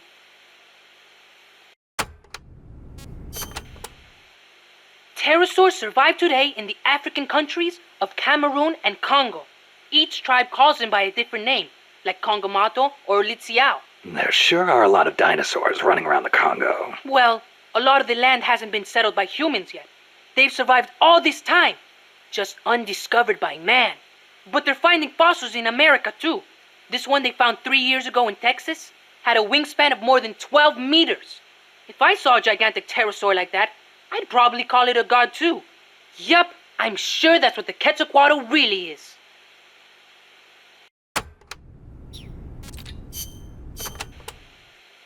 Being an unmanned vehicle, the Chrysalis can perform extreme G-force maneuvers that standard aircraft can't. It'll be difficult to counterattack once it's coming at you. I should mention that it's also equipped with a railgun. A what? A weapon that fires rounds using electromagnetic force in lieu of gunpowder. Wait, an electric weapon?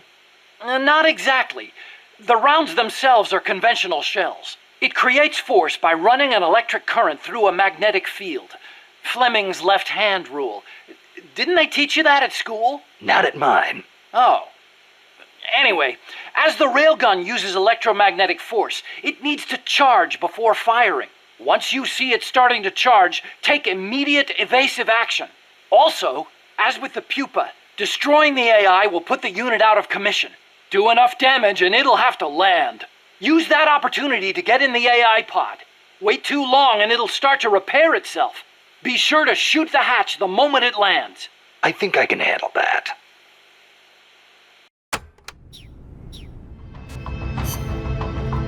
Let's see.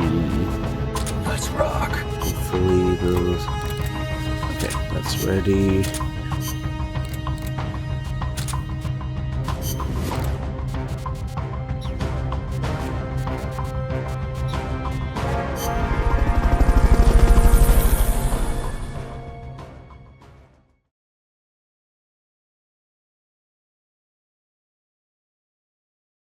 Yeah, the Phantom Pain is a Peace Walker demake.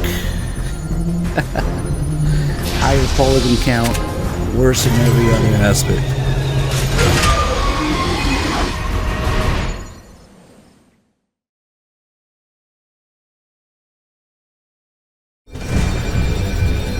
Take out the Chrysalis. That thing needs to be eliminated once and for all.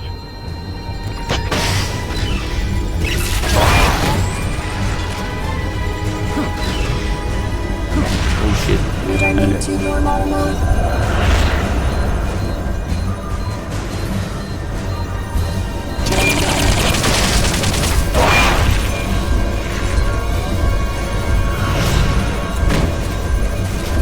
Fog's getting thick. Careful you don't lose sight of that chopper. The chopper had a red lamp on it. You should be able to see that through the fog.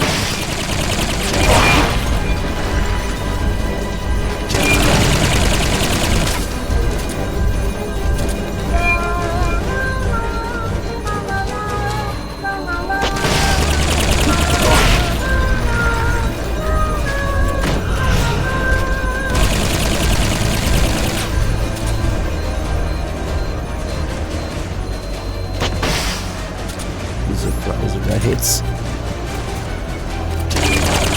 They've okayed the request for support. They're sending out a cardboard box as we speak.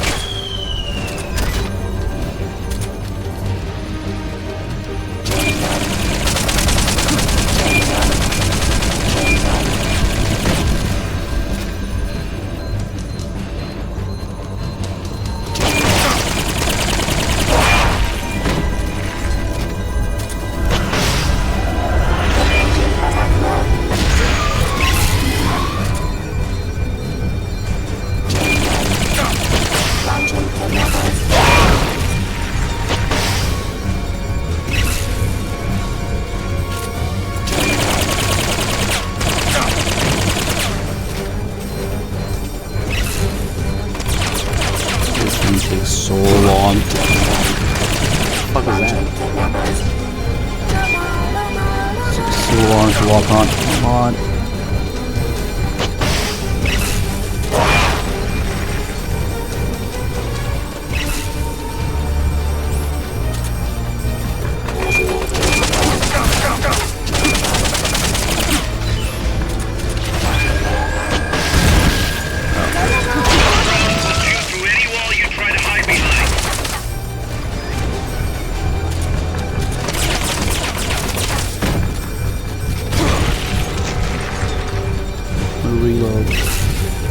least my new explosions are.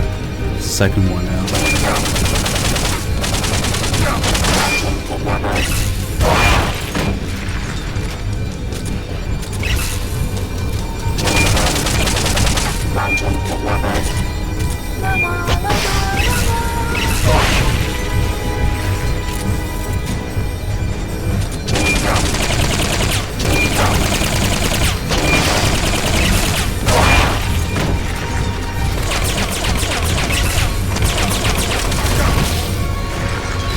Did the kidnappers just fucking suicide explosion?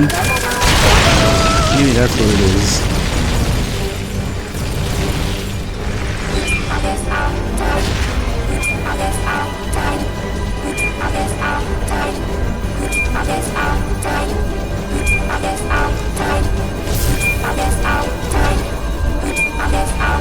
Do you have enough ammo? That voice is similar to that of the person who took care of me at the lab. Get him for me, Snake! Okay, be careful and get in the AI pod. Otherwise it'll reactivate.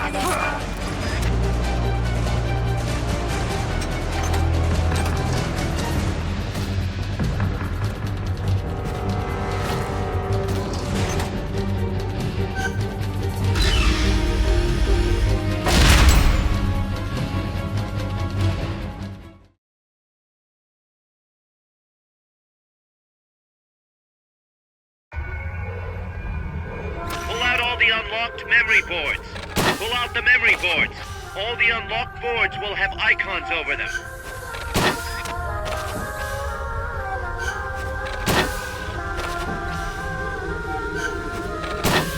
Any boards you remove can be used to build our own AI weapons. Memory boards have different functions according to the icons displayed over them. Go ahead and take whichever ones you want. If you attack parts on the exterior of the machine, the memory boards that control those parts should light up. You can tell what a memory board does by looking at its color when it lights up.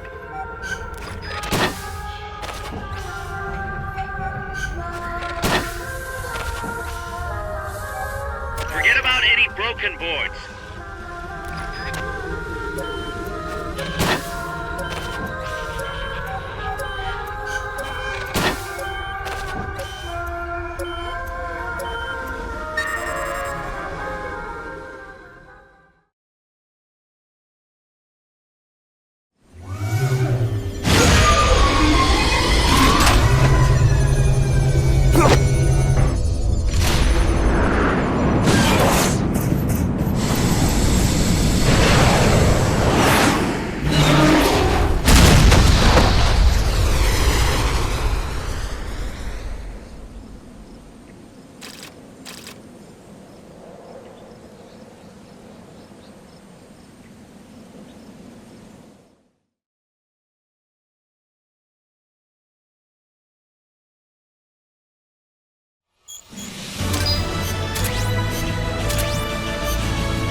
Snake. She played me like a piano. Forget about it. You'll get him back. That is, as long as you've got the will to do it. I am not giving up. All right, then. I confirmed the location with Huey. The final testing base for Peace Walker is 15 miles to the north of that lab. It's an underground facility disguised as a rock quarry.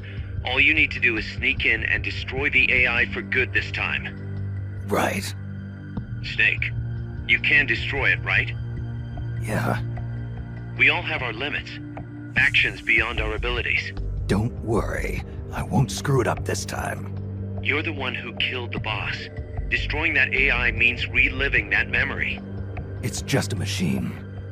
Snake, I'm worried. Worried?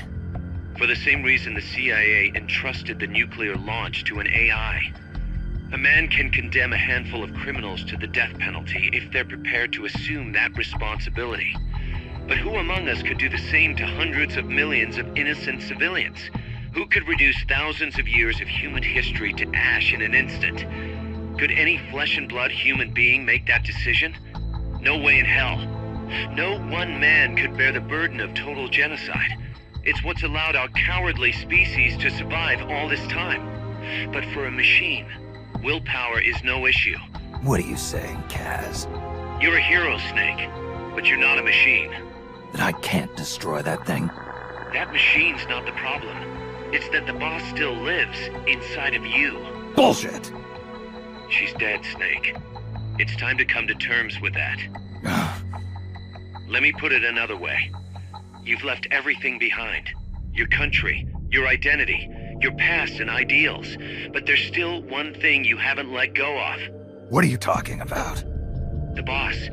You still haven't let her go. That's why you're so afraid to find out the truth about her. And that's what's holding you back from your future.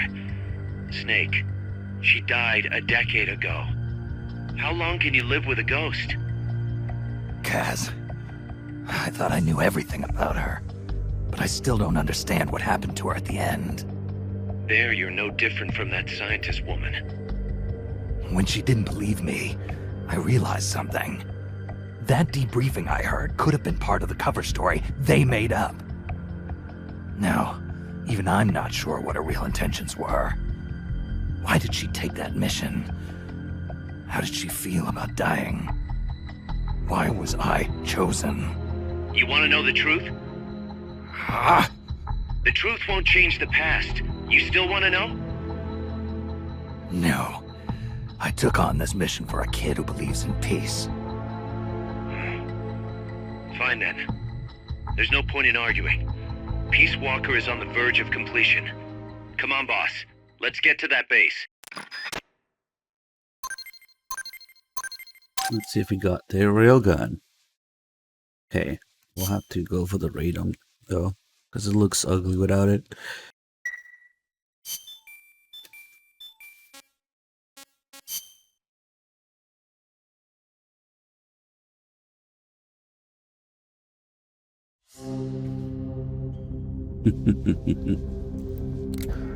Yeah, Kaz's appearance is because he's half American, of course, and for him to get treated a certain way in Japan growing up, and Cecile is just a slightly hotter version of the real life Cecile that worked at Konami. Let's see, any tapes?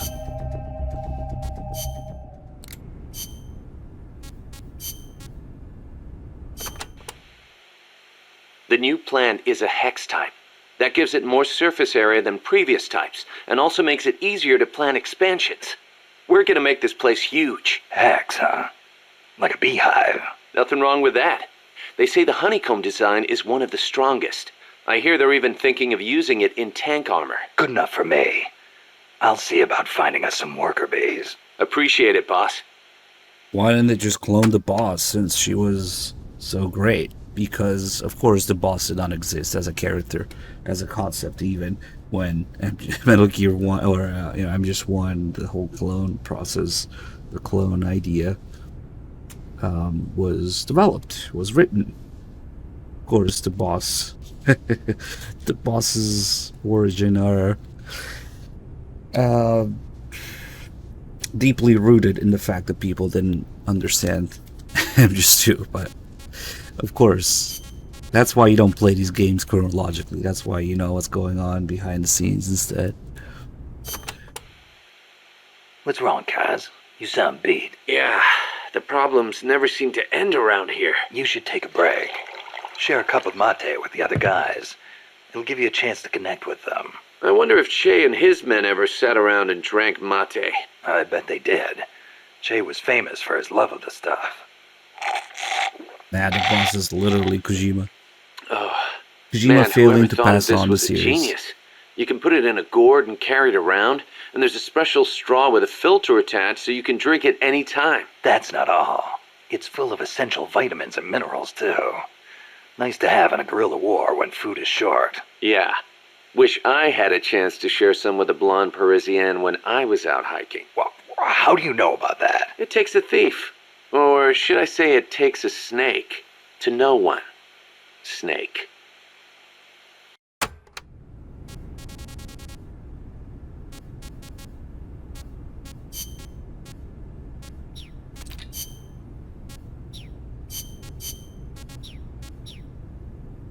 Let's see. That's... Snake, I need your opinion. How strong are the enemy's mercenaries? They're well-trained. They've got more than enough men. Seasoned, too. A lot of them probably saw action in Vietnam. They're a tough bunch. And armed to the teeth. I don't think I've ever seen a mercenary force field that many tanks and attack choppers. It shows how much cash they have to throw around. And connections. How did they get access to such weapons? How do you think? They're backed by the one and only CIA. And here we are. Half of us farmers and the other half students. Children even. And weapons. We're so short on guns we have to steal them from the enemy. As much as I hate to say it, we're always going to be on the defensive. I know. And mi viejo. Without him, Yeah, I know. I don't know if we can win. Can we, Snake? Stop feeling sorry for yourself. But... Amanda. What? Listen to me. Don't ever let your men hear you talk like that. You're their leader, and a leader has to stand tall, even when times get tough, when it feels like the fear and uncertainty could crush you. You're the one your comrades look to for reassurance. That's what a leader is. Don't forget it. Snake. If you're looking for comfort, go find a church. That's all I've got to say. You are right. I am sorry. I need to pull myself together. You'll be fine. I know you have it in you. Thank you, Snake.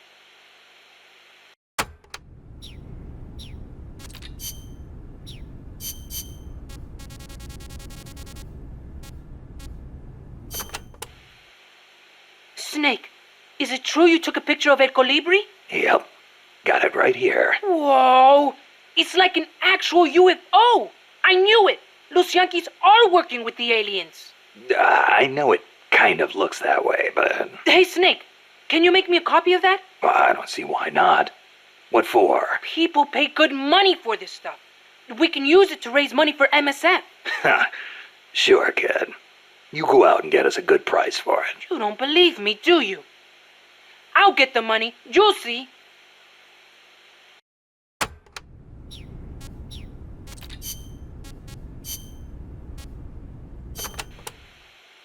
You ever see the movie 2001: A Space Odyssey? Can't say I have. Fantastic flick. The outer space special effects are incredible enough, but the depiction of AI is what really stands out. There's an AI? Yeah, a spacecraft pilot AI called HAL. It plays a major role in the story. Dr. Strangelove loves it too. Did I ever tell you about the time we first met up in Costa Rica? No. You know how she hates men, right? So we hadn't seen each other since NASA, and we just weren't hitting it off. Until we started talking about HAL. And then she started going off. The way she talked about it was so intellectual. The way she analyzed every plot detail, how passionate she was about the AI. It made me fall for her all over again. Yeah. You know what? Here's to Hal for bringing her and me closer together. You should ask her about 2001 too. Then you'll understand just how amazing she is. Amazing, huh? Hal. Now there's a good name.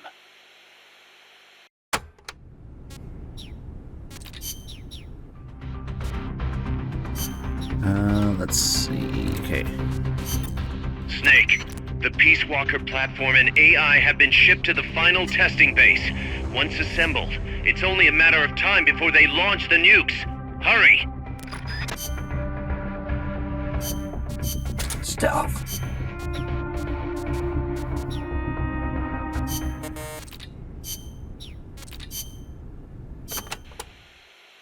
I remember those barracks. They're full of crisscrossing pathways, so visibility is terrible. Perfect for sneaking. That may be true, but it will also be easy to lose your fix on where you are. You could end up bumping into enemies when rounding corners, too. I'll be careful. You'll get a better view on the roof, but naturally you will be more easily spotted, and there are few places to hide. If you are going up there, get a quick lay of the land and then come back down. The soldiers there do not have access to many long-range weapons, most likely because of the terrain. A sniper rifle could be really advantageous there. I'll keep that in mind. Good luck, Snake.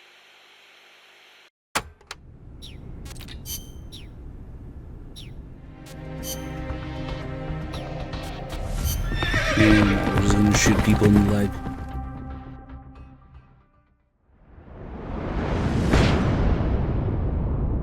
Chapter 3?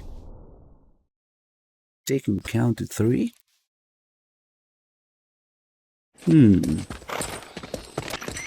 How's the horse doing? Not too bad. You'd never know he was over 20 years old. He was hers after all. Seems like some part of her became a part of him.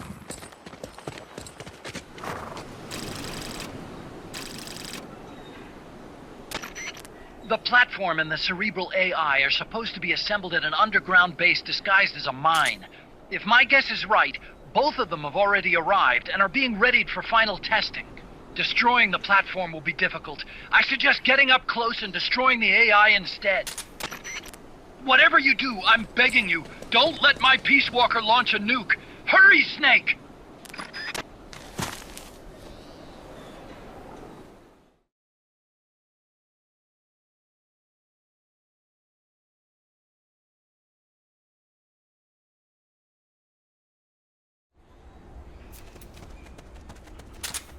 Peace Walkers in a base due west of your current position. Move out. Nice. First shot ever in 1911. And it's great. Okay.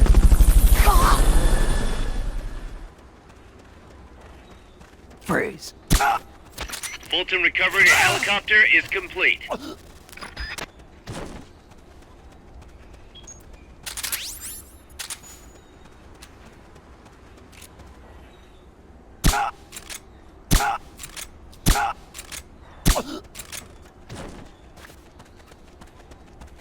Freeze.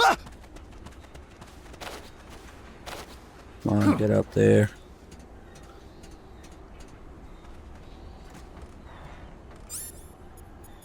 Oh, perfect. We have an empty slot.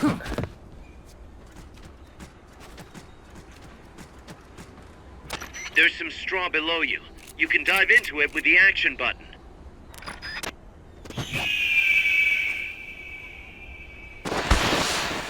Back in the time of the Crusades, members of the Order of Assassins used what is called the Assassin's Straw Box to hide and get close to their enemies.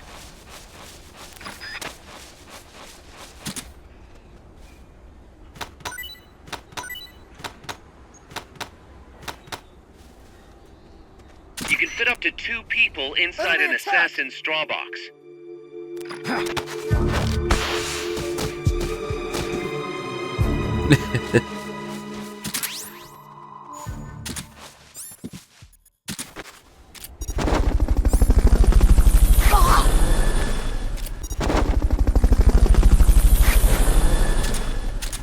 Fulton recovery subject confirmed onboard helicopter.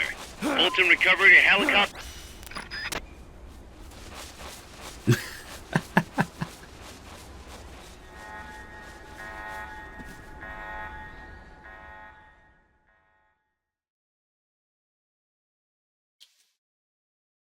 I'm conflicted because one thing that guy knows that Phantom Pain is bad, but on the other hand, he thinks it's because of this game. So, yeah, probably for the wrong reason, I guess.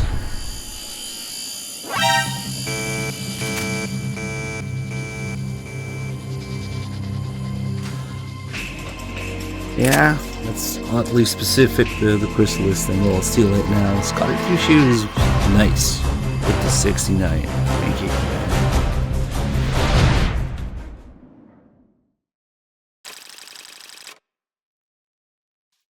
May, you can't bonk people for going to horny jail and then nice 69. Okay, you can't have it both ways. Pick one. You can't send people to horny jail and then do nice for 69. Sorry. Damn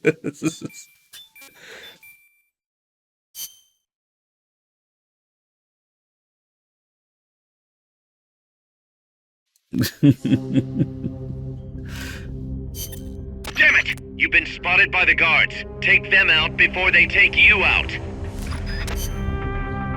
No, really? Take a look, Snake. That place is as wide open as a soccer stadium. Best to use a long-range weapon you can snipe with. I can see several exits. Right. Don't get too focused on any one of them. Copy that. Go get 'em, Snake.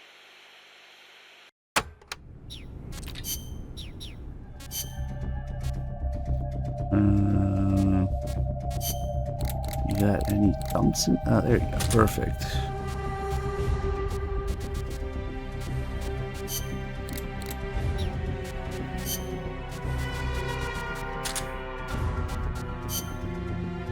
Oh man, we only have one box like this.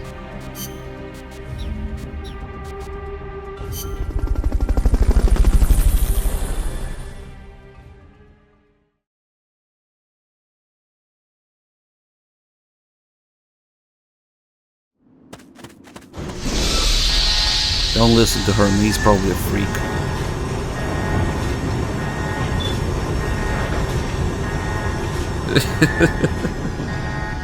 She's just covering her traces, pretending to bonk people.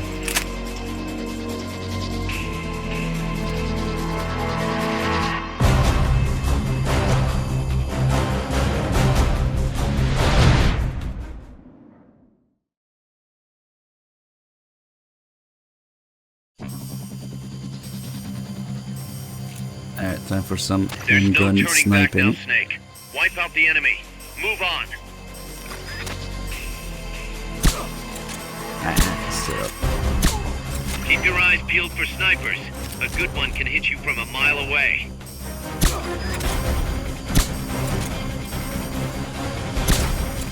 Stop moving.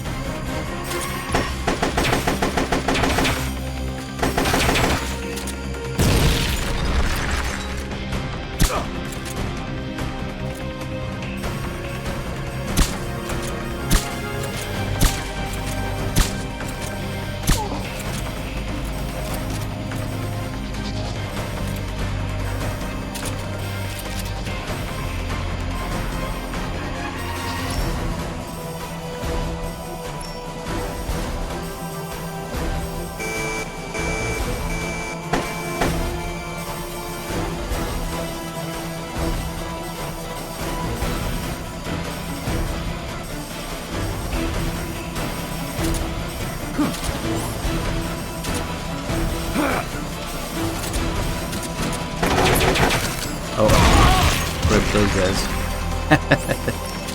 Perfect. Nope. Nope.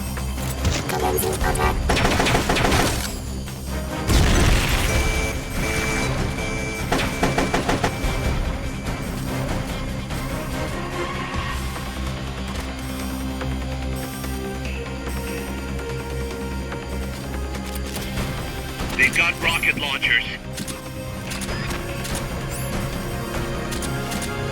Why is it not? What the hell happened here? There you go.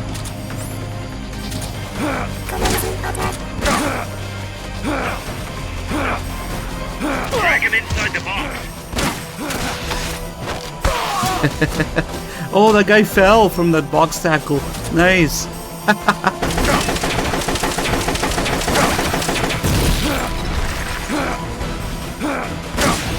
Shit. Oh fuck, they can destroy it. I didn't know that.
said it this time.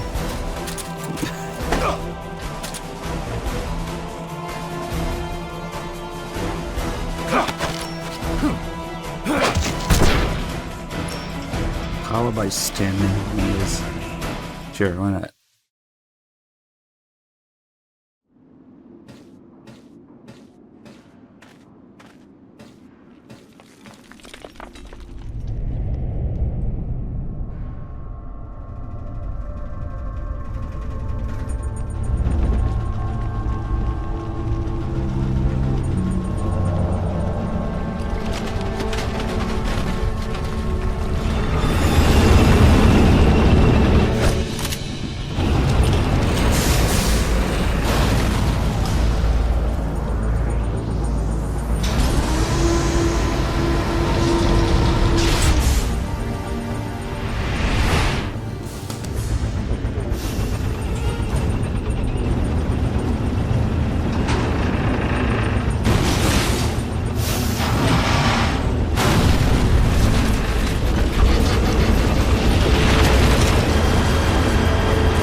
Snake, that's Huey's unmanned weapon, the Cocoon. Put it out of commission.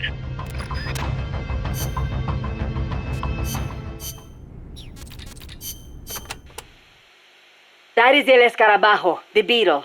Even we don't know the Escarabajo's weaknesses. That's not what I wanted to hear. You could try asking that scientist, Huey, right? This is just common sense, but once it fires a missile, it must take time to reload.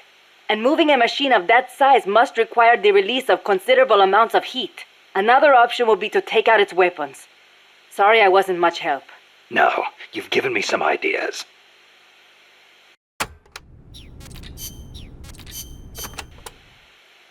During development, I had trouble figuring out how to handle the Cocoon's excess heat. I'm embarrassed to admit it, but the radiators are most likely its weakest points. They're not heavily armored, as heat wasn't dissipating properly. Where are they? There are multiple radiators on the upper and lower sections. Just look for the exhaust fumes. The only thing is, the upper radiators typically aren't exposed. You should probably shoot for the lower ones first. You could move under its body to access the lower ones, but the Cocoon is capable of vertical movement, so be careful not to get crushed. Watch out for missiles and hedgehogs, too. Hedgehogs? Anti-submarine multiple spigot mortars? I adapted the technology for use as a surface weapon. Both the missiles and hedgehogs take time to load, though. It can't fire a hedgehog until the lamp comes on.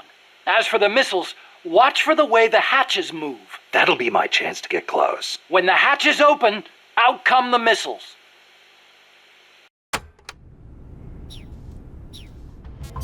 That's Huey's weapon, the Cocoon. Let's rock.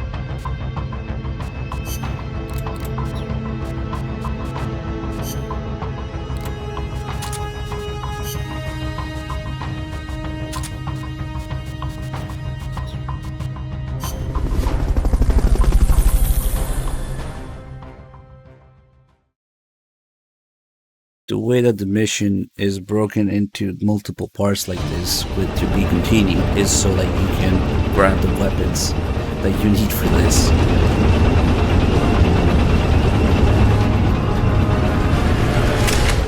this is a PSP game, and because you select missions from a menu and your loadout. There's absolutely no fucking reason to do it in the main console PS4 open world, whatever the fuck game. Other than technical limitations because the engine sucks, of course.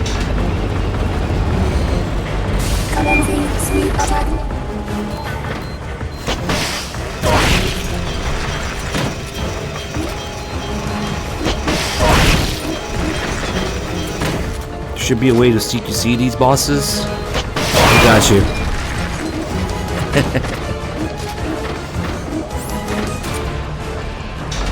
What if I told you that you can?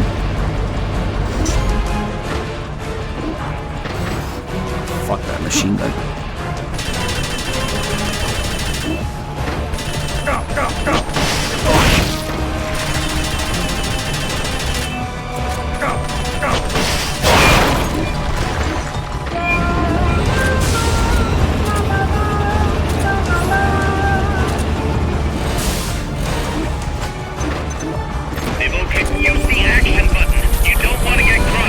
There you go. Great job. Just CQC it.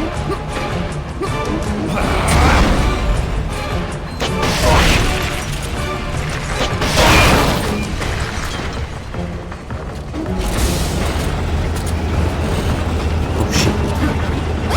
Fuck.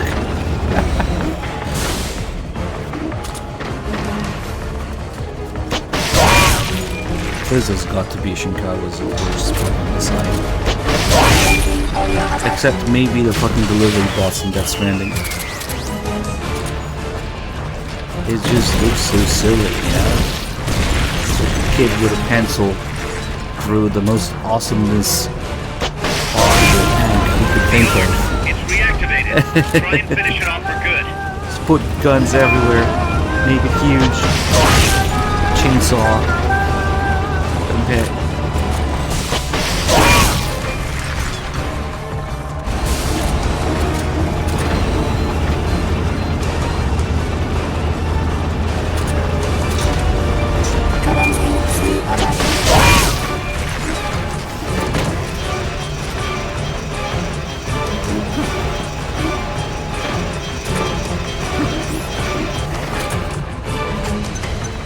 They've okayed your request for a cardboard box. It'll be sent out shortly.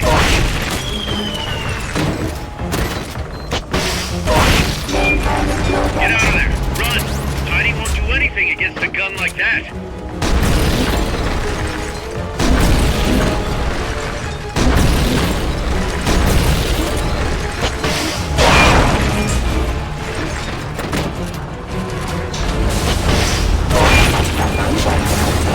It's on bonk. Let's head now.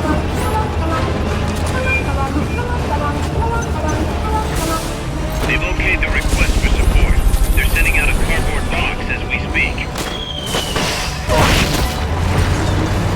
Just sort of new shit on it.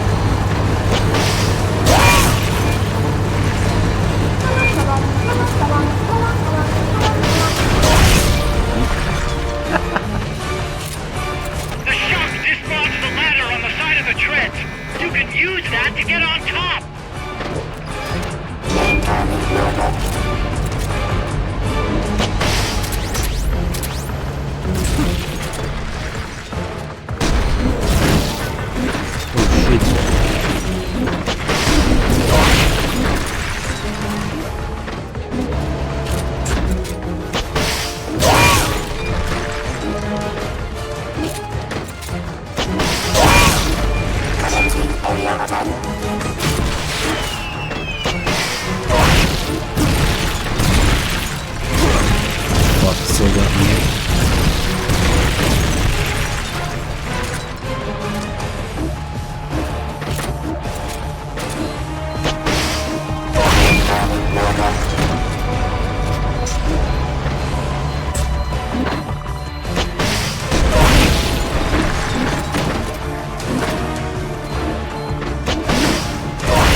weapon before jumping on. See the ladder on the turret?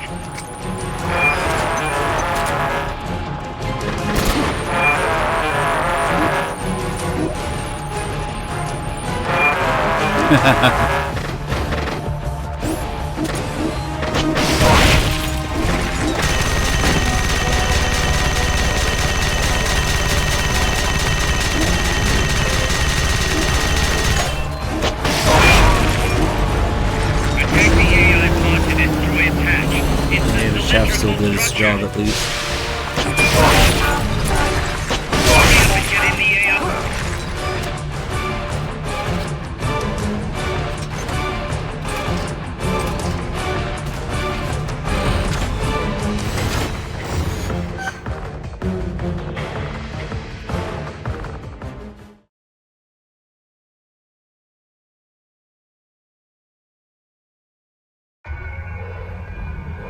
Pull out all the unlocked memory boards. Pull out the memory boards. All the unlocked boards will have icons over them.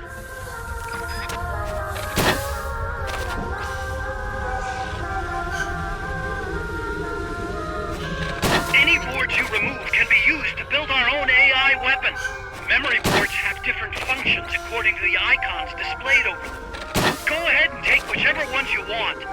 If you attack parts in the exterior of the machine, the memory boards that control those parts should light up.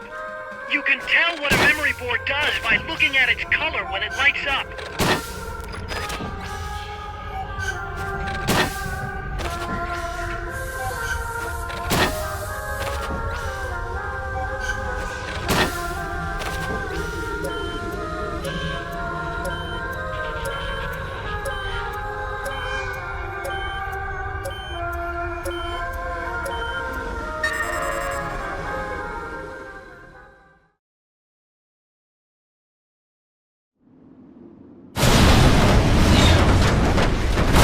Because the inside of the iPod is modeled after, you know, HAL in 2001. Memory boards are. We got the low lighting, mist-ish kind of light, and the red soft light everywhere. Diffuse light like that. So any other places that look like that are most likely referencing the same thing.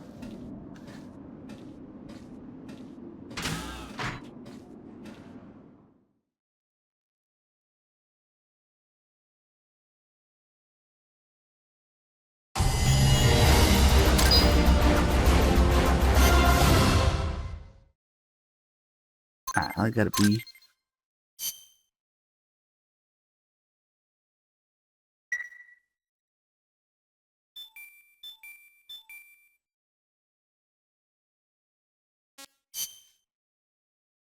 Also the fact that the AI sings.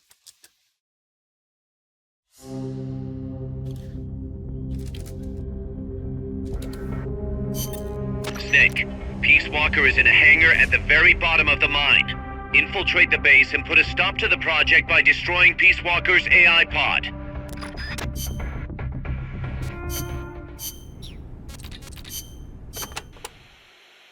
Wow, you made it all the way to El Basilisco's hangar. None of us has ever gone that far. I have no idea what the underground base is like. Wish I could say the same. It'll most likely be some kind of building, so... Plenty of places to hide. Right, but security will be extremely tight. Do not forget that the odds are stacked heavily against you. Yeah. A lot of useless tape. A base disguised as a mine? We never made it that far. I don't know what kind of place it is, but you better be careful, just in case. I plan to. I've heard that the American army keeps dead alien bodies and UFOs in secret bases. Boy. Aliens. There are billions of stars in space. You've got to think that at least a few have civilizations more advanced than ours. I'll bet they visit Earth in UFOs. In 1947, the Army actually announced that they had caught a flying disc-shaped object near Roswell, New Mexico. Maybe you don't know about it, but those Army guys, they all know. Oh, you don't say. Anyway, There's no telling what kind of mystery weapons they might have stashed up there. Watch your back. Here we go. The UFOs. UFOs. UFOs. Apparently, UFOs are connected to cattle mutilations. Cattle mutations? No. Not mutations, mutilations. It's a word I'd never heard before. People have been reporting their livestock dying in mysterious ways near the same places where UFOs have been sighted. They say the bodies are drained of blood and the eyeballs and sexual organs are gouged out. Wow, when you leave a corpse cut open in a field somewhere, the ground soaks up the blood. Yeah, but supposedly these cows weren't cut up by any man-made means. Maybe maggots got to them. In some cases, they detected radiation. Radiation? Even in our own town, we had goats that died in strange ways. Some said they saw a monster. A lizard on 2 legs covered in spines from its head all the way down his back. I wonder if that's what the aliens look like. Or if it was some pet they brought with them. Either way, doesn't sound like a very advanced civilization to me. Well, if you see one, tell it I said hi. Sure, if it speaks human.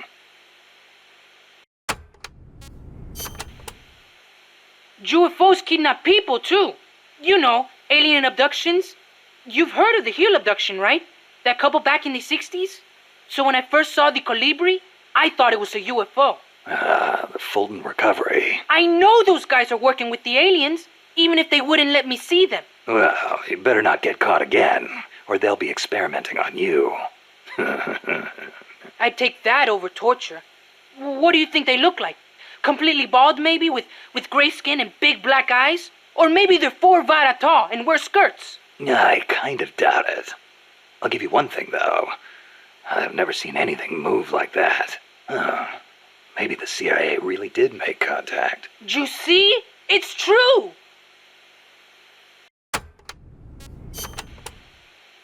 You want to know something? I once met an alien cat. An alien cat? Yep. It was dark out, so I couldn't see too well. But it was a cat with a huge long tail. Its eyes shined in the dark, too. Most cats' eyes do. At first, I thought it was a regular cat. But then, he started talking to me. Inside my head. Inside your head? He said his name was Altargoso Elbaki Munyudad. He'd come to Earth from the Andromeda Galaxy to check out Earth's nuclear weapons. The Andromeda Galaxy? Mankind's barely made it to the moon. We couldn't possibly launch nukes that far. Elbaki said he was watching over us, to make sure we don't destroy ourselves with nukes, until the day we humans are ready to join the Space Federation. It's a shame. This is supposed to be the era of détente, and still we've got people pulling stunts like bringing nukes into peaceful countries. If something ever went wrong, and set off a chain reaction of retaliation. I know. This planet could destroy itself at any time.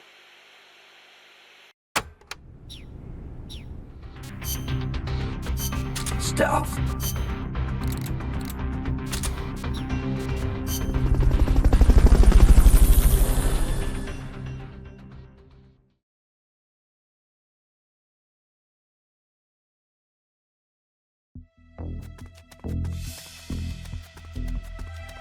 The enemy's still on high alert after that last tangle. Don't get yourself caught.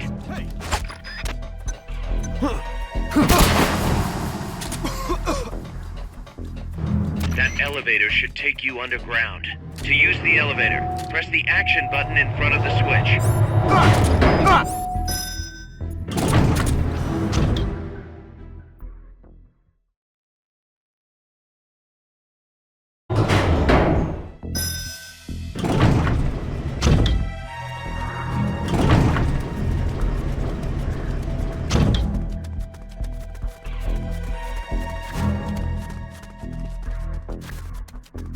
They're calling for backup up top. Come on! What was that? I always mix this mission up with the other one after the torture.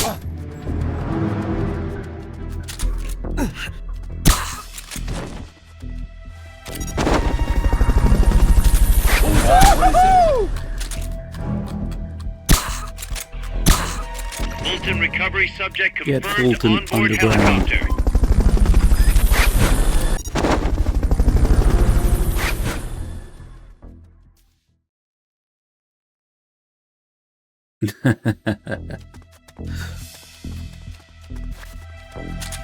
Damages V came from your anus.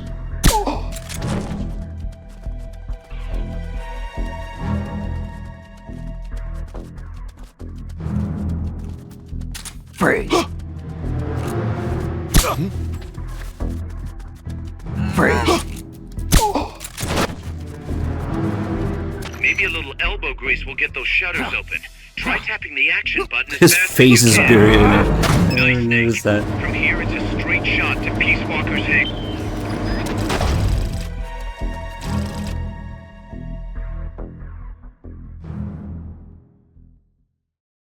QTE time. Initiate. What's the situation? We're waiting on acknowledgement from Reptile. It could be a while. Don't take all night. Ah, Coltman. I'd like to perform one final check. Everyone, take a break. I've got some concerns about the dummy. Now's your chance, Snake.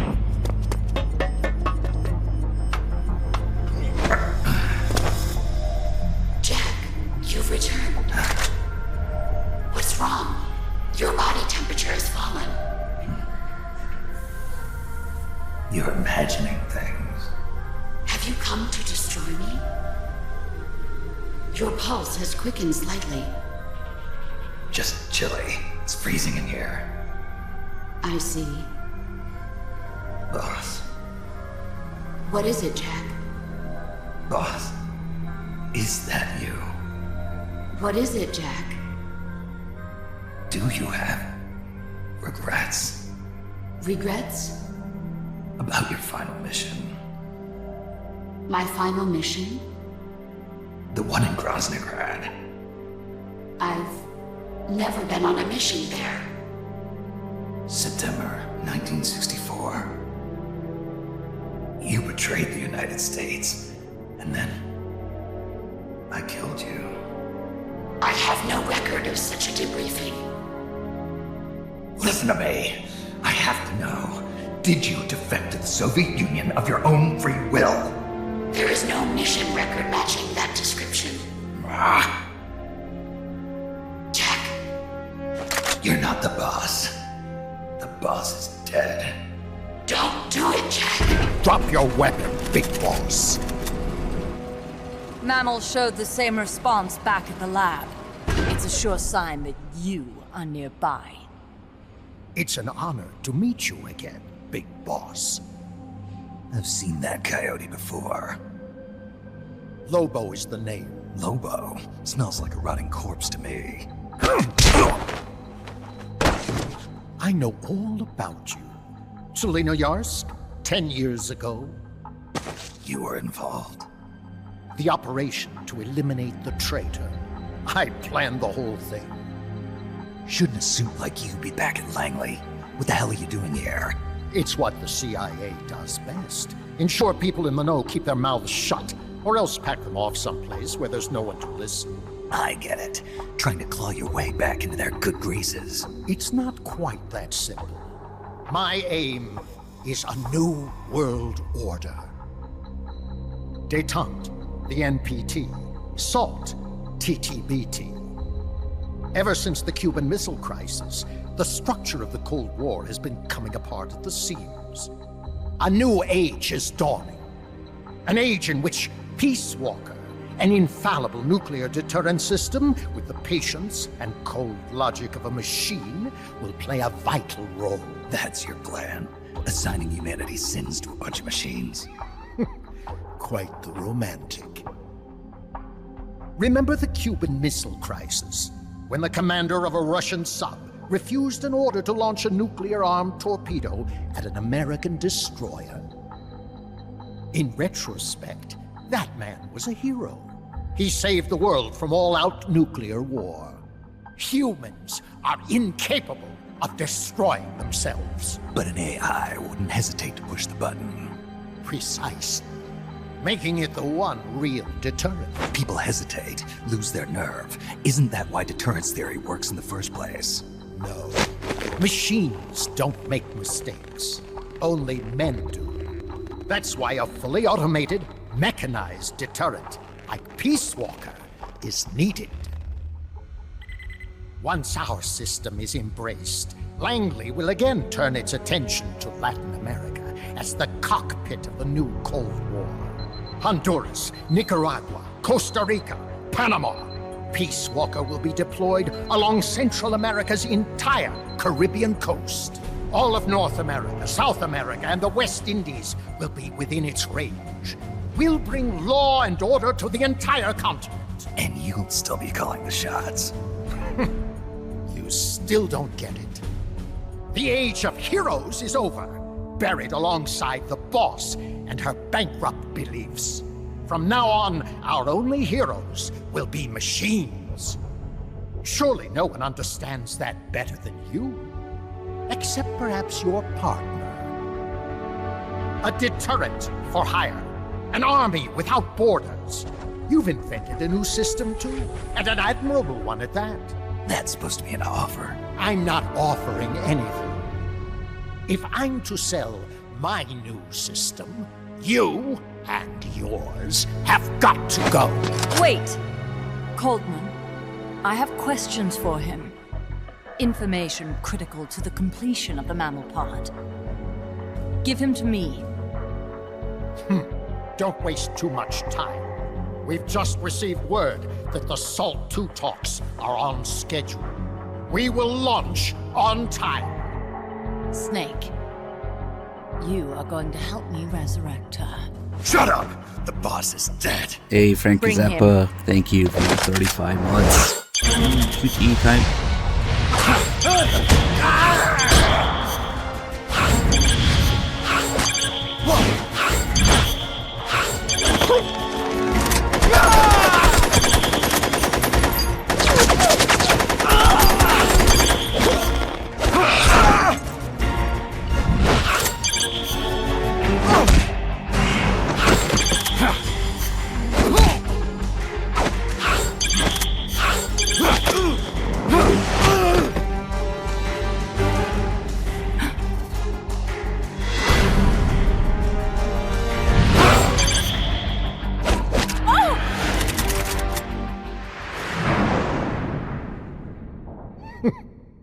Take him away.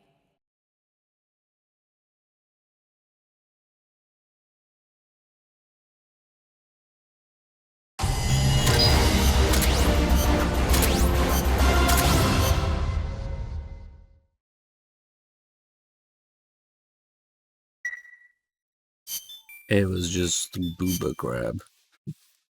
Now we have the ID card to escape. Nah, I want to do it in co-op because I want to show the extra scenes, I guess. Snake, I hope you can hear me. Word is you've been captured by Strangelove.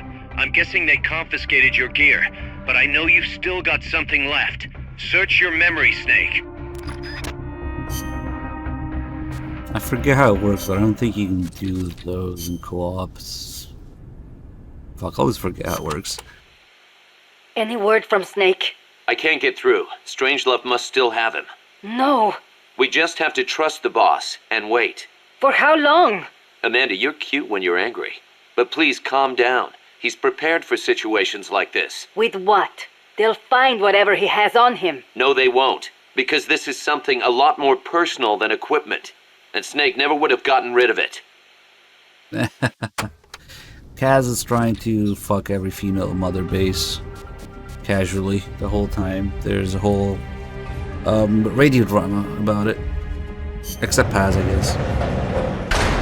But that's probably only because he knows she's with Cypher.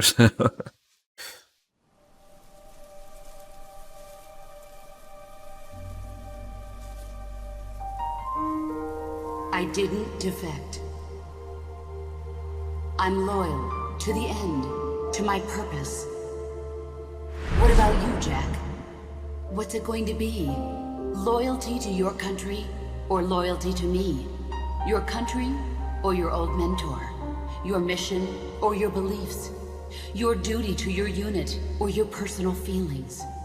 The only thing we can believe in with absolute certainty is the mission, Jack.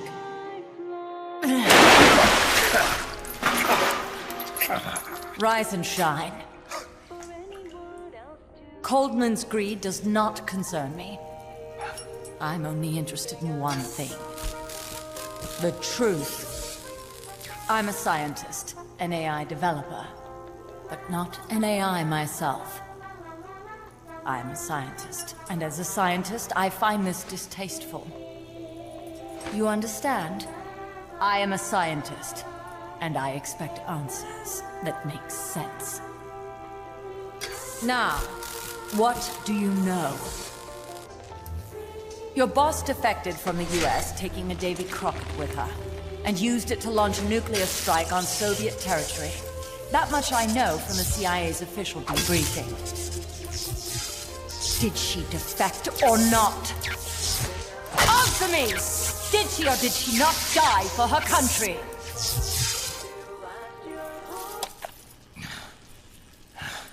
She sold us out.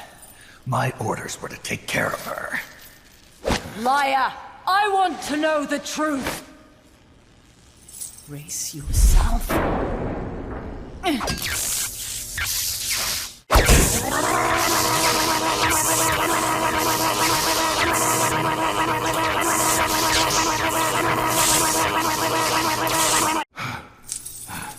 You hate me?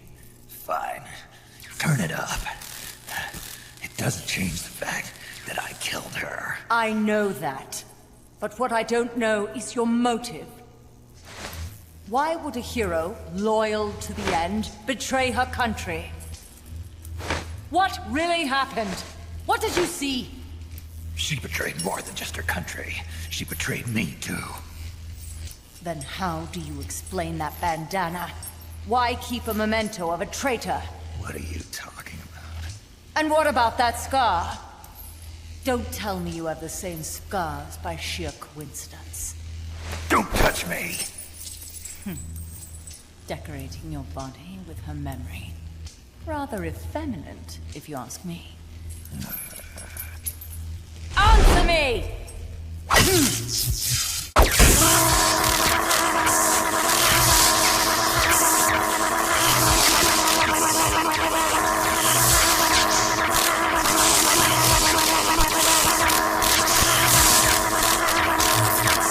Admit it! She sacrificed her life for America, didn't she? Sacrificed all for a country that cared nothing for her soul or for her dignity. And you... Yes, I do hate you. But even you must understand how I feel. I have a right to know what she died for. Why won't you tell me? You're no longer one of Washington's lapdogs. You have no moral obligation to your country. Answer me! Would you see your beloved boss brought back to life? Then say it. Say she died for America. That she remained true to the end. Gave her life for the country that betrayed her time and again. No. That woman was a traitor. Why? For what purpose? She went to her grave, cursing her country. Why? Who is it? What are you protecting? I'm not helping you finish that thing. Face it, the boss is dead. Whatever's inside that machine, it isn't her. I'm raising the voltage. The next one might kill you!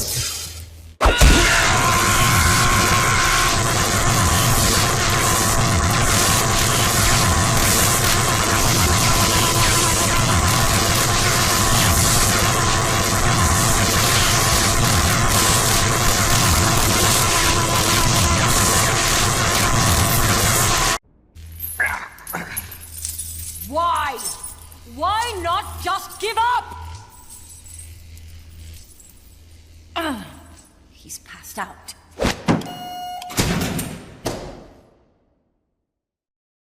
Get in there!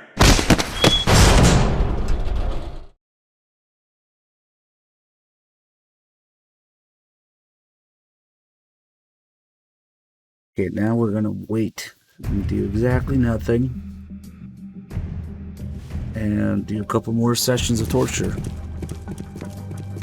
We can listen to Kaz rap, I guess. Couldn't you unlock that door somehow? Couldn't you unlock that? Couldn't you unlock that? Couldn't you unlock that door somehow? Couldn't you unlock that? Couldn't you unlock that? Couldn't you unlock that? Couldn't you unlock that? Couldn't you unlock that? Couldn't you unlock that? Couldn't you unlock that? Couldn't you unlock that? Couldn't you unlock that? Couldn't you unlock that door somehow?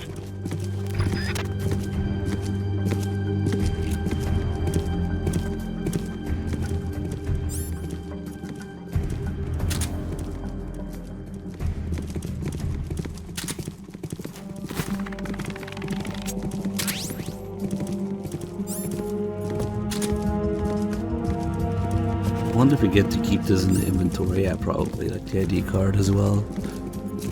Couldn't you unlock that? Couldn't you unlock that? Couldn't you unlock that door somehow? That's all he says.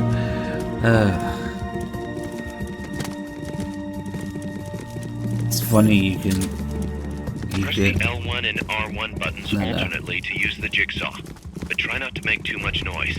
You can escape into the other cell that's also locked. Genius.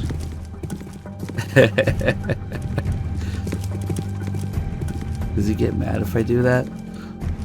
I just want to make my living space a little bigger. Two bedrooms, two bathrooms.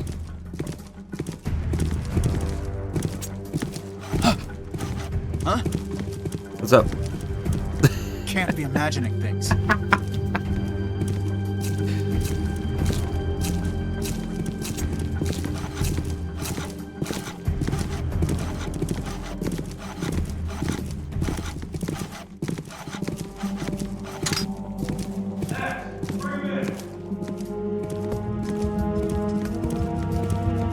Wow, escape artist. I'm free. What are you doing? Come on, I'm still locked up. Nice try. Fuck. The birds are weeping. What happened? Snake! Say something! Okay. We waited for nothing. It was almost time too. We got a pretty rare Cecile game over too.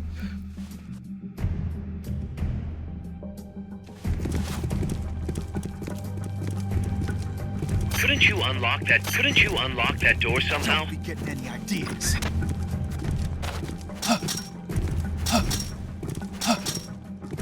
Quiet, you.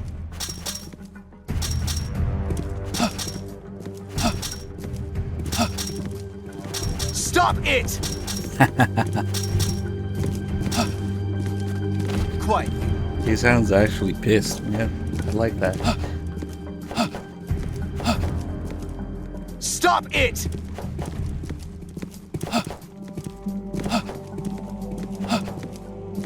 Quiet, you.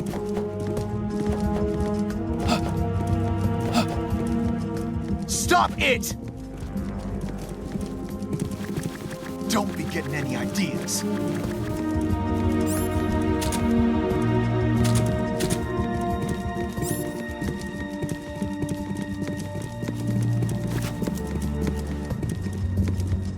I wonder if you escape with the jigsaw, can you use the ID card on the other cells? Maybe we'll try that. But first, we'll have to be patient and just wait here. Get a couple more. It almost looks like you can use it on the toilet. Toilet jigsaw.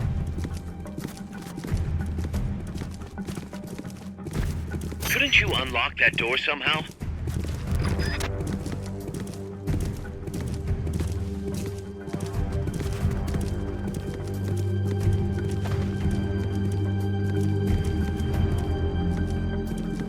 I remember somebody spoiled how to escape from the cell when I first streamed this game.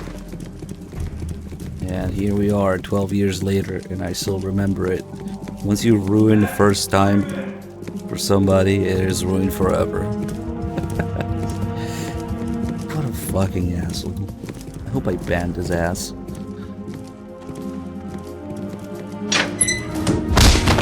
Come on!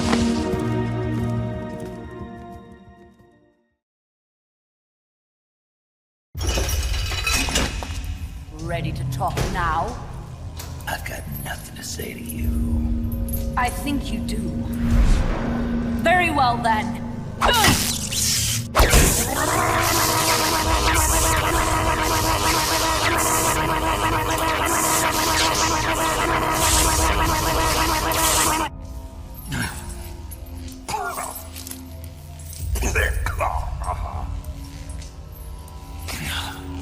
Kill me.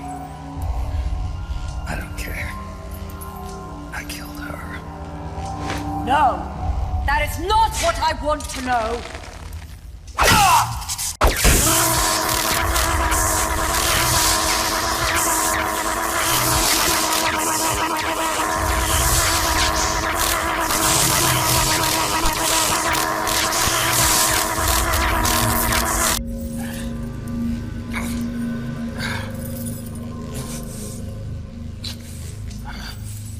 Do it.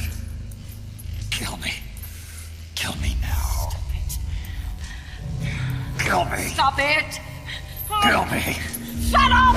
Kill me. Shut up!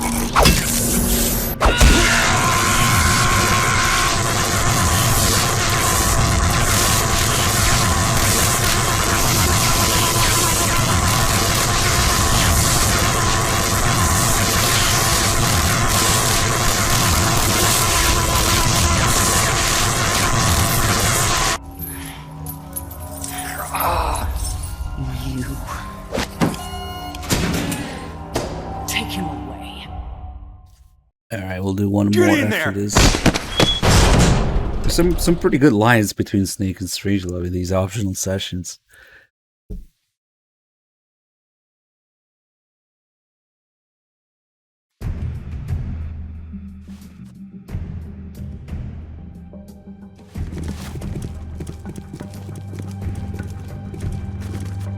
Wait, can I use the ID cards in Don't be this getting door? any ideas.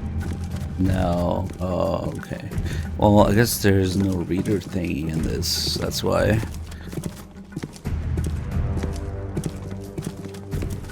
Because why would there be? It's on another cell.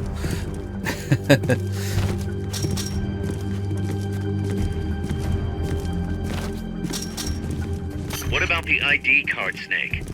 Give it a try. That different rap song from Kaz now. What about the ID? What about the ID? What about the ID? What about the ID? What about the ID? What about the ID? What about the ID? What about the ID? What about the ID? What about the ID card? Wonder what he says here. Give it a try. If you don't have a card.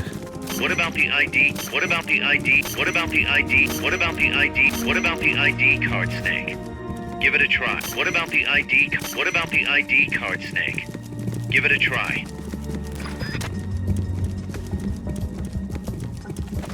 Maybe he has a jigsaw line too. What about the ID card, Snake? Give it a try.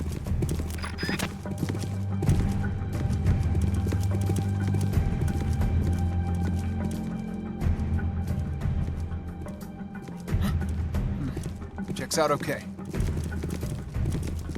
Bed. It's a pretty big bed, actually.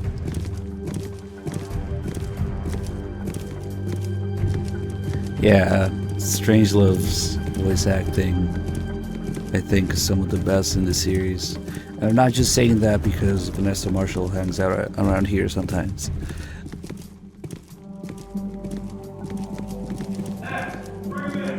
There's some characters that you just forget that they're actors, forget that you're not real people.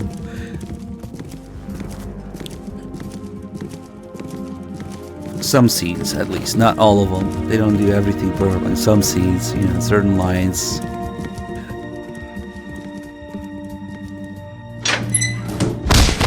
Come on!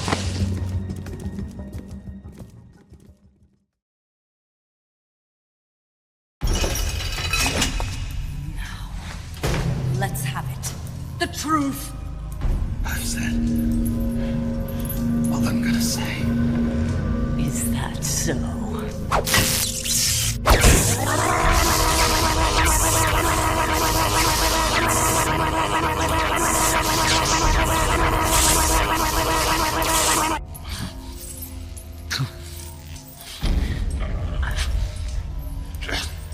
Up the voltage.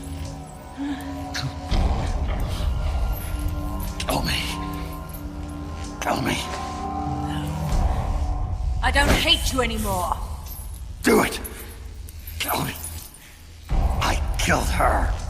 Please, stop! Stop it! I killed her. My beloved. With my own hands. Stop it!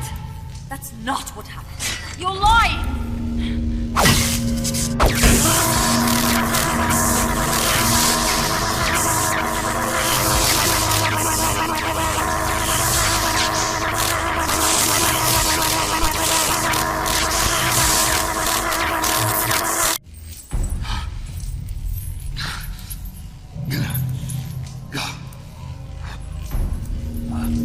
He says I'm using my hands. All right. The truth. She betrayed her country. Liar! She's not a traitor!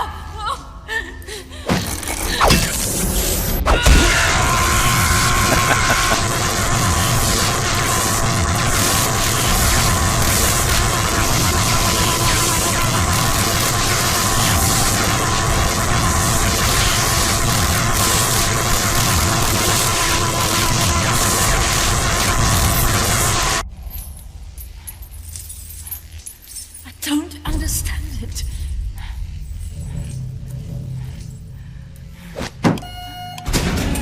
There's only 2 extra Take scenes. him away. If you don't escape, it starts repeating from the first Get one. in there! So there's like 3 dialogues between Snake and Strange. There's no point in staying now.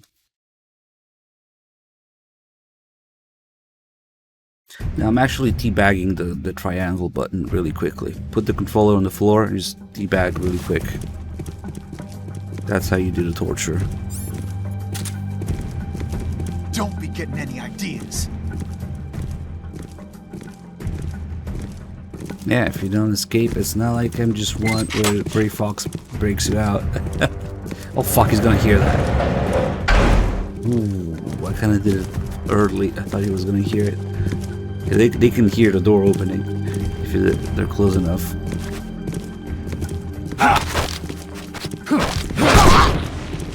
That guy's just completely fucking blind.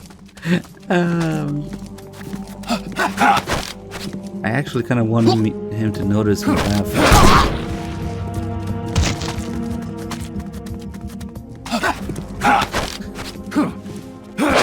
Blind guards and magnetic arm CQC range, and their reaction time is slow as shit too. Well, they have sunglasses indoors. Good point.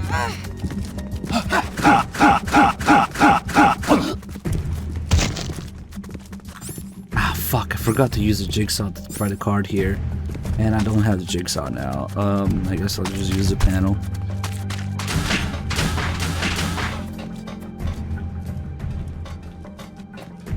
Okay.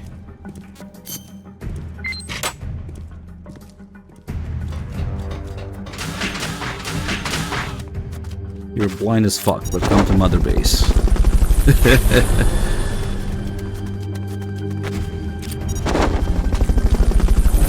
recovery helicopter is complete. Fulton recovery subject confirmed onboard helicopter. Fulton recovery helicopter is complete. I bet I can run up to that guy in CQC before he can react. The enemy's here!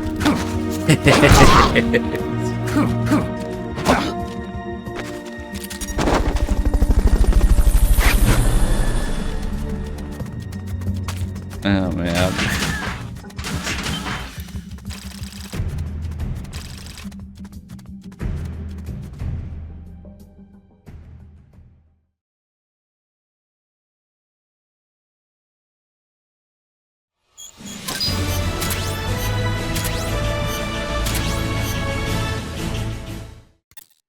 Snake, Yeah. it's good to hear your voice again. Sorry. Hey, you okay? Yeah. My lungs taste like charcoal. No smoking for you for a while, huh? I'll be fine. I better get moving. Nice work. What's the situation with you? Everyone okay? Yeah, but there's a slight problem. I didn't get can't the get a hold of conversation Paz. about the jigsaw. Paz. I thought the professor was looking after her. So did I. Here's the deal. I started thinking, and I sent someone over to the school the professor mentioned. And the school doesn't exist. No, it exists, but Paz has been a no-show. The person at the school said neither the professor nor Paz had been seen there in quite Yo, some time. Baze, good to see you, man. Thanks for sub. About us. We've been marked by the CIA. The KGB and Paz brought us into all this. Coleman must know about them too. You think Coleman's got them? No.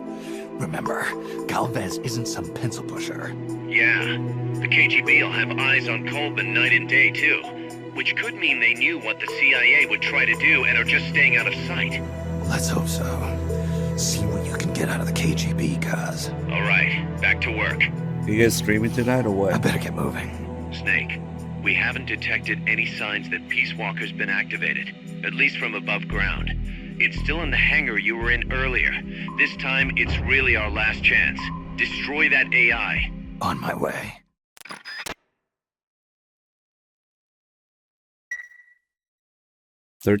No, 14 years. Went through a couple accounts.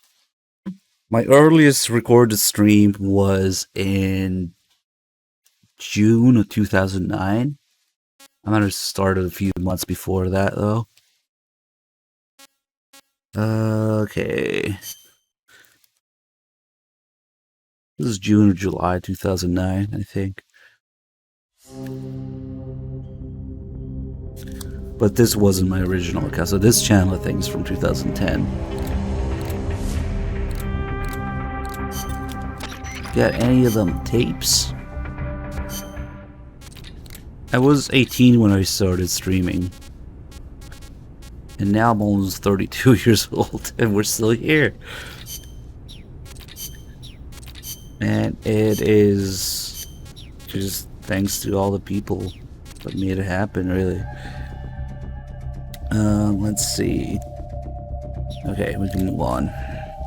Snake, Peace Walker is being prepped for activation in the hangar at the bottom of the base. Get in there and destroy the AI before it's activated.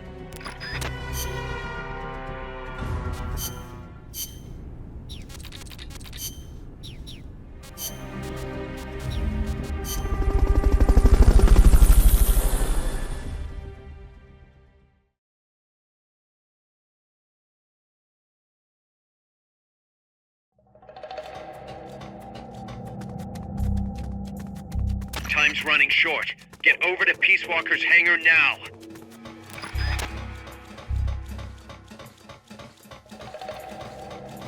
Freeze!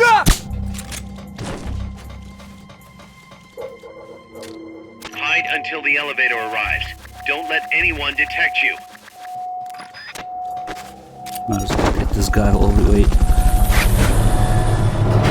Probably could have gotten both of them.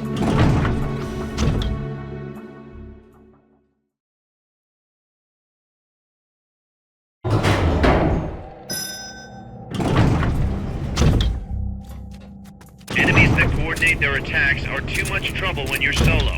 Just steer clear. What was that? Freeze! Shit. Shit. What was that? What is it? Freeze! MGS4 is what got me started doing big boss runs and shit. Because MGS4 is the first one where you can see all the emblems at the end and all the ones you're missing. So I guess that prompted me to do big boss runs. Can't be far. Hurry. And then I realized there's a thing in the other games, so I went back in the other games and did in the other games too. Oh, fuck. Work. Yep. Okay. Holy shit, man. What is this aim? Oh, hello.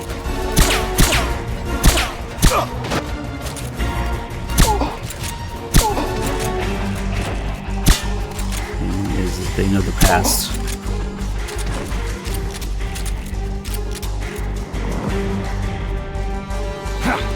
I don't know what the fuck is wrong with me.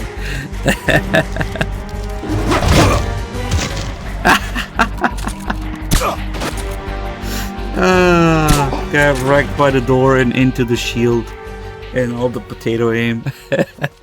Sometimes I just have these bouts of potato aim. I don't know. Alright, that never happened.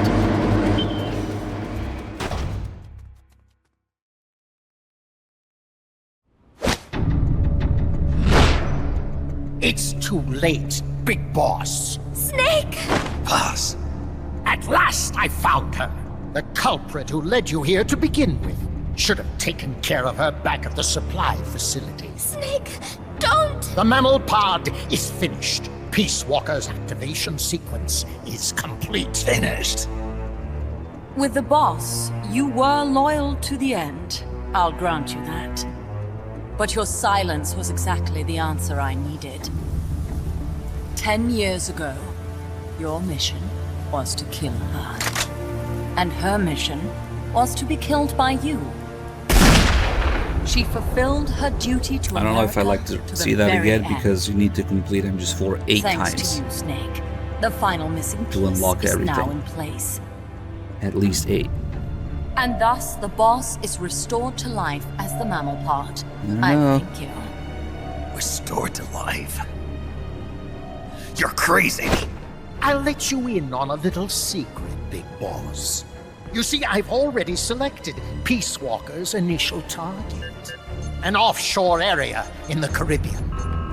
The trade winds will scatter the fallout all over the surrounding region. Crops and fish will die, leaving plenty of free I just hands missed like to a help million us shots and you say my mass-produce controls Peace look smooth. Walker. And wouldn't you know, someone's It's gone and PS3. built a pesky little Who else? fortress there. Now who would do that? And right in the middle of the target zone, too. Oh well, all the better to test the warhead, CEP. You bastard. I wonder who'll miss a ragtag band of pirates all the way out in the middle of the Caribbean. But first, we're going to prove to the White House that our baby can travel the Caribbean coast on its own. The whole world will know of Peace Walker's versatility. They'll witness the birth of a deterrent that can penetrate both communist and guerrilla-controlled territory, traverse any kind of terrain, and deliver a nuke anywhere it needs to go. Untouchable, unstoppable, the perfect deterrent. The Cold War's days are numbered. Deterrence isn't only about America and Russia now. You know what? You're absolutely right. While we've been wringing our hands, China, France, even India have surpassed us. There's a free-for-all nuclear arms race brewing just below the surface. The nuclear threat will only spread, which is exactly why we must deter it here and now. And the Peace Walker Project is the key. The advent of Peace Walker will bring calm to this restless world. Don't you see, Snake? We need nukes, controlled nukes, to have peace. Lies! Peace Walker will restore order. Order in the form of a new Cold War. But if the world is to understand the genius of our plan, we must launch! Snake! Stop them, Snake! Don't let him get away!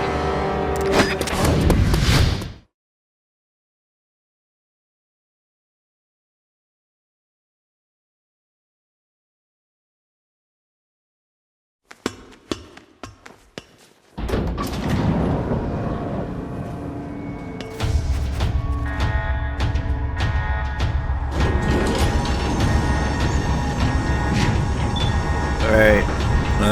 Shit. I always forget we need 4 people for this.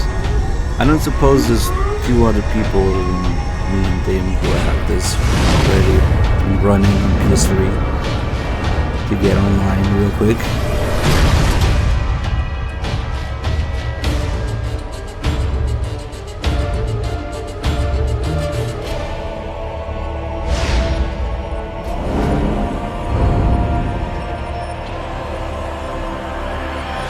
Yeah, we literally just need 4 people in the mission. Doesn't matter what you do. That would help.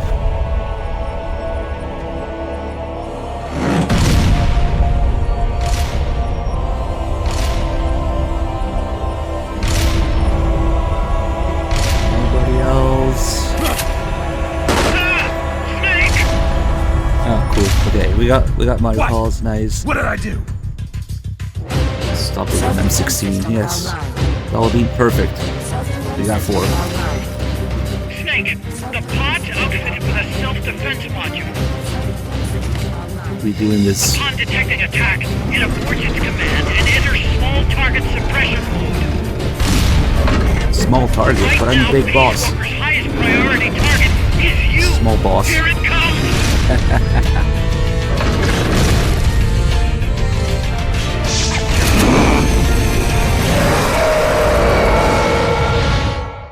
Small boss. Flamethrower dicks. 2 of them.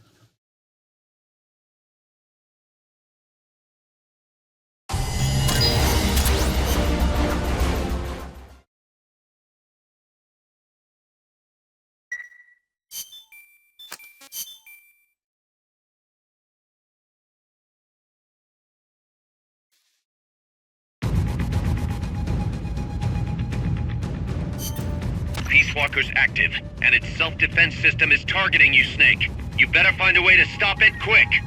We will stop it through PSN.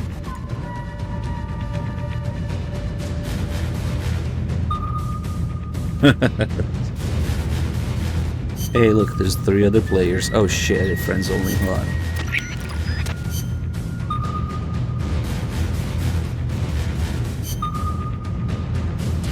Okay, you plebs get in while I play the tape. Be careful, Snake.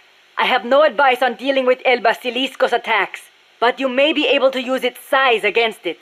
Its movements will probably be just as big, meaning it should give some kind of warning before most of its attacks. That's true. It might be good to start out by studying its movements, watching what it does before each attack. That should help you avoid most of them. And weapons that walk always have one guaranteed weakness. The legs. Oh. Right. Destroy its legs, and you'll stop it from moving. You might even be able to knock it on its back if you're lucky. Just make sure you are out of the way first. I'm telling you, Peace Walker had a dick, Rex had a dick, but, Philanthropus had a dick. Ray didn't have a dick because clearly that's a reference to Raiden.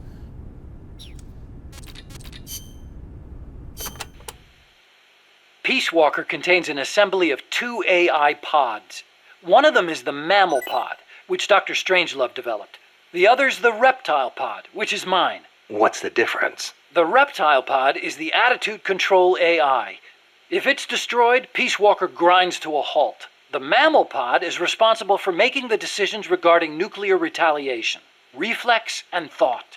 One is the brainstem and cerebellum, the other the cerebrum. So, the one that houses the will of the boss would be the mammal pod.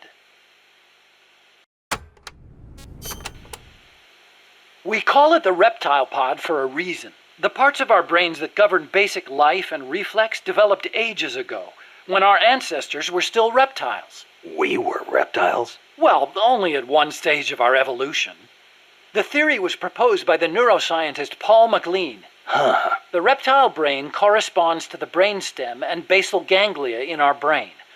The reptile pod also incorporates the functions of the cerebellum. So basically, it's the deep parts of the brain. Dr. Strangelove came up with the name. The part of our brain that developed after we became mammals is responsible for high-level brain functions. Such as? Such as intelligence, judgment, even love. That's high level, all right. Location-wise, the mammal brain is on the outside of the reptile brain. The cerebral cortex is part of it. I think it's very telling that Dr. Strangelove named her pod Mammal. It's almost like she wants it to be more than just an advanced AI. What she really wants is for it to have a mind of its own.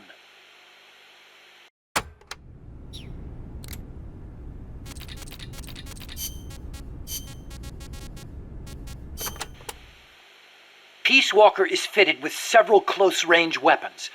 We'd also planned for it to be able to enter enemy territory and self-detonate. Wonderful. What exactly are we dealing with here? Well, the flamethrowers for one thing. One in the front and one in the rear. Then there are the S-mines. They're like cluster bombs. It scatters them from its leg hatches. If you see those open, you better clear out quickly. And finally, the rockets. These can travel quite a distance, so stay sharp. On the other hand, it can't fire them from too close. But then again, there are those flamethrowers. It can also use its legs as weapons against any infantry on the ground. Ouch. But remember, Peace Walker technically isn't complete. With just the reptile pod, it can only perform relatively simple maneuvers. They've got certain quirks, too.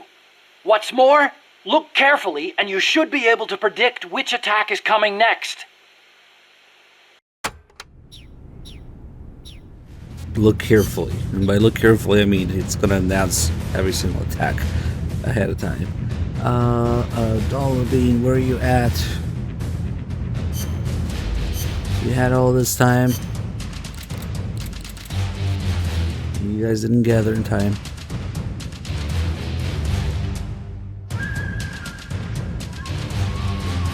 Seriously, there's literally anybody out there who's on PS3 right now.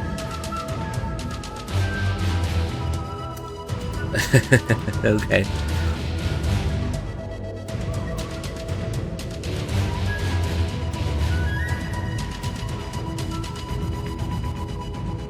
There is a reason to co-op this fight.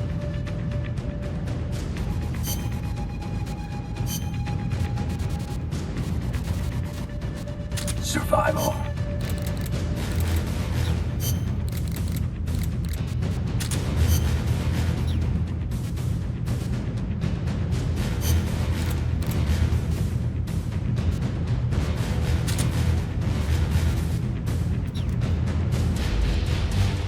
Oh, it's Jamie. Never mind, you're useless. Oh wait, you say you can fall out of bed. I thought you can't. Okay, I thought you said you can't. I guess whoever gets in here first. I don't know. Thanks.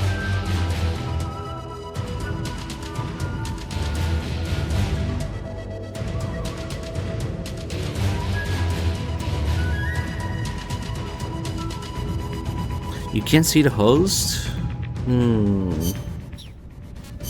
It did do global. Maybe you did story restricted in your search. Looks like we'll need Jamie after all.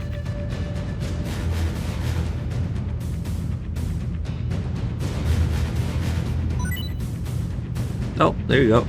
It was story restricted, wasn't it? That means you haven't even fought Peace Walker and you're safe. Get on with it. Alright, let's do it. It literally doesn't matter what you guys bring, because we're gonna, yeah. It's a surprise.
You still get the whole X and circle thing mixed up sometimes, huh?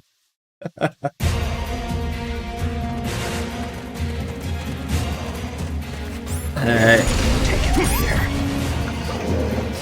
Self-defense system I'm online. just gonna shoot down the ass mines.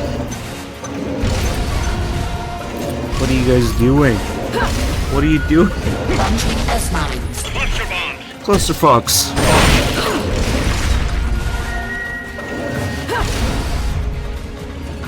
Launching S-mines. Launching ass mines. We still got wrecked. Oh shit, I'm stunned. Wait, no, don't shoot it. You guys just follow what Din does. Victoria, over where?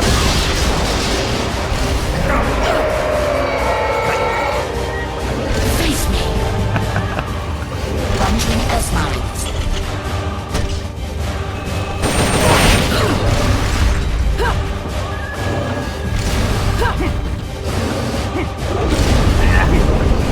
Somebody tried to get that. Failed. Now don't piss on me.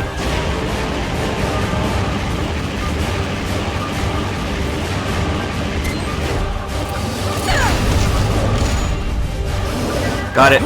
Come here, come here, come here, come here, come here. Get out before you get crushed. Ah, man. We're not coordinated. One more dollar bean, goddammit.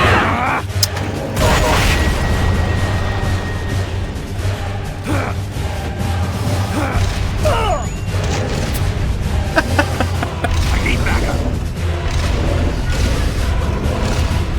It's not over yet. Launching S-mines.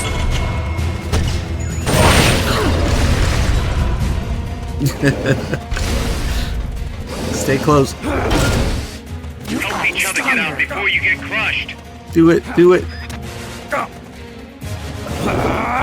What the fuck happened? Why didn't you guys press triangle? Did you guys not get the prompt? What the fuck? Nobody pressed it. I guess something went wrong for everybody. That's weird. Maybe I pressed it too much, that's why. S-mines.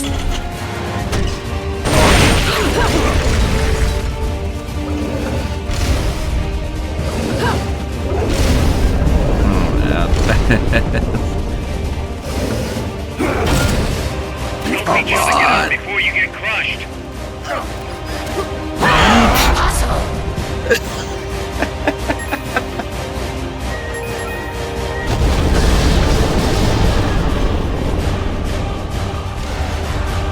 Honestly, that should have just been it, but I guess because of the cutscene, it has to come back.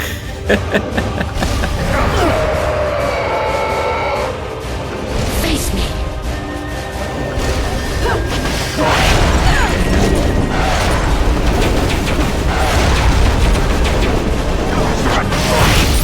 Red drive motor charging. Right, everybody.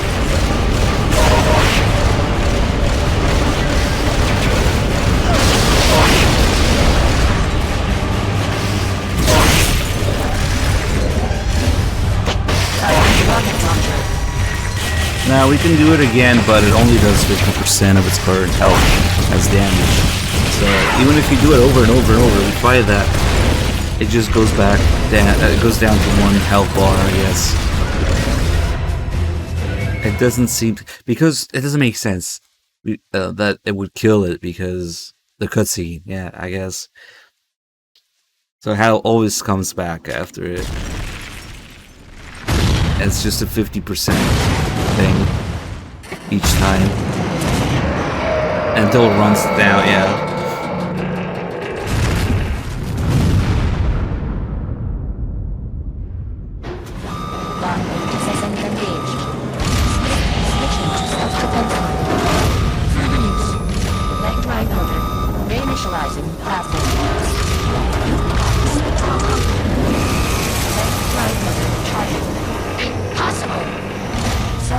System up online. Reinitializing power.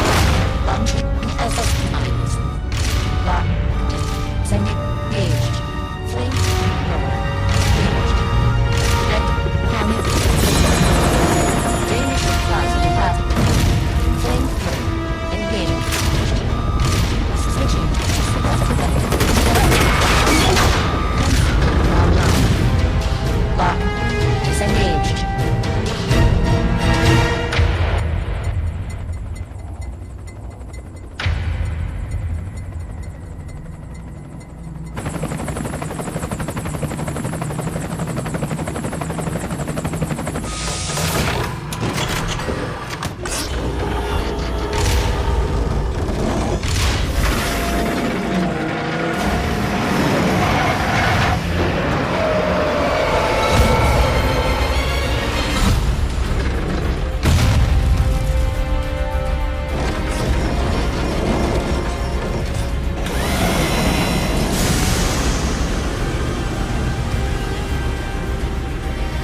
No 3D model for the horse.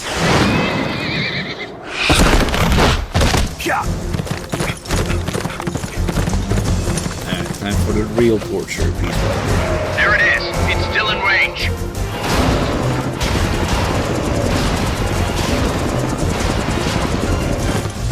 Peace Walker's estimated top speed on level terrain is 25 miles an hour.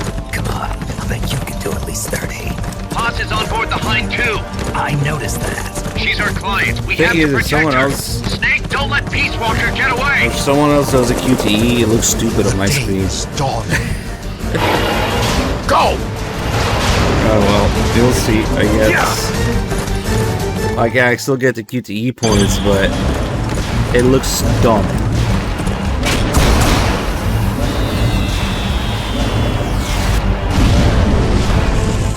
Hit the triangle button as fast as you can. We're cool. We're okay. It looks like it hits me, but it doesn't. That means someone else is doing it properly. Thanks, guys. I just be in the missiles, and it's not hitting me. Snake, you're entering the woods. Watch out. Peace Walker's Also, getting away. it says triangle there because this is a PlayStation game. I still dodge, not touch anything. Still dodging. Nice.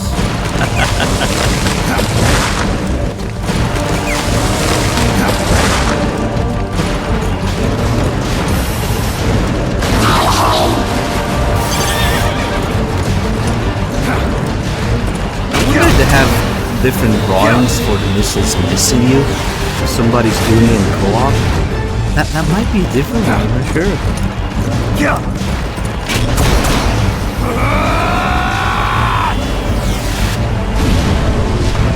That's definitely not a different one. That's just a different one when it's in front of you. So even if I'm on the missile... Oh shit!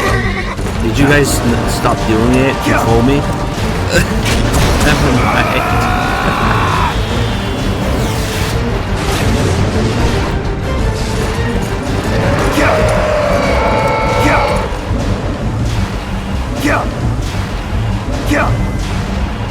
See, Hater can kill too.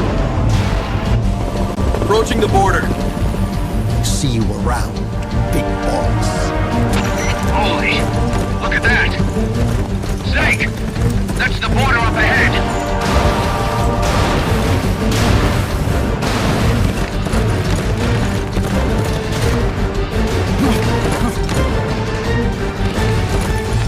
Hang in there.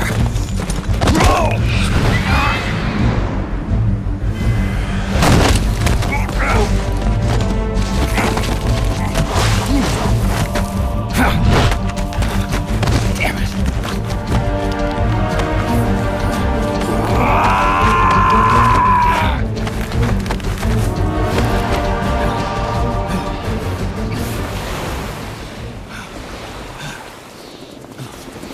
So I guess Kaz still says triangle on Xbox, but the subtitles maybe change.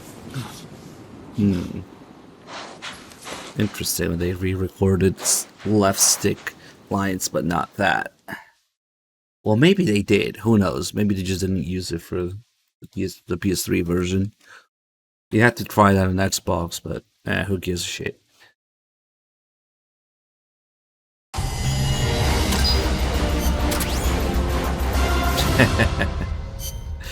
Oh, I got all the camaraderie now, so that's why the code name changes, of course. Snake. Kaz, Peace Walker's gone. They've got Paz too. Yeah, but... Why, Kaz? What would Coleman want with Paz? Paz was with the professor, i.e. the KGB. Once Coleman discovered that, he figured out what was really going on between Paz and Galvez. He's trying to figure out how the KGB planned to stop Peace Walker, and he thinks he can get the info from Paz. That's crazy. Paz won't know anything. Oh, he probably doesn't buy that. You think Galvez has already been killed? By grabbing Paz, Coleman's saying... Stay out of this, or lose your client. Damn it! I can't believe we didn't realize what was going on before we lost contact with Paz. Don't have time for that, Kaz. Snake. Paz needs our help. Right. This isn't about money anymore. You better move. We know where they're headed. Yeah. You can thank Amanda. Snake, that river you chased the Basilisco across is the Rio San Juan. The other side is our country. I had some Nicaraguan compas track it there. They're Focos, from the GPP faction, so we don't work together so much. Where'd it go? West, along the border, towards Lago Cocibolca. There's a U.S. military supply base on the southeastern shore of the lake. Ever since that earthquake 2 years ago, America's had the entire region to itself. That is where the Basilisco is. I'm sure of it. Lago Cocibolca. How do I get across the border? There's a route that we use to cross. It's just a little boat, but I can introduce you to the captain. I appreciate it. We will never leave Nicaragua at the mercy of someone like William Walker again. Snake, Coldman's going to launch the nuke from that base. He's targeting MSF. Based on what Huey's told us, it'll take 2 more days to prep for launch. But it looks like there's another reason they picked that date. What's that? Tomorrow is day 1 of a US-Soviet summit in Vladivostok. The launch is probably connected somehow. That's right. They're holding the SALT II talks. You think Coldman's trying to disrupt the negotiations? Either that, or use it as a bargaining chip. He's still got POS, too. At any rate, we're running out of time. I'll figure something out.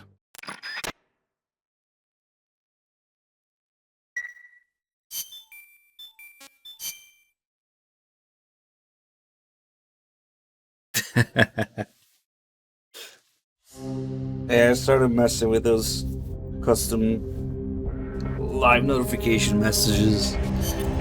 Snake, Peace Walker has crossed the border and entered a U.S. military supply base on the southeastern shore of Lago Cocibolca.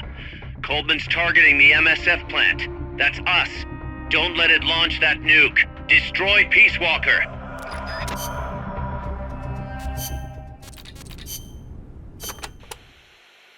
The river that flows between Nicaragua and Costa Rica is the Rio San Juan. It connects Lago Cocibolca to El Mar Caribe. It is a gentle river, safe even for small boats. You have to watch out for the sharks, though. Sharks?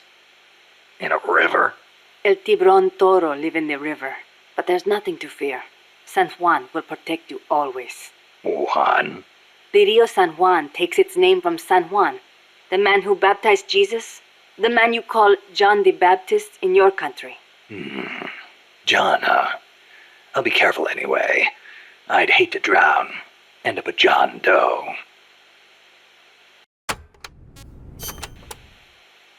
There is a volcanic island in Lago Cocibolca called Ometepe. It's formed from 2 connected volcanoes shaped like a porongo. The one with smoke coming out of it. That's the one. The smoking volcano is Concepcion. It erupts once in a while. The other one is Maderas. It's never erupted in recorded history. There's a lake in the caldera at the top. A crater lake. Let's hope there's not another underground factory inside. Don't say that. If Peace Walker's nukes detonated there, it would destabilize the magma underneath. It could cause the volcano to erupt again. If that happens, my country is doomed. Snake, you must stop Peace Walker.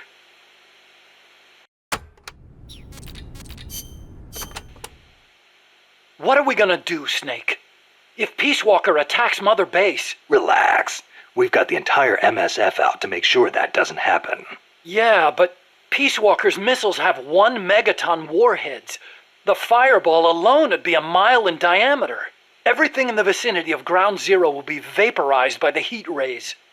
Then there's the blast, which travels at hundreds of miles per hour. And the fires, and the... A huge dose of radiation from the initial nuclear reaction. That too. There won't be a single survivor. Yeah, I'm aware of that. Look, Doc, you made that thing. You know better than anybody what it's capable of. Right now, you've got to give me a rational, scientific estimate of the damage. If we're talking about a nuclear explosion, it's more than just MSF's problem. You're right, Snake. Sorry about that. Like I was saying, Mother Base would be wiped out. Any ships in the area could be caught in the blast too. We'd need to send out a warning. The thing to worry about most is the fallout. The dust of death. If it goes off over water, the particles will be smaller than with an explosion over land, so the wind will scatter the fallout over a wider area. Clouds will form around the salt crystals in the seawater, causing contaminated rain to fall downwind. Yeah, got a taste of that myself. On Bikini Atoll? That's right. The 1954 Castle Bravo test created fallout 300 miles downwind. Poisoned a lot of local residents and ships, so I hear. The yield of Peace Walker's warheads isn't that big, but the amount of fallout will largely depend on weather conditions.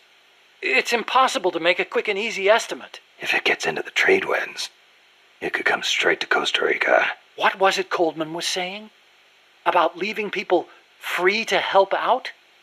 He's out of his mind. What does he think's gonna happen? When they get hit by rain containing high concentrations of fallout, a lot of them will die from the external exposure alone. The rain will seep into the ground, contaminating the water supply and crops. When they ingest the stuff, the internal exposure starts. Strontium-90 and cesium-137 have half-lives of around 30 years. The effects stay with you your entire life. Leukemia, cataracts, dermatitis, cancer. And it affects reproduction, too. I know. Even today, 30 years after World War II, thousands of people still suffer from exposure to the bomb. We can't let Coldman create more of them just to prove his point. I know it sounds crazy, but I created Peace Walker so that that kind of thing would never happen again. Don't worry, Doc. We'll stop it. One way or another. Shit, man. It's a pretty depressing tape. Thinking of all the actual effects of nuclear explosions.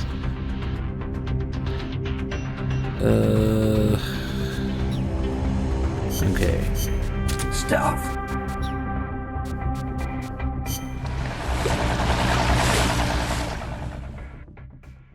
Hey, Iron Rat, thanks for the 30 months. We'll go on a date with Kaz, don't worry. Imagine having 4 chapters, man.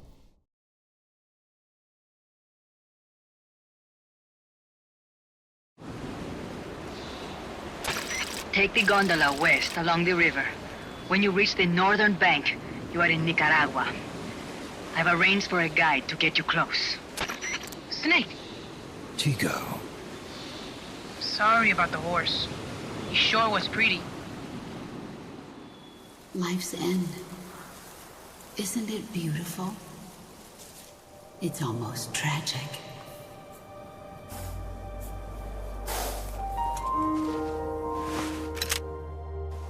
I've been waiting, Snake, for a long time. Boss. There is nothing more for me to give you. All that's left for you to take is my life. By your own hand. One must die, and one must live. No victory, no defeat. The survivor will carry on the fight. The one who survives will inherit the title of boss. Kill me. Kill me now. There's only room for one boss. And one snake.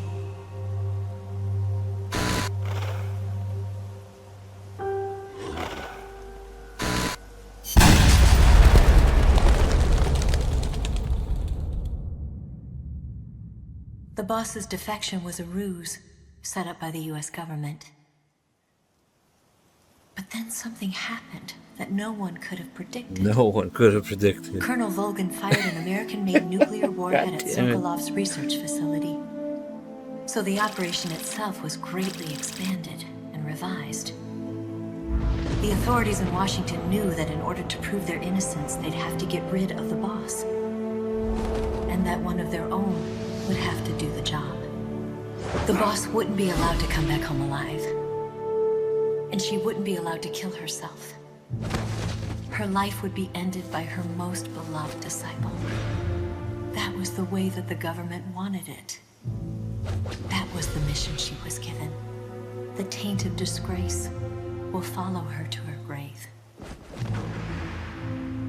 Future generations will revile her.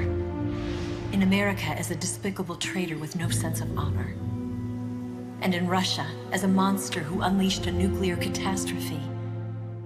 She will go down in official history as a war criminal. That was her final mission.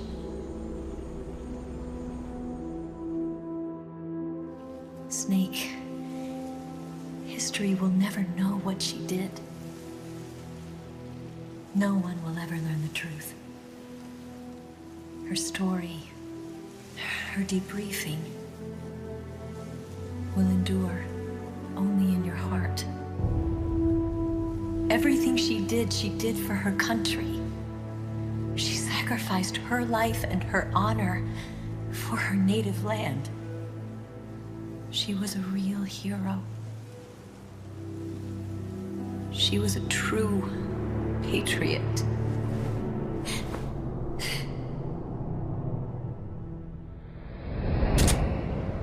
Something's not right. Key card doesn't look too bad. What do you think? Gonna need some help.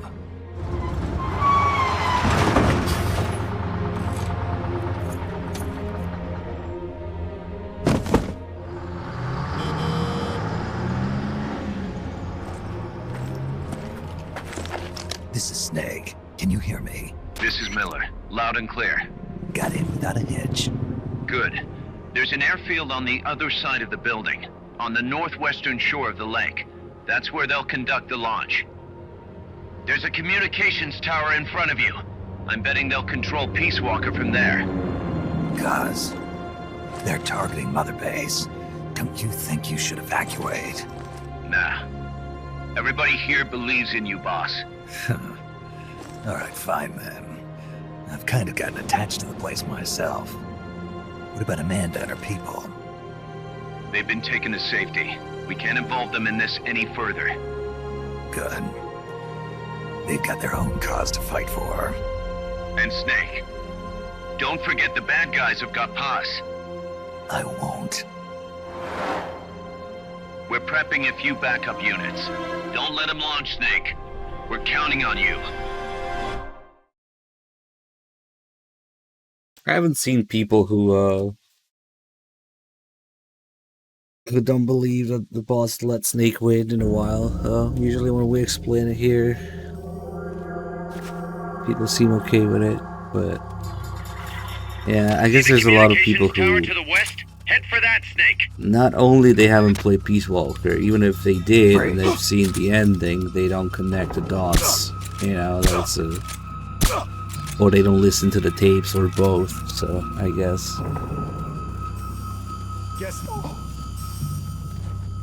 Dog? Really? Oh man. Okay.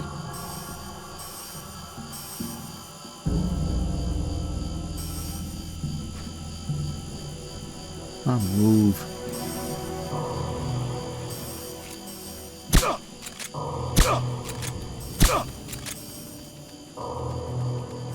%16% camo index. I'm basically invisible.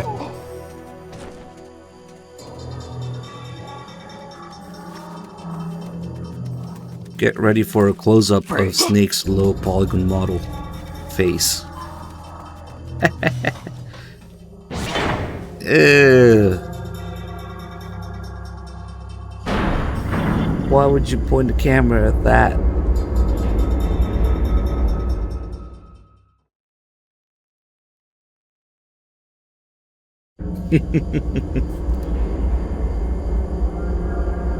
They have a high detail. I guess it's just switching too quickly, you know, to gameplay. From gameplay to this. It was basically gameplay, that's why.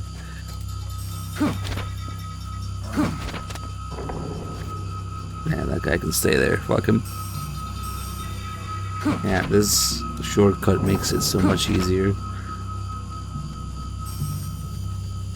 I think it was Damon told me about it.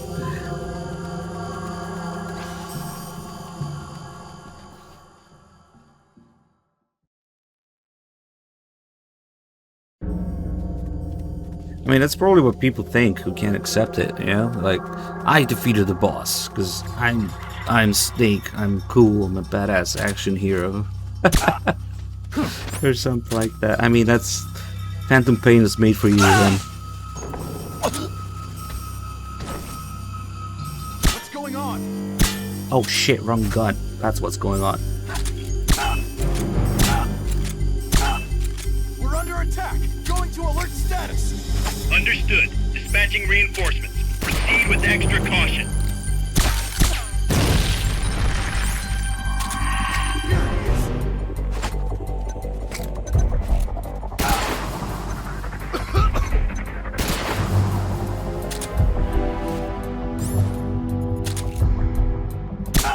I gotta risk it. Fuck it.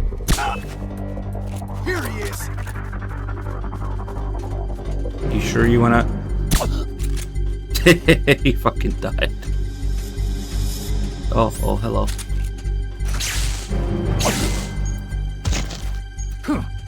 Ladders are hard, okay?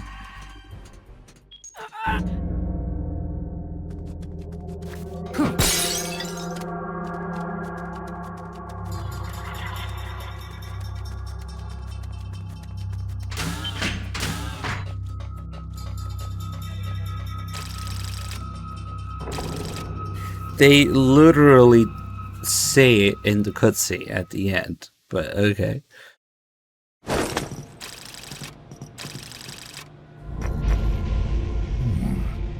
Strangelove's tapes add a lot of background to that. Can you hear me? I can hear you. Where are you? I am not sure.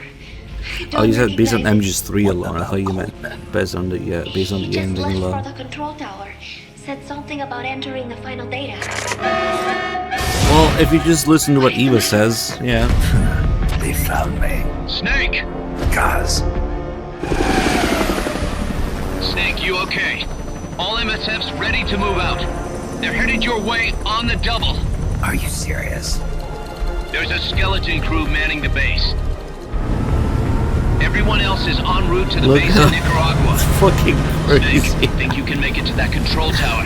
Not sure why, but How this place many is crawling with Russian thousands, troops. hundreds Gonna have to of force my way thousands. through. What the hell's going on? Damned if I know. Get over there Aircraft quick as you carriers. can. You're almost there, Snake. Stay steady. How many people did I Fulton? What the fuck? I'm coming, Buzz. Do not worry about me. Staff with 300? I am an angel of peace. I will be watching over you. That scene is always funny as fuck. There's nothing.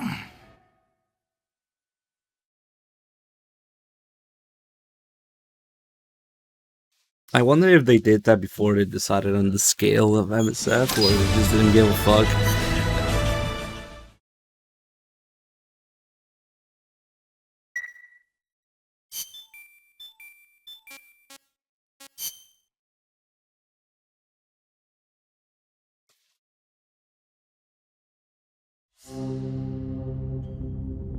I guess we're also gonna going fast. You know, if you were playing this at the pace it's intended to be played on PSP, and you do all the other missions and stuff, and you end up including a lot of assholes. Snake, Peace Walker's being controlled from the control tower. It's to the northeast. Get going. We'll be there to back you up. But even then, there is a limit of 300 to the staff list, so 350 technically if you count the waiting room.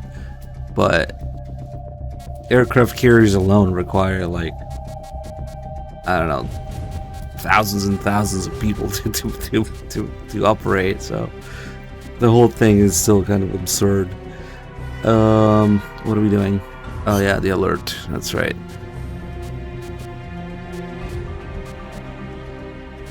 Let's rock.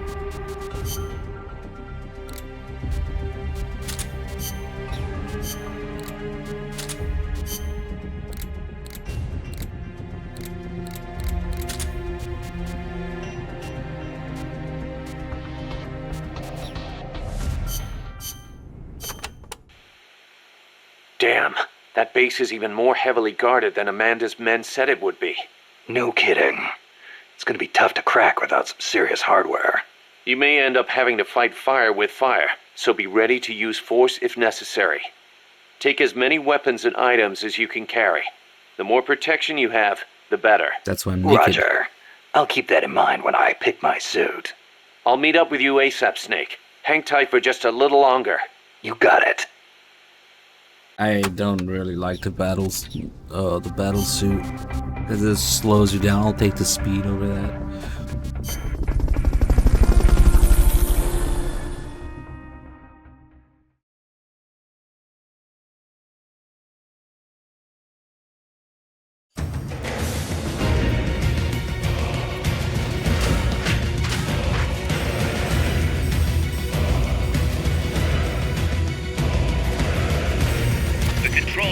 Controlling Peace Walker is located to the northeast. Go back east the way you came, then head north from there.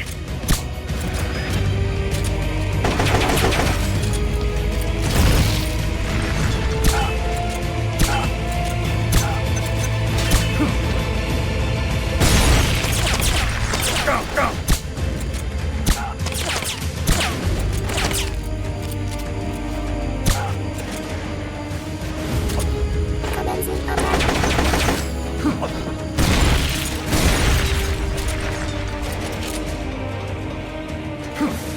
Big slosh. Let's go.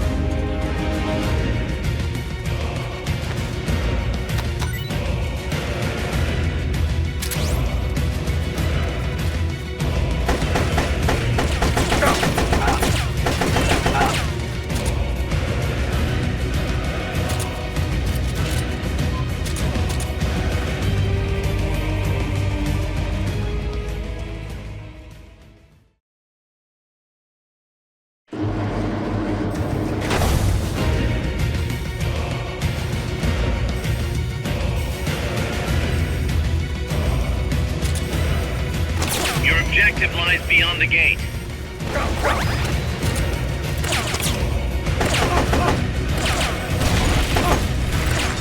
Random ass explosions there.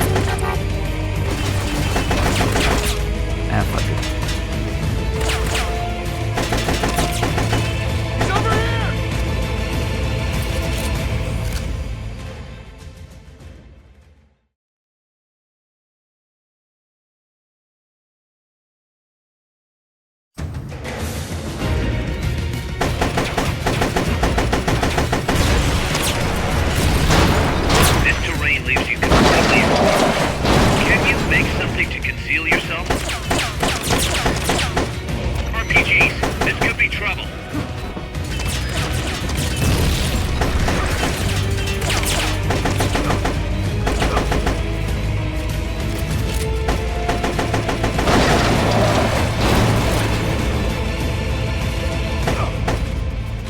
The poor guy's just like, let me get up, please.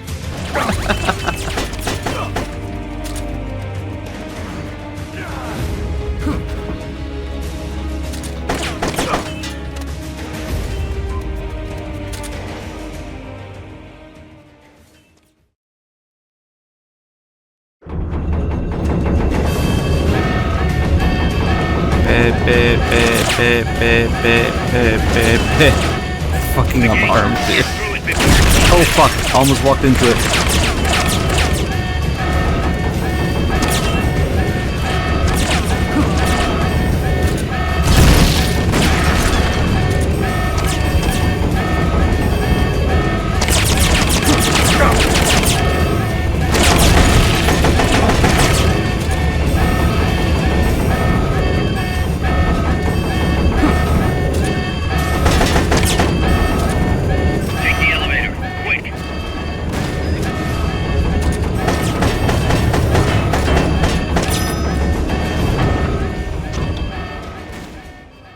Click. Watch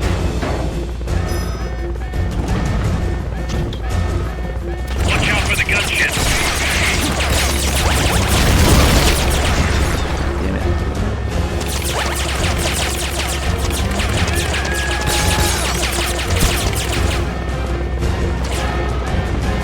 There's nowhere to run. You've got to take those guys down.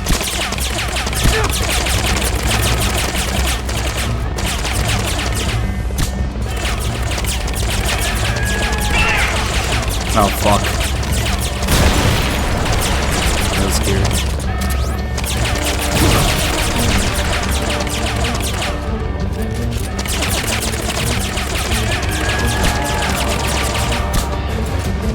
through shit today. It's because I played MGO.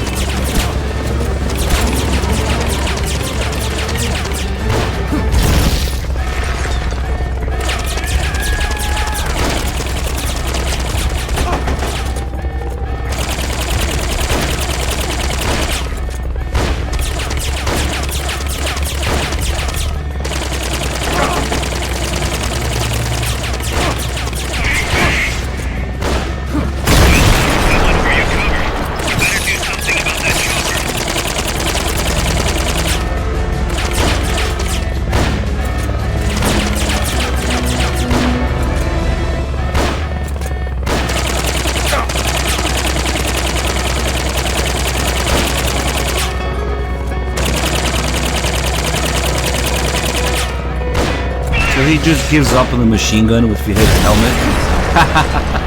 I gotta fuck this. I guess I'll walk.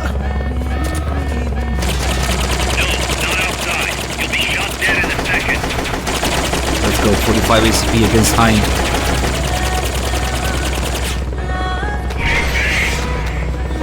Fuck.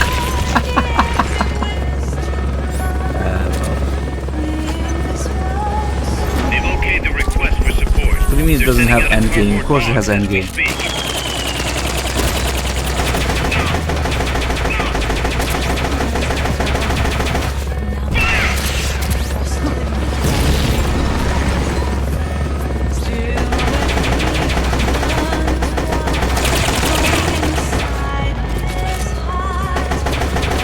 Big boss can take down a Hind with 45 ACP.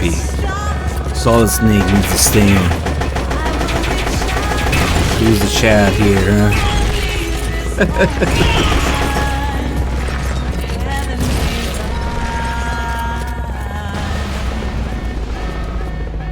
Nice shot. ED, do you have the date with Kaz mission and the final tape? The phone call tape. Because if you don't, you haven't hit endgame. Shit, wait, which one is Big Medic? Oh, there he is. The guy with the RPG. Yeah.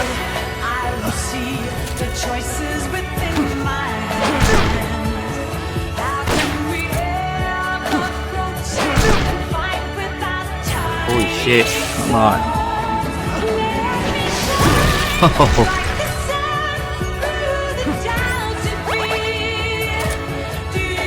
There he is. This guy's Kiefer. It's Big Medic.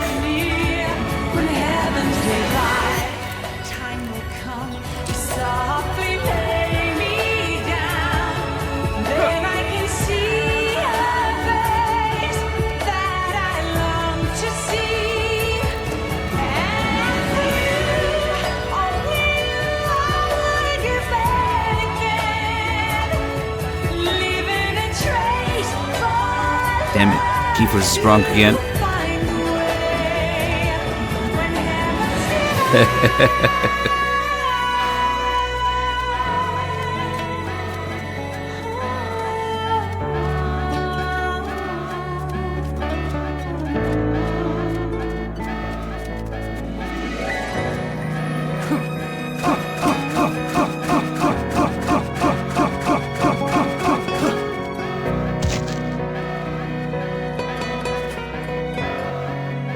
We should Fulton him, but fuck it. No Kiefer. You'll have to take out all enemies before you can go up.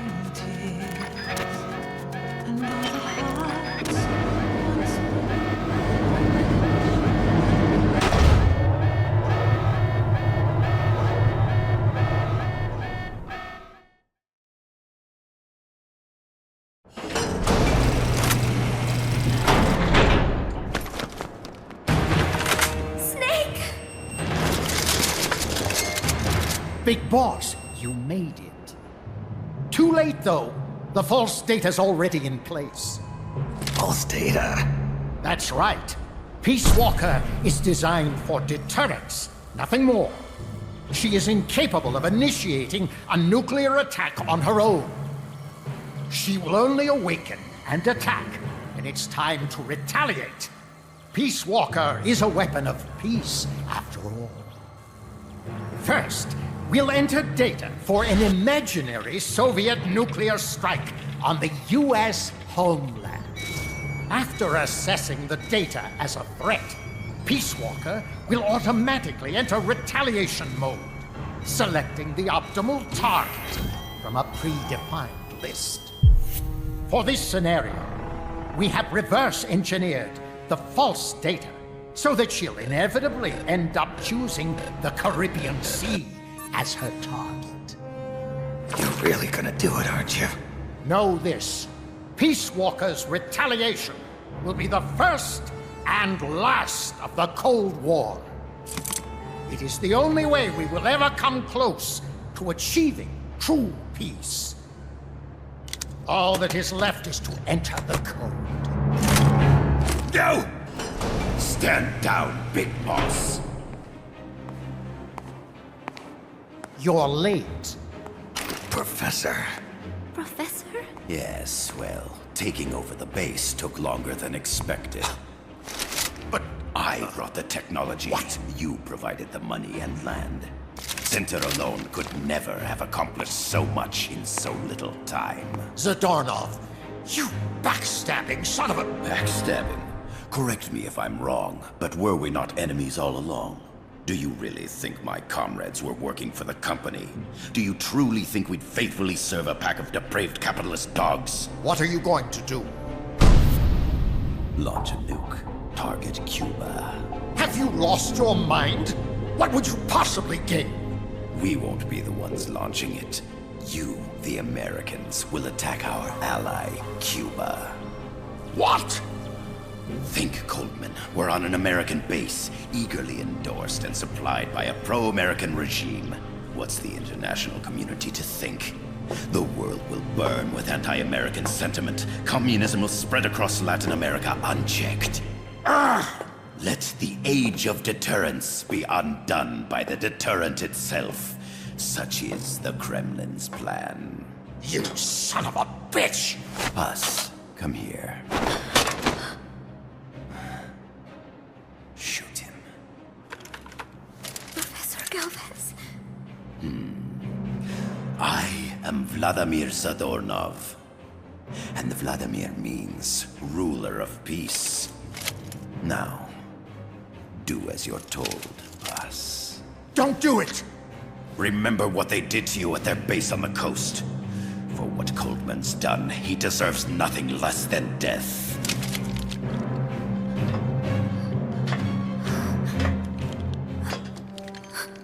Boss, I'm sorry.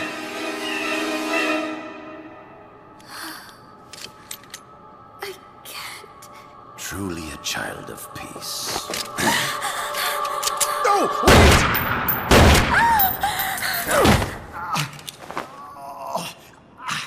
Only fitting that retribution be delivered by a dead hand. You missed on purpose. Your part in this isn't done. I need you to enter the code. Doctor, the target is now Cuba. Please make the necessary modifications. And don't even think of resisting. I'll crush you, but only after I crush your beloved first. No. Not that! Cuba is now the retaliation target. Very well. Good. It is done. As for you, Big Boss, I've been watching you all along. You've performed beyond even my highest expectations. A true Commandante. What are you talking about? Why do you think I summoned you to Costa Rica? Had you make contact with the Sandinistas? A true intelligence operative never gets his hands dirty. Need a revolution? Manipulate the locals into doing it for you. You mean Amanda and the Sandinistas? You've done well.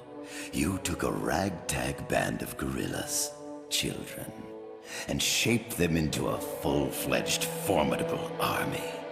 And now, you'll truly become our century's most complete human being. Che Guevara? None other. A hero who, gunned down by the CIA, becomes a legendary icon. The Sandinistas will rise up in revenge, overthrowing the pro-American regime and wresting Nicaragua from US hands. And the nuclear strike on Cuba naturally will be the last straw. Mammal data entry is complete. Dead at age 39, just like El Che. Ironic, isn't it? In the end, a legend is merely fiction. You'll die as the boss did, and become as did she, an eternal fraud. Go! Go! Go!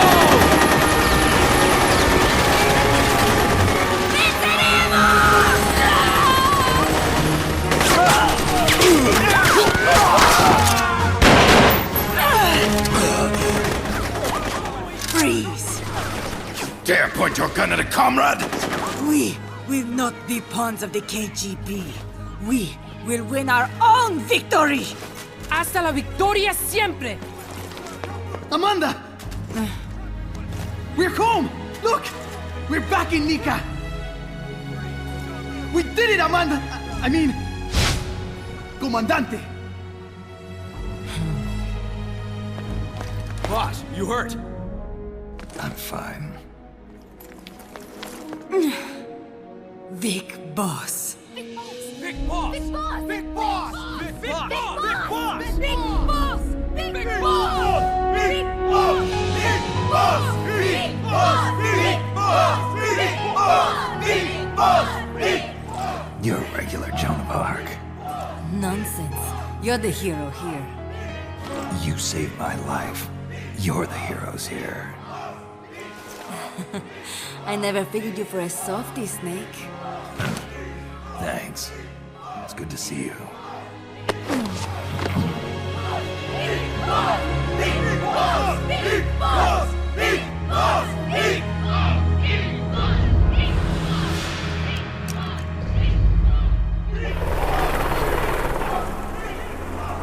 Paz can stay with us until she's back on her feet. And the professor? We'll find him a nice, comfy cell. Coldman's lost a lot of blood. He may not make it. Where's Amanda? Back with her compas. She'll catch up later. How about you, Snake? I'm not done yet. The AI. I have to finish this. That boss is a fake. I'm gonna bury it. We'll save the champagne until you get back. May as well celebrate peace while it lasts.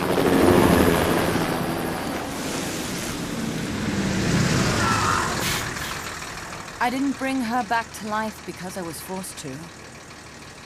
I wanted to know how she really felt. How it really ended. The boss is dead. No, she's alive. Some truths are better left buried. You don't mean that. Be honest. You want to know too, don't you? Whether what you saw and heard at the end was the truth. She'll tell us. I know she will. Thank you for stopping them. And I'm sorry. I can't imagine how it hurt. I'll live. I'm used to shock therapy. You are? Well, it's very kind of you to say. Let's go meet her, shall we? Get in, boss.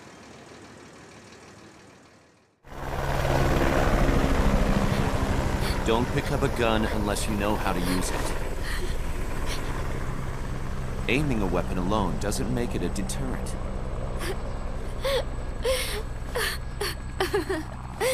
You're the angel of peace. Leave the guns to us.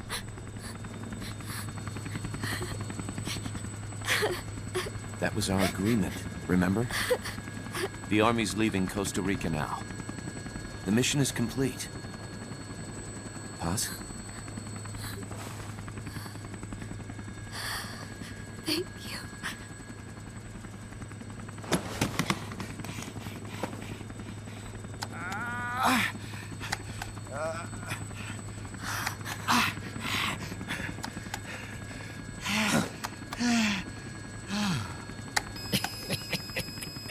What's that noise?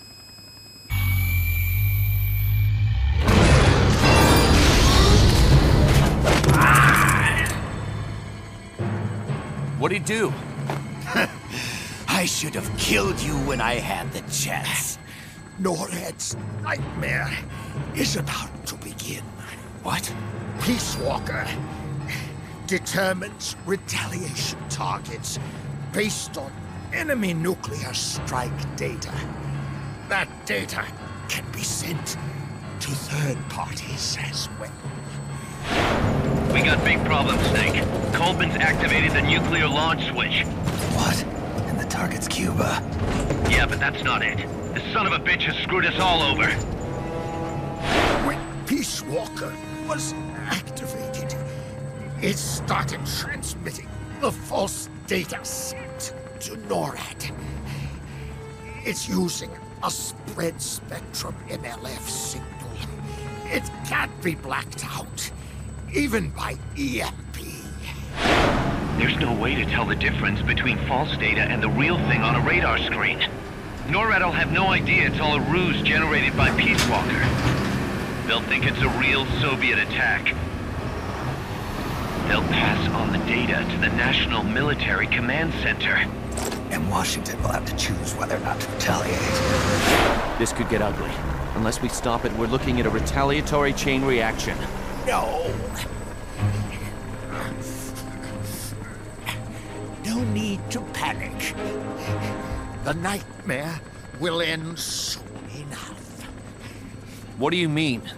Coldman's aim is for the bureaucrats in Washington to see the importance of a machine like Peace Walker. He's trying to prove that humans don't possess the will to launch nukes. Everything will be fine. They'll never retaliate. They're only human. Kaz, where's the president? Last I heard, he was in the middle of SALT II negotiations in Vladivostok. With the president gone, Nuclear Launch Authority passes to the next person in the chain of succession. The vice president's gone too.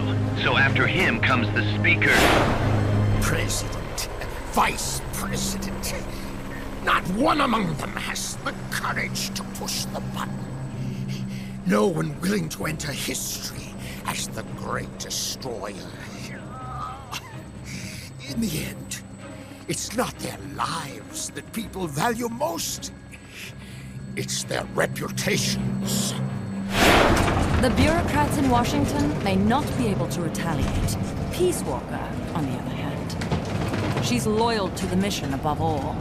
And she's well aware that guaranteed retaliation is essential for nuclear deterrence to work. Peace Walker is the perfect deterrent. Cuba would not have been my choice of targets. But you can't make peace without breaking a few eggs. Now that Peace Walker has the false data, retaliation is inevitable. Are you insane? You think it'll end there? You're about to unleash all-out nuclear war! Somebody find out what's going on at NORAD. Mammal's got a connection to NORAD. We could monitor it with the right equipment. I've got you covered. I've got NORAD on the line. Sir, we're tracking unidentified targets. Current apogee 20 degrees. Estimated time of re-entry is 2250 Zulu. Have you contacted the president? Coverall is not responding. Warning system checks out. No corresponding natural signatures. Data is assessed as reliable. Cut the data transmission. We can't say for sure Washington isn't going to retaliate. The only one who knows the abort code is me. I die. No one can turn it off. Even if they do strike back, I'll already be dead. I can only pray that my theory, my peace, is proven right.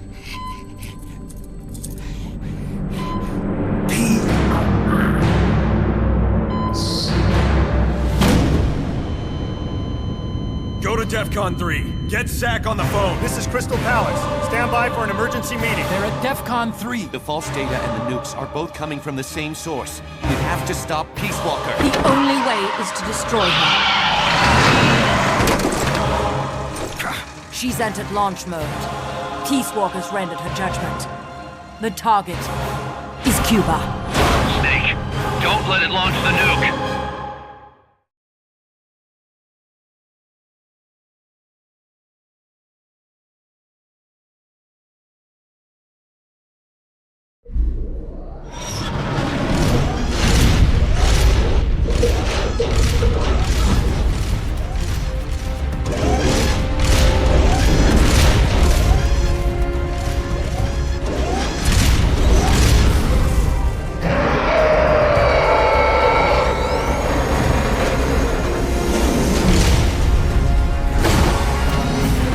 Calculating ballistic trajectory.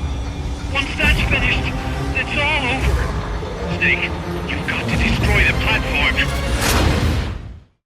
Let's do a combination of railgun and M47. That's needed. Maybe bring yeah, no, that's 3 things to bring, that's fine.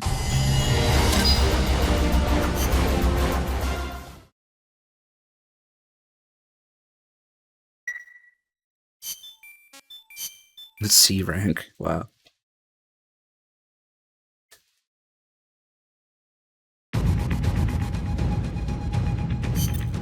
Snake, don't let it launch the nuke. Just a whole series in a nutshell here. Wait, hold on. Let me host and then play these. You know, it would be really nice if everybody heard the tapes in the room. When you play the tapes, it just plays for everybody. Oh, it has to be Snake the first time, huh? Let's see. Yeah, you guys can enter if you want. Survival. There's a canon uniform for this. And the M16. My weapons are fucking useless anyway, so it doesn't matter. Alright, let's make this quick. Hey, Dr. Construct, good to see you, man. Thanks for the 89 months. Welcome back. That's right, I got tapes to play. Snake, you have to stop the launch. It's going to strike Cuba. I know. The situation's changed completely now that it has been upgraded. I do not know if your old tactics will work, but the basic strategy remains the same. Try to anticipate what it's going to do before it does it, so you probably won't have as much time to stand around staring. Wasn't counting on it. I'll manage somehow.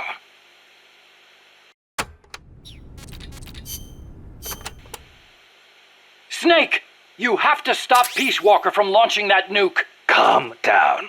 What do I need to do? To tell you the truth, I don't really know. The mammal pod has probably enhanced both its thought patterns and mobility. The S-mines, rockets, flamethrowers, they're all the same, but I don't know what else to say. You'll just have to stay sharp and watch for how it behaves before each of the attacks. I'll give it a shot. There's no time for anything else. Sorry I can't be more helpful. You can do it, Snake. Oh, you didn't bring the railgun? It's okay. I'm gonna laugh if nobody brings the railgun. We got Jamie. That's fine. Mario Falls mentioned bringing the dynamo. I'm not sure about the railgun. Damn it, we're all ready and now nobody's ready. Oh, yeah, well, because you're grabbing the railgun, probably.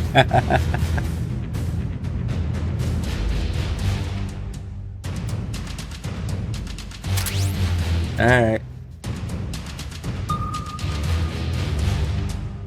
This is actually useful. This is maybe the one mission that's useful to co-op in a story run, you know? Because it just takes so long with those launchers you have at this point. I don't even have the blue stuff right now. It would take at least 12 to 15 minutes otherwise.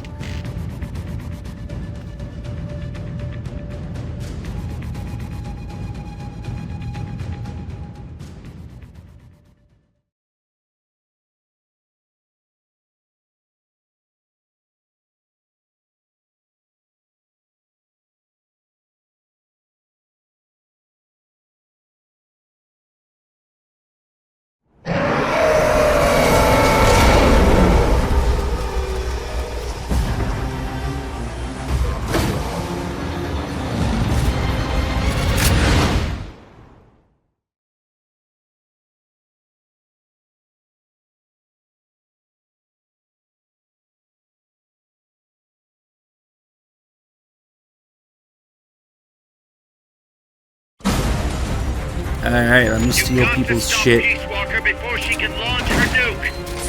Who the fuck is... God damn it. Why are you shooting with the machine? Okay, so we got people walking in front of me. We got people bringing a fucking musket to this.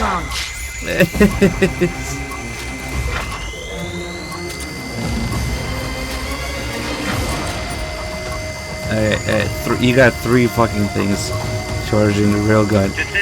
You can spam it. Should be pretty quick. Oh, look at that damage.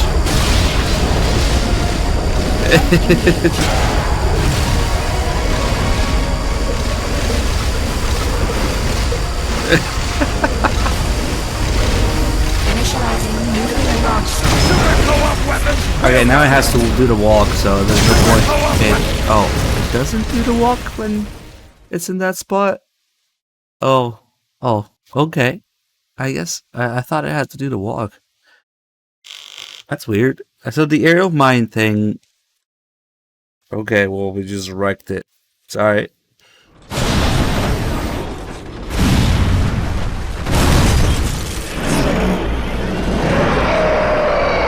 I thought no matter what, I had to go through that last phase. But okay, sure, why not?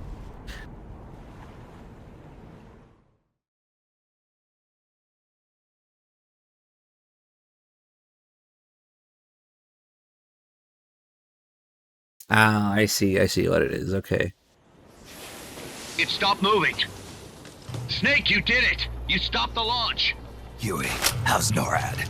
Not good. BMUS continues to track the targets on radar. The SP satellite status is green. Still assessing as reliable. Chairman of the Joint Chiefs, a representative of the Secretary of Defense and Congress have arrived at NMCC. You've only damaged the drive system. The data uplink's still intact. We've got 1,500 Soviet ICBMs crossing the North Pole. Target region is confirmed as the west coast of the United States. Go to DEFCON 2. Prepare to launch ICBMs. How do I make it stop? Peace Walker is a fully autonomous system. Unlike the other machines you fought, its command authorities are all located inside its cerebrum, the mammal pod. We've got to stop the mammal pod. I don't have the abort code either. Coldman was the only one. Snake, destroy the AI inside the mammal pod. The inner barrier protecting the mammal pod is designed to be as strong as a bomb shelter. What's it gonna take to get through? I guess an atomic bomb will do it. You trying to be funny? No, I'm telling you, that armor was designed to withstand a nuclear war. We can't get through to the president. The decision is on us. You can't be serious. There's no way I'm gonna wipe out the human race. This is the president's call. There's no time for that. We need a decision now. Huey, call NORAD. We have to tell them the nukes aren't real. I'll give it a shot. Forget the order of succession. If we're all going to hell, let's take those bastards with us. We have 12 minutes to impact, sir. May God have mercy on our souls. Jesus. Coldman guessed wrong. They're gonna go through with it! The platform sustained a lot of external damage. All we need is some pressure. Pressure? Sink it in the lake. With that much water pressure, even the tiniest crack should be enough to flood the innards. The AI pod is a mass of highly sensitive electronics. Short the contacts and the signal will stop. How much does that thing weigh? 500 tons. It's hopeless. We can't move that thing. Get NORAD on the phone. Incoming MIRV warheads have separated. Estimated time to impact now, 11 minutes. Sir, we've got a call. The president? No, sir. Then who? He, Spit it out! He claims to be Big Boss. Big Boss? Patch him through. Mr. Chairman, I'll get straight to the point. Cancel the retaliatory strike now. What? The radar blips you're seeing are all fakes. No one's launched any nukes. How do you know? The launch data is fake, part of an experiment that leaked. You weren't supposed to receive it. Your radar is showing missiles that don't exist. If you're lying, then we've got 10 minutes till we're toast. We have to retaliate or more Americans die. The experiment was planned and executed by the CIA station chief in Central America. Then put him on! He's dead. I can give you his name, though. We need more than the authentication code you gave the switchboard. We need proof you're actually Big Boss. Do you have any? All right. If you know the name Big Boss, then maybe you were there at the ceremony when I received the title from President Johnson. Indeed I was. We don't have time for this bullshit! Hold it! Let's hear him out. You were saying? At the ceremony, the DCI tried to shake my hand. I refused. What happened in that room is classified, top secret. Only a handful of people would know. He's making it up! Don't listen to him! Wait! Why did you refuse to shake his hand? Because I knew where my loyalty belonged. Everybody, listen to me. Those Soviet missiles are fakes. What? You're actually going to believe him? He's right. This is some sort of commie trick. No, it's the real Big Boss. Trust me. How can you know for sure? Because I was the Army Chief of Staff back then, and I was standing right next to the DCI when it happened. I saw everything.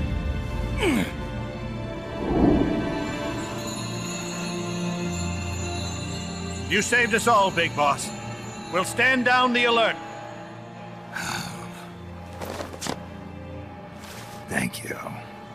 When we meet again, I hope you'll shake my hand. What are you doing? Sorry, Chairman, but we are not standing down. Damn it! Those worthless sacks of... Wait. Jack.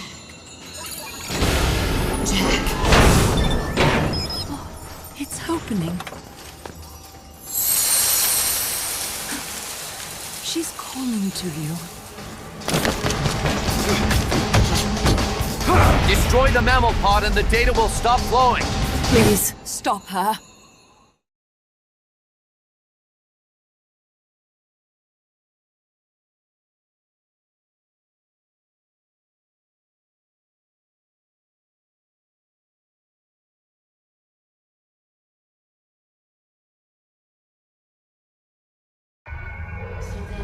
I've been waiting, Snake, for a long time.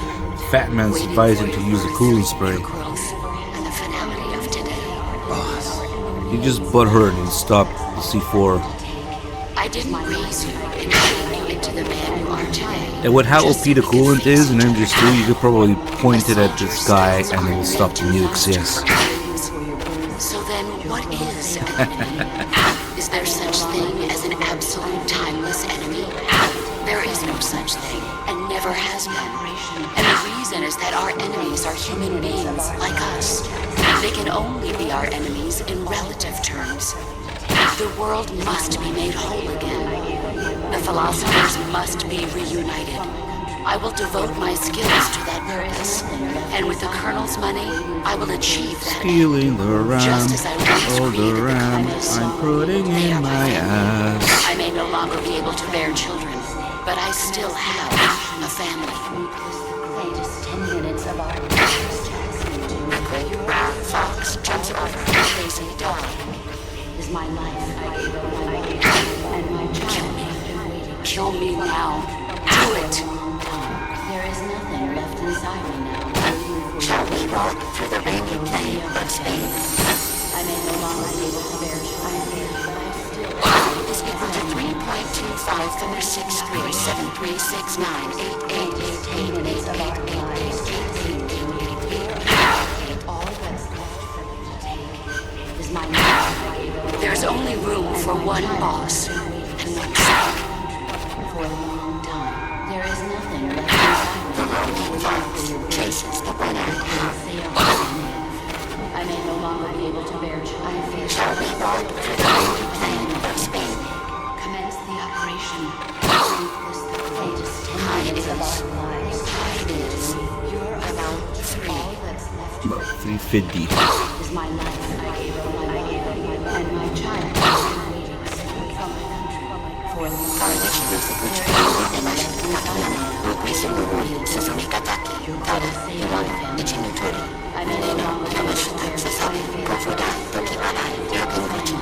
Nah, it doesn't matter, as long as you get all of them. If you miss one, you have to do the whole fucking fight again. If you let the time run out. But you have plenty of time. Also, if you stop, you get this. Oh, I forgot we're doing it in co-op. So some other asshole just got all the boards out and interrupted the Scissors 61 scene. Damn it. Base regions 0. Exit all done. It's okay. It stopped. At least you guys know now. It was Marty Falls, The wasn't data it? uplink's bypassing the mammal pod. Shit. Put down the gun! Come to your senses, man! The It's fate okay. of the world, the fate of the Earth is at stake here! Why? I don't understand. Answer me. I Tell was me kidding. why. You're not actually an Answer asshole. Sometimes you just use assholes to... Wait, I use assholes does not sound right. I use the word asshole to just refer to people. Wait. As nouns. Authority rests with me now. I'm ordering a retaliation! No, don't! It's the end of us all! Who gives a damn? I'm not gonna sit here and die like a dog! If the Russians are gonna kill my family, destroy my country, I'm taking them with me! You've seen now, Chairman. Deterrence is just a fool's dream! Yeah, I get it. It's fine. Why Well, now won't you it know. stop? That's the way to learn. Sometimes Who fucks the it, body things up. Yeah, continues it's to fine. live even after the brain is damaged. The boss AI is. It's cool though. You had some impact on the stream. I think it's something rather more primitive. Reptile has taken up Mammal's dying wish. Stop it. Don't just sit there. Stop it!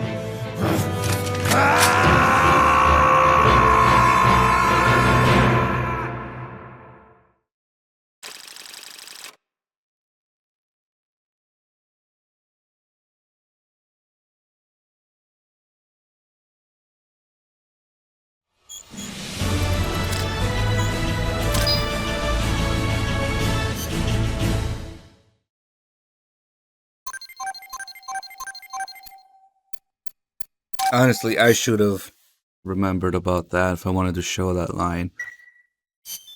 I learned too. You know, we should make a note of it for next time.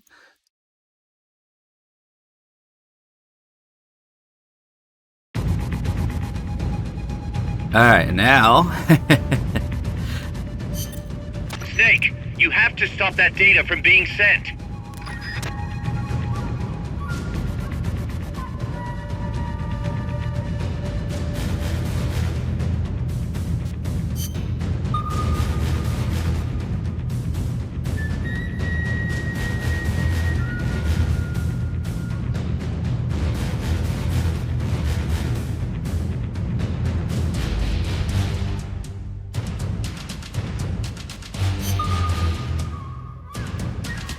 Alright, let's see.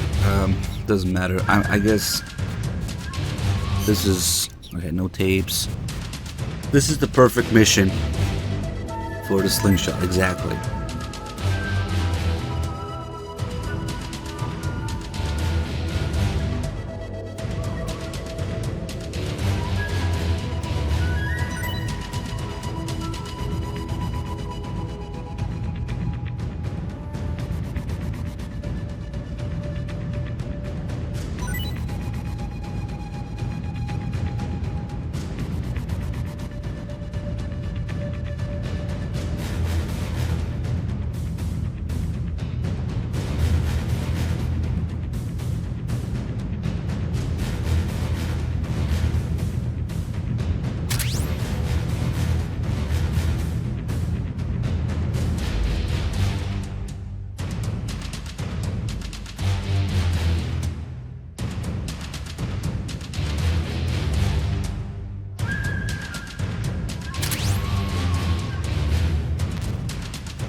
Okay, Dim has everything, so we don't need to worry.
Entering terminal phase.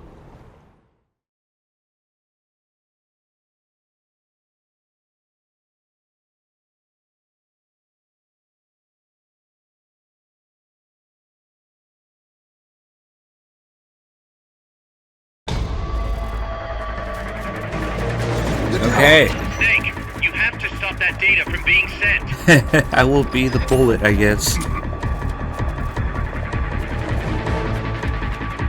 Shoot it directly at the... Everybody except the guy who's being launched needs to equip their We parts. should shoot it at the head. Oh, holy shit, it can trigger from this far? I guess it's the cooperator. I didn't know. I thought we all had to be close. Ultimate co-op weapon! Human slingshot!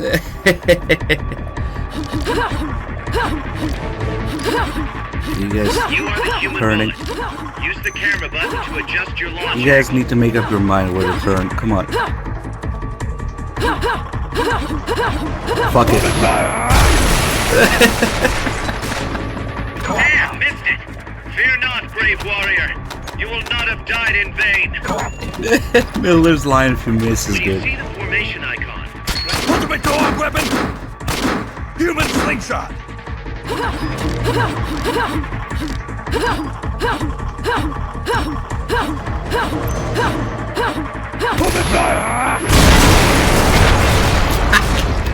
Bullseye! I salute you, sir.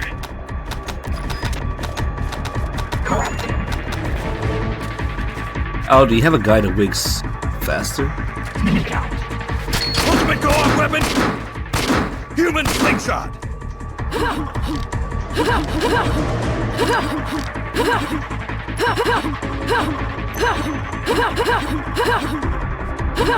Shoot the quad.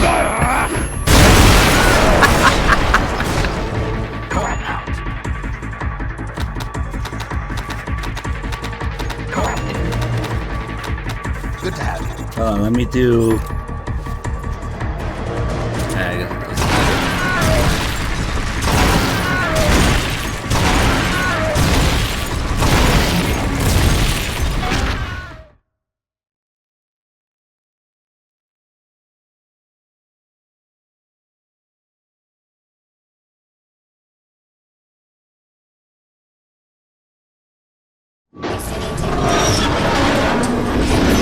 Good job. I wanted to show people the other bullets in the slingshot.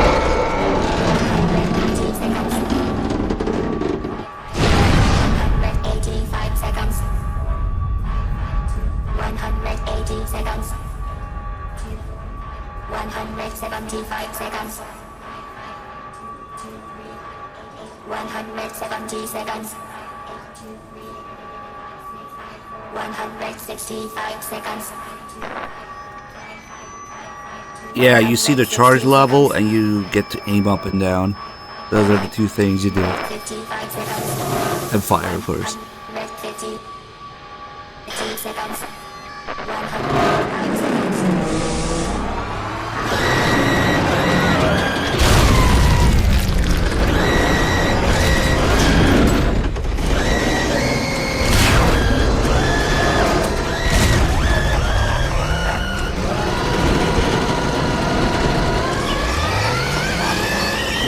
This poor Peace Walker got shredded by the railgun and then the slingshot.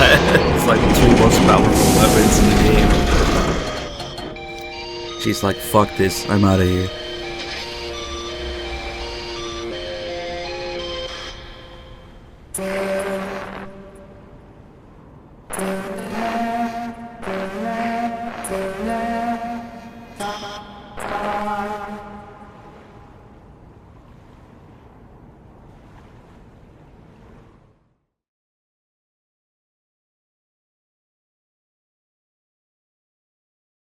The front is the part where the big sphere for a head is. That's a hydrogen bomb.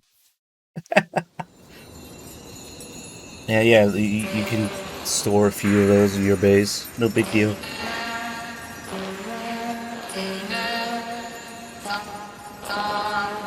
Well, I guess technically, canonically, MSF only has the one nuke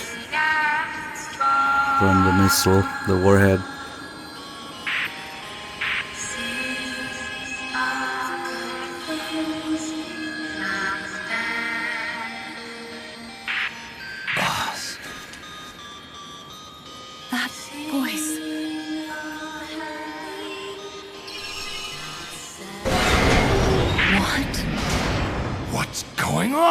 That song. Boss, is that you? How in the...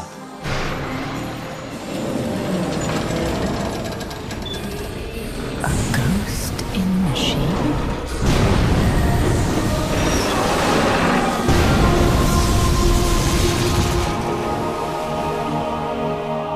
She's drowning herself to stop the transmission. Look!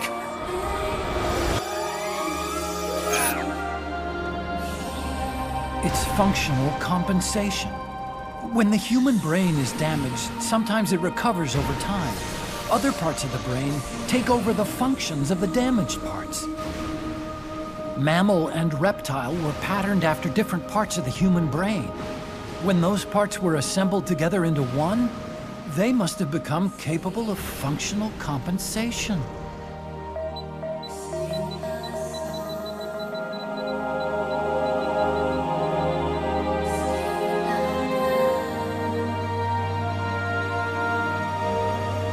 Her memories remained with her.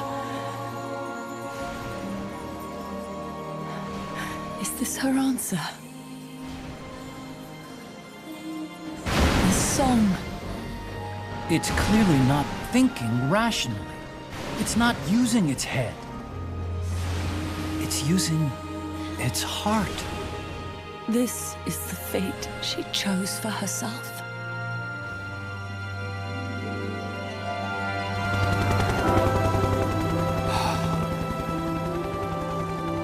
The boss's innocence has been proven. Do you hear it, Snake? Do you hear the boss's song?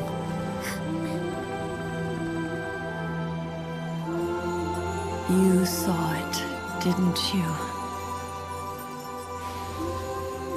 When you went to space, that there's beauty outside of battle.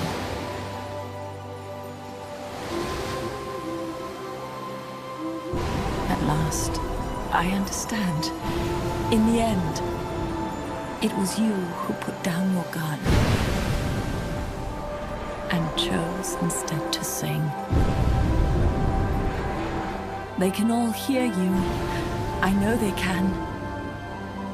And your will shall surely live on. That's what you wanted. So much that you gave up everything you had. But you couldn't achieve it. Isn't that right? And still, all you can do is sing. There's no peace to be found anywhere. And so, we can only keep on hoping. Hoping for the illusion we call peace.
Alright, do not be fooled by the credits.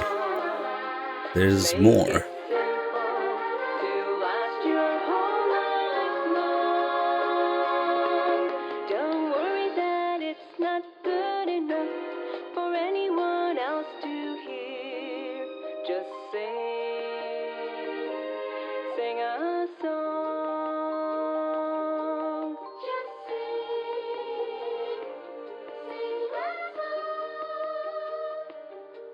Just sing a song.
See, 75, 79, 1980, 1983, 1985.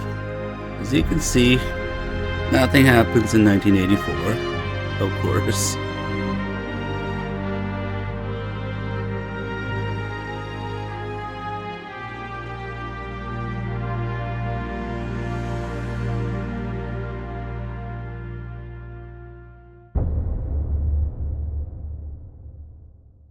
To be continued in Chapter 5.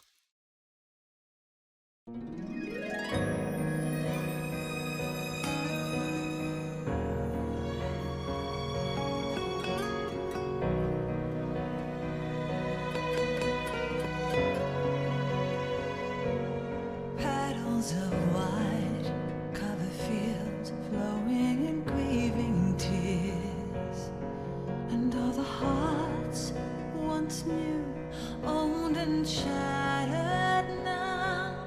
Love can kill, love will die. Give me wings to fly, fleeing this world so cold. I just wonder why. Cold as a dog, now my words are frosted with every breath. Still the hate burns wild, growing inside this heart. When the wind changes course, when the stars align, I will reach out to you and leave this all behind. When heavens divide.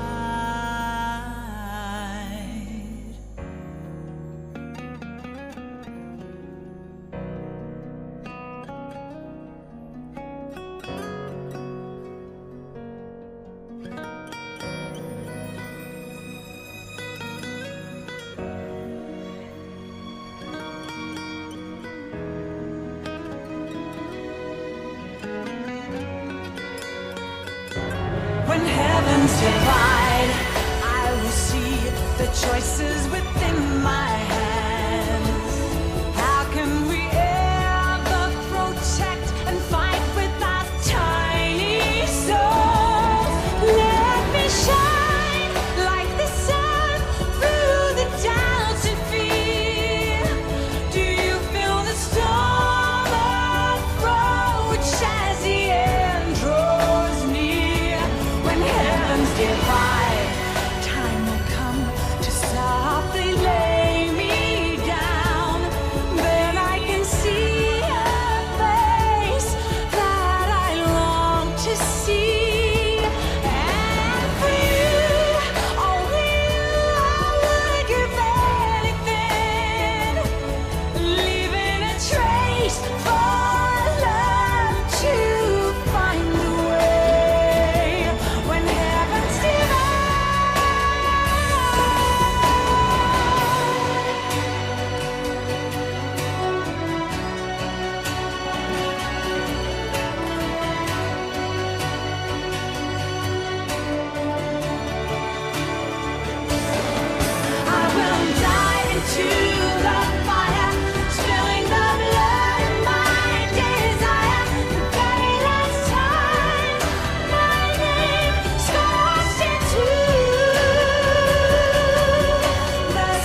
Let's talk shit about Dim.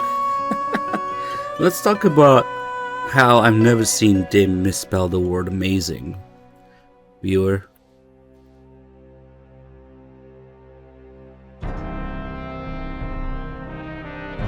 Never mind, I already started.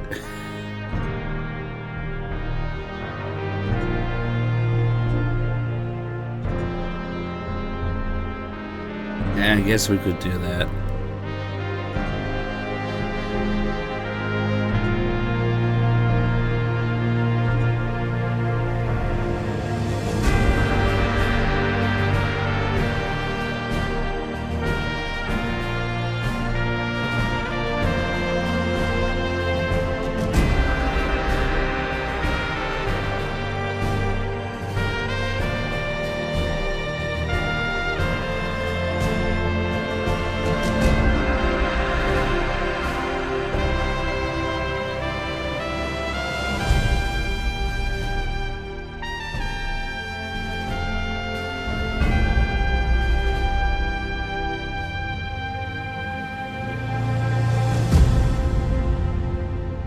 Who?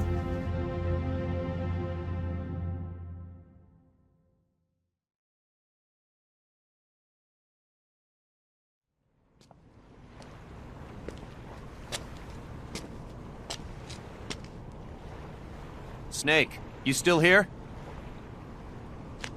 Come on. Let's go back. I'm not going back. Huh? I'm done. Snake, you don't mean... I'm done looking for the truth. What are you saying, Snake? I was wrong. Come on, boss. Everybody's waiting for you. She betrayed me, Kaz. She what? In the end, she put down her gun. And when she did, she rejected her entire life up to that point, including me. What do you mean? In giving up her life, she abandoned everything she was as a soldier. And you consider that betrayal? I won't make the same choice as her. My future is going to be different. Then? Yeah, that's right. From now on, call me Big Boss.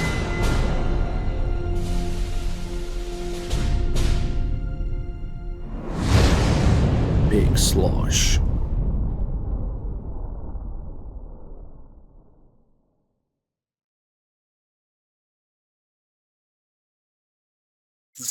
We are kind of doing, not exactly a marathon, but the games in the same order, you know, each day. So we'll finish this up. There's still a whole other chapter, tapes, cutscenes, ending Got stuff. a sec, Snake?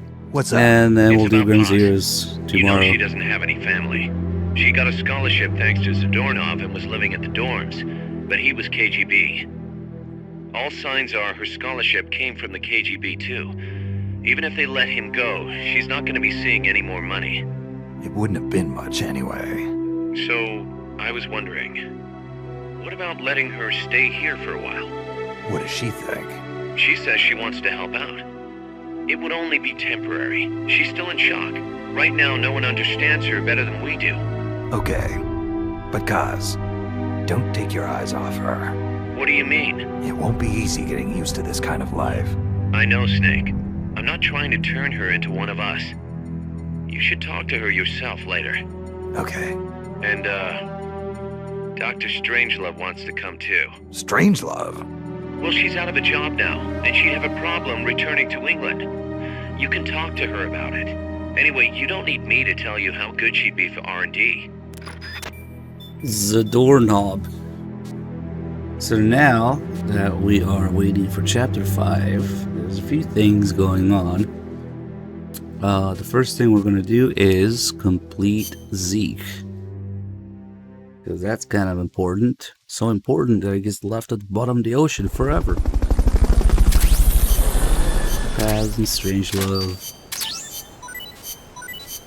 Okay. Zadornov. Yes, that's why I'm doing all the games. Precisely. You know, I could maybe see that working as an excuse if it was Twin Snakes. But look at this asshole. I don't need an excuse from Phantom Pain. I can just, you know, show nonsense in it.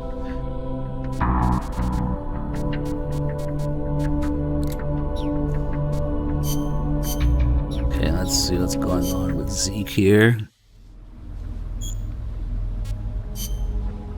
We have everything but the head. It would seem that we need a bunch of head scraps. 3. And then I also want the radome. And then we have the railgun.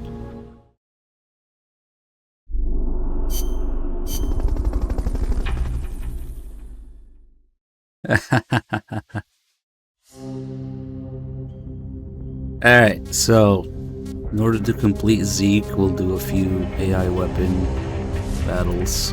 Since I want the railgun, we'll do a couple Chrysalis battles.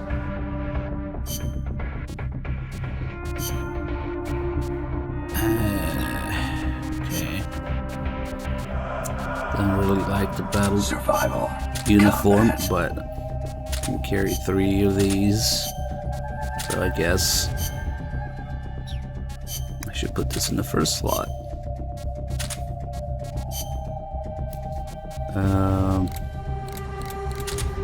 Some healing thingies and supply. Oh, chaff grenades.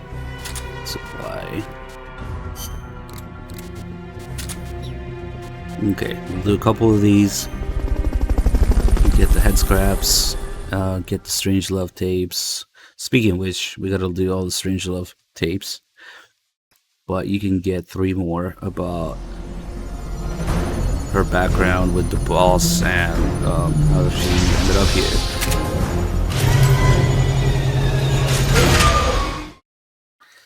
So we're not really grinding. The real grind would be for the actual ending,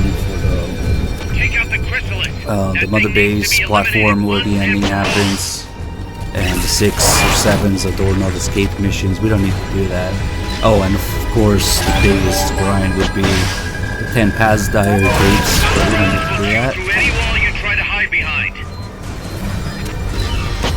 Even if I have 3 of these launchers, it's still gonna mostly miss. What is this?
Punching ass mines.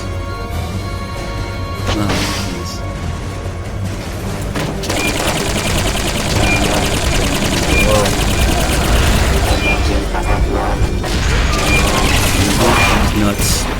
Oh, it hit.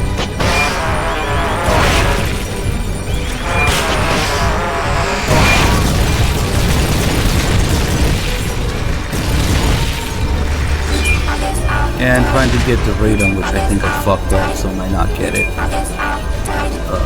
couple head parts, extra Strangelove tapes. Within 3 of these fights, we should get it.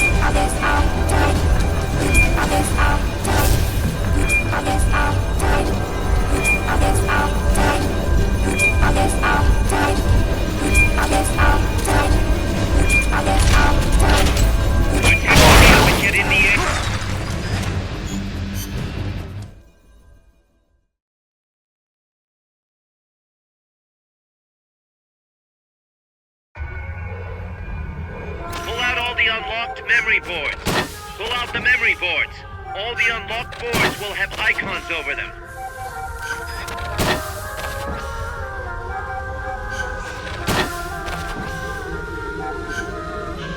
Any boards you remove can be used to build our own AI weapons. Memory boards have different functions according to the icons displayed over them. Go ahead and take whichever ones you want. If you attack parts on the exterior of the machine, the memory boards that control those parts should light up. You can tell what a memory board does by looking at its color when it lights up.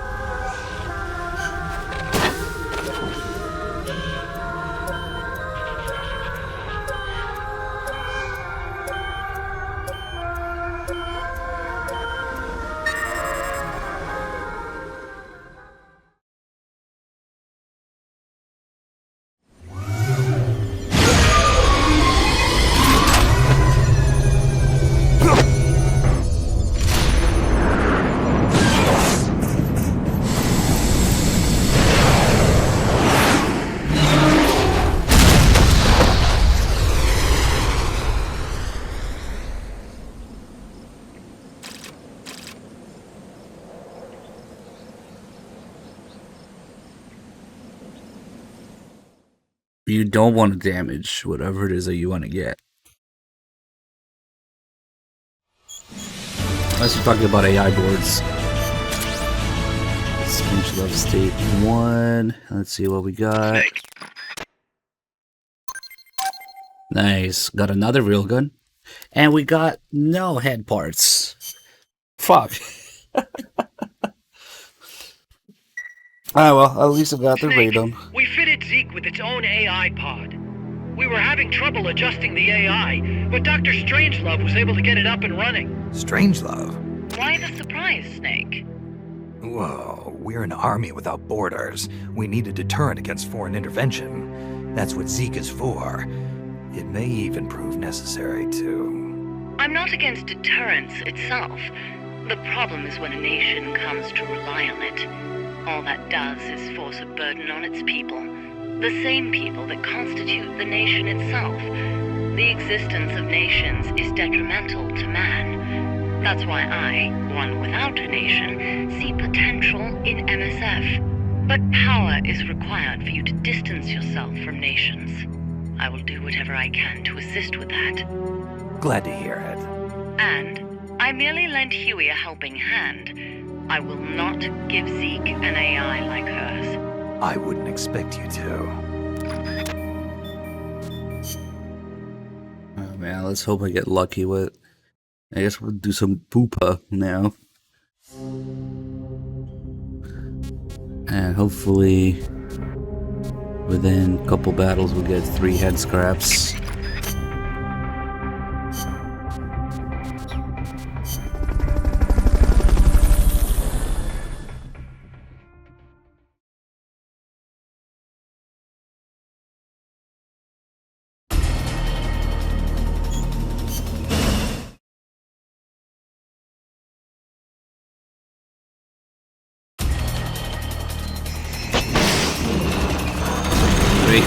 Start. That's an AI weapon. The Pupa. It's fast, so be careful.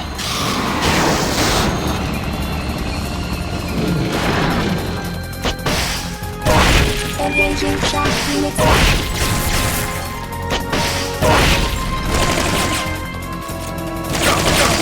Aim for the cylindrical AI pod.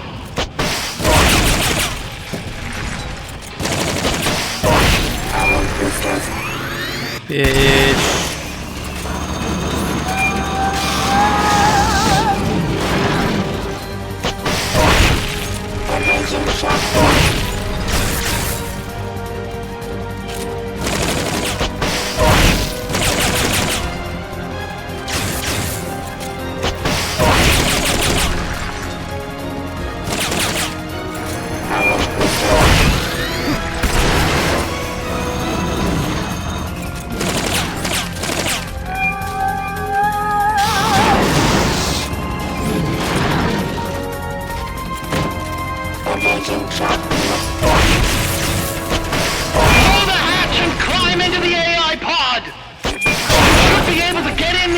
Pull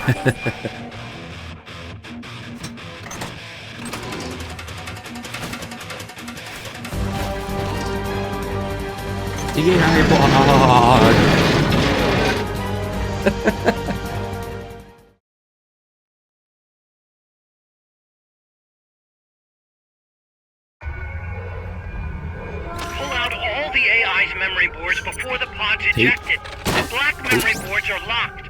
Go after the boards with icons over them. I can understand Strangelove's tapes, but how the fuck did Paz's tapes get into the AI pods? You can unlock memory boards by destroying the mechanical components The that they custom control. ones. Or maybe Type 2 Any as well. boards you remove can be used to build our own AI weapon. Memory boards have different functions according to the icons displayed over them. Go ahead and take whichever ones you want.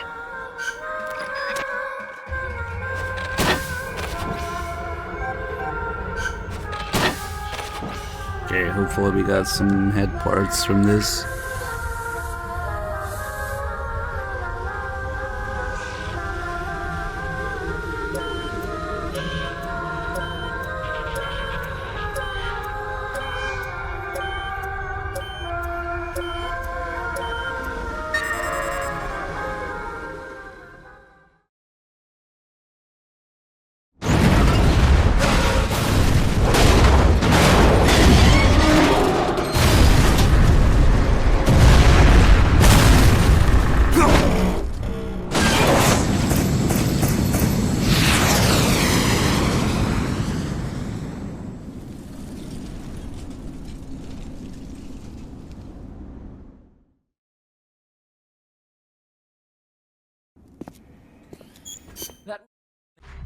There's no need.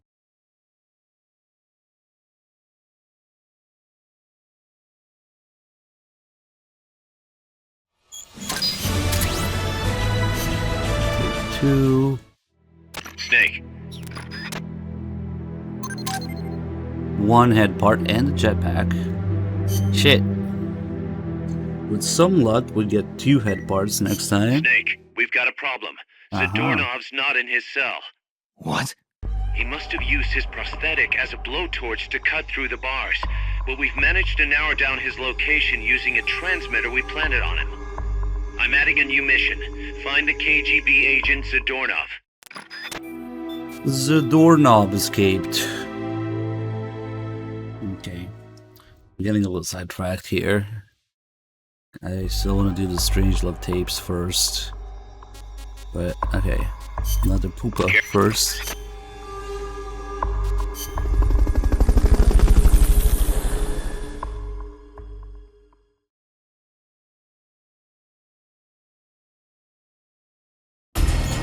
Considering that the guy escapes 7 times, yes, they do take his hand away, technically. But then again, he has it again in the cutscenes. Maybe not. Destroy the treads on the left and right to stop it from doing its punch attack! That's an AI weapon, the Pupa. It's fast, so be careful!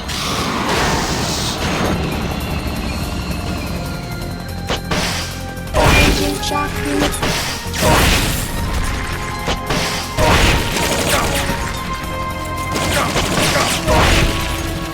Lie flat to avoid getting hit when it charges!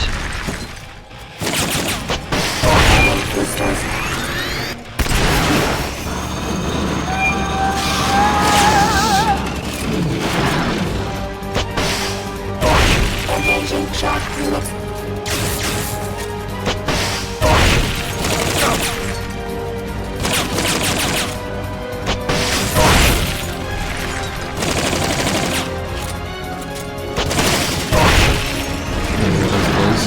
Hit the head.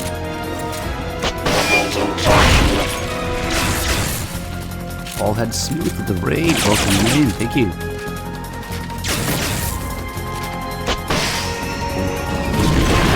Calm down.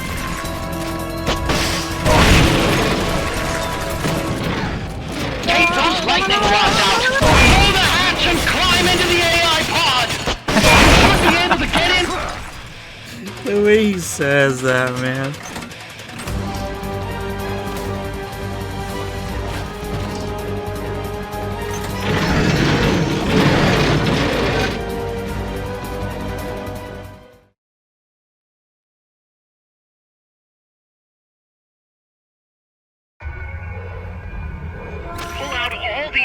memory boards before the pod's ejected. The black memory boards are locked. Go after the boards with icons over them.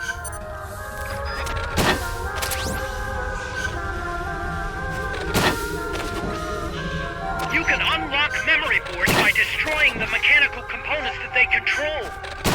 Any boards you remove can be used to build our own AI weapon. Memory boards have different functions according to the icons displayed over them. Go ahead and take whichever ones you want.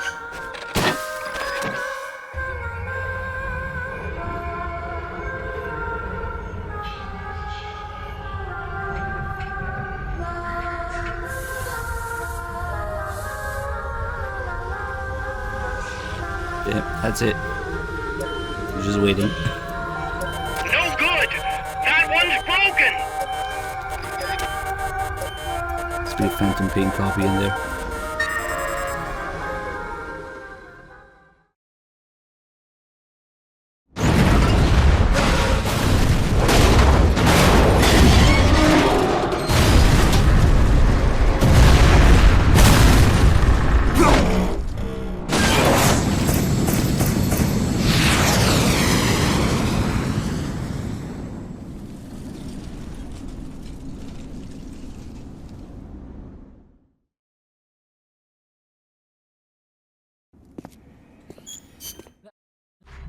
There's no need for a human pilot.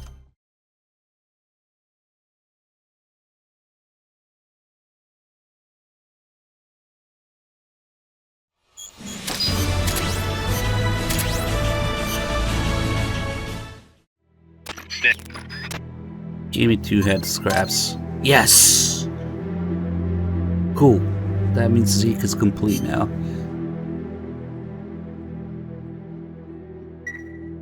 Package for you, boss.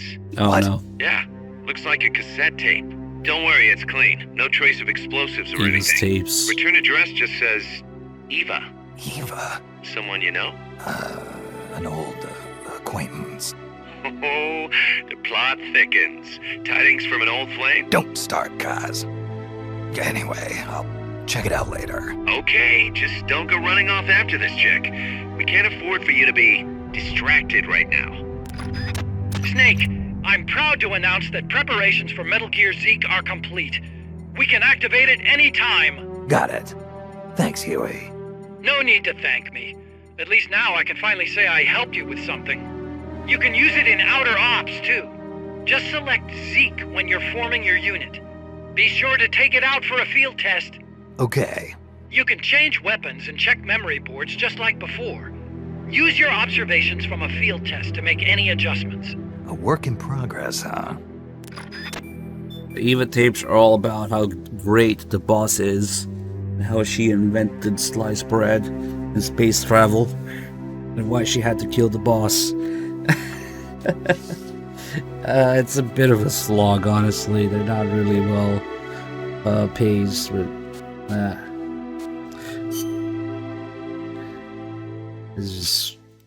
it might as well be 40 minutes of the boss is so great. The boss is so great. The boss sacrificed everything and invented everything, and the boss is so great.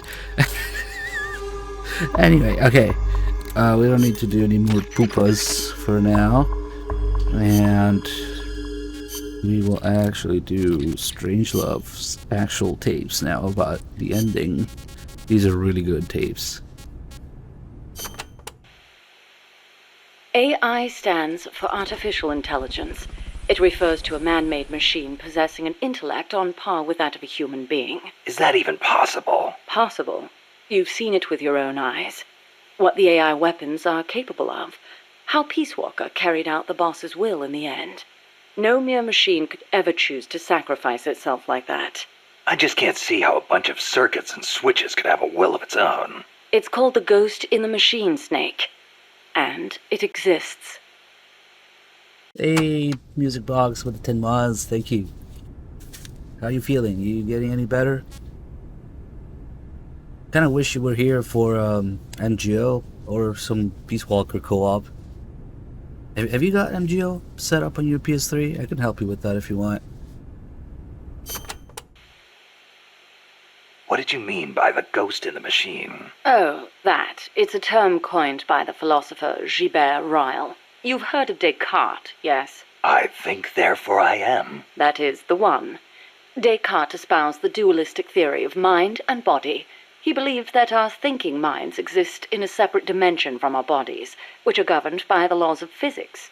But if that were true, then couldn't you say that a mechanical body, inhabited by a ghost mind, is a human being? Ryle criticized Descartes on those grounds, saying such a thing surely wouldn't be human. Why'd you bring it up? I wasn't thinking of Ryle in particular when I said it. I simply thought that if a person is composed of a machine and a ghost, perhaps the opposite is true as well.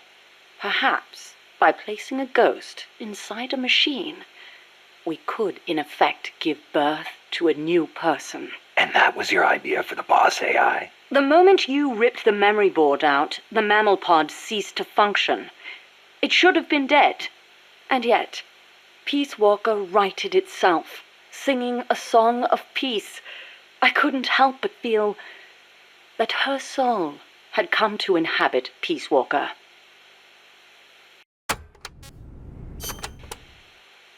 Let's say, hypothetically, there really was an intelligent machine.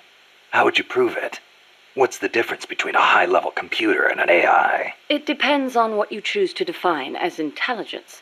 For example, Snake, listen to my voice talking to you now. Suppose it were an AI. Say what? What if the living, breathing me sitting here drinking tea and talking to you were actually an AI, programmed to simulate my thoughts and my voice? You're nuts. No, I'm not. You couldn't prove I was a real human being, could you? It'd be... No. So if an AI is so advanced you can't tell it from the real thing, wouldn't you call that intelligence? I'm not quite convinced. But that's only one way to look at it. It's roughly how Dr. Turing explained artificial intelligence. The test I described is called the Turing test, in his honor. Yeah, well, sounds like a bad joke to me. That singing monster of yours put me through hell. If I never meet one again, it'll be too soon. Shame. And I was about to let an AI take my place in our conversation. Don't even think about it.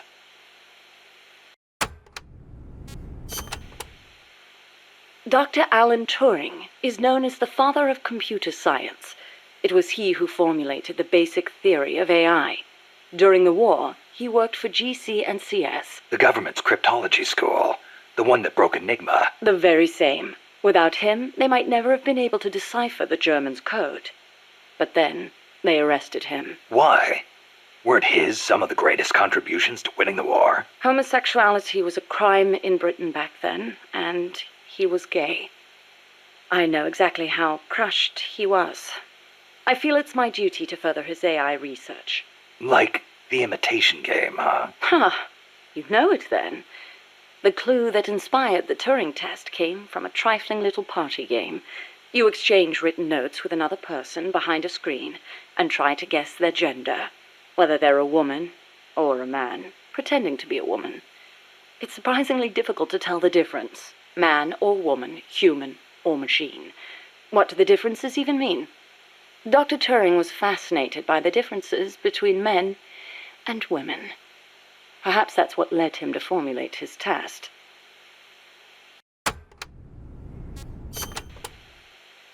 What if you hadn't used the boss as the model for the AI? What do you mean? If the end goal is MAD, it seems like there are more suitable models out there. A military chief of staff, or a nuclear technician, even the president. Patriotism, leadership, good judgment. Each of those qualities is essential when deciding whether to launch a nuke, and she had them all. Wouldn't the president, too? It's not enough. She had the will for it. Will? Let me explain, Snake. Peace Walker is a standalone weapon. It has to decide on its own whether or not to launch a nuke. It can't turn to anyone else for advice. It can't do its job if it's not prepared to take sole responsibility for the fate of the world. I know of no other human being who could bear that burden. That's it? There were technical considerations, of course. To begin with, the female brain.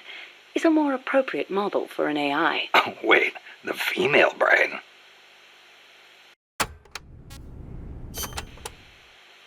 What do you mean by that, modeling your AI after the female brain? Snake, what is the human mind capable of that a computer is not? Being lazy? Interesting response. And not incorrect. But the answer I was looking for was empathy. Empathy? The ability to feel for others, to be more precise. Love for a child. Pity for the weak. Grief for the dead. All of these are particularly well developed in the female brain. That's stretching it a little. On the contrary, it's perfectly reasonable. The male brain, on the other hand, may be well suited for systematic thinking, but it's less able to empathize. In that sense, it's closer to a computer. So if your objective is to make the AI think more like a human... You need to teach it how to empathize like a woman. The novel, Do Androids Dream of Electric Sheep, deals with this very problem.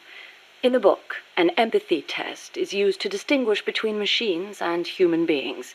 As machines become more and more advanced, our society will gradually become more and more systematic. Our cities will teem with robot-like people, unable to feel for others. We cannot allow that to happen. Computers must learn to empathize. The same goes for humans, only more so. Well, what about yourself? You make these claims, and yet I've never seen you empathize with a real person. It's true. Until now, I was a prisoner of death. It was my intention to die upon the completion of Mammal's development. She was my one reason to live. But you changed your mind. I did. Because she taught me the dignity of living. My eyes are open now. I want to go on living and seeing real people. Huh. I see.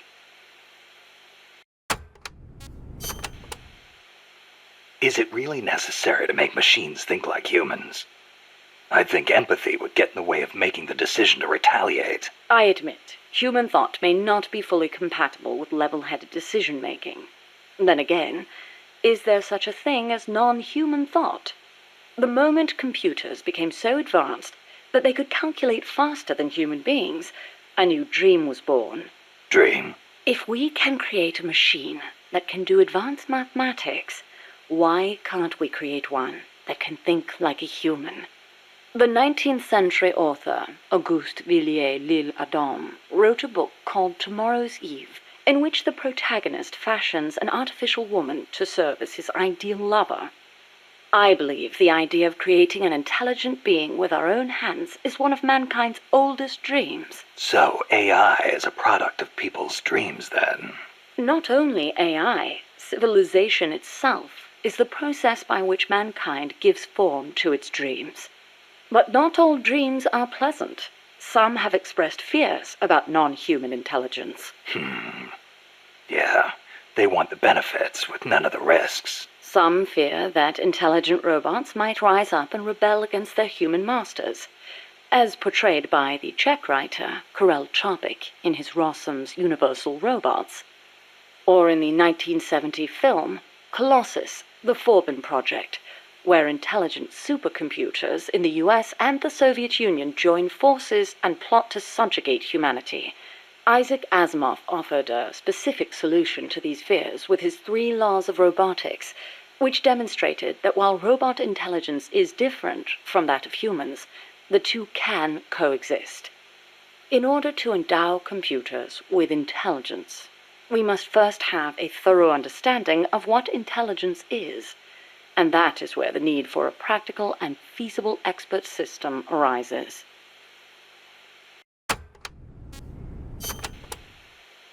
So what's an expert system? The AI housed within Peace Walker began development as such a system. An expert system is a type of proxy program by which a computer makes decisions as an expert would. The program, Mycin, for example, is a system that decides which kind of antibiotics to prescribe. The system asks the patient a series of questions to narrow down the range of appropriate drugs. So you program Peace Walker to prescribe live nuclear warheads instead of penicillin? What I realized, however, was that a simple expert system wasn't up to the task. You need more than expertise to launch a nuke. Indeed, expertise is a necessary prerequisite, but insufficient on its own. Deciding to launch a retaliatory strike requires consideration of a wider range of factors. In such a scenario, the entire global situation becomes the criterion for making a decision. Makes sense. You screw up the prescription and the whole world goes into anaphylactic shock. A weak AI that only has a limited range of knowledge upon which to base its decisions won't cut it. Therefore, I had the AI study the boss's thought patterns, thus creating a true expert system. A strong AI. You couldn't leave the world in the hands of something with anything less than absolute worldview. I could have built a simple expert system in no time at all. Say, how would you like a system that decides which guns you should equip according to the mission's parameters? I'll pass. I'm not going to leave my life up to somebody else's judgment. Especially not a machine.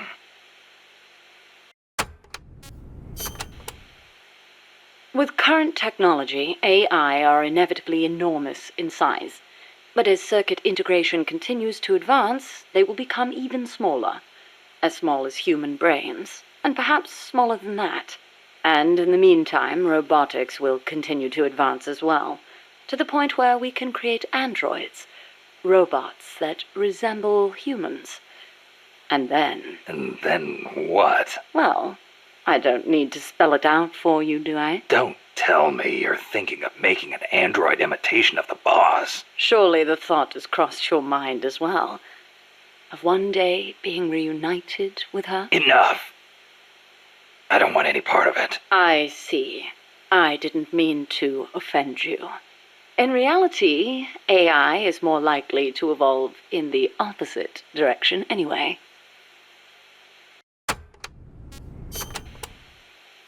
The opposite direction? What does that mean? More and more, AI are becoming systems that specialize in mass information processing, without human intelligence, thought, or emotion. A machine that has no individualism or sense of self, but rather behaves as a collective, exhibiting the qualities of a society. Like a beehive? Yes, it aggregates data collected by individuals and determines how the collective will act, just as honeybees travel between the hive and flowers. The key to achieving that will be networking AI together. I don't know how to say this, but that kind of gives me the creeps. But if your goal is to control society, it's the better model to use. It lets you filter data, disseminate only what you want disseminated. Of course, I myself have no interest in an AI without a shred of life to it.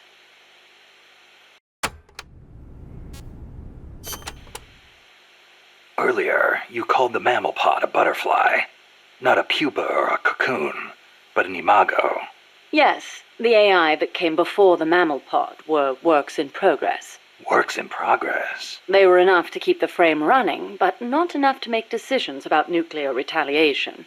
They weren't quite complete. They were pupae. Only when I added the boss's data did the AI take on its true form, becoming a butterfly and taking flight. And that's why the nose art on Peace Walker was a butterfly. I gave the mammal AI the code name BS Imago. BS is short for boss. Huey called that gigantic unmanned chopper a chrysalis. Is that another one of your AI code names? Yes, you're referring to the TJ Chrysalis 6000. There's also the GW Pupa 5000, the TR Cocoon 7000.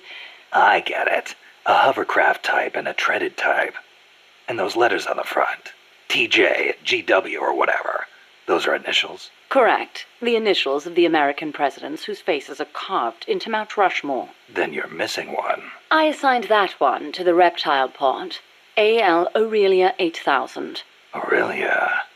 Another word for chrysalis. A pupa just before it emerges. All of the initials, except for BS, were of Coldman's choosing. I chose mine from the storied ranks of British royalty. MS, AV, EW. What do those stand for?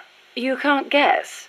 Why, Mary Stuart, Alexandrina Victoria, and Elizabeth Windsor. All queens, of course.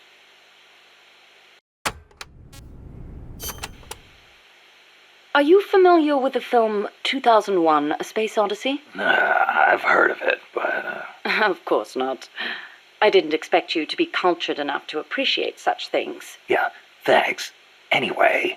2001 features an AI called HAL, a highly advanced system that controls an exploration spacecraft. It can converse with people, and even play chess. Huh. Now where have I heard that before? The way HAL was portrayed was truly superb. How so? HAL is given secret orders that not even the ship's captain knows about. Naturally, he's not allowed to divulge them to the crew. The stress of it causes HAL to crack. Crack? Go crazy. Though there are those who interpret it differently. One by one, HAL kills off the crew until the captain finally shuts it down. The film offers amazing insights into AI, their growth, their utility, their faults, and their fear of death. Well, you must have found it useful in your research then. Must you always be so utilitarian? It doesn't matter whether or not it's useful. What matters is that it inspired me. Then it was useful. Never mind. The portrayal of Hal wasn't the only wonderful thing about the film. It was full of hints about the future of human evolution. Truly, a film for the ages.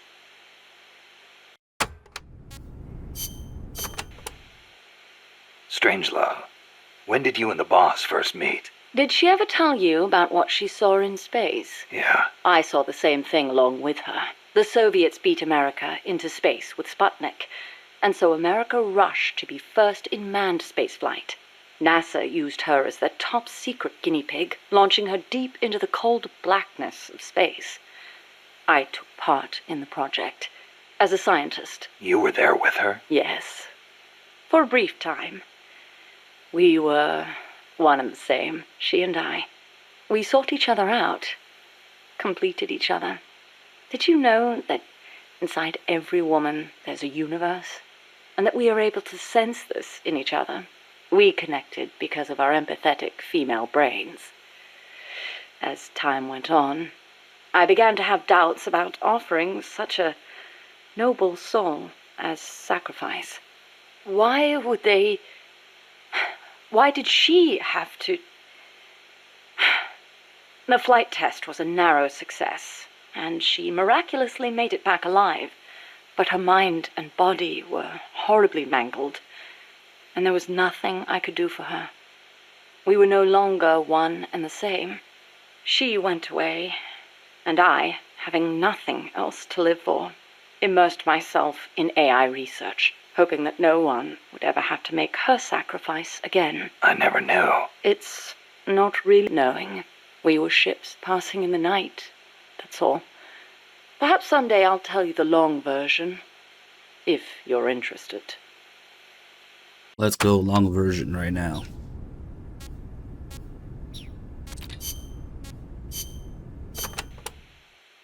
I'm about to leave for Costa Rica, a place completely unfamiliar to me, and on a top-secret mission for the CIA, no less. No guarantees I'll come back alive.